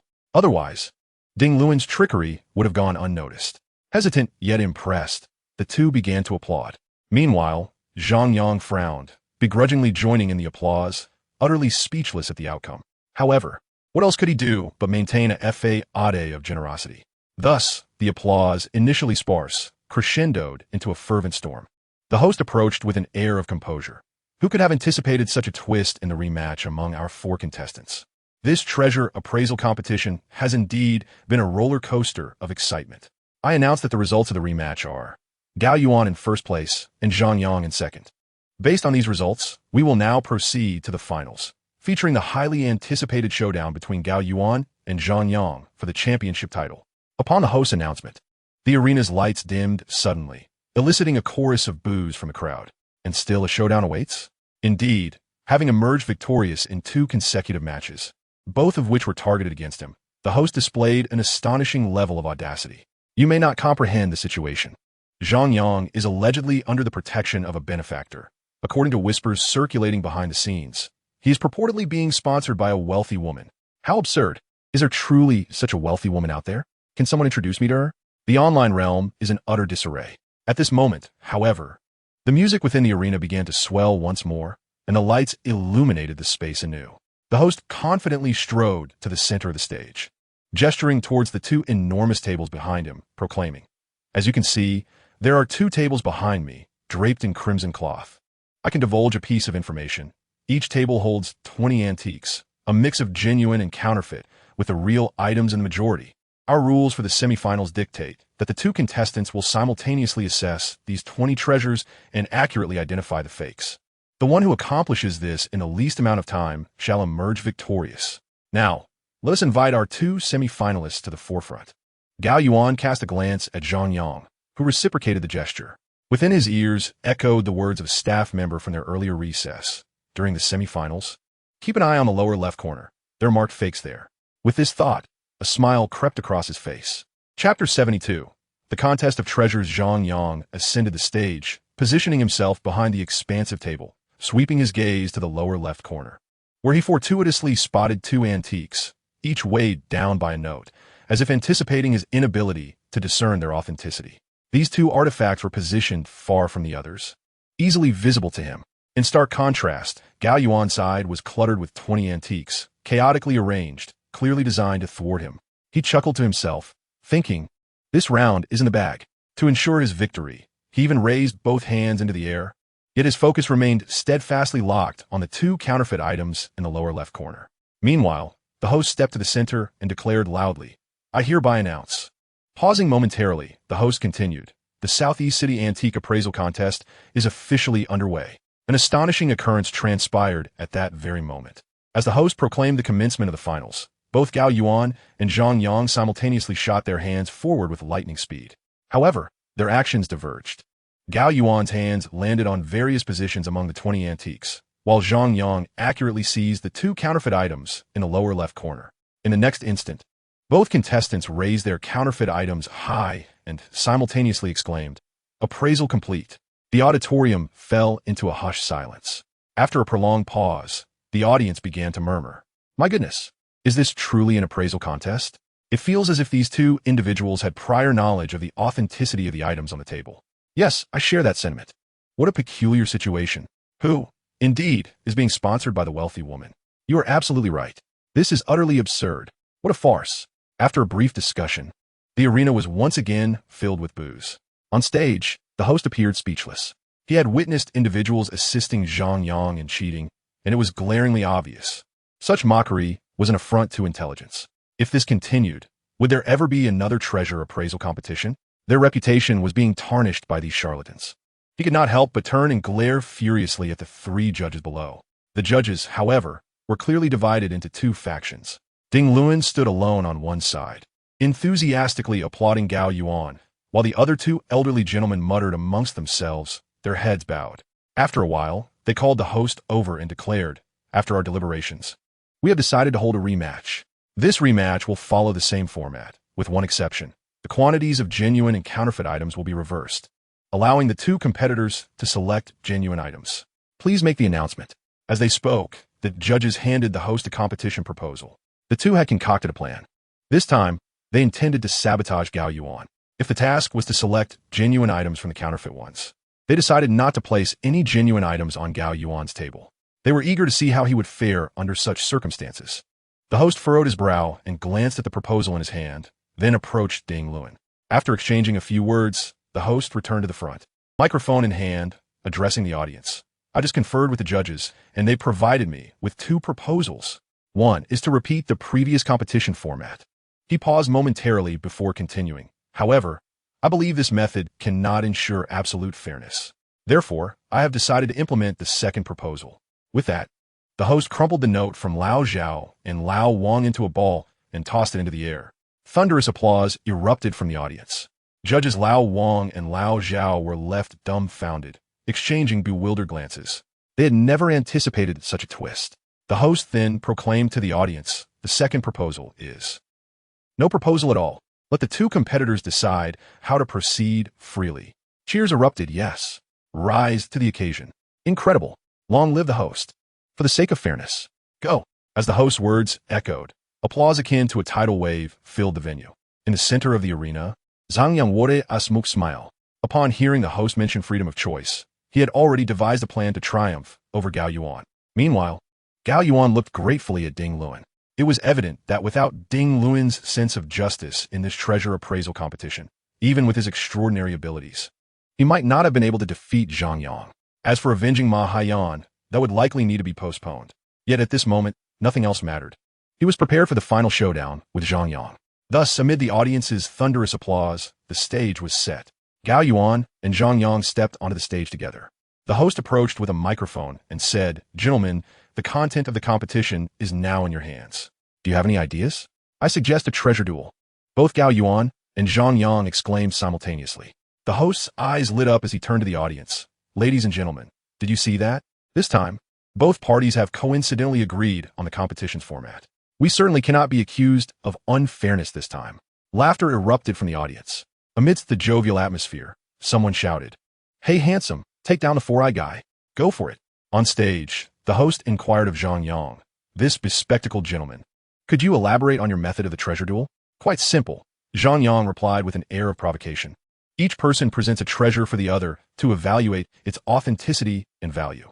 The one who guesses correctly wins. Do you have anything to add?" The host asked Gao Yuan. "I largely concur with this gentleman's proposed method, but I have 2 points to supplement," Gao Yuan stated.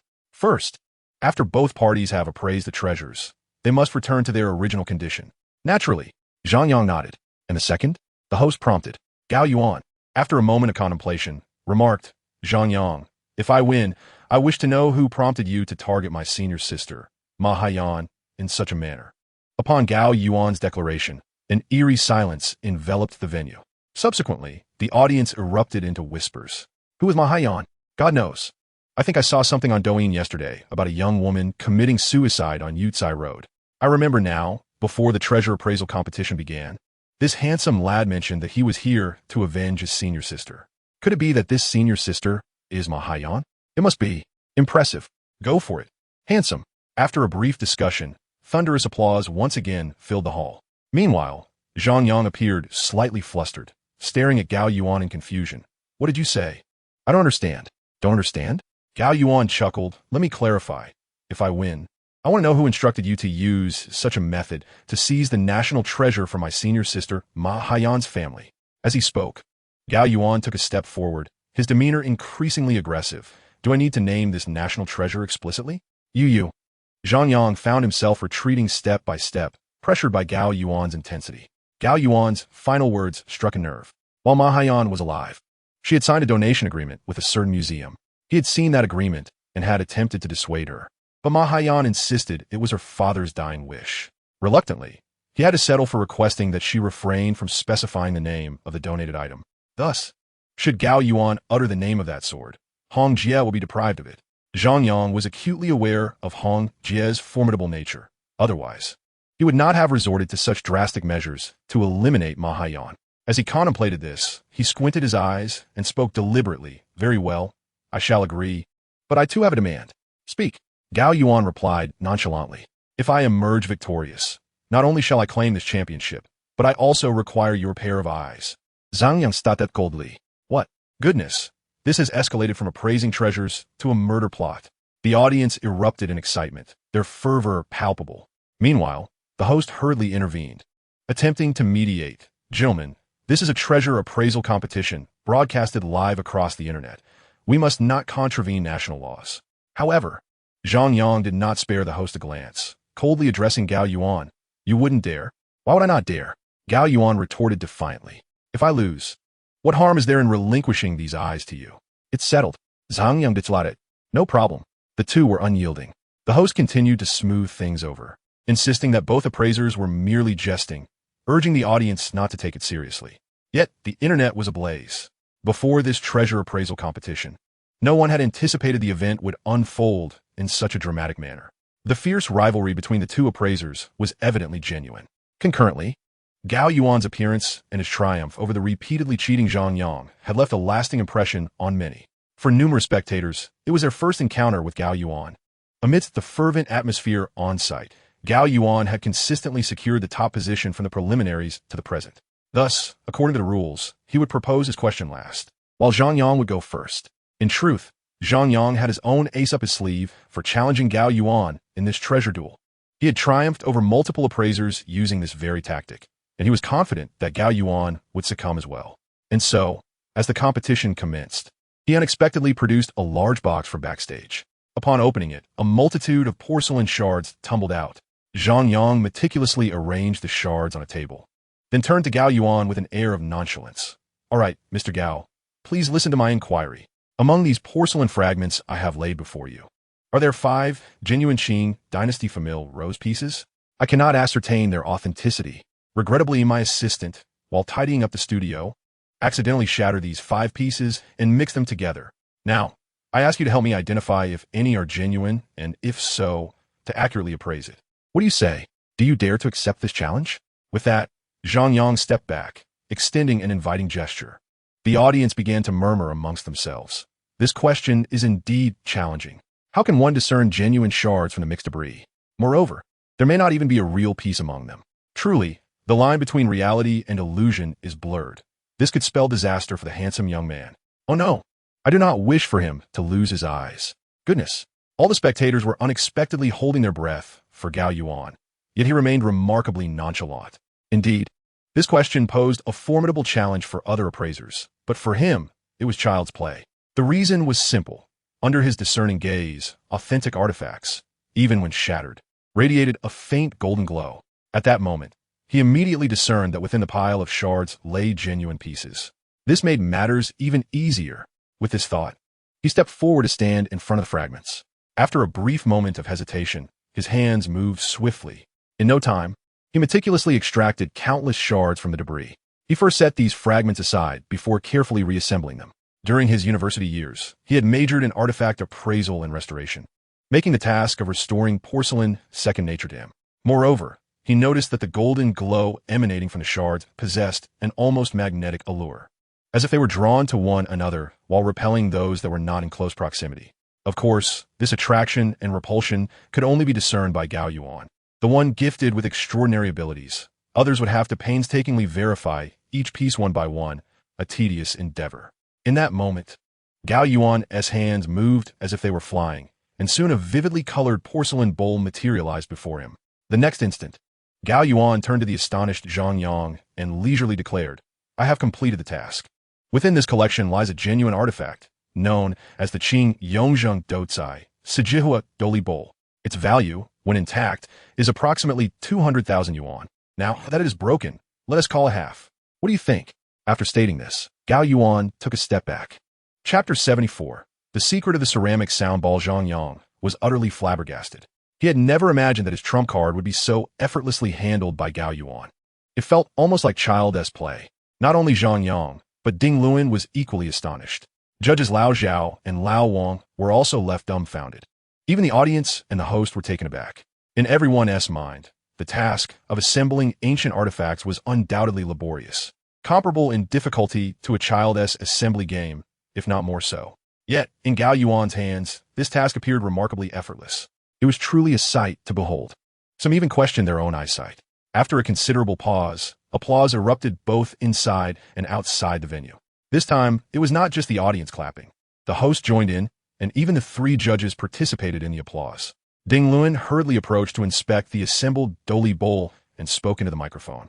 After my assessment, this appraisal was flawless. He then looked toward judges Lao Zhao and Lao Wang.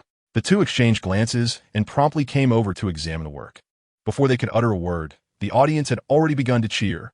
Flawless, flawless, flawless. Even within the realm of online broadcasting, the term perfect has been incessantly repeated. At this juncture, if the 2 fellows were to falter, it would spell disaster for themselves. Helplessly, they sighed in unison, exclaiming, perfect. A wave of exuberant cheers erupted from the audience. Ladies and gentlemen, the host hurriedly approached. I must remind you, the competition is far from over. Indeed, the charming young man, it is your turn to shine. Cheer on, cheer on. The audience continued to rally in support. Meanwhile, Gao Yuan raised his hands, signaling for calm. A hush fell over the crowd. Everyone's gaze was fixated on him. At last, he leisurely extracted a clay box from his pocket. He then turned to Zhang Yang, declaring, my proposition is simple. Please appraise the value of this orb. But heed my words, once you have concluded your assessment, it must be returned to its original state. With that, Gao Yuan gestured toward the shards of porcelain. The crowd began to murmur once more. What is this? I do not recognize it. It seemed to be something called a ceramic sound ball, a toy from ancient times for children. Who would have thought the young man would present such an object? How intriguing. Yet, it posed a challenge for appraisal. Difficult indeed. During this time, Gao Yuan placed the ceramic sound ball on the table, stepped back, and turned to face Zhang Yang. The latter fell silent. He recognized the ceramic sound ball. He had appraised it in Ma Haiyan's home previously. The conclusion was that its exterior was crafted from soil dating back to the Western Zhou dynasty. It appeared authentic, yet it was a mere imitation, worthless. Consequently, Ma Haiyan had discarded it outside. He recalled that afterward, the two had engaged in passionate intimacy within that cramped space. Ma Haiyan's body, her alabaster skin, a flawless silhouette, the vow of eternal companionship. In a word, Ma Haiyan surpassed Hong Jie by 1,000-fold, both in physique and intellect. She was the embodiment of his ideal spouse. Alas, Ma Haiyan lacked the wealth that Hong Jie possessed. For the sake of riches, she had long since bartered away her soul. Thus, upon learning of Ma Haiyan's pregnancy, he resolved, at any cost, to eliminate her. At this moment, the sight of the ceramic sound ball conjured all these images in his mind. Unable to contain himself, he took a step back, gazing intently at Gao Yuan. What do you mean? Literally what I said. Gao Yuan pointed at the ceramic sound ball on the table. Appraise the treasure, determine its worth, and afterward, restore it to its former state. Stepping forward, he spoke with a commanding tone. Come on, why are you afraid? Afraid? Me? Zhang Yang scoffed, taking a step forward to grasp the ceramic sound ball and shaking it near his ear. Clatter, clatter. Eerie sounds resonated in his ears. Yet simultaneously, he began to ponder. He could not believe that Gao Yuan would present a counterfeit to contend against him. Should he lose, he would forfeit his eyesight. Thus, there remained only one possibility. The outer clay shell of this treasure was a forgery. The object within the ceramic rattle is undoubtedly a treasure. The question, however, remains, what kind of treasure is it? Zhang Yang listened intently for a long time, but could not discern any clarity. It was invisible to the naked eye, as the hole of the rattle was exceedingly narrow. He had previously attempted to examine it with a flashlight at Ma Haiyan's home, but the details were obscured. The most effective solution would be to shatter this item and discover what produced the sound within. Yet, such an action would destroy the treasure. He recalled the two supplementary phrases that Gao Yuan had mentioned, the first being that after appraising a treasure, one must restore it to its original state. His collection of porcelain shards could easily be reinstated, but once this ceramic rattle was destroyed, it would be irreparable. With this thought, he set the rattle down and turned to Gao Yuan, exclaiming, "You deceived me." Gao Yuan chuckled, his eyes filled with indignation. "Did you ever consider today when you deceived my senior for the sake of a treasure?" The audience erupted in thunderous applause. "Go for it. Handsome. I love you. Keep it up, handsome." Zhang Yang, buddies. Amidst the commotion, a cold smile crept across Zhang Yang's lips as he shook his head, declaring, "All right. I concede this round, but I do so begrudgingly." He pointed at Gao Yuan, "Because I bet you cannot ascertain the value of this item without compromising its structure." "Oh." Gao Yuan sneered. "Are you certain?" "I am certain." Zhang Yang roared it. "Are you brave enough to wager?" Gao Yuan inquired. "Wager on what?" Zhang Yang asked. "I wager your life." Gao Yuan replied ominously. "You." Zhang Yang stepped back, like a gambler whose eyes were red with defeat, and shouted, "Fine, I accept the wager. Let us see how you determine the value of this item without damaging its structure." "Very well." Gao Yuan approached, gently shaking the ceramic rattle, then addressed the audience. "The treasure that produces sound within is a relic of the Buddhist bones of a Tang dynasty monk, an invaluable treasure." "What? No way. An invaluable treasure." The incredulity swept through the crowd once more, capturing everyone's rapt attention. Each face reflected astonishment. Those familiar with antiques understood that relics were also a category of ancient artifacts, with their worth escalating in accordance with the monk status. A relic of the Buddha, Shakyamuni, had once sold for an astonishing 120 million yuan at an auction. Even ordinary high monk relics commanded values in the millions.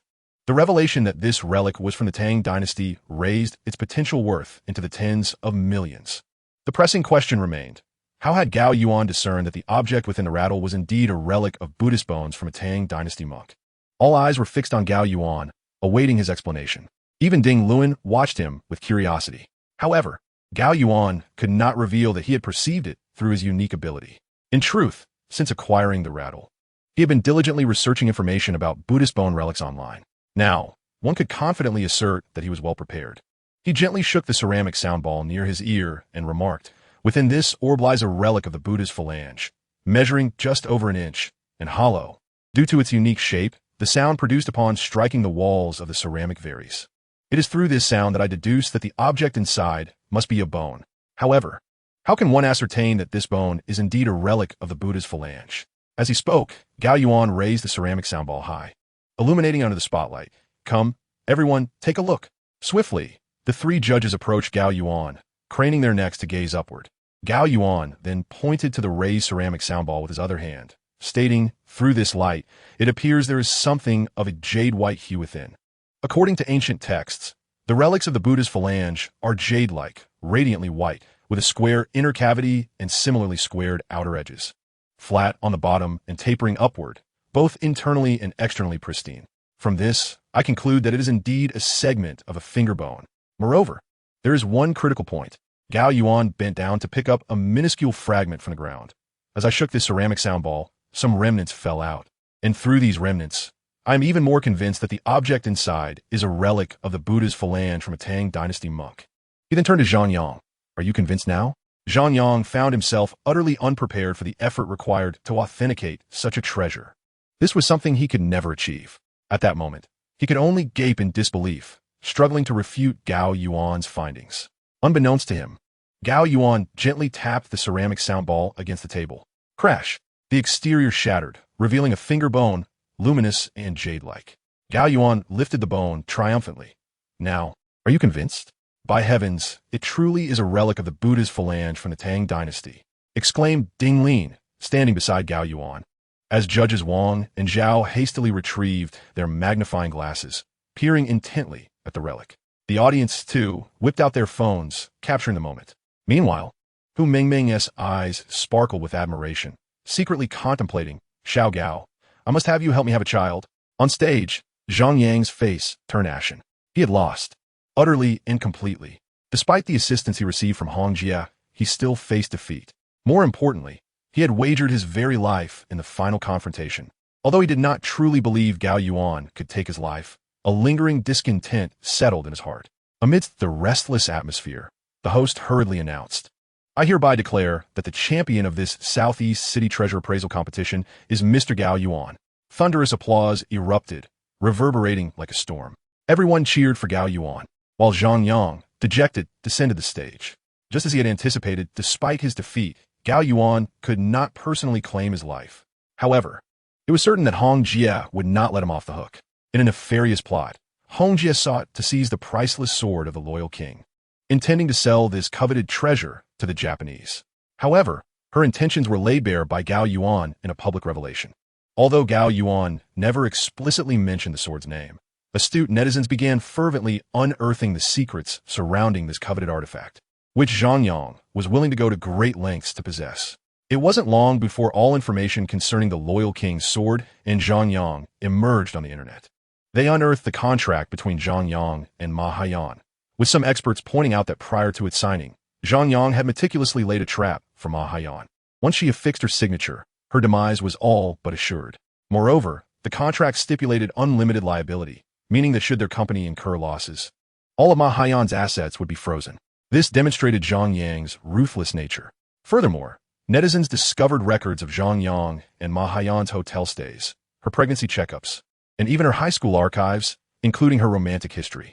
Ultimately, it was concluded that Zhang Yang was Ma Haiyan's first love and that she was still a virgin when they were together, thus making the child undeniably his.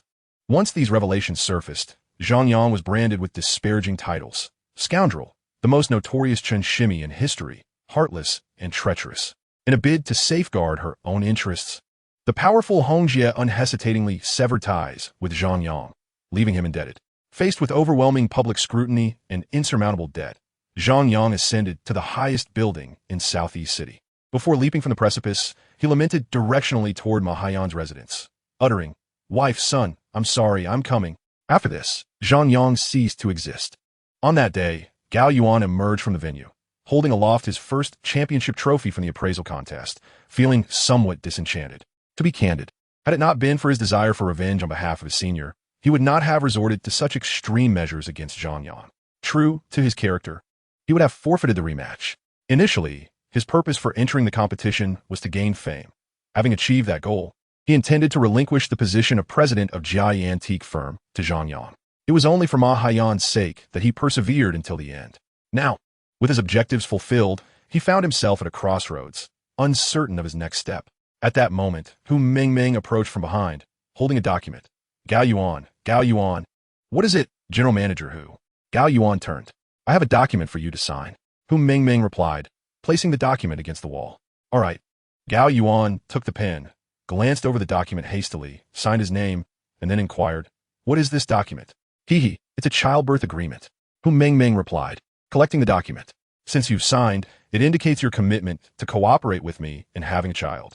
This agreement has 2 copies. We each keep one. As she spoke, she handed a copy to Gao Yuan and turned to leave. Childbirth agreement? Have a child? Gao Yuan was left speechless, exclaiming, what on earth is going on? In a rush, he opened the agreement and was utterly astonished.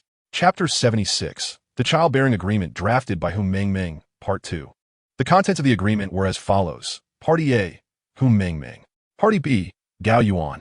Both parties voluntarily reached the following agreement regarding Hu Mingming's desire to conceive a child. First, Gao Yuan agrees to cooperate with Hu Mingming in bearing 1 to 3 children.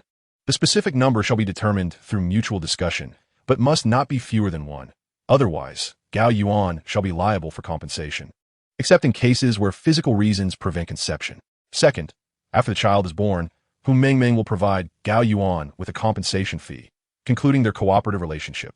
Third, Hu Mingming will be solely responsible for raising the child, and Gao Yuan shall bear no responsibility for any matters related to the child. Fourth, both parties must maintain confidentiality regarding this agreement and must not disclose it to anyone. Otherwise, they shall be liable for economic damages to the other party. Fifth, upon reading this, Gao Yuan's head began to spin. What on earth is Hu Mingming thinking? Is she truly seeking to borrow my seed? 1 to 3 children. Am I to be treated like some kind of breeding stallion? In a frenzy, he lifted his head to search for Hu Mingming, only to find that she had already driven away. Damn it! Stop, Hu Mingming! Gao Yuan hurriedly chased after her. But alas! Virum! Her car sped off without a glance back. Inside the vehicle, Hu Mingming glanced at Gao Yuan through the rearview mirror. It turned out that she had meticulously prepared this childbearing agreement long ago. It was not a spur-of-the-moment decision. She had merely been uncertain about whether to ask Gao Yuan to sign it. After all, the situation was rather peculiar. The renowned beauty of the antique world, Hu Mingming, was seeking to borrow seed from her subordinate to have a child. And to top it off, she wanted a confidentiality agreement. It was utterly bizarre. She herself was at a loss for words. However, after witnessing Gao Yuan's performance at the treasure appraisal competition today, she was resolute. Since she desired a child's companionship in her later years, then the father must undoubtedly be Gao Yuan. She was 100% certain. Thus, seizing the opportunity, while Gao Yuan was lost in thought, she made her move. This was not only to prevent him from complaining, but also, primarily, to ensure that she could properly prepare for conception. With that thought, Hu Mingming felt her body weaken. I wonder if childbirth is painful, and how many times will it take for us to conceive? Moreover, he is still a virgin. I wonder if he will be gentle on her first time. As for Gao Yuan, upon realizing that Hu Mingming had driven away, he was at a loss for words. Initially, he had intended to confront her about the matter. However, upon reflection, he thought, what is it to me if it's something that belongs to me? If I don't pursue it, what can you do? As for the childbearing agreement, Gao Yuan neatly folded it and tucked it into his jacket pocket. With this thought, he felt a surge of happiness. Ding! The phone rang. Upon glancing at his mobile phone, Gao Yuan was surprised to see a call from Wang Ming. Hello. Gao Yuan answered the call. Boss, you are absolutely remarkable. Wang Ming's voice resonated with immense enthusiasm. I watched the entire live broadcast on my phone. It was exhilarating. Moreover, you know what? They have been watching the broadcast as well. I just received information from higher-ups stating that we need someone with your positive image to serve as the president of the branch office. Therefore, I am officially informing you that, effective immediately, you are the president of the Southeast branch of Jai Antique Shop. As soon as the call connected, Wang Ming spoke rapidly. Oh, all right. Gao Yuan scratched his head, realizing that he felt no joy at all about becoming the president of the Jai Antique Shop branch. By the way, boss, now that you are the president, I can hand over some documents regarding the Southeast branch to you. Wang Ming added. Wait, Mingu. Gao Yuan interrupted. Does our initial agreement with Director Qin still hold? I do not wish to meddle in the affairs of the antique shop. For now, it stands. Wang Ming replied. That is the only thing I can guarantee. All right then, please send over the documents regarding the Southeast branch. Gao Yuan stated. Following this, both individuals ended the call. Soon after, Gao Yuan discovered that Wang Ming had sent him a document via WeChat. Upon opening it, he found it to be the organizational structure of the Southeast branch of Jai Antique Shop. Just as Gao Yuan had suspected, Jai Antique Shop was indeed a haven for illicit activities. Beyond merely presenting itself as an antique shop, it was secretly engaged in activities such as artifact smuggling and tomb raiding, as evidenced by the organizational structure. The antique shop consisted of 3 major organizations. The first was the antique shop itself. The second was the Shuanghua Honggun Gang, an irregular force comprising over 100 capable members. The notorious De Fei Ge, who had recently appeared in the antique village, belonged to this gang.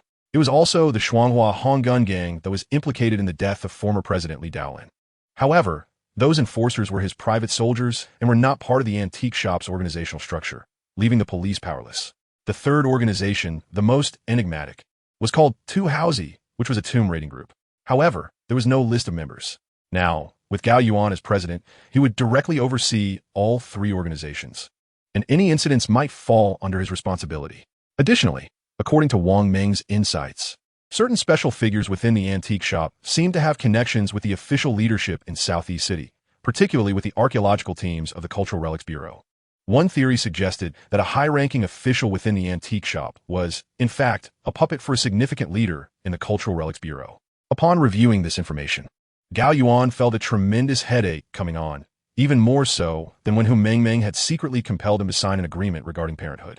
From this document, it was evident that Jai Antique Shop was entangled in far more than mere illicit activities. It was intricately involved in both the underworld and legitimate spheres, with a complex web of relationships intertwining them. All of this must be handled by the so-called president. What a farce. Fortunately, I am merely a white hat, and everything falls under Wang Meng's responsibility. Shaking his head, Gao Yuan promptly deleted the document. He then turned and headed straight home. Upon returning, Gao Yuan's first order of business was to practice the Tai Chi divine art. During the recent appraisal competition, he had encountered numerous treasures. Notably, the Buddhist relic of a Tang dynasty monk was particularly nourishing for him. He intended to devote himself to rigorous training. Chapter 77. Once Qin Shuiwei, now Lin Yueru. Early in the morning, after a night of cultivation, Gao Yuan opened his eyes. He could say that the night had been fruitful, as not only had the true energy in his dantian swelled, but even the right arm's skeletal reinforcement, which had been partially completed, was now fully enhanced. Simultaneously, his left arm had also undergone half reinforcement. Originally, Gao Yuan's plan was to strengthen his right arm into a Qilin arm in the near future, but unexpectedly, his left arm was also fortified. The enhancement of both arms filled him with confidence. Additionally, upon concluding his meditation, Gao Yuan recalled that at the appraisal competition, he had discovered a novel application for his abilities. He could sense the attraction between fragments of antiques. This was a significant boon for restoring ancient artifacts. He wondered if he would have the opportunity to put it into practice. He was truly looking forward to it. Yet another ordinary day commenced. Gao Yuan stepped out of his modest home, preparing to take the subway to work. Although he now possessed 30 million in his pocket, sufficient for purchasing a car or a house, in the bustling metropolis of Southeast City, the subway system was remarkably developed. Sometimes, a personal vehicle was not a necessity. Of course, he still intended to buy a car when the opportunity arose. As Gao Yuan descended the stairs, he glanced up and noticed a luxurious Mercedes parked outside the community, its license plate prominently displaying 5/8. The window rolled down, revealing Wang Meng in the driver's seat, cigarette in mouth, wearing an exasperated expression. Seeing Gao Yuan approach, Wang Meng hurriedly tossed the cigarette out of the window and turned to him with a resigned look. Gao Yuan shook his head and, with a sense of inevitability, walked over to the Mercedes, opened the door, and settled into the passenger seat. Turning to Wang Meng, he inquired, "What's the matter, Brother Wang? I didn't expect to need you so soon." Wang Meng rubbed his forehead. "But this task can only be undertaken by you. Could you elaborate, Brother Wang?" Gao Yuan asked, a hint of resignation in his voice. "This person has arrived in Southeast City." Wang Meng presented a photograph before Gao Yuan. "Director Qin requests your unconditional cooperation. If necessary, you may need to bend the law a little." "Don't joke. You know I don't engage in illegal activities," Gao Yuan replied, shaking his head. However, his gaze was drawn to the photograph in Wang Meng's hand. It depicted an extraordinarily beautiful girl, approximately 22 or 23 years old, with delicate features and flowing hair. She wore a white long-sleeve shirt paired with denim jeans. The alluring figure is accentuated to perfection. On the exposed neck, a tattoo can be discerned. However, that is not the crux of the matter. The reason why Gao Yuan's gaze is irresistibly drawn to this beauty is that she bears an uncanny resemblance to Qin Mingwei. Indeed, aside from her shoulder-length hair and the tattoo, her noble and elegant demeanor is something that Qin Mingyue lacks. This enchanting woman is, in fact, identical to Qin Shuiyue. Yes, Director Qin has unequivocally confirmed that she is Qin Shuiyue. Wang Ming sighed. However, her current name is Lin Yueru, and she has completely forgotten her true identity as Qin Shuiyue. There is no possibility of her recognizing Qin Wenxing now. Her present identity is that of Lin Rongshuan's daughter, the president of Jade Group. Now, it becomes clear, it was Lin Rongshuan who abducted the elder sister, Shuiyue, during the full moon celebration of the two sisters. He believed her to be his biological daughter, and Lin Rongshuan is the arch-nemesis of Qin Wensheng, the man he has sought for many years but has never managed to capture. Where is he? Gao Yuan inquired. I am referring to Lin Rongshuan, came the reply. Unknown. Perhaps in Myanmar? Thailand? Maybe even domestically. No one knows. Wang Ming responded. Very well, Gao Yuan nodded. Please continue. Wang Ming lit a cigarette and continued. Recently, Director Qin received a tip-off indicating that Lin Rongshuan's health is failing. He is nearing the end of his life. He intends to choose a successor between his son, Lin Jiwen, and his daughter, Lin Yueru. It is said that he has set a condition for both his children. Whoever meets this condition first will become the next chairman and president of Jade Group. In pursuit of this condition, both the daughter and son have taken action. According to reliable intelligence, both have arrived in Southeast City. You understand? This is our sole opportunity to dismantle this extensive smuggling network of cultural relics and contraband that spans both domestic and international borders. Hence, I issued you this directive. Gao Yuan chuckled.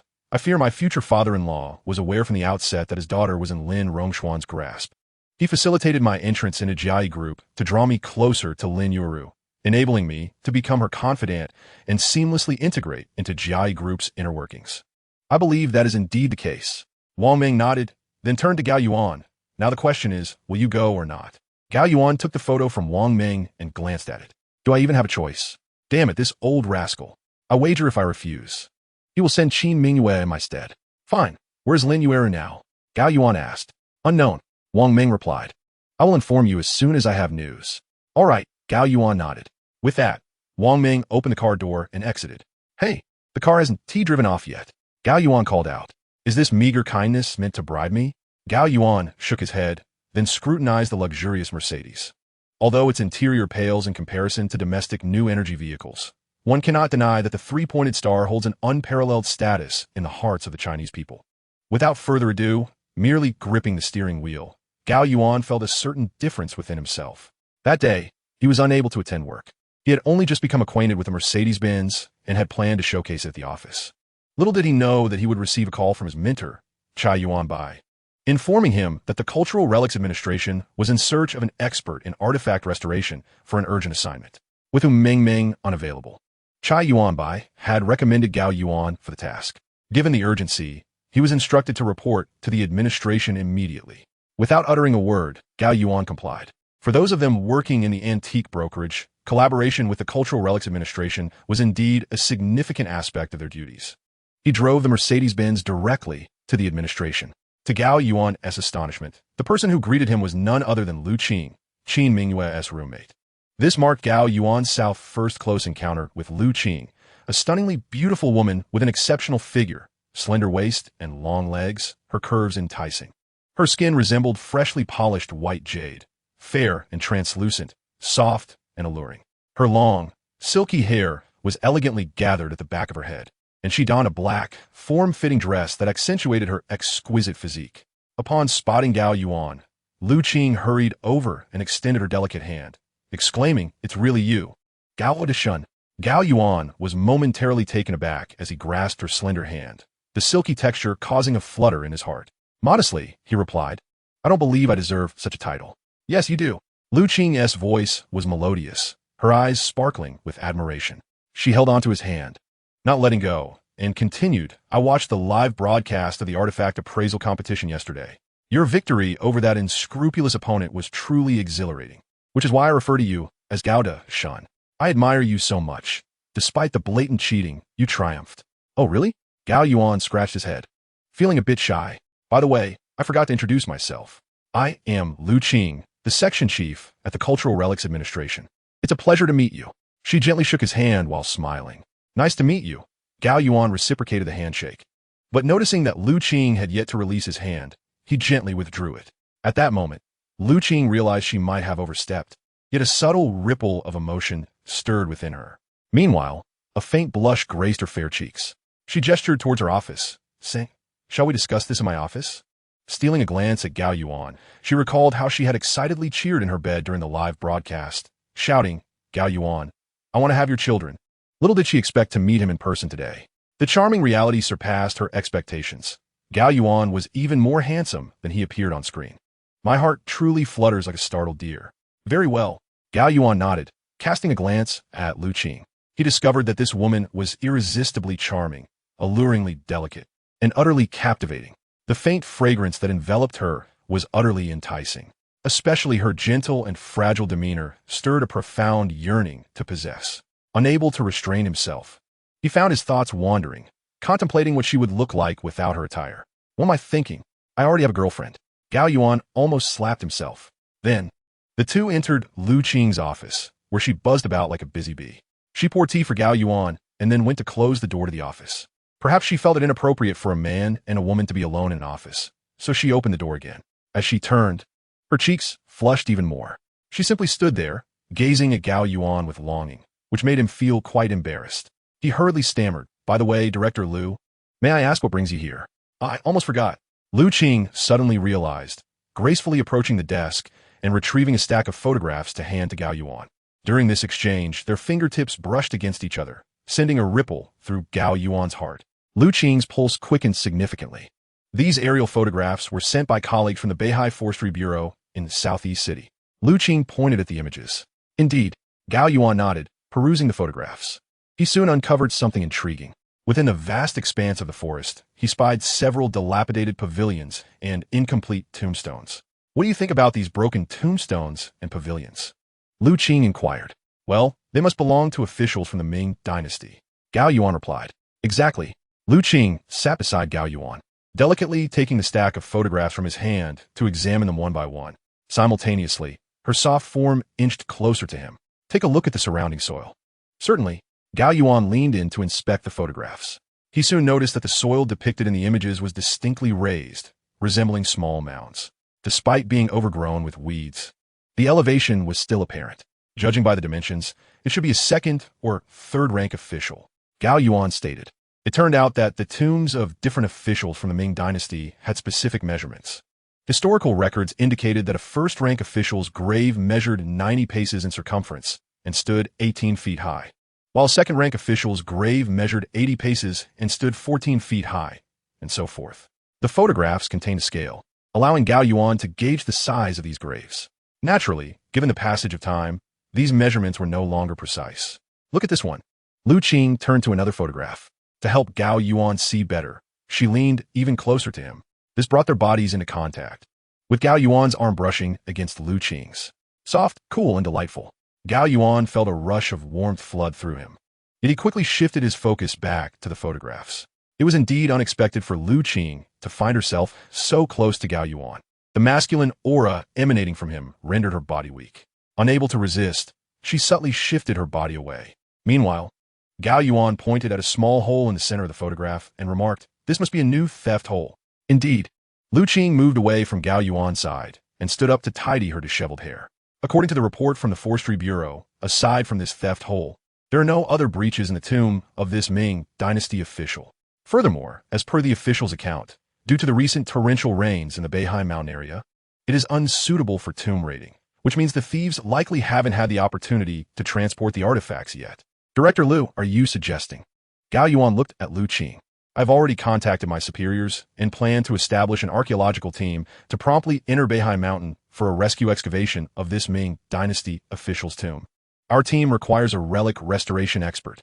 With that, Lu Qing extended her hand to Gao Yuan, welcoming him to join. "Welcome aboard, Gao Yuan." Gao Yuan hesitated momentarily, but ultimately took Lu Qing's small hand. "When do we depart? We must excavate the tomb before the thieves do. We absolutely cannot allow the artifacts to be lost. If it suits you, shall we leave in the morning, Gao Yuan?" As she spoke about her area of expertise, Lu Qing exuded confidence and authority. Even her bosom seemed to lift a little more prominently. Gao Yuan stole a glance, but restrained himself from using his X-ray vision, fearing he might embarrass himself. Chapter 79. Lu Qing's thoughts. After exchanging a few words with his mother, Gao Yuan received a call from Lu Qing. Upon stepping outside, he noticed a Volvo parked nearby. Once inside, he discovered that 7 people were already seated, all strangers except for Lu Qing, who occupied the front seats. The back was filled with various tools, leaving only one empty seat next to Lu Qing. "Come, sit here, Gao Yuan." Lu Qing beckoned. Gao Yuan glanced at Lu Qing, noting she had changed into a form-fitting sports outfit, complete with a sun hat. Her alluring figure remained enticing. He hurried over and sat beside her, turning to survey the tools piled in the back. "Director Lu, it seems we might not have enough tools." "Yes," Lu Qing nodded. "We certainly do not have enough. But there's no time. We must proceed to establish our presence. The Cultural Relics Bureau will send a larger team later." "Understood," Gao Yuan replied, aware that this was merely a vanguard team aimed at protecting the research-worthy tomb of the Ming Dynasty official while also deterring potential grave robbers. The excavation would unfold gradually. As they settled in, the Volvo sprang to life. Beside him, Lu Qing rummaged through a small backpack and handed Gao Yuan a stack of documents. "I just looked up some information. This tomb is likely that of a Ming Dynasty official from the Jinyue." Gao Yuan was momentarily taken aback, accepting the documents and exclaiming, "I've heard tales in the streets that one official's worth is equivalent to 6 concubines." This statement indicated the opulence of the tombs belonging to Ming Dynasty Jinyue officials. A tomb of such an official equated to the wealth of 6 imperial concubines. Tomb raiders particularly favored such sites, as they promised ample riches. "Indeed," Lu Qing nodded. "I've heard the same, so we must hasten our pace." Gao Yuan nodded in agreement and began to study the materials provided by Lu Qing.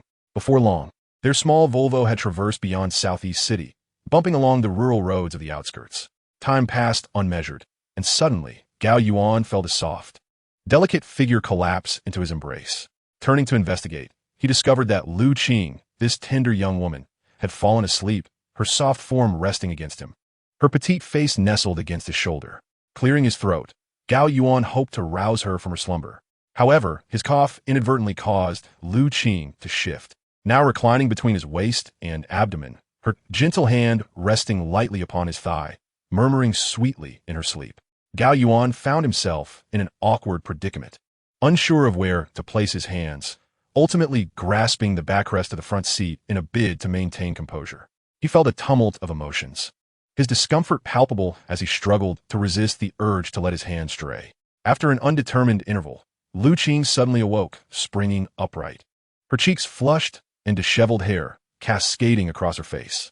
She reached out to smooth her hair and, with a shy glance at Gao Yuan, apologized. "I'm sorry. Gao Shun, I didn't sleep well last night." "It's quite all right," Gao Yuan replied, shifting his position. Lu Qing, noticing her proximity to Gao Yuan's waist, blushed even deeper and hurriedly turned to look inside the cabin. Fortunately, the other passengers were all asleep, oblivious to Lu Qing's flustered state. The startled young woman quickly patted her chest to calm herself as the vehicle continued its journey.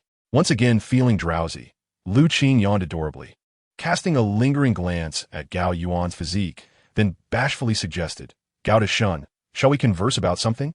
"Of course." Gao Yuan nodded, relieved to have a distraction, fearing that if Lu Qing succumbed to sleep again, he might lose control. "By the way, what is your field of study?" he casually inquired. "Me?" Lu Qing replied with a charming smile. "I study archaeology. Our fields are rather related." "Indeed," Gao Yuan nodded in agreement. "I specialize in artifact restoration and appraisal.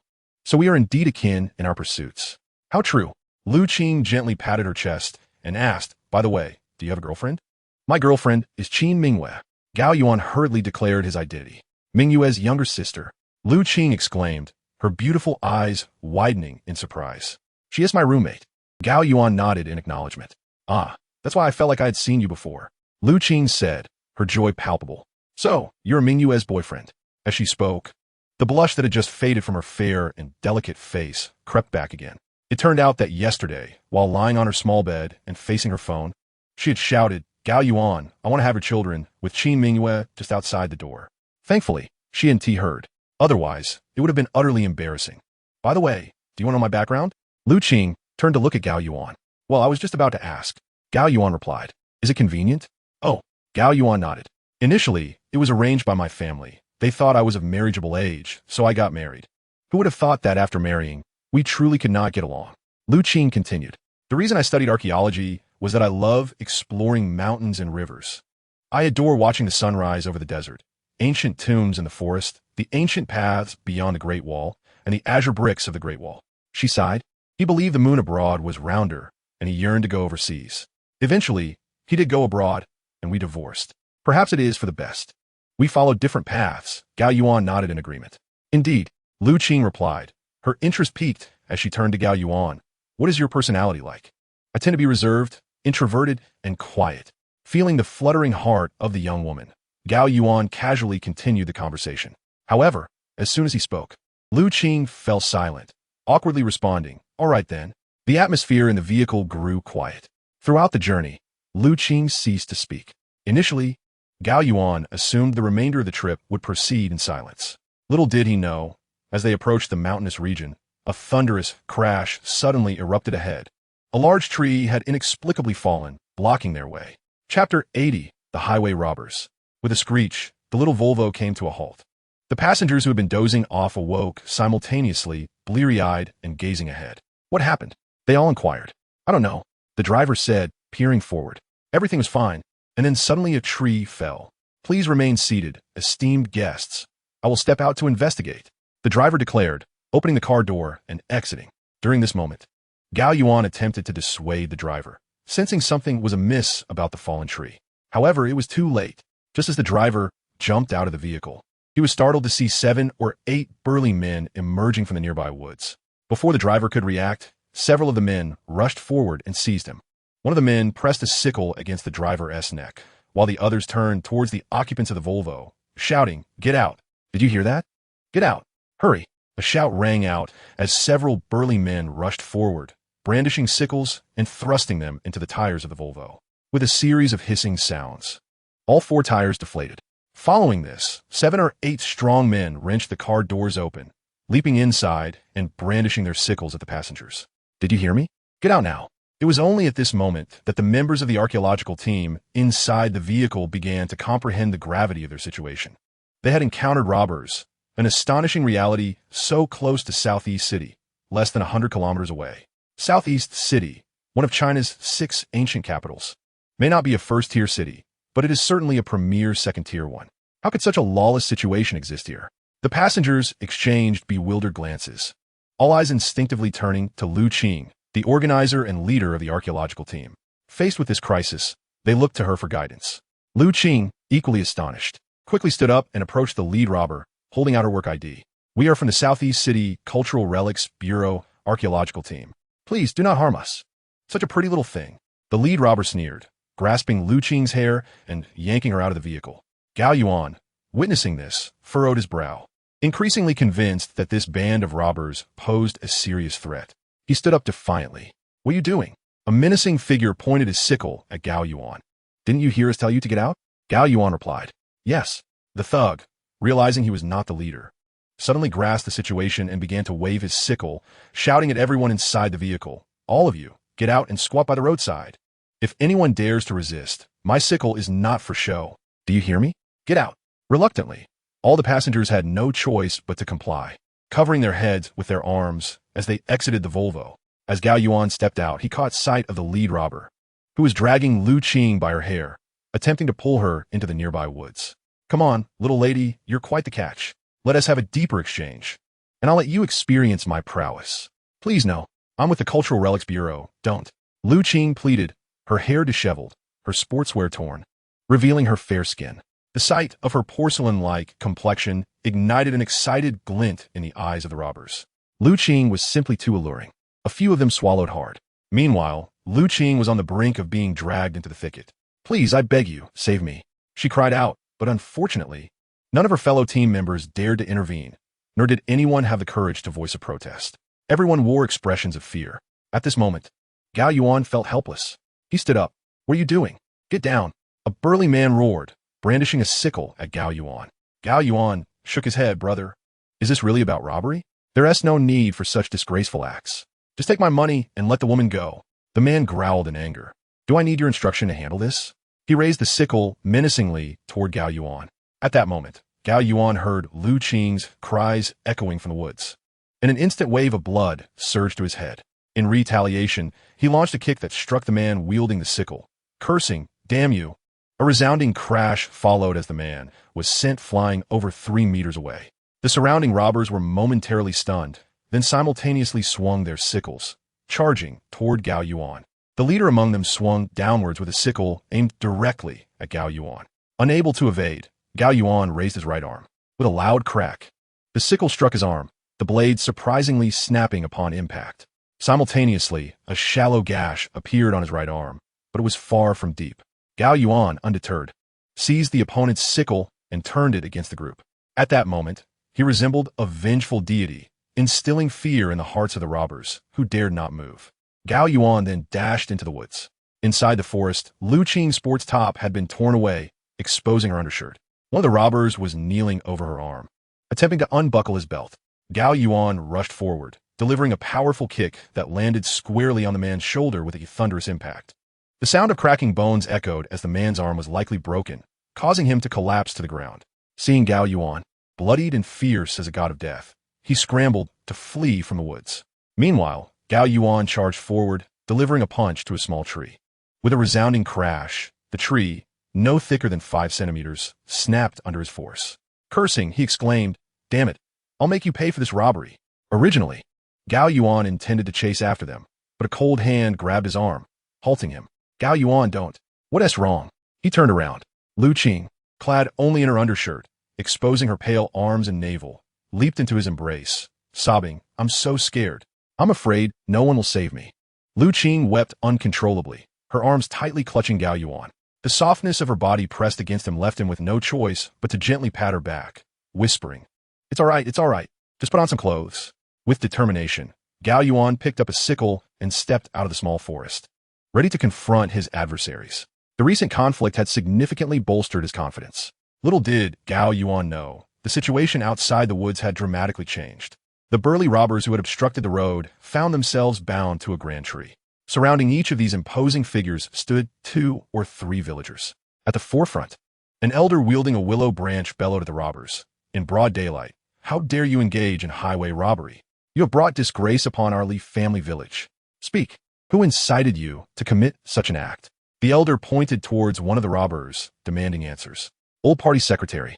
It was a fellow named Lu Feng who paid us to carry out this robbery. He promised us 10,000 yuan if we could detain the archaeological team here for just 1 day, without causing any harm." The man looked at the elder with a sense of grievance. "We could not earn that much even after 6 months of hard labor. Where's Lu Feng?" The old party secretary thundered in rage. "He was just here in the woods, but now he has vanished," replied the leading robber.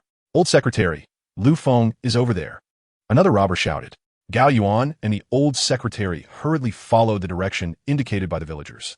They beheld the man who had attempted to assault Lu Qing hastily fleeing towards another section of the forest, swiftly disappearing among the trees. Fuming, the old secretary dashed to the edge of the woods, shouting at Lu Feng's retreating figure, "You scoundrel!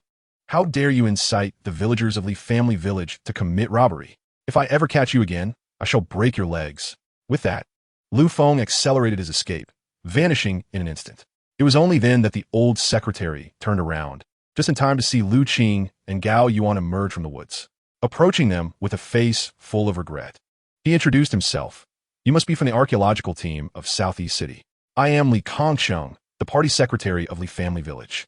I received a call from the Forestry Bureau this morning instructing me to assist you with your archaeological endeavors, but I never anticipated." As he spoke, the old secretary pointed indignantly at the villagers bound to the tree. "These good-for-nothings have been led astray into robbery. I am utterly ashamed to face anyone." It's all right. Lu Qing, having regained her composure, hurried to meet Li Kongqing. "You arrived just in time. Had you been any later, there might have been dire consequences. If trouble had ensued, I would have had these rascals taken to the police station to face justice." Li Kongqing roared. The subsequent events unfolded rather smoothly. With the assistance of Li Kongsheng, the archaeological team from the Cultural Relics Bureau of Southeast City regained their freedom.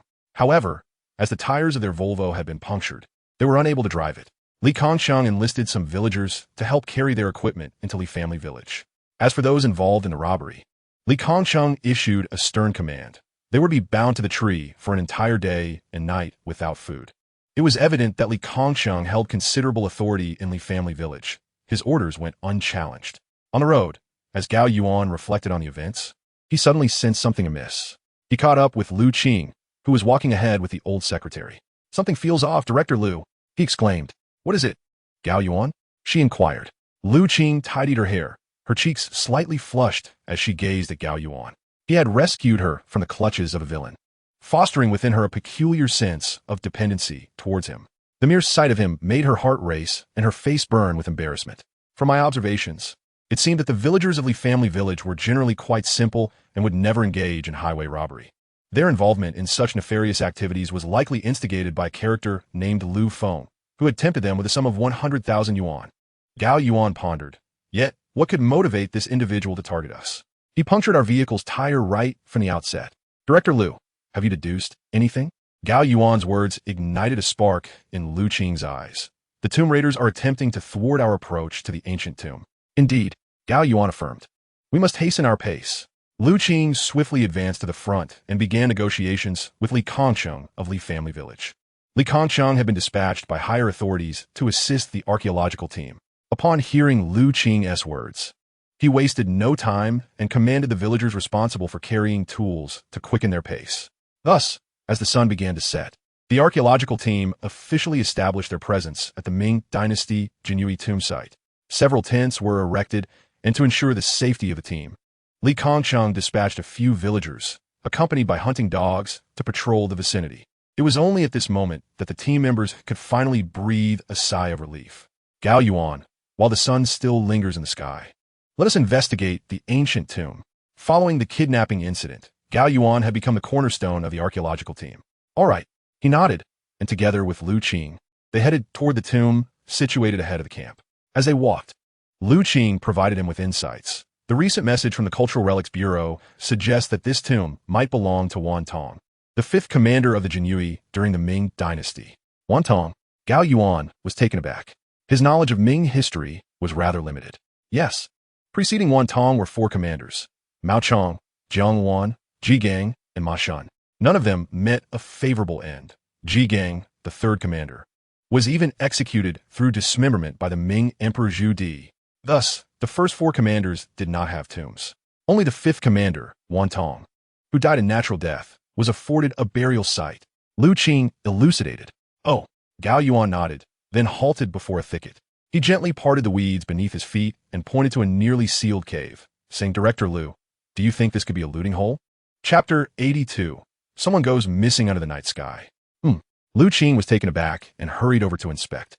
Upon their arrival at Wan Tong's tomb, the two had previously examined a fresh looting hole. That hole had a diameter of 80 centimeters, resembling a well with exceptionally smooth walls, indicating it was a mechanical looting site. They were familiar with it.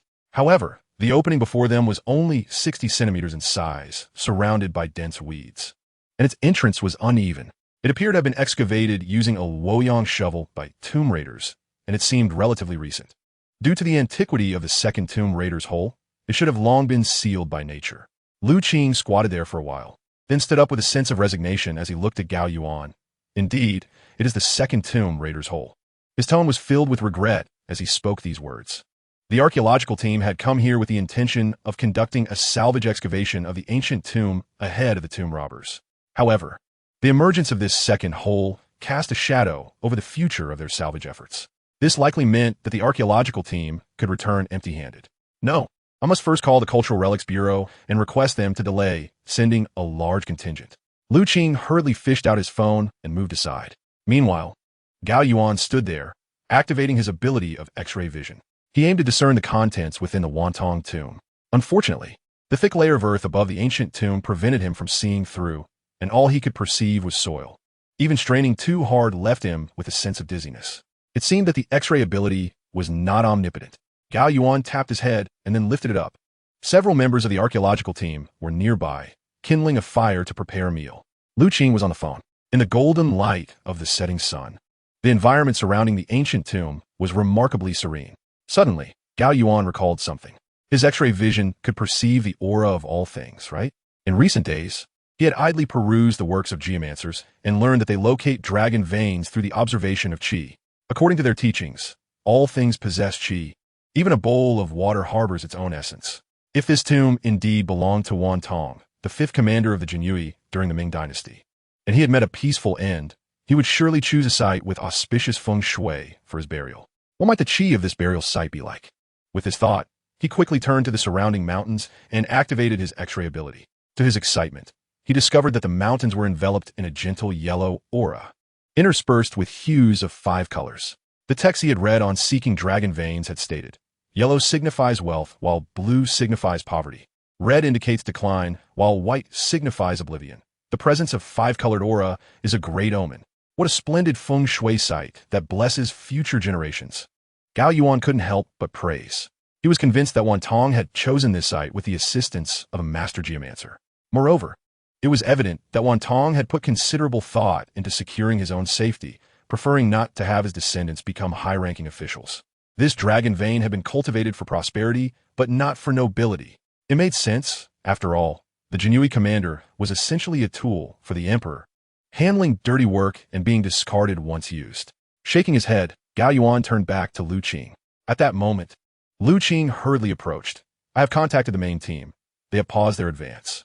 They have instructed us to enter the ancient tomb and assess the damage before making further decisions." "Very well." Gao Yuan nodded. The tunnels into the ancient tomb were already present, but today was not the day. "All right," he affirmed. Glancing again at Lu Qing, he noticed that within just half a day, this young lady had grown increasingly accustomed to holding his hand. Lu Qing, perhaps sensing something amiss, felt her cheeks flush and withdrew her grip. Originally, she intended to gather the members of the small team for a brief meeting to determine who would descend into the tunnel the following day. However, at that moment, a sudden commotion erupted within the archaeological team. Someone shouted, "Where has Yu Guang gone?" Yu Guang was the driver, a civil servant affiliated with the Southeast City Cultural Relics Bureau. He had been busy setting up camp with the team not long ago, and just moments ago, Gao Yuan had seen him pitching his tent. Now, he had vanished without a trace. "Yu Guang! Yu Guang!" The members of the archaeological team cried out, as if he had simply disappeared into thin air. Reluctantly, the team and the villagers expanded their search radius. Soon, they had scoured an area of several hundred meters, but found no sign of Yu Guang. As the sun dipped behind the mountains, a heavy twilight enveloped the area. And eerie animal calls echoed from the surrounding woods, accompanied by the rustling of leaves in the wind. Under the oppressive atmosphere of fear and desolation, the archaeological team grew increasingly agitated. Could it be that Yu Guang has fallen victim to tomb raiders? Someone speculated. It was certainly possible. This group was capable of hiring thugs for robbery. What should they do? Would they be ambushed tonight? As they spoke, everyone turned their gaze towards Gao Yuan. Furrowing his brow, Gao Yuan quickly instructed, "Lu Kejong, you and Sister Wang from the village stay here to guard the camp. The rest of you, form pairs and broaden the search area, keeping in contact." "Understood." The members of the archaeological team and the villagers all nodded in agreement.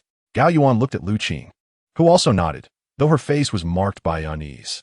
Sister Wang, a simple and earnest woman, hurried over with a hunting dog. "Don't worry, girl. My hunting dog is quite formidable. Wild boars usually flee at the sight of it."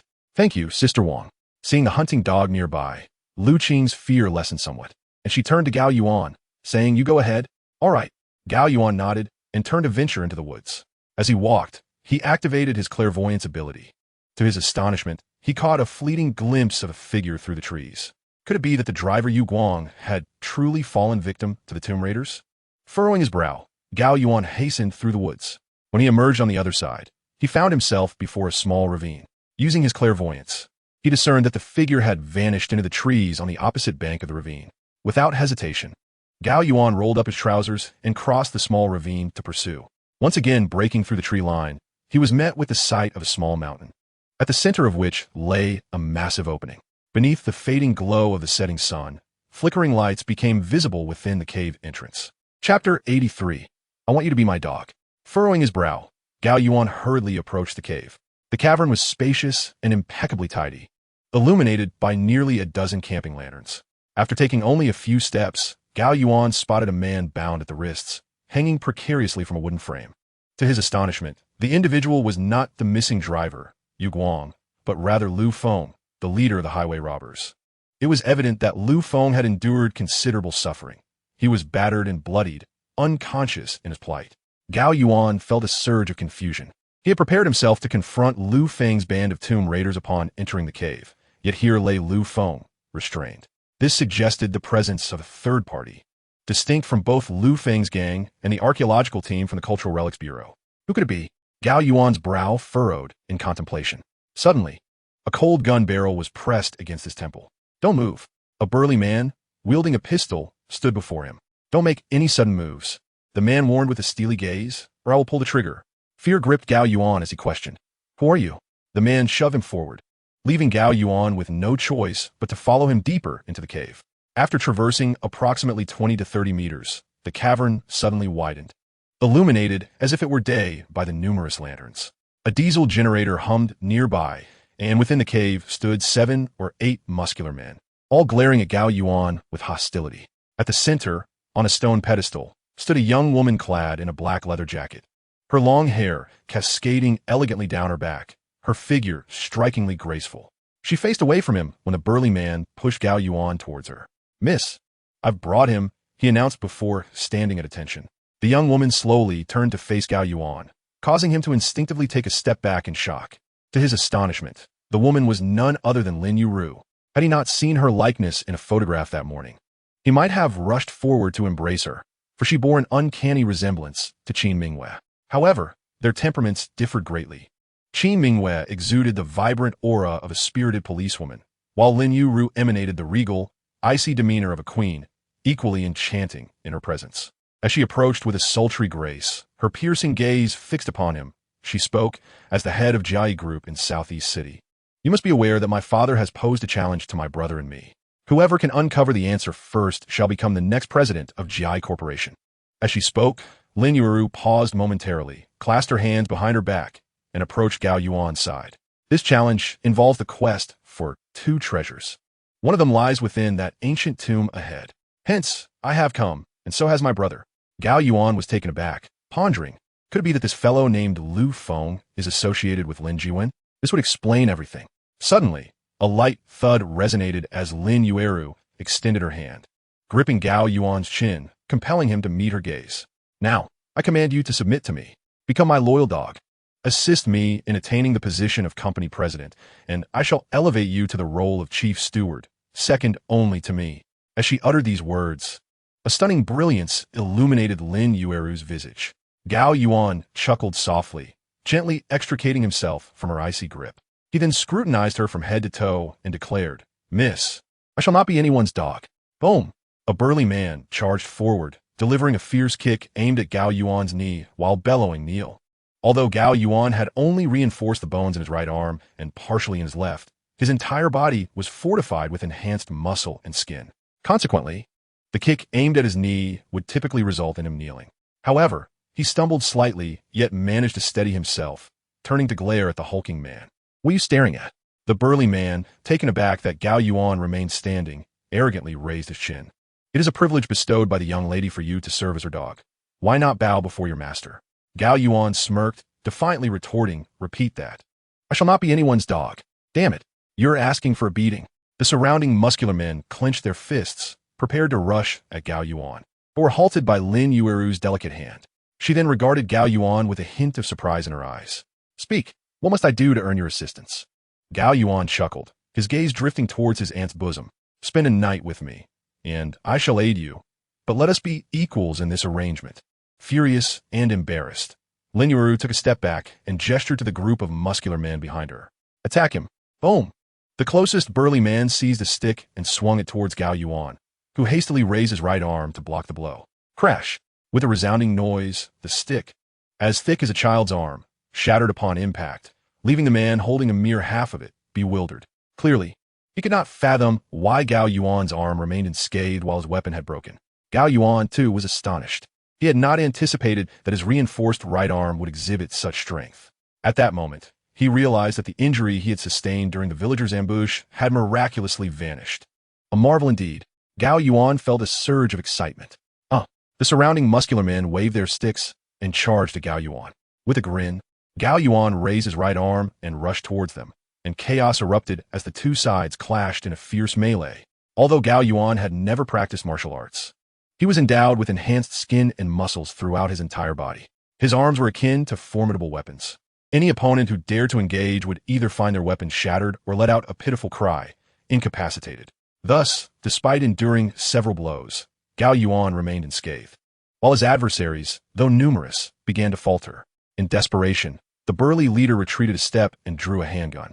Gao Yuan had long anticipated this move. Upon witnessing the gun's emergence, he swiftly dodged and delivered a kick that sent the man flying. The firearm landed deftly in Gao Yuan's grasp. In the next moment, he pivoted and aimed the dark muzzle at Lin Yuru. "What are you planning to do?" Lin Yuru stammered, her face paling as she took a step back. "You don't act recklessly. Protect the young lady." Several burly men, previously incapacitated by Gao Yuan, surged towards Lin Yuru. With a proud smile, Gao Yuan knelt to place the handgun on the ground and turned to exit. "Stop!" Lin Yuru's voice rang out behind him. "What must you do to work for me?" Gao Yuan chuckled, having awaited her inquiry. He slowly turned back to regard his sister-in-law, his gaze fixating on her ample form beneath her leather attire. "Unless you wish for me to share your bed." Lin Yuru crossed her arms, casting a fierce yet feeble glare at him. "Let me think," Gao Yuan mused. "I am fond of money, a fair exchange of cash for services rendered, and thereafter, we part ways without obligation." "Very well, I can provide you with funds," Lin Yuru replied. "How much do you require?" "It depends on the difficulty of the task." Gao Yuan responded nonchalantly. "The greater the challenge, the higher the price. The lesser the challenge, the lower the price."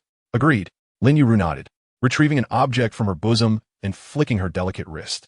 Whoosh! The item sailed directly towards Gao Yuan, who caught it and discovered it to be an ivory plaque. It was not large, oval-shaped, and fit comfortably in his palm. Intricate beast patterns adorned its surface, with the following inscription in traditional characters: "Commander of the Jinui, Wan Tong." Gao Yuan paused, about to employ his ability of clairvoyance to authenticate it, when Lin Yuru interjected, "It is a forgery, crafted after the waist plaque of Ma Shun, the fourth commander of the Jinui, displayed in the Imperial Museum. The genuine article resides in the tomb of Wan Tong." Understanding dawned upon Gao Yuan. "One of the 4 treasures my father tasked me and my brother to locate is indeed Wan Tong's plaque. How much will it cost for you to assist me in finding it?" "Let me ponder," Gao Yuan contemplated, gripping the plaque as thoughts raced through his mind. He was nearly certain that the tomb raiders here were subordinates of Lin Jiwen, and that Lin Yuru had arrived later. Moreover, judging by her demeanor, the plaque likely remained within Wan Tong's tomb. Conveniently, an archaeological team was scheduled to descend into the tomb the following day. All he needed to do was follow along and seize the opportunity. Regardless, Master Qin Wencheng stated that, in critical moments, one may indeed contravene the law. With this thought in mind, he extended 3 fingers. 20 million. Gao Yuan had long since contemplated this. Thus, he intended to demand this sum with unwavering confidence, and he would not hesitate in its expenditure. Lin Yuru was momentarily taken aback, clearly not anticipating Gao Yuan's request for such a substantial amount. "If you disagree, so be it." Gao Yuan raised his hand, ready to toss the counterfeit waist token to Lin Yuru. "Very well, I shall agree." Lin Yuru produced a bank card. "There is 1,000 here. The password consists of 6 ones. Take this for now, and upon the successful completion of the task, I shall provide you with 10 million. "Excellent." Lin Yuru nodded in affirmation. "Then, as the mountains are high and the roads long, we shall meet again in the world of Jianghu." With that, Gao Yuan turned and strode towards the cave's entrance, manipulating the counterfeit waist token in his hand as he walked. This waist token, belonging to the commander of the Jinui, Wan Tong, was indeed a masterpiece of deception. Both its aging and patina were executed flawlessly, clearly crafted by a true artisan. An average appraiser would be utterly incapable of discerning its authenticity. Of course, against a high-level appraiser like Ding Luan, it would ultimately betray its nature. There existed a certain spirit that could not be feigned. In Gao Yuan's perspective, this spirit embodied the unique energy resonant within antiques, elements he intended to harness for his own bodily enhancement. Suddenly, an idea struck him. Since he could absorb the energy from antiques for his own utilization, could he not channel it into this counterfeit piece to restore its spirit? If feasible, this replica could nearly be indistinguishable from a genuine article. He would wager that even a connoisseur like Ding Lu may not be able to authenticate its true nature. This notion captivated Gao Yuan as he continued his contemplative walk.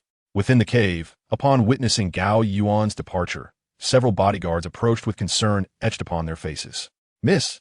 Yet, Lin Yuru merely waved her delicate hand, prompting the burly men to lower their guard. In the mountainous night, it was truly a pitch-black abyss. A bonfire flickered to life within camp. Villagers and members of the archaeological team gathered around the fire, each visage reflecting a profound sense of despair. During this time, Lu Qing sat with her knees drawn up, her gaze fixed intently upon the flames. Amidst the crackling fire, one could notice her eyelashes fluttering softly. Simultaneously, all around, villagers and archaeological team members regarded Gao Yuan with glimmers of hope in their eyes. "Why have you not found Guang?" Gao Yuan inquired as he approached. Indeed, the members of the archaeological team shook their heads in unison. "Great Master Gao, we initially thought that after your prolonged absence, there would be some news.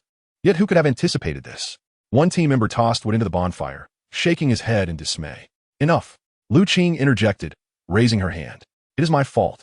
I caused such chaos on my first expedition as a team leader." With that, she buried her face in her knees and began to weep. The atmosphere felt heavy, tinged with melancholy. Sighs of resignation escaped the lips of the surrounding archaeological team members. "Let us rest. Indeed, let us rest. We must descend into the tomb tomorrow." With that, the archaeological team members gradually retreated into the adjacent tents. Only Gao Yuan and Lu Qing remained by the campfire.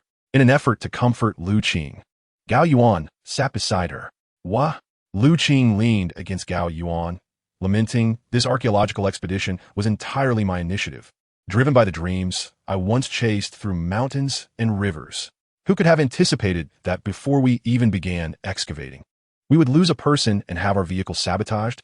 It's utterly disastrous. Do you understand, Gao Yuan? Yu Guang has a wife and children.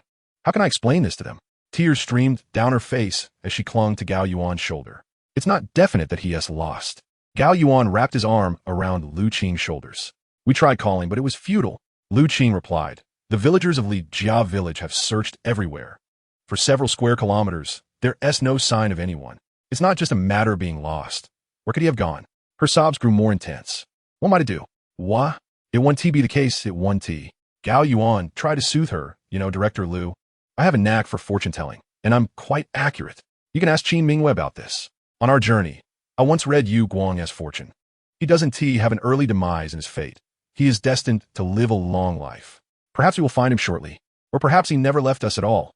He could be right beside us." How could that be?" Lu Qing pushed Gao Yuan away. "I know you're trying to comfort me. It's all my fault." With that, she collapsed back into his embrace, weeping once more. Gao Yuan, meanwhile, gazed at the ancient Ming Dynasty tomb that loomed ominously in the dark of night. The tomb appeared foreboding and eerie. Yet, inexplicably, a strange flash of insight coursed through his mind. In the next moment, he abruptly pushed Lu Qing away and stood up, declaring, "I believe I know where Yu Guang has gone." "What do you mean?" Lu Qing was momentarily taken aback. Gao Yuan swiftly rushed towards the new looted tunnel at the Wanshan tomb, bending down to peer inside. Lu Qing quickly grasped his implication. "You mean Yu Guang is down there?" Indeed, Gao Yuan nodded affirmatively. Lu Qing hastily called to the archaeological team members who had just begun to rest. "Wake up, everyone. We must save Yu Guang. What is happening? Have you found Yu Guang?" The archaeologists hurriedly emerged from their tents. "We haven't found him, but Gao Shan believes it's very likely that Yu Guang fell into the tomb through that tunnel," Lu Qing analyzed. "Right? How could I not have thought of that? We've searched everywhere, and the phone hasn't connected. He must have fallen into the tomb." The team members were inspired and rushed toward the new looted tunnel, calling down into its depths, "Yu Guang, are you down there?" Moreover, some individuals shone powerful flashlights into the tunnel. Regrettably, Gao Yuan frowned and turned to the crowd. "Someone must go down." The group displayed expressions of hesitation. Although they had come to this place with the intention of entering the tomb, they were not grave robbers and saw no reason to venture into the tomb at night. Who knows what malevolent creatures lurk within the ancient tomb at night? Yet, in the pursuit of saving a life, there is no alternative. Observing the expressions of those around him, Gao Yuan sighed, inwardly reflecting, "If it weren't for you, dear sister-in-law, I would not descend." He then declared, "I shall go down. I require someone to accompany me." Immediately, Lu Qing stepped forward. "Perhaps it would be best if you refrained, Director Lu."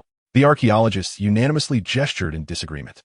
During this exchange, a man named Yun Zipping suggested, "Might I descend with you, esteemed Gao?" Yun Zipping, a young man in his late 20s, possessed a refined demeanor and was the youngest member of the archaeological team. Noticing the silence from the others, and with Lu Qing intent on going down, he reluctantly stepped forward. Gao Yuan remained silent, merely patting him on the shoulder. Subsequently, the group set up a tripod in front of the newly excavated hole, suspending a manual hoist from it. Gao Yuan and Yun zipping donned helmets equipped with searchlights, securing themselves with safety ropes. I shall go first. You shall follow closely behind. Gao Yuan smiled at the visibly anxious Yun zipping, then turned and leapt into the freshly dug hole. Truth be told, this was Gao Yuan's inaugural venture into an ancient tomb. Setting aside all else, the oppressive sensation of a narrow tunnel made it laborious to breathe. He steeled himself and descended gradually. After traversing about 10 meters, the tunnel suddenly vanished, revealing a spacious interior, presumably the tomb's chamber.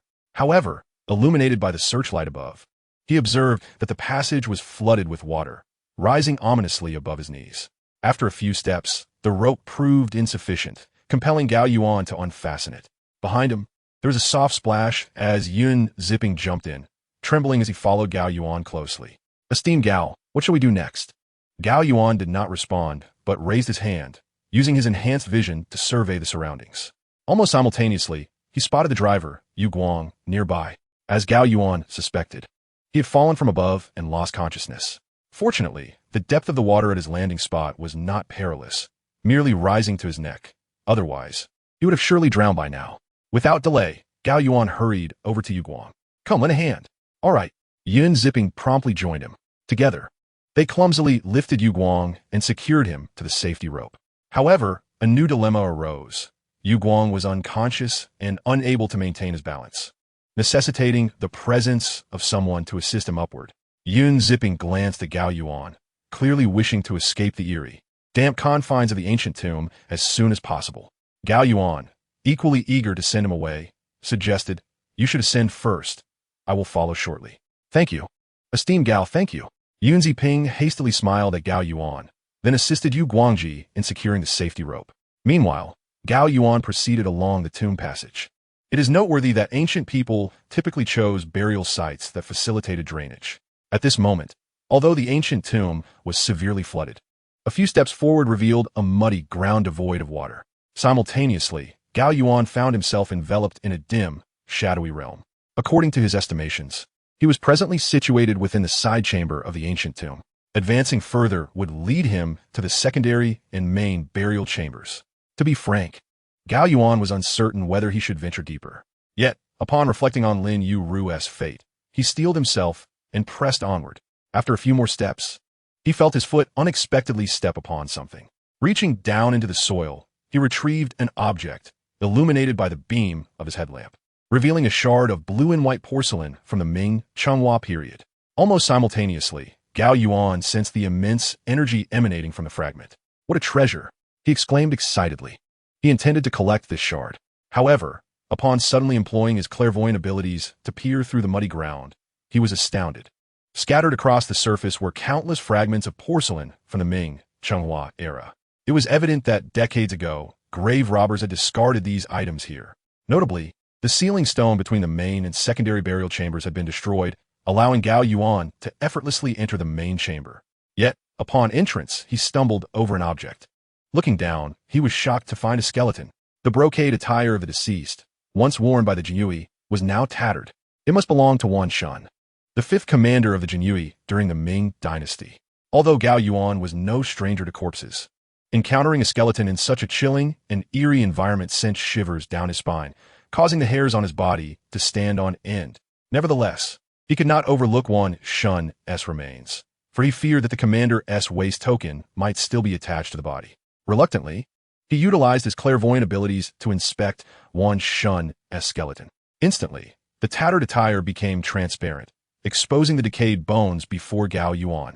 What sent an even greater chill through him was the sight of tiny insects crawling upon the skeletal remains. Chapter 86. Competition within the archaeological team. In the darkened space, the scene was beyond mere description of horror. Gao Yuan's sole thought was to escape, yet he forced himself to scan from above to below. As anticipated, he did not find the waist token. Where could it be? Turning around, his eyes suddenly brightened. To his astonishment, in one corner of the main chamber, behind Wan Shun's coffin, lay another corpse. This body was in a state of advanced decay, clad in modern clothing, seemingly dating back around 20 years. It is evident that this individual must be the most ancient grave robber left behind by the burial pit. However, the reason for his demise in this place remains a mystery. To Gao Yuan's astonishment, he discovered a waist token belonging to Wan Shun in the tattered pockets of the man's clothing. In a rush, Gao Yuan approached and retrieved the token from the ragged garment. Under the scrutiny of his supernatural perception, he observed a yellow aura emanating from the waist token. Authentic. A flicker of excitement surged through Gao Yuan as he carefully tucked the token away. To his further surprise, he found an identification card on the body, a relic from the first generation of such documents. He nonchalantly pocketed it as well. However, behind him, a cacophony of hurried footsteps and the familiar voice of Lu Qing pierced the air. Gao Deshun. I'm here. Turning around, he saw Lu Qing wading through the water beneath the beam of the searchlight. Although clad in athletic attire, the allure of her figure was undeniable. What brings you here? Gao Yuan inquired. I was worried about you. Lu Qing stepped forward, tilting her head to dim the light overhead. I'm fine. Gao Yuan reassured her. Let us head back. We have what we need. He felt it unnecessary to linger any longer in this place. Wait. Lu Qing shook her head. We've come all this way. Why rush back? This is my first archaeological experience. I want to take it all in. Though her voice trembled, it brimmed with eagerness. What is there to see? Gao Yuan retorted. Wow. Lu Qing suddenly exclaimed, pointing at Wan Shun's remains. A flying fish suit from the Ming dynasty. With that, she hurried over to examine the severely decayed garment. Stop. Gao Yuan attempted to intervene, but it was too late. At the very moment, Lu Qing's fingers brushed against the fabric, an eruption of peculiar little insects swarmed from Wan Shun's corpse. Under the searchlight, they were a dense mass, scattering in all directions. Ah! Lu Qing screamed, turning to flee, and coincidentally collided into Gao Yuan's embrace. With no other choice, he caught her, supporting her beneath. It was the first time he had felt her body. She was as soft as a plush mattress. Moreover, in their intimate proximity, he could detect a faint, delicate fragrance emanating from her, sensing the softness near her chest. In the ancient tomb, they held each other tightly, neither willing to let go until the sound of footsteps approached from the burial pit once more. Slowly, Lu Qing released her grip on Gao Yuan. Lu Kuchong. How is it? To his dismay, it was Yun Zipping who had descended. Being the youngest in the archaeological team, he had no choice but to take the lead in times of trouble. All is well. Lu Qing had already returned to Wan Shun's remains, observing. It seems Wan Shun's body was discarded by grave robbers from a coffin. Those damned tomb raiders. She cursed under her breath, smoothing her hair as she attempted to calm her racing heart. Is that so? Yun Ziping approached the remains of Wan Shun, reaching out to touch the flying fish suit. Do not move recklessly, Xiaoyan. Beware of the double-pronged golden tortoise. Lu Qing cautioned. Startled, Yun Ziping froze in place. It's a type of beetle, Lu Qing elucidated, pulling out a pair of rubber gloves. In some tomb raiding novels, this creature is referred to as a corpse horn beetle. Yun Ziping's fear intensified. Legend has it that this creature is poisonous. Enough of that. This is merely a scavenging beetle, Lu Qing retorted, casting a furtive glance at Gao Yuan. In truth, she was equally anxious, though she maintained her composure before the newcomers. Her small hands trembled, a secret that Gao Yuan easily discerned. He merely shook his head and stepped forward, saying, by the way, Section Chief Lu, I found some fragments of Qing dynasty porcelain in the soil outside the main tomb. I wonder if they hold any research value? Understood, Lu Qing replied. Subsequently, the entire archaeological team mobilized through the night, descending into the ancient tomb in shifts to recover any artifacts of significance. They worked tirelessly until dawn broke.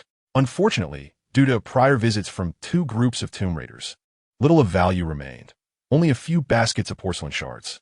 As morning arrived, the sun's soft glow flooded through the trees. The exhausted archaeological team was busy cataloging the items. Lu Qing squatted down, methodically classifying and recording the objects collected from the Wan Shun tomb. The more she documented, the more disheartened she became. It was her first time leading an archaeological expedition, yet she had uncovered nothing of note. She feared that the Cultural Relics Bureau would not grant her another opportunity, especially given their limited funding and internal competition.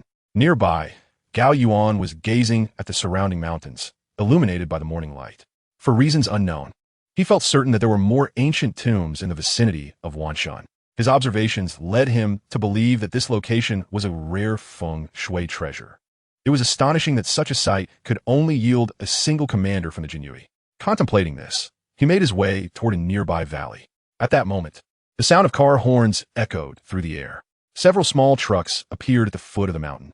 Indeed, the archaeological team had finally arrived. Despite the futility of their findings at Wan Shun's tomb, the excavation could not be canceled, prompting the leaders from the Cultural Relics Bureau to arrive, albeit reluctantly. As the vehicles came to a halt, Lu Qing lowered her head, her face filled with remorse. Before the officials could speak, a woman in her 30s, with a curvaceous figure and a somewhat flirtatious demeanor, approached. Wearing a sun hat, she smiled brightly as she stood beside the deputy director of the bureau. Deputy Lu, I believe that since this team is already assembled, rather than lingering here with no discoveries, we should explore the location I suggested. It would be far better than just waiting idly. The woman in question is Yu Faden, one of the shining stars of the archaeology team at the Cultural Relics Bureau, who constantly finds herself at odds with Lu Qing. At this moment, observing Lu Qing in a predicament brings her genuine delight. Chapter 87. The Marvel of Qi Observation. Director Lu ponders over Yu Faden's words, while Lu Qing wears an expression of helplessness, fully aware that Yu Faden has long awaited this opportunity to rise above her. Finally, her wish is fulfilled. With this thought, she turns away, no longer wishing to meet Yu Faden's gaze. Meanwhile, Yu Faden revels in her triumph. Director Lu, you can no longer hesitate. The location I mentioned is not far from here, merely 20 kilometers away. Yu Faden once again employs her alluring voice to entice the leaders of the Cultural Relics Bureau. At last, Director Lu seems poised to make a decision. Who are you? Lu Qing has yet to speak, yet Yu Faden strides over, sizing up Gao Yuan. What? It's you. Upon seeing Gao Yuan, Director Lu is filled with excitement and hastily approaches him, shaking his hand. Did you know that during the competition, all the young folks at our bureau were watching the live broadcast? Everyone supports you. Thank you. Gao Yuan replies with a smile, taken aback by the attention he garnered from a single appearance at the treasure appraisal competition. He feels somewhat embarrassed. Not at all. Director Lu chuckles. By the way, Gao Deshen, what did you just say about a larger ancient tomb possibly being in the Valley of Mabi? Indeed, Gao Yuan nods. I have a feeling. Before Director Lu can respond, Yu Faden interjects with a mocking tone. You have a feeling? What is this, Gao Deshen? Not only are you skilled in treasure appraisal, but you're also adept at dragon seeking and burial site locating? Director Lu takes a step back, looking at Gao Yuan, clearly awaiting an explanation. Gao Yuan smiles in response. I do not possess the skills of dragon seeking, but I am proficient in Qi observation. Qi observation? Both Yu Faden and Director Lu turn their curious gazes towards Gao Yuan. Yes, Gao Yuan affirms. All things in this world possess Qi. Mountains have mountain Qi. People have human Qi, and water has water Qi. Observing the valley over there, it exudes wealth and grandeur, radiating with dragon Qi. The feng shui there surpasses that of the Wanshan tomb, which raises the question of why Wanshan would abandon a superior location in favor of this one. The only possibility is that there lies a tomb of a more significant figure. Yu Faden scoffs disdainfully. Possibility, speculation. Gao Dashan. Not a single word of yours conveys certainty. Our bureau's equipment comes at cost. We have only a few archaeological plans each year, and due to Lu Qing's recklessness, we have already squandered one opportunity. If we follow my proposal, we can mitigate our losses. However, if we pursue your vague possibilities and yield no results, then this archaeological endeavor will be a complete failure. How will you explain that to Director Lu? Chuckling, Gao Yuan turns to Yu Faden and asks, Madam, what would it take for you to believe me? You assert your ability to observe Qi, claiming that mountains and waters possess Qi, as do people. If that is the case, why not demonstrate it to both me and Director Lu? Should your observations prove accurate, we shall naturally believe you. Otherwise, I must sincerely apologize.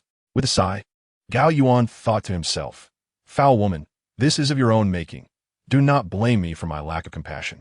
He then turned to Director Lu and said, Since that is the case, allow me to demonstrate my skills. Director Lu, clearly intrigued by this art of fortune-telling, adopted a posture of eager attentiveness. Gao Yuan scrutinized Director Lu from head to toe before continuing. Director Lu, a faint trace of purple energy hovers above your crown in the realm of fortune-telling.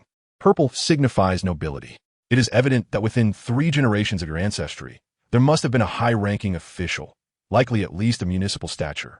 Director Lu's eyes lit up, and he nodded vigorously. Humph! Yu Faden scoffed, shaking his head in disdain. Anyone with common sense knows that Director Lu's grandfather was once the mayor of Southeast City.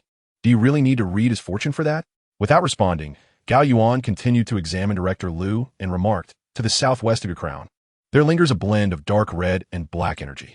This indicates that recently you encountered some troubles in the southeastern direction, specifically concerning your son. To elaborate, your son must have been wrongfully accused at school, Yet due to your position as director, you feel unable to voice your concerns and have been brooding in silence. Exactly.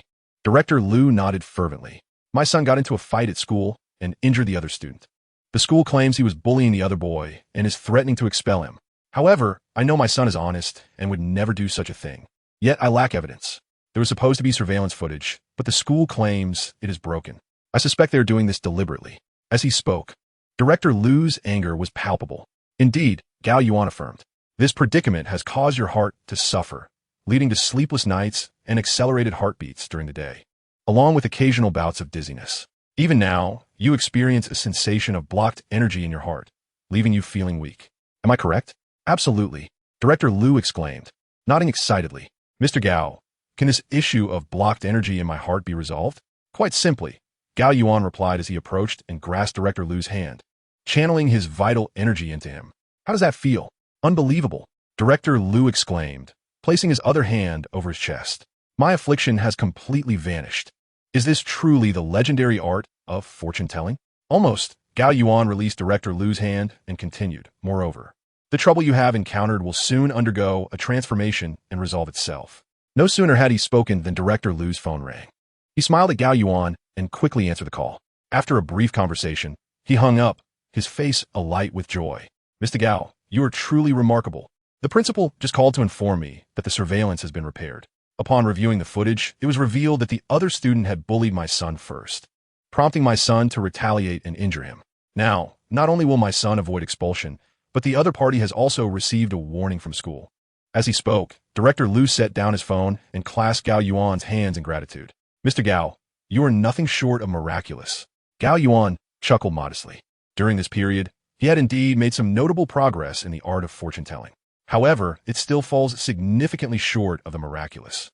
The true marvel lies in the art of geomancy, which defies fate and alters the balance of yin and yang.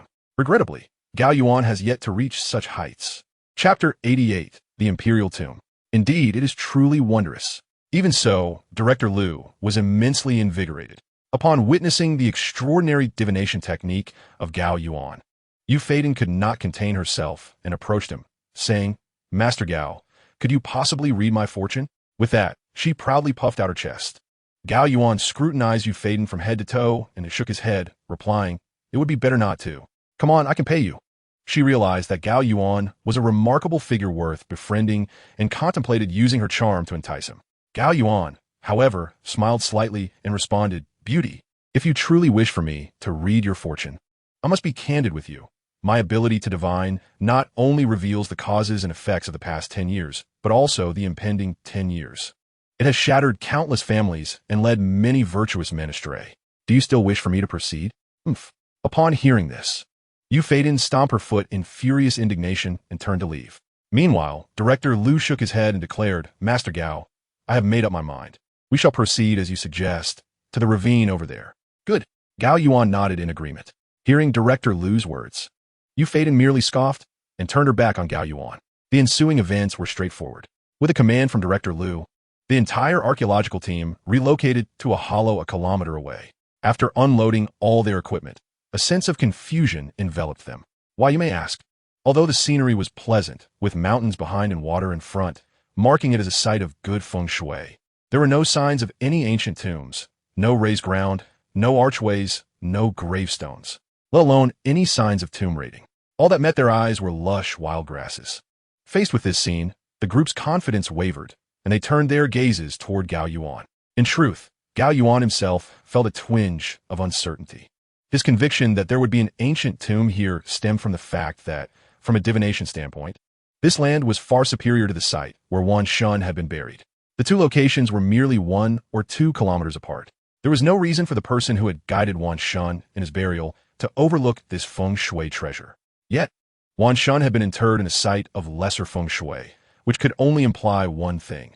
Beneath this land lies someone of far greater significance. Who could it be?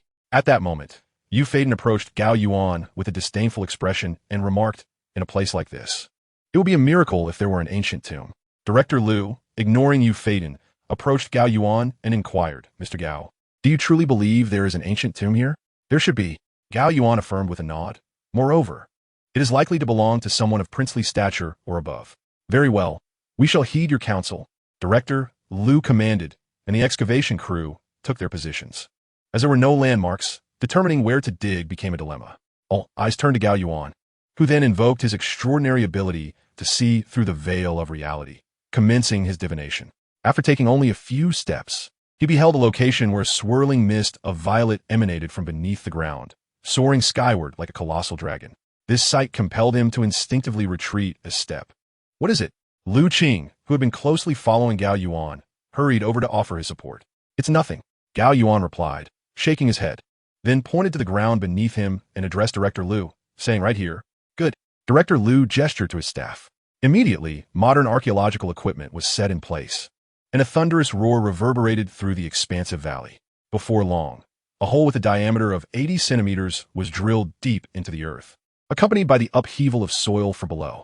The members of the archaeological team shook their heads in disbelief. "What is wrong?" Director Liu quickly approached to inquire. "Director Liu, you should confirm with Mr. Gao if this is indeed the spot. Typically, ancient tombs are covered with a seal of earth, and the color of that seal differs from the surrounding soil. Yet, despite our depth, we have not encountered any seal. This is unusual." Director Liu looked towards Gao Yuan, who remained increasingly convinced that a significant burial site lay beneath. The reason was simple. As the hole was excavated, the violet mist in the sky intensified, and under his extraordinary perception, it radiated brilliance. He declared, "Continue." "Understood."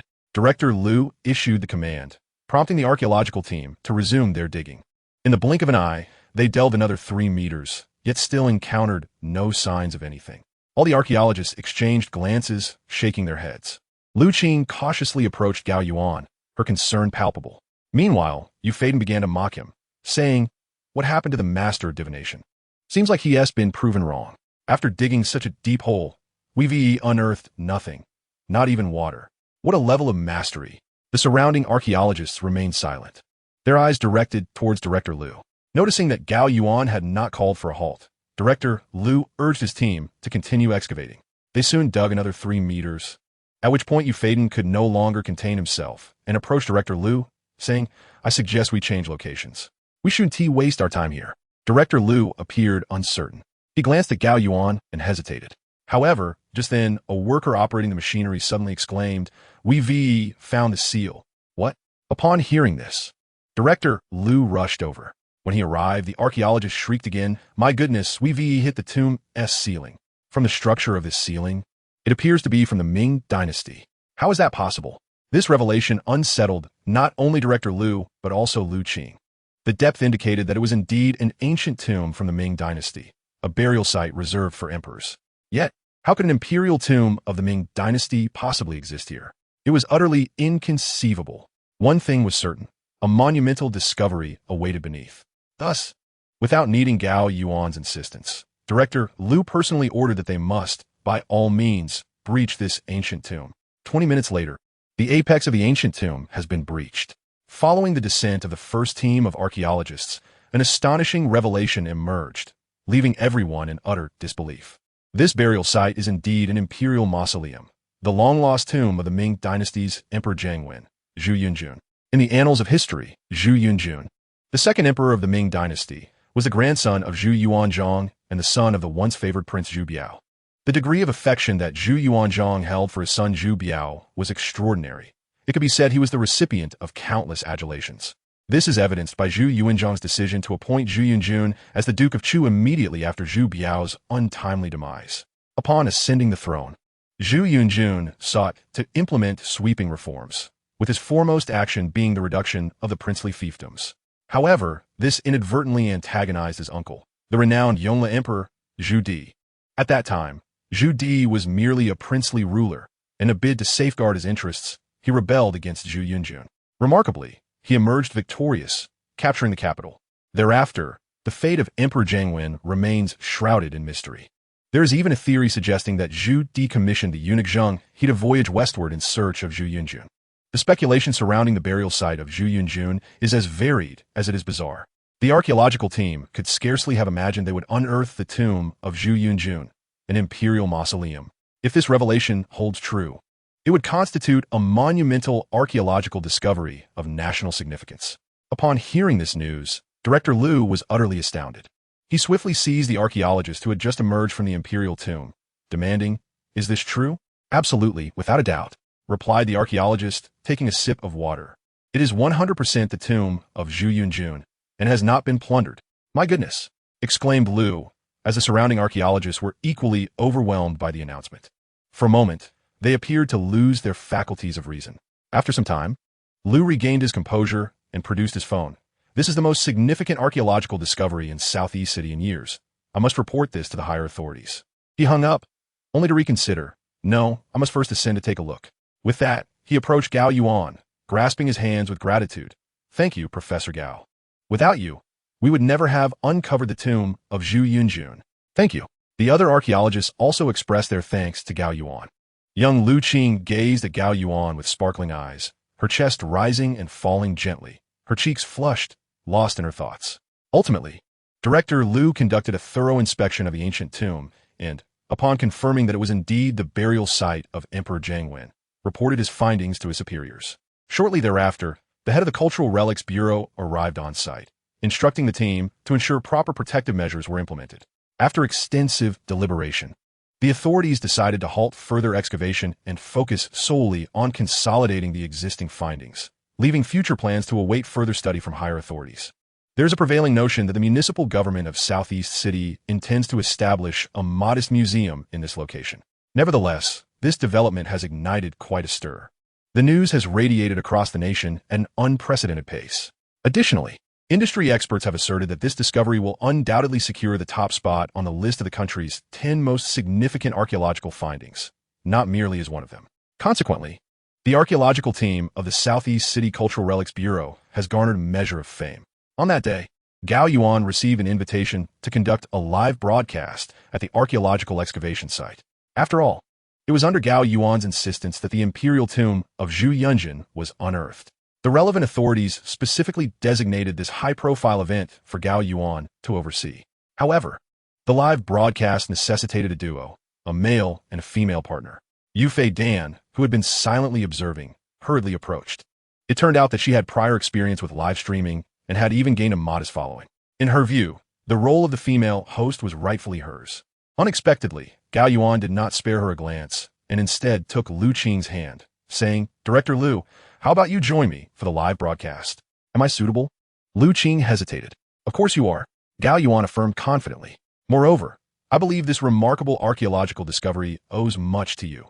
Without your contributions, this archaeological team would not exist, let alone achieve such a significant find." Gao Yuan intentionally directed his words toward Director Lu, who promptly understood the implication and quickly remarked to Lu Qing, "Indeed, Lu Qing, you have played a crucial role in this archaeological discovery. If you're interested in participating in the live broadcast, please collaborate with Teacher Gao." "All right." Lu Qing nodded eagerly, moving in front of the camera to share a smile with Gao Yuan. Thus, the live broadcast commenced. "Dear viewers, we are coming to you live from Beihai Mountain in the outskirts of Southeast City. Allow me to introduce myself. I am Lu Qing from the archaeological team of the Southeast City Cultural Relics Bureau. Beside me is the illustrious Teacher Gao Yuan, who recently triumphed in the Southeast City Treasure Appraisal Competition, and I am sure many of you are already familiar with him. The primary focus of our live broadcast today is, with Teacher Gao's assistance, our astonishing discovery of the long-lost tomb of the Ming Dynasty Emperor, Jiangwen Emperor Zhu Yunjin. Initially, the live broadcast attracted little attention. However, it swiftly captivated a substantial audience. It is no surprise. Jiangwen Emperor Zhu Yunjin remains one of the greatest enigmas of the Ming Dynasty, a figure often romanticized in countless time travel novels. The theories surrounding his fate are remarkably varied, ranging from claims of his assassination to assertions of his monastic life, to theories of him seeking refuge overseas. The most extravagant suggestion posits that the Jiangwen Emperor ascended to immortality. Now, with the revelation of the mysterious emperor's tomb, all conjectures are laid to rest. Converging upon the first theory, it is evident that Zhu Yunjin was slain at the hands of Zhu Di when he breached the capital. Yet, being his own nephew and a former emperor, Zhu Di could not neglect the arrangement for his burial and thus afforded him a grand interment befitting an emperor here. In order to prevent future generations from venerating Zhu Yunwan and to deter anyone from exploiting this matter, he not only kept the location of Zhu Yunwan's final resting place completely confidential, but also deliberately spread rumors. It was said that during the siege of the capital, a great fire engulfed the palace, and Zhu Yunwan had vanished. Some even claimed to have seen Zhu Yunwan renouncing the world. Thus, with the discovery of this tomb, the enigma surrounding Zhu Yunwan was conclusively resolved. As the live broadcast commenced, an increasing number of viewers gathered. Initially, attention was focused on the sensational revelation of Zhu Yunwan's tomb, but gradually, the spotlight shifted to the two hosts. The male host was tall and handsome, while the female host exuded sensual beauty. To describe them as a golden couple would not be an exaggeration. Furthermore, throughout the live broadcast, Lu Qing consistently lavished praise on Gao Yuan, elevating him to celestial heights. Consequently, viewers began to comment, "I can see that this beautiful host definitely has feelings for Teacher Gao." Many agreed, noting her charming eyes that sparkled with affection whenever she looked at him. "This woman is devious. How dare she compete with me for Teacher Gao?" As the broadcast progressed, the discovery of Emperor Zhengwen Zhu Yunwan's tomb inadvertently catapulted the notoriety of Gao Yuan and Lu Qing. Both hosts acquired their own nicknames. Gao Yuan became known as the Prince of Treasure Appraisal, while Lu Qing was dubbed the Fairy of Archaeology. The Cultural Relics Bureau also seized this opportunity to promote archaeological accomplishments, subtly encouraging the momentum. Thus, Lu Qing and Gao Yuan began to resonate deeply with the public. On that day, Gao Yuan busied himself outside Emperor Zhengwen Zhu Yunwan's tomb until sunset before he finally departed. He entrusted the remaining archaeological and preservation tasks to the Cultural Relics Bureau. After leaving the archaeological team, Gao Yuan made his way to a nearby cave, intending to deliver the waste token of the Jin Yi commander, Wan Shun, to Lin Yuru, thereby fulfilling his mission. However, upon arriving at the cave, he found Lin Yuru's presence had inexplicably vanished. The cave bore signs of chaos, as if a struggle had taken place. Even when Gao Yuan attempted to call Lin Yuru, she did not answer. Perplexed, he searched both inside and outside the cave, but found no trace of her. Overall, Gao Yuan's expedition to the outskirts of Beihai Mountain had yielded significant results. Not only had he discovered the waste token of the Jin Yi commander, Wan Shun, but he had also unearthed the tomb of Emperor Zhengwen Zhu Yunwan and acquired numerous fragments of antiquities. Although the fragments held little monetary value, the energy they contained proved immensely beneficial to Gao Yuan. Within less than a night, he had successfully enhanced his left arm, and now both of his arms possessed the strength of the Qilin. Feeling the explosive energy coursing through his limbs, Gao Yuan was filled with confidence. He was under the delusion that his two arms could shield him from bullets. Gazing out at the hazy morning light, Gao Yuan felt a twinge of confusion. Why had Lin Yuru not contacted him yet? Did she not desire the waste token from Wan Shun? In his boredom, Gao Yuan rummaged through the items he had discovered in the Wan Shun tomb. The first was a modern identification card. Although it was a first-generation card, aged and somewhat illegible, he discerned that the name on it was Tong Junkai. Judging by the age, he appeared to be a local born in the 1960s. Beyond that, the remaining details were obscured. Shaking his head, he set aside Tong Junkai's ID and picked up the waste token to examine it closely. Thus far, Gao Yuan possessed two tokens. One, a counterfeit given to him by Lin Yuru, and the other, the authentic one he had unearthed in the ancient tomb. Prior to discovering the genuine article, he had relied solely on his clairvoyant ability to distinguish between the two. However, upon acquiring the true token, the differences became immediately apparent. The counterfeit, crafted by modern hands, bore inscriptions that, while engraved by hand, were undeniably sharper than those made with ancient tools, which were more rudimentary. The strength of the engraving varied, leaving distinct marks that could be observed under magnification. Setting down the imitation, Gao Yuan fell into deep contemplation. He realized that his ability to discern the authenticity of the two tokens stemmed from his knowledge of which was genuine and which was not, coupled with his unique ability. What if he could infuse the counterfeit with the essence of the true one? This thought consumed him. He picked up the imitation and endeavored to channel his vital energy into it. Initially, his attempts were fruitless. While the energy could penetrate the counterfeit, it could not stabilize in the form of yellow energy. Ultimately, he was compelled to scrutinize the authentic token with his clairvoyant sight, leading to a profound revelation. He discovered that antiques could store yellow energy due to the presence of tiny crystals within them, remnants of time itself. The older the artifact, the more crystals it contained. With this newfound understanding, the subsequent task became straightforward. Gao Yuan began to restructure the internal composition of the counterfeit using his vital energy. Under its influence, crystal after crystal was released. Remarkably, this process was swift, completed in less than an hour. Afterward, he infused the crystals with his energy, resulting in a counterfeit that was nearly indistinguishable from the original. This imitation, from its essence to its patina and materials, could pass even under scrutiny. Yet, Gao Yuan remained aware of its true nature, and the reason was plain. Even though Gao Yuan utilized the Tai divine skill to alter the structure of this counterfeit, he could not erase the faint traces left by the modern engraving tools. This was an inherent flaw. However, such a subtle difference would escape even the discerning eyes of a renowned appraiser like Ding Luan. Only Gao Yuan possessed the keen perception to recognize it. Moreover, this flaw was quite conspicuous. Perfect. Gao Yuan reveled in the counterfeit he had crafted, brimming with joy. For the moment, he could not conceive of any practical application for his flawless imitation. Just then, the sound of a phone ringing interrupted his thoughts. Upon answering, he discovered an unfamiliar number. Could it be that Lin Yuezhu had changed her number? Gao Yuan was momentarily taken aback and hurriedly accepted the call. To his surprise, a man's voice emerged on the other end. "Hello, I am Lin Jiwen." Gao Yuan was momentarily stunned, holding the phone in silence. Lin Jiwen, the brother of his sister-in-law Lin Yuezhu. How did he obtain his number? What could be the purpose of this call? A torrent of questions flooded Gao Yuan's mind. "Mr. Gao, you must be wondering what my call signifies," Lin Jiwen continued. "It's quite simple. I desire the command token of the Jinyui's Wanshun that you just uncovered." "Ah, I see," Lin Jiwen added, "but I can share two pieces of information with you. First, you won't be seeing that girl Lin Yuezhu for a while. I reported her, and now she is in custody, accused of organizing tomb raiding." Gao Yuan furrowed his brow. No wonder he had encountered Lin Yuezhu in the cave. She had been apprehended by the police. The informant was none other than Lin Jiwen himself. It was utterly baffling. Lin Jiwen continued. "Secondly, I must inform you, Mr. Gao, that your mother is in my possession. If you wish for her to live, bring the Jinyui command token to the warehouse in the western suburbs within an hour. You know the consequences otherwise." The call abruptly ended. Gao Yuan was filled with rage, swiftly seizing the counterfeit and storming out of the room. Chapter 91. The meeting of two sisters. Gao Yuan's grand Mercedes-Benz was parked right outside his home. As he jumped into the car, he dialed Wang Meng's number. "Brother Meng, my mother has been kidnapped." "What?" Wang Meng's voice on the line was initially taken aback, then filled with urgency. "Who is the kidnapper?" "Lin Jiwen," Gao Yuan replied. "Is it him?" Wang Meng hesitated again. "Yes," Gao Yuan affirmed with a nod. "He called me to arrange a meeting." "Understood, boss.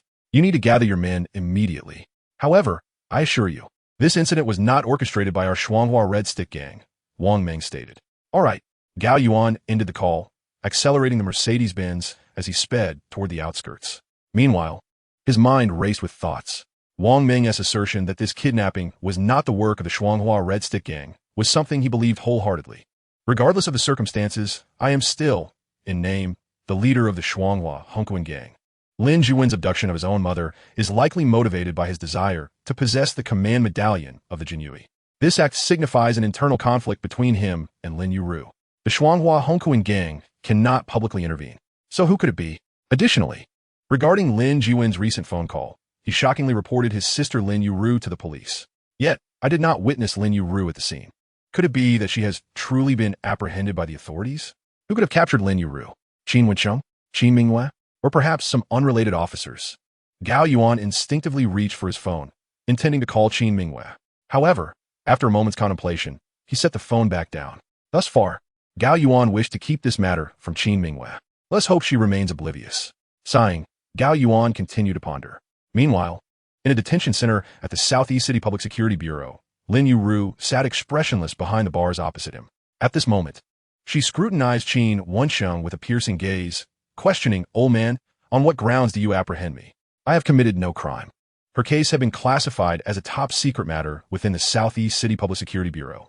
Therefore, when someone reported her alleged involvement in tomb raiding, he promptly took charge of the case. Unfortunately, it was too late. He had no choice but to personally oversee it. He had ordered his subordinates to take leave. Although he had long known that Lin Yuru was his biological daughter, this was the first time he encountered her within the confines of a detention center. Struggling to suppress the urge to acknowledge their relationship. "Old man, your subordinates merely claimed I was involved in tomb raiding, yet I have not even committed the act. Is it not a tad excessive to arrest me?" Lin Yuru remarked nonchalantly. "Furthermore, I would like to inform you that I am a legitimate businesswoman. Once I am released, I shall seek legal counsel to sue you." Qin Wensheng remained silent, his mind racing. Just as Lin Yuru stated, due to insufficient evidence. Even if she were apprehended, her detention would be limited to a maximum of 15 days, after which she would be released. However, the situation was spiraling out of control. He feared that within the police force, those involved in her capture might recognize the striking resemblance between this beauty and Qin Mingwei. Although these officers belonged to different systems and had never crossed paths, they might not even be aware of Qin Mingyue's existence. However, if Lin Yuru's case were to drag on, eventually, everyone would come to realize that she bore an uncanny likeness to Qin Mingyue. At that point, he would be unable to protect either of them. According to his plan, it was crucial that the two girls never meet until he had helped Lin Yuru seize control of the Jai group. This was the safest course for both parties. Yet now, this scenario had unfolded prematurely. Immediate action was imperative. Upon this realization, he promptly retrieved the key and proceeded to unlock the door of the adjacent small room. Chapter 92. Settling old and new accounts together.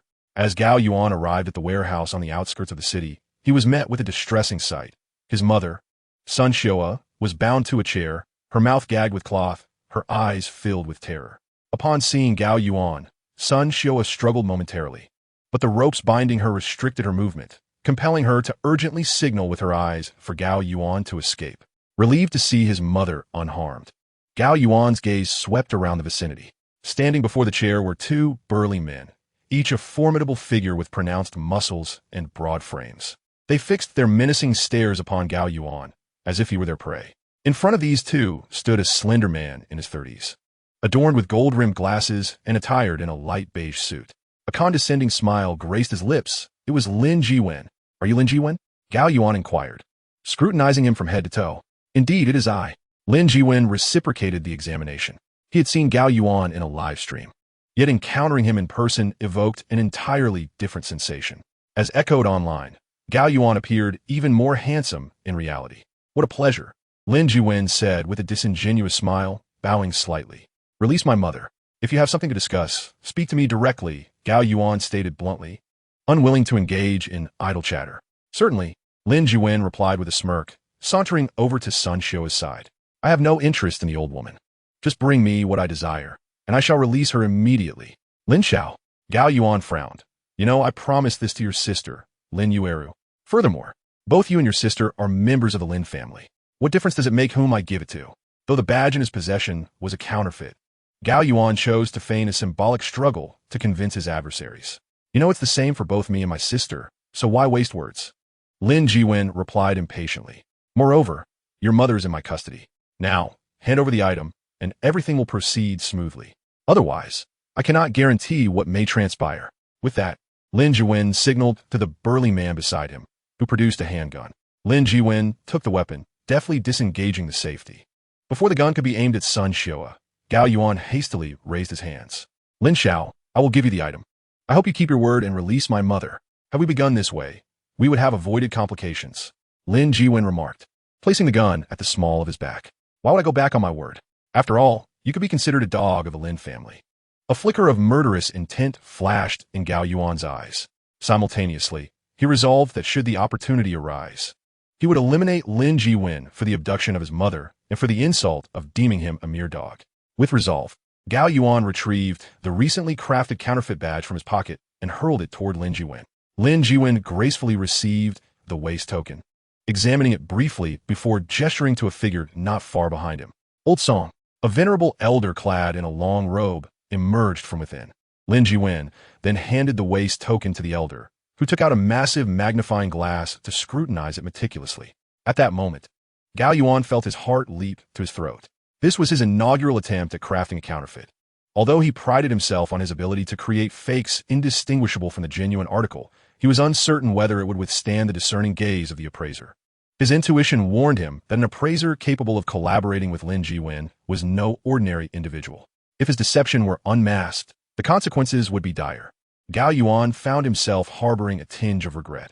Had he foreseen such a predicament, he would have taken the time to learn some martial arts. His current skills sufficed for dealing with ordinary individuals, but when faced with genuine peril, he felt woefully inadequate. Time passed in a haze of anxiety for Gao Yuan. Before long, the elder, surnamed Song, returned the waist token to Lin Jiwen and nodded in acknowledgement. "Thank you, old Song," Lin Jiwen replied with a slight smile, promptly stowing the token away. He then turned to Gao Yuan, saying, I forgot to mention, the individuals who abducted your mother were not under my orders. I merely utilized their strength to procure what I desired from you. The rest is not my concern. You may take your time with it. With that, Lin Jiwen waved to Old Song. Let us depart. Yes, young Master Lin. The elder followed Lin Jiwen as they exited. Meanwhile, the two burly men who had kidnapped Sun Xiao remained motionless, their cold gazes fixed on Gao Yuan. Had he truly been played? Gao Yuan turned. Disbelief etched across his face as he locked eyes with Lin Jiwen. Do not regard me so. I abide by principle. Anyone who collaborates with my adversaries shall never earn my trust, Lin Jiwen declared. Unfortunately, my sister is currently my adversary, Gao Yuan retorted. I too have a principle. I will not let anyone who has harmed my family escape unscathed. Ha ha ha. Lin Jiwen laughed heartily. Teacher Gao, perhaps you should focus on surviving the night first. With that, Lin Jiwen and Old Song strode away. At the scene, just as Lin Jiwen departed, the large door at the back of the warehouse crashed open. Moments later, Zhao Chong, whom they had not seen for some time, stormed in with a throng of followers. Leading the charge, Zhao Chong exuded an air of menace. The Zhao family had recently been enduring a streak of misfortunes. First, Zhao Bo's meticulously planned museum heist had failed due to Gao Yuan's interference, resulting in a staggering loss of nearly 20 million. This setback also cost Zhao Bo valuable overseas connections, potentially leading to losses exceeding 100 million. Following this, Zhao Chong lost his position at Jia Antiques, with Gao Yuan once again being the instigator. Of course, the Zhao father and son were oblivious to the fact that Gao Yuan was, in truth, the proprietor of Jia Antiques. Otherwise, they would not resort to such desperate measures. Following 2 consecutive failures, the Zhao family teetered on the brink of bankruptcy. Consequently, the father and son duo harbored an intense hatred for Gao Yuan.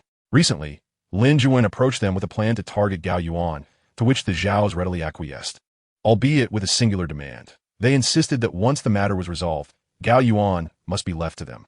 They sought to settle both old and new scores with him. Due to his advanced age, Zhao Bo was unable to take direct action, so it was Zhao Chong who led the charge this time. At that moment, Zhao Chong appeared before Gao Yuan, flanked by a multitude of henchmen. Stepping forward, Zhao Chong sneered at Gao Yuan, saying, "Boy, did you ever think it would be me? What do you intend to do, Zhao Chong?" Gao Yuan fixed his gaze upon him. Is it not obvious what I intend? Zhao Chong stepped closer, mockingly regarding Gao Yuan. Do you not realize how many of my plans you have thwarted? Even my job was lost because of you. You ask what I will do. I will ensure your demise. Remember, boy, do not challenge those of us who wield power. With that, he gestured to a burly man behind him, Tiger. Take care of him. Understood. The man known as Tiger advanced, launching a punch toward Gao Yuan, his fist resembling a massive sandbag, creating a gust as it moved. Watching from her chair, Sun Xiaoying, bound and helpless, yearned to cry out, "Son, quickly dodge." Unfortunately, her mouth was sealed, rendering her voiceless. Meanwhile, Zhao Chong turned his back on Gao Yuan, dismissing him entirely. In his estimation, Gao Yuan stood no chance against the seasoned martial artist, Tiger. He even contemplated whether to toy with his mother in front of him, as the middle-aged woman still possessed a certain allure, albeit not as captivating as someone in their 20s. Little did Zhao Chong know, just as he reveled in his anticipation, a sudden crash echoed. Boom! Whoosh! Tiger, the formidable figure, was sent soaring through the air, landing at Zhao Chong's feet. The speed of the event left everyone astounded. Zhao Chong stared in disbelief at Tiger. Tiger, what happened to you? Brother Chong, my arm is broken. Tiger raised his right arm, the very limb that had struck at Gao Yuan only moments before, resulting in a direct collision. To his shock, Gao Yuan remained unscathed, while Tiger had suffered a broken arm and was sent flying. Zhao Chong spun around to face Gao Yuan in utter disbelief. How could this be? Not only he, but even his mother, Sun Xiaoying, and Zhao Bo were taken aback. At this juncture, Gao Yuan stepped forward and addressed Zhao Chong. Let me tell you, Zhao Chong, I could take on 100 like this scum. In response, Zhao Chong retreated, signaling to his men, charge. I want to see how you plan to take on 100. Boom! Before he could finish, Gao Yuan leaped into the fray. With a kick to the left, he sent one burly man flying, and with a punch to the right, he delivered a devastating blow to another, knocking him to the ground. Subsequently, Gao Yuan surged into the group of burly men led by Zhao Chong, akin to a tiger entering a flock of sheep. With agile movements and rapid strikes, he maneuvered effortlessly. Strangely, despite the absence of any formal technique, his swiftness was unparalleled. Observing his actions felt as though the scene had been accelerated, whereas the reactions of the sturdy men appeared agonizingly slow. Under such circumstances, they were no match for him. In a matter of moments, the men were sent sprawling, akin to debris caught in a centrifuge, littering the ground. Meanwhile, Gao Yuan stood unscathed at the center of it all. When did my son become so formidable, almost like Bruce Lee?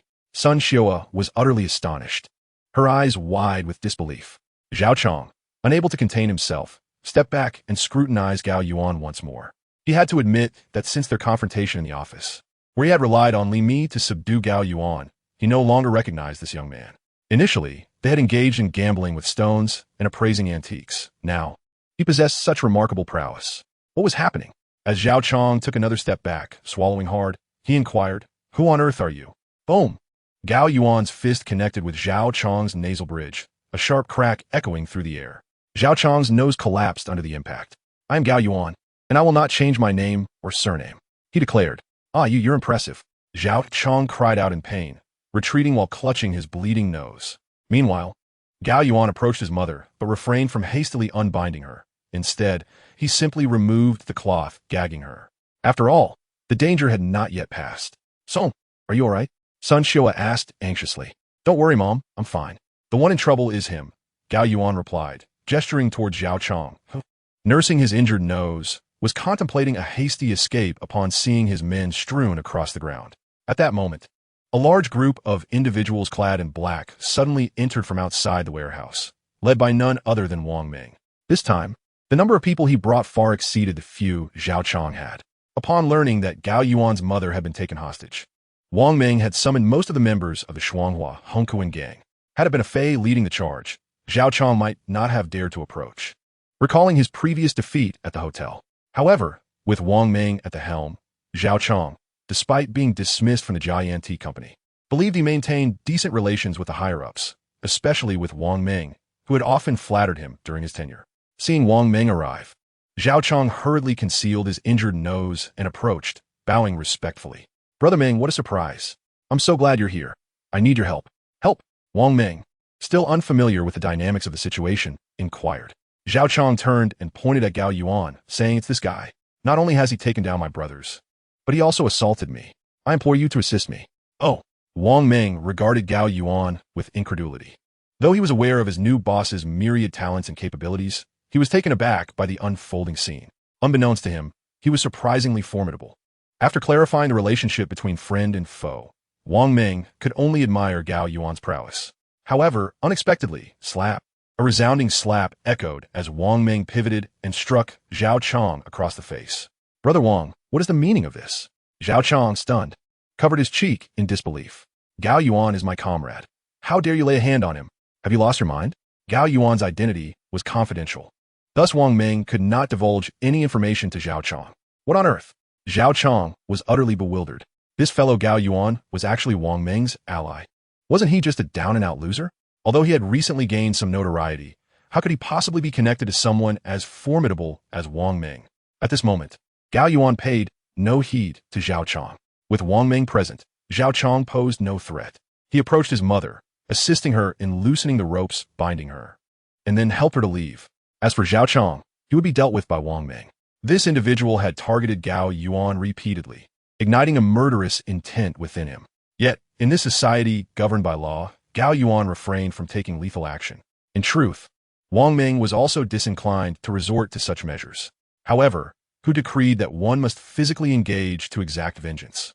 Once Gao Yuan departed, Wang Ming hoisted Zhao Chong up, and through a rigorous interrogation, the latter divulged numerous secrets pertaining to the Zhao family, including their involvement in smuggling artifacts for foreign entities, alongside several homicide cases. Armed with this information, Wang Ming wasted no time in reporting Zhao Chong and his father, Zhao Bo, to the relevant authorities. Subsequently, neither father nor son was ever seen again in Southeast City. Rumor had it that both were sentenced to death for smuggling and premeditated murder. In Chapter 94, The Art of Transformation, Gao Yuan assisted his mother, Sun Xiao, out of the warehouse. As she stretched her limbs, she nagged at him, "Son, was that fierce man truly your friend?" "You mean Wang Ming?" Gao Yuan inquired. Yes, that very one, accompanied by a multitude of others," Sun Xiao replied. "He is indeed my friend." Gao Yuan scratched his head. "He does not appear to be a good person. You must keep your distance." Sun Xiao warned anxiously. Rest assured. Mother. Gao Yuan felt a pang of injustice for Wang Meng. A commendable police officer, yet now even a homemaker like his mother regarded him with suspicion. Furthermore, let us refrain from causing trouble. My only wish in this life is for you to live happily, Sun Shioa continued, her gaze drifting towards the distant horizon, as if recalling something. Don't worry, Mother. By the way, we won't need to sell vegetables at the market anymore, will we? Gao Yuan seized the opportunity to reiterate his request. Mother, I've recently helped the company appraise treasures and earned a substantial sum, enough to buy a house and provide for you in comfort, so you needn't go anymore. Gao Yuan now possessed over 40 million, yet he dared not relinquish it all to his mother. Such a substantial sum of money could undoubtedly lead the elderly to perceive Gao Yuan as a swindler deserving of incarceration. Nevertheless, upon witnessing her son unexpectedly transferring 500,000, Sun Shioa was taken aback. Son, where did you acquire such a fortune? Surely, it cannot be from engaging in illicit activities? She queried. Sighing, Gao Yuan rubbed his temples. Mother, have you not watched the live streams? What? I only watch those shows that help young people find partners. What of it? Sun Shioa inquired. Ah, you should search for treasure appraisal prints to understand, Gao Yuan suggested. Really? Sun Shioa took her phone and searched, soon discovering a short video of Gao Yuan and Lu Qing co-hosting an archaeological livestream from the previous day. Oh, this is my son. Her eyes sparkled with pride. Indeed, and just a few days ago, during another livestream, your son has become somewhat of a minor celebrity in the antique circle. 500,000 is merely a trifle. Take it and enjoy. Gao Yuan embraced his mother's shoulders. Truly wonderful. Son, you have finally given your mother a glimpse of hope. Sun Shioa exclaimed, overwhelmed with emotion and shedding tears. However, you must not squander your money. We still need to save for a house. Oh, mother, you need not worry about the house, Gao Yuan replied. How can that be? Are you planning to rely on that Qin Mingwei for support? Although the Qin family is quite affluent, we cannot afford to appear weak. Sun Shioa began to fret, leaving Gao Yuan exasperated. On that day, after Gao Yuan had settled his mother at home, he noticed the phone ringing. Upon answering, he saw it was Lin Yueru calling. Sister, you finally called. Gao Yuan exclaimed, then inquired, I heard you were arrested. How are you now? I am well. The police have released me. Come to the New Kai Hotel immediately. I am here, Lin Yueru responded. After hanging up, Gao Yuan contemplated the peculiar tone in Lin Yueru's voice. Though he could not pinpoint what was amiss. Shaking his head, he grabbed the authentic waist badge of the Jin Yi commander from beside his bed and departed. In a presidential suite at the New Kai Hotel, Gao Yuan encountered Lin Yueru. Just as before in the cave, she donned a leather outfit, exuding an air of pride. Surrounded by a throng of bodyguards, the environment seemed unchanged, yet for some reason, Gao Yuan noticed a hint of evasion in her gaze and a slight flush on her cheeks. Frowning, he felt a sense of dismay as he recognized that the situation he dreaded had indeed materialized. The woman before him was not Lin Yueru, but his infuriating girlfriend, Qin Mingwei. Realizing this, Gao Yuan felt an urge to curse. He frowned and first handed over the waist badge before stating, by the way, miss, when will you return the remaining funds? Disguised as Lin Yueru, Qin Mingwei glanced at Gao Yuan, her heart sinking at how quickly this insufferable man had recognized her.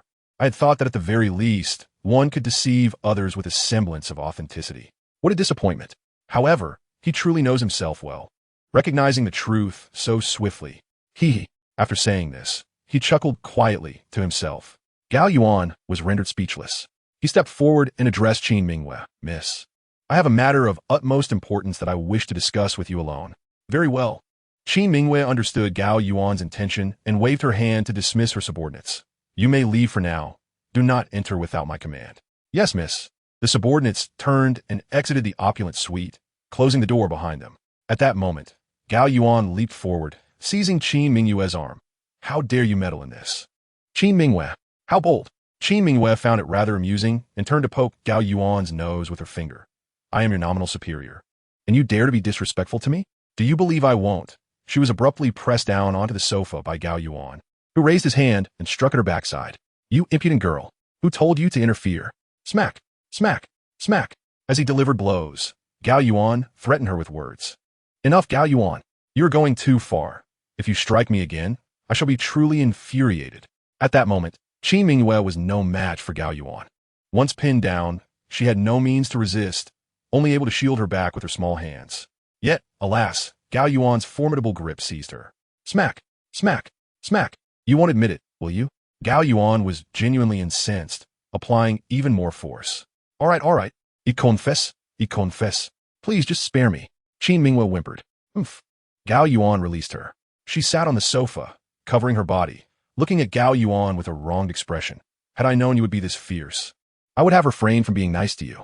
You won't admit it, will you? Gao Yuan raised his palm again, advancing towards her. Just say it, O tyrant. Wichita. Qin Mingwei exclaimed, flustered. Despite the reprimand, she could see the concern and urgency on Gao Yuan's face. This rascal truly cares for me. With this thought, she grasped Gao Yuan's hand and said, Sit down. I shall explain everything to you. Chapter 95. Let us cultivate our feelings first. Go on. Gao Yuan settled himself on one side, while Qin Mingwei recounted the events that transpired at the hotel where the three of them, father and daughters, had met. Despite Lin Yuru's stubborn disbelief in her being Qin Wen Cheng's daughter, she found herself at a loss for words when faced with Qin Mingwei, who bore an uncanny resemblance to her, even sharing a similar tone of voice. Eventually, she accepted the reality that she was indeed Qin Mingyue's sister. Naturally, she insisted on a paternity test. All right, I understand. So, Qin Shuyue has decided to acknowledge her roots, Gao Yuan remarked. But why have you come here then? The reason was simple, Qin Mingwei explained. According to my sister, our biological father, Lin Rongshuan, is truly on the brink of death. He is from Southeast City and made his fortune there. Thus he wishes to be laid to rest in Southeast City. At the same time, he wishes to pass on his legacy in that place. Thus, the examination presented to my two children came to be. Is it possible that Director Qin intends to apprehend Lin Rongshuan? Gao Yuan scratched his head, pondering what significance lies in capturing a man on the brink of death. Do you not realize that behind Lin Rongshuan lies a vast antique industry chain? Capturing him will be tantamount to seizing control of that entire chain. Qin Mingwei remarked. My father believes that Lin Rongshuan must be subdued, regardless of his life or death. That is why I am taking my sister's place. You see, there are matters my sister cannot handle, as she was raised by Lin Rongshuan since childhood. Very well, Gao Yuan nodded resignedly, understanding the situation. By the way, do you have any inkling of what treasure Lin Rongshuan is seeking next? Even my sister is unaware of that. Qin Mingwei replied. She merely mentioned that next week, we shall determine the subsequent challenge. I do not know. Qin Mingwei shook her head. All right then, are you aware that what you are doing is quite perilous? Gao Yuan gently grasped Qin Mingyue's chin. Is it? She responded with a playful smile. Tell me, where lies the danger? Gao Yuan found himself at a loss for words. Upon reflection, as long as she remained within the borders of Southeast City, Qin Mingyue faced little threat. Enough of that, you worrywart. I assure you, I will be fine. I am merely assisting my father in bringing Lin Rongshuan to justice, after which I shall never engage in such matters again. Qin Mingwei approached and embraced Gao Yuan. All right. By the way, where is your sister? Gao Yuan inquired. My father has arranged for her to be in a secret and secure location. She will not make an appearance until Lin Rongshuan is apprehended, Qin Mingwei explained. Following this, Gao Yuan offered further advice to Qin Mingwei, and after a brief moment of intimacy, they parted ways. As he walked along the street, he concluded that as long as Lin Rongshuan did not surface, Qin Mingwei would remain safe. When Lin Rongshuan finally revealed himself, he would follow suit. At that moment, the situation would be resolved, and everything would come to a satisfactory conclusion. With this thought, Gao Yuan felt his worries dissipate. A night passed without incident. The next morning, Gao Yuan boarded the subway for work as usual, leaving the Mercedes-Benz parked downstairs. After much deliberation, he ultimately decided to take the subway. He simply could not muster the courage to face the morning rush hour in Southeast City. Upon arriving at the office, he spotted his mentor, Chai Yuanbai, hastily approaching him. Just in time, President who is looking for you. Has Mingming come to work? Gao Yuan's eyes widened in surprise, as he had been intending to seek her out. Yes, indeed, Chai Yuanbai nodded. President who is waiting for you in her office. It seems to be urgent. I shall go at once. Gao Yuan squeezed Chai Yuanbai's shoulder before turning to take the elevator to the 38th floor. As he entered the president's office, he caught sight of Mingming. Clad in a form-fitting black dress, bending over her expansive desk, engaged in some task. Her slender waist, curvaceous figure, and those snow-white, rounded legs made Gao Yuan's heart race. The very thought of having unintentionally entered into a surrogacy agreement with this enchanting woman left him with a sense of incredulity. Unable to suppress it, he let out a cough. Ahem. Mingming was suddenly startled, turning to gaze at Gao Yuan. Oh, you're here. However, upon searching online, She discovered that a strained relationship between a couple prior to pregnancy could adversely affect the next generation. Thus, nurturing their relationship before conception became essential. Surprisingly, it was revealed that men also needed to prepare for parenthood. Reluctantly, she steeled herself for this endeavor. Observing Gao Yuan's displeased expression, she felt a twinge of anxiety. After all, the surrogacy agreement was one she had deceived him into signing, rendering it somewhat dubious. Nevertheless, any lingering guilt evaporated after witnessing the live stream of Gao Yuan and Lu Qing the previous day, leaving her with a renewed conviction that the father of her child must be Gao Yuan. With a bashful smile, she pointed to the breakfast she had just prepared on the desk beside her. The father of the child, I didn't call you here for any particular reason, except to share breakfast with you. By the way, have you eaten at home? I have, Gao Yuan replied, his tone somewhat brusque. Then could you have just a little more? I made all of this myself. Hu Mingming picked up a glistening shrimp dumpling, took a bite, and her eyes sparkled. It's delicious. Come on, Gao, what do you mean? Gao Yuan shot a glance at Hu Mingming. The girl, one hand holding the dumpling with chopsticks and the other supporting it beneath, had left a lipstick mark on the dumpling. If he were to eat it, wouldn't that mean he was kissing her? What do you mean? Hu Mingming feigned ignorance. I was referring to that agreement. Gao Yuan clarified. Literally, Hu Mingming nodded. In the future, you have to take responsibility. But you deceived me into signing without my consent. Gao Yuan countered, with the dumpling still in hand. Hu Mingming looked up at him, her expression filled with endless grievance and tears welling in her eyes. Are you saying I'm too old? Gao Yuan shook his head. That is not what I meant. Then you think I'm not pretty or sexy enough? Hu Mingming stepped closer. You know, that is not what I meant. You are indeed beautiful, attractive, and possess a charm that surpasses many women in their 20s. Gao Yuan said earnestly. Then what are you still hesitating about? Hu Mingming, still holding the dumpling, approached him. I genuinely just want a child. Right now, I only wish to nurture our relationship without affecting your interactions with the policewoman. Cool me. Let me feed you the dumpling, child as father. With that, she brought the dumpling to his lips. Chapter 96. The Rules of the Jianghu. I want to eat. Gao Yuan shook his head. All right. Hu Mingming nestled close to Gao Yuan, holding the dumpling while looking at him with pleading eyes. I really just want a child. Why make it difficult? I beg you, Gao Yuan. Moo. She playfully mimicked a sheep, her body nearly pressed against his, her voice taking on a sultry tone. Sighing, Gao Yuan's resolve softened, and he reluctantly opened his mouth.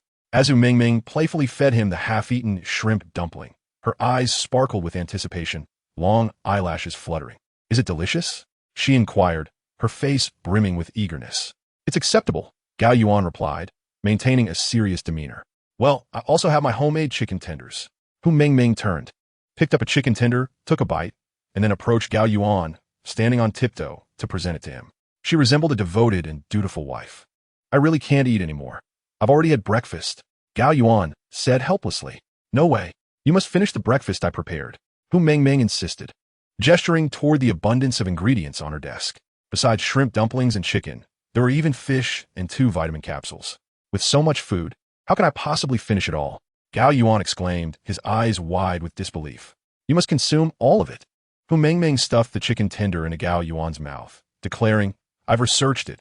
It's not only women who should prepare for pregnancy, but men should too. The food you consume is essential for enhancing the quality of the potatoes. As she spoke, her cheeks flushed with a delightful shyness. Potatoes? Gao Yuan asked, perplexed. Yes. Hu Mingming replied, her eyes glistening. The doctor said that the quantity and roundness of the potatoes are crucial. Xiao Gao, I'm not doubting your health, but food safety is indeed a serious concern these days. You want to conclude our contract sooner rather than later, right? Now, eat these 2 vitamin capsules. With that, she gracefully picked up the capsule from her desk and approached Gao Yuan. He fell silent. Had he not understood her intentions, he would have relished the breakfast, but now, he was resolute in his refusal to eat any further. Thus, an absurd scene unfolded in the CEO's office. Hu Mingming pursued Gao Yuan with an assortment of vitamins and nutritious foods while he attempted to evade her. They struggled for quite some time until Hu Mingming cornered him against the wall, intent on force-feeding him the vitamins. Fortunately, at that moment, the phone on her desk rang. Your phone, Gao Yuan exclaimed, discarding the vitamin that had been pushed into his mouth and pointing to the desk. No running, Hu Mingming said, bending down to retrieve the discarded capsule from the carpet, playfully pointing at Gao Yuan. She then answered the phone, her gaze remaining wary of him. After a brief moment, she hung up, her expression transforming back to that of a competent businesswoman. The The father of my child, Mr. LV from the food processing company, just called to inform me that he has encountered a significant issue and needs our company to send someone to assist with the inspection. Mr. LV is one of our long-standing clients, and since you're here, let us go together. That's fine. Gao Yuan scratched his head. What's the address? That's a bit off. All right, I understand. Hu Mengmeng then shoved the vitamin into Gao Yuan's mouth again, declaring, if you eat this, I'll change how I address you. Gao Yuan, with no other choice, swallowed the vitamin that supposedly enhances potato yields. Now, can we finally settle this, Hu Mengmeng? Absolutely. Hu Mengmeng cast a gentle glance at Gao Yuan and said, from now on, I'll call you Xiao Gao. Very well. Gao Yuan replied, scratching his nose. Come on. Xiao Gao, let us converse as we walk. Hu Mengmeng reached out to grasp Gao Yuan's hand, but he hastily evaded her touch. Oh dear, Hu Mengmeng sighed. The two exited the CEO's office, and on their way, Hu Mengmeng introduced a food entrepreneur named LV Wenyo to Gao Yuan. This individual possessed assets around 200 million and was a long-standing client of our AI Meng antique brokerage company, spending approximately 1 to 1.8 million annually on appraisal fees. Previously, Li Cheng had been responsible for his reception. With Li Cheng no longer with us, you, Xiao Gao, are now our company's most outstanding appraiser. You must help me maintain this significant client. While driving, Hu Mengmeng cast her beautiful eyes toward Gao Yuan. All right. Gao Yuan nodded from the front passenger seat. By the way, Hu Zong. Call me Jia. Hu Mengmeng interjected. No, Hu Zong. Gao Yuan shook his head. Choose between Jia and wife. Hu Mengmeng pouted. Fine. Hu Jia. Tell me what kind of treasure LV Wenyo has found? Gao Yuan asked. I don't know yet, but it is said to be a major find. Hu Mengmeng replied. A major find. Gao Yuan contemplated. To him, only treasures of the caliber of Tang Bohe's paintings, Wang Shiji's calligraphy, or Song Huizong's slender gold-scripted writings could be considered significant finds. He wondered which type LV Wenyo was referring to. As they spoke, Hu Mengmeng parked the car beside a grand hotel named Jin Suo and pulled Gao Yuan inside. Within a vast private room of the hotel, Gao Yuan encountered LV Wenyo, a plump man with a wine-red nose, wearing glasses. Upon seeing Hu Mengmeng, he hurried over and shook her hand. Hu Zong, I've been awaiting you to verify this major find, he exclaimed, glancing over Hu Mengmeng's shoulder. By the way, where is Li Cheng? Hu Mengmeng replied apologetically. I'm sorry, LV Zong, but Li Cheng has left the company. However, I have brought you an even more remarkable appraiser. Turning to Gao Yuan, she said, come. Xiao Gao, meet LV Zong. Hello, LV Zong, Gao Yuan said as he extended his hand. However, LV Wenyo merely offered a cursory handshake before releasing Gao Yuan's hand and turning his attention back to Hu Mengmeng. Hu Zong, please do not take offense at my straightforwardness, but this appraiser you have brought me seems rather young. Is he reliable? Absolutely, Hu Mengmeng quickly asserted. LV Zong, you may not be aware, but Xiao Gao is the champion of the Southeast City Appraiser competition held just a few days ago. Is that so? LV Wenyo appeared unconvinced. Yet, he seemed reluctant to dismiss Hu Mengmeng's claim outright. So he proposed, how about this, Hu Zong? Let us adhere to the old custom. I will pose a question to assess whether this young appraiser's discerning eye is sharp enough. If he passes, we can then examine that major find of mine. What do you think? Chapter 97. Ming Changhua Gourd Pattern Vase. He then cast a pleading glance at Gao Yuan. Although she was not afraid that Gao Yuan would fail the so-called assessment, she was concerned that he might refuse, as such matters could be somewhat insulting. Upon Gao Yuan's refusal, she lost a steady client. The competition among antique dealers in Southeast City is undeniably fierce. How could Gao Yuan fail to comprehend Hu Mengmeng's gaze? Regardless of their current relationship, he would have acquiesced. At that moment, he nodded to Mr. L. Wenyo, saying, very well, I shall endeavor to tackle Mr. L's challenge. Splendid. L. Wenyo responded with great enthusiasm, hastily adding, my friend, please don't take offense. When Basu brought Li Cheng here years ago, I employed the same method. Indeed, Hu Mengmeng quickly affirmed. Very well, Gao Yuan replied. Please wait a moment while I prepare. He added, by the way, this hotel is my own establishment. Make yourselves at home, and L. Wenyo departed, gesturing to someone outside. Instantly, an individual entered, balancing a tray covered with a red cloth. The person placed the red cloth in the center of the round table, and then turned to leave. For this first question, could you please verify what lies beneath this red cloth, Mr. Gao? L. Wenyo pointed to the cloth. Gao Yuan furrowed his brow and reached out to lift the red cloth, but L. Wenyo stopped him. Say, no, Mr. Gao, you misunderstand my intention. Oh, Gao Yuan replied, intrigued. What I mean is, you should ascertain what is concealed beneath the red cloth, El Wino stated with a composed demeanor. Oh, Gao Yuan chuckled, realizing the implication. It dawned on him that when the service personnel had brought in the tray, the cloth had briefly fluttered due to the airflow, revealing the object beneath. Thus, the first question was deemed a failure. However, such a minor trick held no sway over Gao Yuan. With a gentle smile, he said, "In that case, Mr. L, I shall reveal my shortcomings." He then tapped the round table lightly, a subtle indication of his ability to perceive through the veil of reality. Turning to El Wino, he declared, "I have discerned what it is." "What is it?" El Wino inquired with keen interest, while Hu Mingming anxiously regarded Gao Yuan. "Beneath the red cloth lies a bottle of the 8th generation Wuliangye," Gao Yuan stated with poise. Oh, upon hearing this, El Wino's eyes sparkled with excitement as he rose to unveil the red cloth. There, prominently displayed, was indeed a bottle of 8th generation Wuliangye. "Excellent, excellent," El Wino applauded. Meanwhile, Hu Mingming discreetly wiped her brow. The last time she had brought Li Cheng, the query had been identical, though the red cloth had concealed a bottle of Matai. Li Cheng had guessed it by sheer luck, later revealing that he had seen the answer by chance while passing the adjacent private room on his way to the restroom. This question had indeed been a matter of fortune. Given the passage of time, she had forgotten the details. Now, as El Wino employed the same ruse, she feared that Gao Yuan might not deduce the answer. Little did she know, Gao Yuan was capable of discerning the truth without resorting to any clandestine observation. This clearly illustrated that Gao Yuan's expertise in appraising treasures far surpassed that of Li Cheng. Certainly, if she were aware of Gao Yuan's extraordinary ability to see through objects, she would be at a loss for words. Meanwhile, Lu Wenyao remained silent, rising to uncork a bottle of Wuliangye, pouring a glass for each person present. Soon after, the waitstaff began to serve the dishes. The atmosphere was filled with clinking glasses as everyone exchanged toasts. Throughout this time, Lu Wenyao refrained from mentioning the significant leak or discussing the exam questions. However, Hu Mingming could hardly contain herself. Seizing the opportunity to toast Gao Yuan, she discreetly texted him, "Do not become complacent. There are still 2 exam questions." After glancing at his phone, Gao Yuan smiled faintly, his expression serene. Indeed, after a while of enjoying the food and drink, Lu Wenyao picked up his phone and uttered a few words. Suddenly, the door to the private room swung open, and a server entered carrying another tray. Just like before, this tray was also covered with a red cloth. In contrast to the previous reveal, this server placed the tray in the center of the table and promptly lifted the cloth, unveiling a stunning Ming Dynasty blue and white porcelain gourd vase adorned with intertwined lotus patterns. The exquisite form of the vase, with its harmonious proportions and elegant lines, was undeniably captivating, and the delicate blue hues added to its charm. The gourd shape is linked to Taoist symbolism, while the lotus is revered in Buddhism. The depiction of the lotus on the gourd vase perfectly embodies the harmonious coexistence of these 2 philosophies during the Chenghua period. The moment the vase was revealed, it significantly enhanced the ambience of the entire room. Lu Wenyao pointed to the porcelain vase and declared, "As you both can see, the second question is to identify this porcelain piece." Everyone turned their attention to Gao Yuan, clearly awaiting his verdict.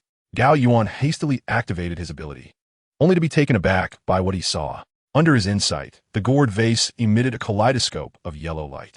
"How peculiar." Furrowing his brow, Gao Yuan inquired, "Mr. Lu, may I examine it?" "Of course," Lu Wenyao replied with a slight smile. He then rotated the round table, positioning the blue and white gourd vase closer to Gao Yuan. The latter picked up the vase, gently running his fingers over it, and instantly arrived at a conclusion. Following this, he lightly tapped the vase with his fingers, producing a series of resonant sounds. Subsequently, he placed the vase back on the table. "What do you think?" Lu Wenyao asked, looking at Gao Yuan. Rather than hastily providing an answer, Gao Yuan began, "Mr. Lu, did you know that yesterday I accompanied the archaeological team from the Southeast City Cultural Relics Bureau to Beihai Mountain on the outskirts? There, we explored an ancient tomb from the Ming Dynasty Chenghua period." Oh, Lu Wenyao's interest piqued as he noticed Gao Yuan's deviation from the conclusion to discuss the tomb. "I wonder what connection exists between the tomb you mentioned and this vase in my possession." At this juncture, Gao Yuan gently tapped the table, producing a soft sound. With a sudden crash, the blue and white intertwined lotus gourd vase shattered into countless fragments. Originally, when Gao Yuan lightly flicked the vase with his hand, his strength was sufficient to pierce through the vase's essence, akin to a chisel. He shattered the porcelain vessel with ease. "You, Lu Wenyao was taken aback, his face contorting with anger. Xiao Gao, who Meng Meng displayed a look of trepidation, reaching out to grasp Gao Yuan's arm. Meanwhile, Gao Yuan picked up a fragment from the table and nonchalantly handed it to Lu Wenyao, saying, I simply did not expect that these fragments of Changhua blue and white porcelain, unearthed from looted ancient tombs, would circulate in a market so swiftly. This piece is one of them. Oh. Lu Wenyao paused for a moment before eagerly accepting the porcelain shard for examination. Gao Yuan then collected several more pieces to show Lu Wenyao, stating, This is also one of them. Observe this edge. It should have just been excavated, as it likely still carries the scent of the earth. He then picked up another fragment, adding, Mr. Lu, take a look at this piece. It appears to be new. At this juncture, Gao Yuan paused and pointed to the broken vase before him, declaring thus, It can be concluded that this vase is essentially a counterfeit made from fragments of Changhua blue and white porcelain. A profound silence enveloped the room. After a lengthy moment, Lu Wenyao gradually raised his hands to applaud, exclaiming, Mr. Gao, or rather, Teacher Gao, indeed possesses discerning eyes. To identify even such a counterfeit is truly remarkable. To be honest, this Ming Changhua blue and white porcelain gourd pattern vase is one I recently acquired. Only Teacher Gao could elucidate its provenance and the method of forgery. Truly exceptional. I am in awe. I merely got lucky. Gao Yuan humbly replied. No, without such discerning eyes, how could one possibly discern the mechanism behind this counterfeit? Lu Wenyao gestured for a nearby attendant to remove the shards of blue and white porcelain. He continued, as Mr. Hu is aware, it is my custom to present 3 questions. However, since Teacher Gao has astutely identified this gourd vase, if I were to present another question, it would be a source of ridicule. Therefore, I have decided to forego the 3rd question. Let us dine first, and afterward, I shall allow Teacher Gao to scrutinize my grand treasure. As he spoke, Lu Wenyao's eyes sparkled with excitement. It was evident that he held immense confidence in the grand treasure he had inadvertently obtained, which in turn ignited the anticipation of both Gao Yuan and Hu Mengming. They too were eager to discover what this so-called grand treasure was. Thus, the 3 continued their meal until a server approached from outside the room, carrying a large redwood box and placing it beside Lu Wenyao. The box was adorned with a lock. Lu Wenyao, upon receiving the box, caressed its surface while searching for the key, turning to Gao Yuan and inquiring, Have you heard of a significant bronze national treasure from the Western Zhou period called the Shi Jiapan? Indeed, Gao Yuan's interest was piqued at once. Not only Gao Yuan, but Hu Mengming also brightened with enthusiasm. The tale of the Shi Jiapan is one that resonates with many. This remarkable artifact, also known as the Shi Bo Pan, hails from the late Zhou dynasty and is crafted from bronze. The interior of the pan bears inscriptions of 133 characters, chronicling the historical events of the eminent minister Yin Jifu as he accompanied King Xian of Zhou in his campaigns against the nomadic tribes of the north. With a history spanning nearly 3 millennia, this treasure is said to have been initially discovered and collected by the Yuan dynasty calligrapher Xian Yushu. Subsequently, during the Ming and Qing dynasties, the Shi Jiapan found its way into the imperial collection. In the Republican era, it circulated among the common folk. However, there exists an alternative narrative suggesting that 3 versions of the Shi Jiapan have been passed down, all of which have been identified as forgeries by experts, with none being authentic. Folklore has it that the genuine Shi Jiapan remains concealed among the populace, thus rendering this national treasure a legend within the realm of collectors. In a surprising turn of events, Wenyo boasted while caressing a redwood box, nonchalantly uttering the words Shi Jiapan. This left both Gao Yuan and Hu Mengming in a state of bewilderment. Could it be that this individual had actually acquired the Shi Jiapan? If true, it would indeed be a monumental discovery, as this item is unquestionably of national significance. Their anticipation grew stronger.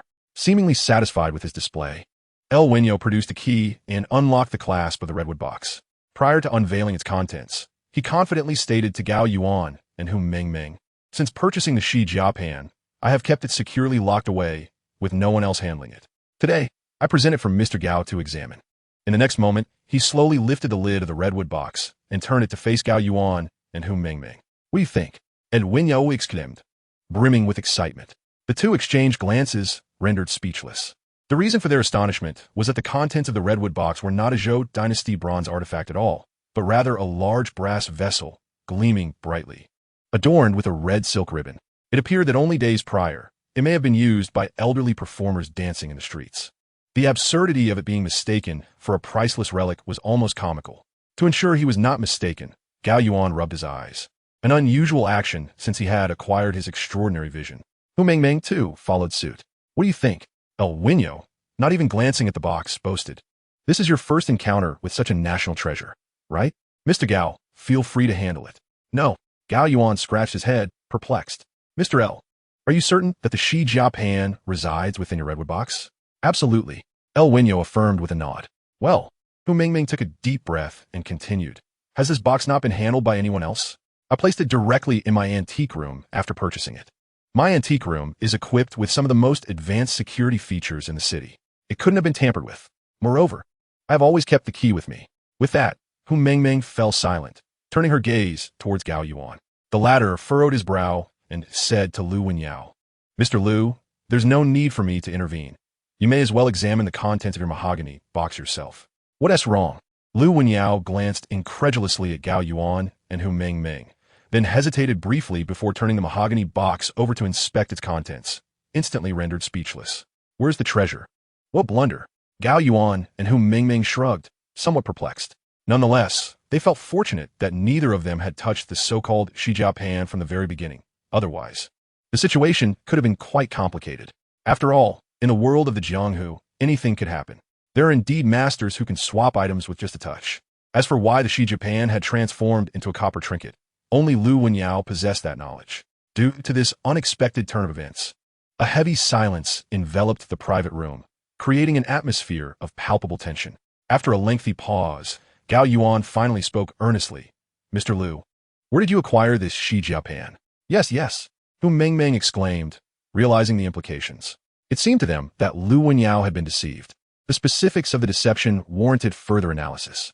Upon hearing this, Lu Wenyao pondered for a moment, then sighed, let me think. It appears I have fallen victim to a phishing scheme. Phishing?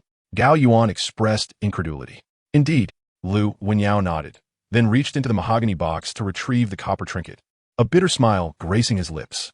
I spent over 10 million on this item and invested more than a year of my time. I never anticipated such an outcome. Subsequently, Lu Wenyao recounted the tale of his entrapment. It transpired that over a year ago, a new antique shop had opened on the antique street of Southeast City. The wares within were a mix of genuine and counterfeit, and the shop lacked significant foot traffic. Generally, such antique shops abound along the street. As the saying goes, the street is forged from iron, while the shops are ever-changing.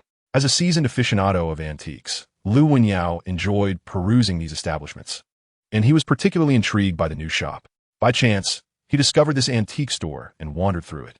With his experienced eye, he discerned that the items were indeed a mixture of authenticity and forgery, not worth the expenditure. Originally, Lu Wenyao had no intention of lingering there. However, before departing, he noticed a statue of the revered Guan Yu being honored by the shop. Before the statue sat an incense burner, filled with incense likely meant to collect the ash. Beneath the burner lay a weathered copper plate, rich in patina. With a sigh, Lu Wenyao remarked, to my discerning eye, this is unmistakably the legendary Shi Jia Pan that has circulated in the Jianghu for ages. Gao Yuan and Hu Mengmeng exchanged glances, remaining silent. The eyes were alight with incredulity, as intuition whispered to them that the proprietor of the antique shop was ensnaring El Wani-O with a Shi Jia plate. Indeed, El Wani-O continued from that day forth. I set my sights on this treasure. In the interim, to foster rapport with the owner, I even deliberately purchased some of his fakes. I pretended to be an inexperienced novice in the antiquities realm. The owner, however, did not conceal anything from me. For items of dubious authenticity, he refrained from selling at exorbitant prices. But still, the cost was considerably higher than that of ordinary fakes, wasn't it? Hu Mengmeng interjected. Indeed, El Wani-O sighed. A look of resignation etched upon his face. While ordinary fakes at street stalls are merely a few hundred, his would fetch 8,000 to 9,000, even exceeding 10,000. Yet I accepted this, all for the sake of keeping my eye on this treasure. Gao Yuan nodded. So, did you never suspect that this Shi Jia plate, purportedly used for holding incense ash, might be counterfeit? Of course I did. However, to maintain secrecy, I refrained from bringing along any experts. You see, I was keen on ensuring that no one else would share my pursuit of this treasure. Gao Yuan acknowledged with a nod. Nevertheless, I had consulted several professional appraisers during the past year, and I amassed a wealth of knowledge regarding the Shi Jia plate. I was confident that I would not be deceived. At this juncture, El Wainio offered a bittersweet smile and shook his head. Yet, upon reflection, despite my extensive knowledge, it is entirely possible that this owner is an accomplice. The incense offerings before Guan Yi indeed raised suspicions. Consequently, every time I approached Guan Yi to examine the Shijiao plate over the past year, I felt an unsettling sense of disorientation. Both Gao Yuan and Hu Mingming nodded in agreement. About a week ago, El Wainio continued, I returned to the antique shop only to discover that it was relocating. Upon inquiry, I learned that the shop was incurring losses and ceasing operations. They were clearing out all their antiques. The owner, recognizing me as a regular customer, bestowed upon me a significant opportunity. He gestured towards the remnants of a blue and white porcelain gourd on the table. This very piece, he sold it to me for 2 million. Moreover, he mentioned, since you come to pay homage to Guan Yi for over a year, and given that I no longer wish to continue my business, if you fancy it, I'll gift you Guan Yi. Alas, El Wainio shook his head. I spent 2 million acquiring a counterfeit blue and white porcelain plate, without even verifying its authenticity before handing over the payment. At that moment, my entire focus was on Guan Yi. I personally witnessed him packing Guan Yi along with the incense burner and the plate for collecting ash in boxes. To my dismay, what I ultimately received was merely a copper trinket. At that moment, El Wainio appeared considerably aged. At this juncture, Gao Yuan and Hu Mingming felt a sense of discomfort, unsure of how to respond. Individuals like El Wainio, who vigilantly seek treasures within the antiquities realm, are far from rare. Some are even willing to pay far greater prices just to secure a coveted item. The owner of the antique shop merely exploited the greed of these treasure seekers. Indeed, it resonates with the saying, while you cherish my treasures, I find myself preoccupied with the wealth nestled in your pocket. During this time, Gao Yuan even took a moment to research the concept of a colorful arch. It turns out that a colorful arch is a remnant from the past, a vibrant element amidst the myriad of wonders. Gao Yuan had initially believed that colorful arches had faded into oblivion. To his astonishment, they still exist, thriving in such a marvelous manner. In Chapter 100, a glimpse of the colorful arch. Due to an incident involving a fishing scheme, the atmosphere during the remainder of the meal became somewhat somber. However, El Wainio is not one to dwell on misfortune. In a brief span of time, he seemed to emerge from the shadows of despair. He even expressed his willingness to compensate Gao Yuan and Hu Mingming for their expertise in appraisal. Yet, how could the two of them accept payment from El Wainio? Moreover, through the nuances of their conversation, they discerned that El Wainio might be contemplating a retreat from the circle. This incident of being duped not only cost him financially, but also left him genuinely disheartened. It appears he is not inclined to engage with antiques in the near future. As they departed from the restaurant, Hu Mingming continued to sigh and lament with Gao Yuan, exclaiming how peculiar the world is. Indeed, Gao Yuan nodded, expressing his astonishment. He had initially thought colorful arches no longer existed. To his surprise, they still thrive in such an unexpected manner. Alas, Hu Mingming felt even more despondent. Although she had come to assist El Wainio with the appraisal and had not made a mistake, she might still lose this client. Faced with such circumstances, she felt utterly powerless, especially since she was not the one who had been deceived. However, just as the two of them settled into Hu Mingming's vehicle, the phone unexpectedly rang.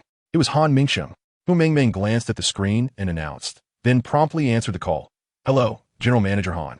After a brief exchange, she responded, Oh, wonderful. Xiao Gao and I are available.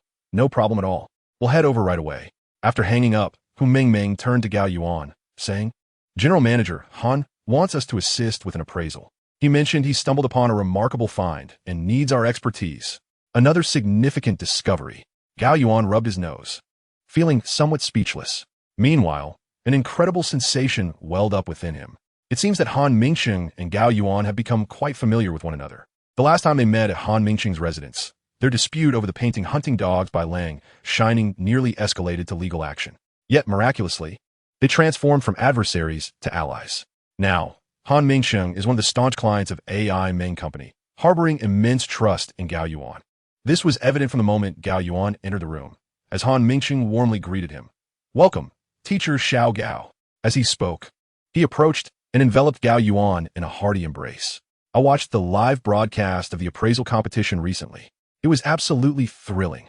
That rebellious fellow, Zhang Yang, attempted to cheat at every turn, yet was consistently outmatched by Teacher Gao, ultimately suffering a complete defeat. It was exhilarating. "General Manager, you flatter me," Gao Yuan replied, displaying a modest demeanor. "Flattery it is not," Han Mingqiang insisted, leading Gao Yuan into his treasure chamber. As they walked, he remarked, "You possess genuine skill. Otherwise, you wouldn't have so effortlessly triumphed over Zhang Yang. Thus, from that moment onwards, I resolved that you would be my dedicated appraiser. Every treasure I acquire must pass through your discerning eyes before I can feel assured." "Thank you, thank you." Gao Yuan quickly clasped his hands together in gratitude towards Han Mingqiang. Meanwhile, Han Mingqiang released Gao Yuan and casually retrieved a redwood box from beneath the central table in the treasure chamber. He patted the box, saying, "Teacher Gao, can you guess what splendid find I have here?" The sight of the redwood box caused Gao Yuan considerable discomfort. Why? Because this box was identical to one he had seen at El Wenyo's. Initially, Gao Yuan had doubted whether the world could truly offer such a plethora of treasures for discovery. But on that day, he encountered two. Now, upon seeing the redwood box, he was certain Han Mingqiang had also been deceived by this colorful gatekeeper. Gao Yuan could ascertain this without needing to employ his X-ray vision. "How could you possibly guess?" Han Mingqiang laughed heartily. "If you had deduced it, that would be remarkable, considering I haven't even opened it yet." His joy was palpable. He then rummaged through his pocket for the key, ready to unlock the redwood box, only to be stopped by Gao Yuan, who firmly grasped his wrist. But as he then found, "While I cannot predict the contents of this redwood box, I can certainly surmise how it came to be. Do you believe me?" "Oh." Han Mingqiang's eyes sparkled as he pointed at Gao Yuan. "Are you being deliberately enigmatic, Teacher Gao? Come, enlighten me. Let's see if your guess is correct." "All right." Gao Yuan nodded and gently caressed the redwood box. "President Han, the antiques within this box were acquired through careful observation. Am I right?" "Interesting." Han Mingqiang's eyes gleamed. "Continue." "Indeed." Gao Yuan continued. "You discovered this treasure at a new antique shop and have been keeping an eye on it for quite some time, correct?" "Yes, yes." Han Mingqiang nodded enthusiastically, unable to contain himself. "Teacher Gao, could it be that we are both after the same treasure?" "Haha, I must apologize. I have gotten to it first." He attempted to open the box again, but Gao Yuan held his hand firmly in place. "Not so fast, President Han. I haven't finished yet." "Oh." Han Mingqiang nodded, releasing his grip. Gao Yuan proceeded. "This treasure is housed beneath a statue of Guan Yu, intended for storing incense ash. Is it not?" "Ha ha ha. It seems we are indeed after the same treasure." Han Mingqiang laughed heartily. "I must confess, Teacher Gao, I have truly gotten to it first." Gao Yuan shook his head. "President Han, the treasure we seek is not the same. It is a similar redwood box. But upon opening it, you shall find a bronze vessel inside." "That's not right." Han Mingqiang countered, shaking his head. "The treasure I am after is not a bronze vessel. I am pursuing a Grand Ming Dynasty Xuanda furnace. Come, let us see." Han Mingqiang directly opened the mahogany box, allowing Gao Yuan and Hu Mengmeng a glimpse inside. Upon peering into its depths, both were rendered speechless. To their astonishment, the box contained yet another bronze artifact, seemingly a pair to the one belonging to El Wenyo. Chapter 101, The Linked Bait. The atmosphere in the room grew somewhat eerie as Gao Yuan and Hu Mengmeng fell silent, their gazes fixed upon Han Mingqiang. "What is wrong?" he asked with uncontainable pride.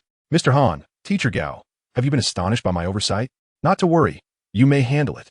Sighing, Gao Yuan pinched the bridge of his nose and replied, "Mr. Han, do you recall the incident I mentioned regarding El Wenyo being baited?" "Of course." Han Mingqiang nodded. "Our treasures are not the same."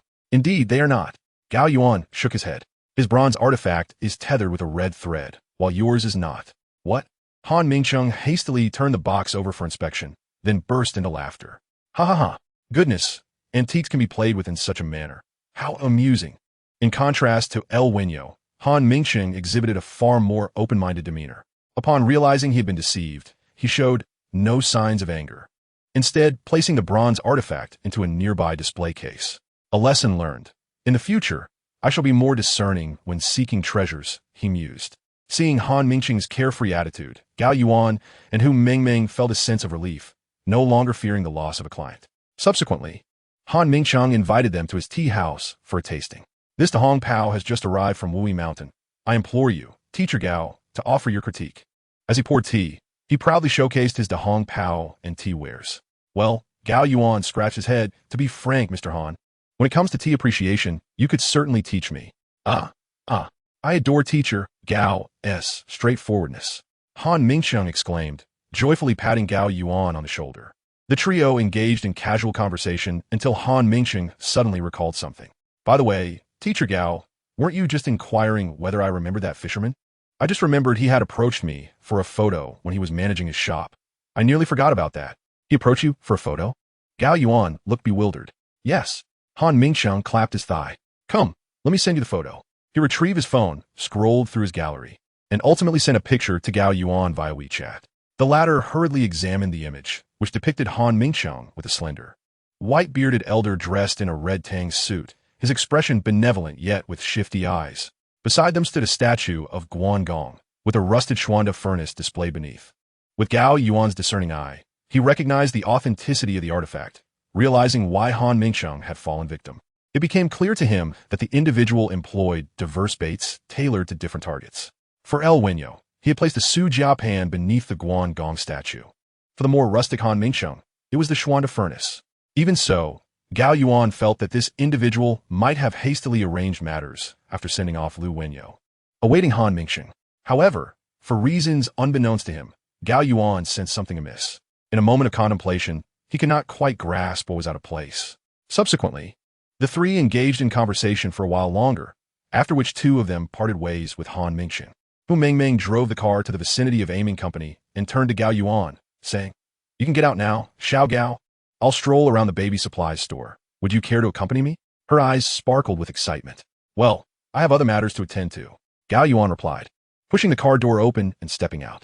A fellow with thieving intentions, but lacking the courage, Hu Mengmeng muttered under her breath, tightening her grip on the steering wheel as she sped away.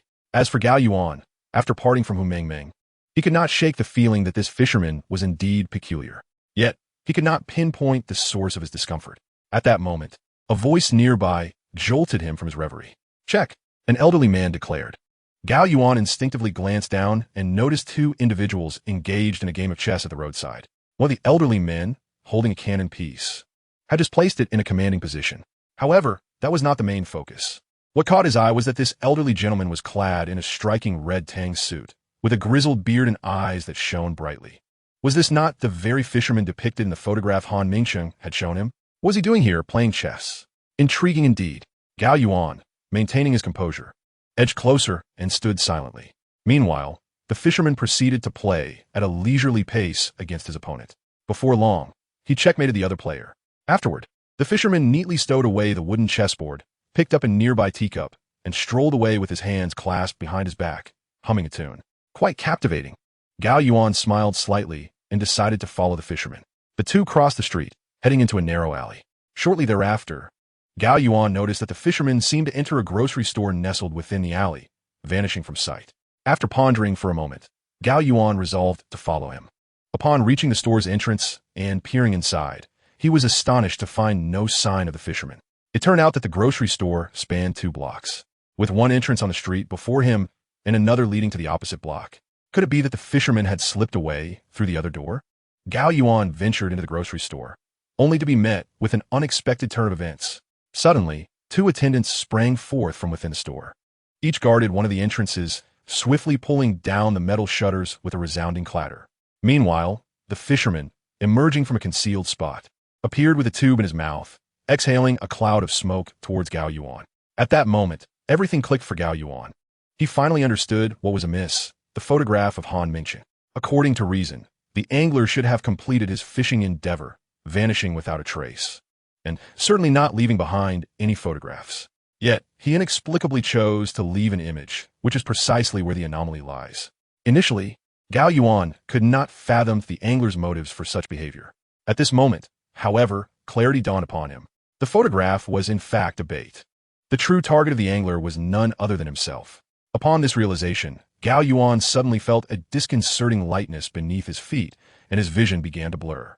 He comprehended that he had fallen victim to the angler's narcotic smoke. Could it be that the angler was truly poised to succeed?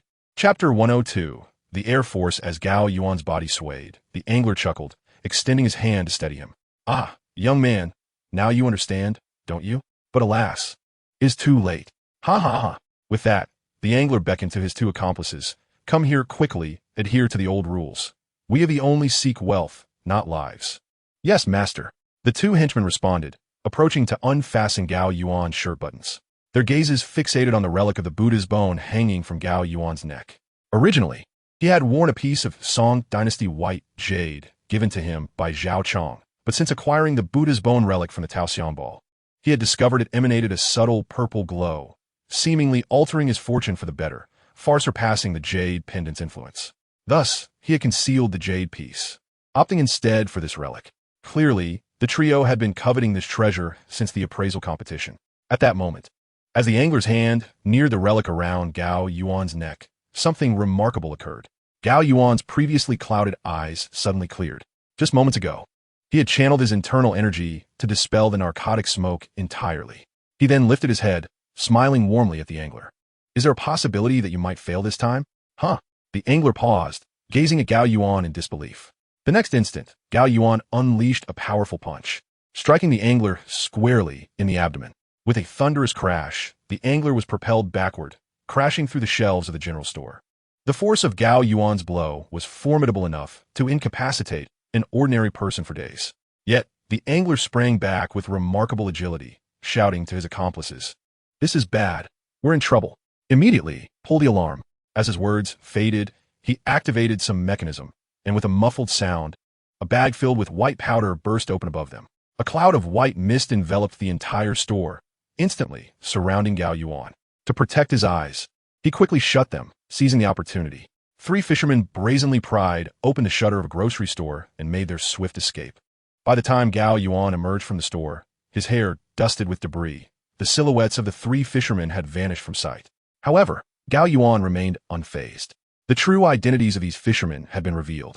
While others might find themselves at a loss, he was not just the president of the southeast branch of Jiayi Antiques. He commanded the formidable influence of the Shuanghua Red Stick Gang. At critical moments, he could also mobilize police resources. Uncovering the fishermen's true identities would be a mere trifling task. Thus, after exiting the grocery store, Gao Yuan promptly dialed Wang Meng's number. "Brother Meng, I need you to find someone for me." "Who are we looking for?" Wang Meng inquired. "I don't know his name yet," Gao Yuan replied, "but I have his photograph.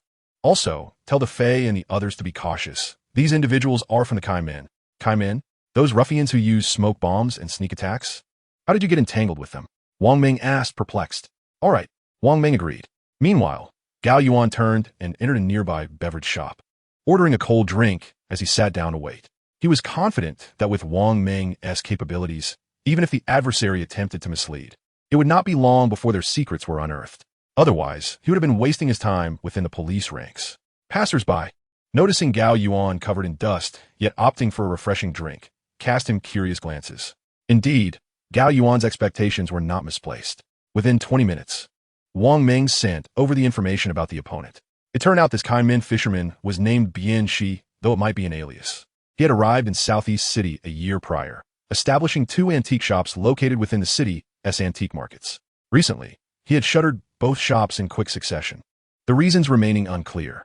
As for his residence, it was a rented small courtyard in the old town of Southeast City, with the leasing paperwork not being completed by Bian Shi himself. After acquiring this information, Gao Yuan wasted no time. He rose and departed. At the street corner, he entered his Mercedes-Benz and headed straight for the old town. Every ancient city boasts an old quarter, often a symbol of wealth, and Southeast City was no exception. Unlike the traditional courtyard houses of the capital's old quarter, the old town of Southeast City was characterized by numerous small lofts, many adorned with Sioux-style gardens. At this moment, within a small loft in the old town, the fisherman who had just been struck by Gao Yuan, the aforementioned Bian Shi, was preening before a mirror. 2 young individuals beside him were also engaged in the same endeavor. Bian Shi first removed his headpiece, revealing that his full head of white hair was in fact a disguise. Beneath the white strands lay sparse black hair. Of course, his white beard was also a fabrication. Upon removing these 2 items, he instantly transformed into a middle-aged man, approximately in his 40s. The 2 young individuals on either side had each adorned themselves to resemble middle-aged men as well. In the blink of an eye, all 3 had completed their disguises. Subsequently, the 2 young men turned their gaze towards their mentor, Bian Shi, inquiring, "Master, what is our next course of action?" This time, the influence of the Air Force is considerable. Bian Shi replied, "We must first depart from Dong'an City. You will head to Haizhou, and you will proceed to Sioux City. Upon arrival, refrain from establishing a fishing spot and await my instructions." A fishing spot refers to the operation of an antique business, employing old tactics to bait unsuspecting clients. The two young men nodded in understanding. One of them pointed to the three small leather cases nearby, asking Master, "What about the antiques we have acquired?" Bianchi responded, "Do not sell them just yet. Let the situation settle before we proceed." With that, he declared, "Time is of the essence. We must act immediately." He then picked up one of the small leather cases and strode towards the exit, closely followed by his two disciples, who were disguised as middle-aged men. However, what none of them could have anticipated was that as they opened the door, Gao Yuan swaggered in, casually remarking, "Bianchi Kafu Shaozi, where are you three miscreants headed?"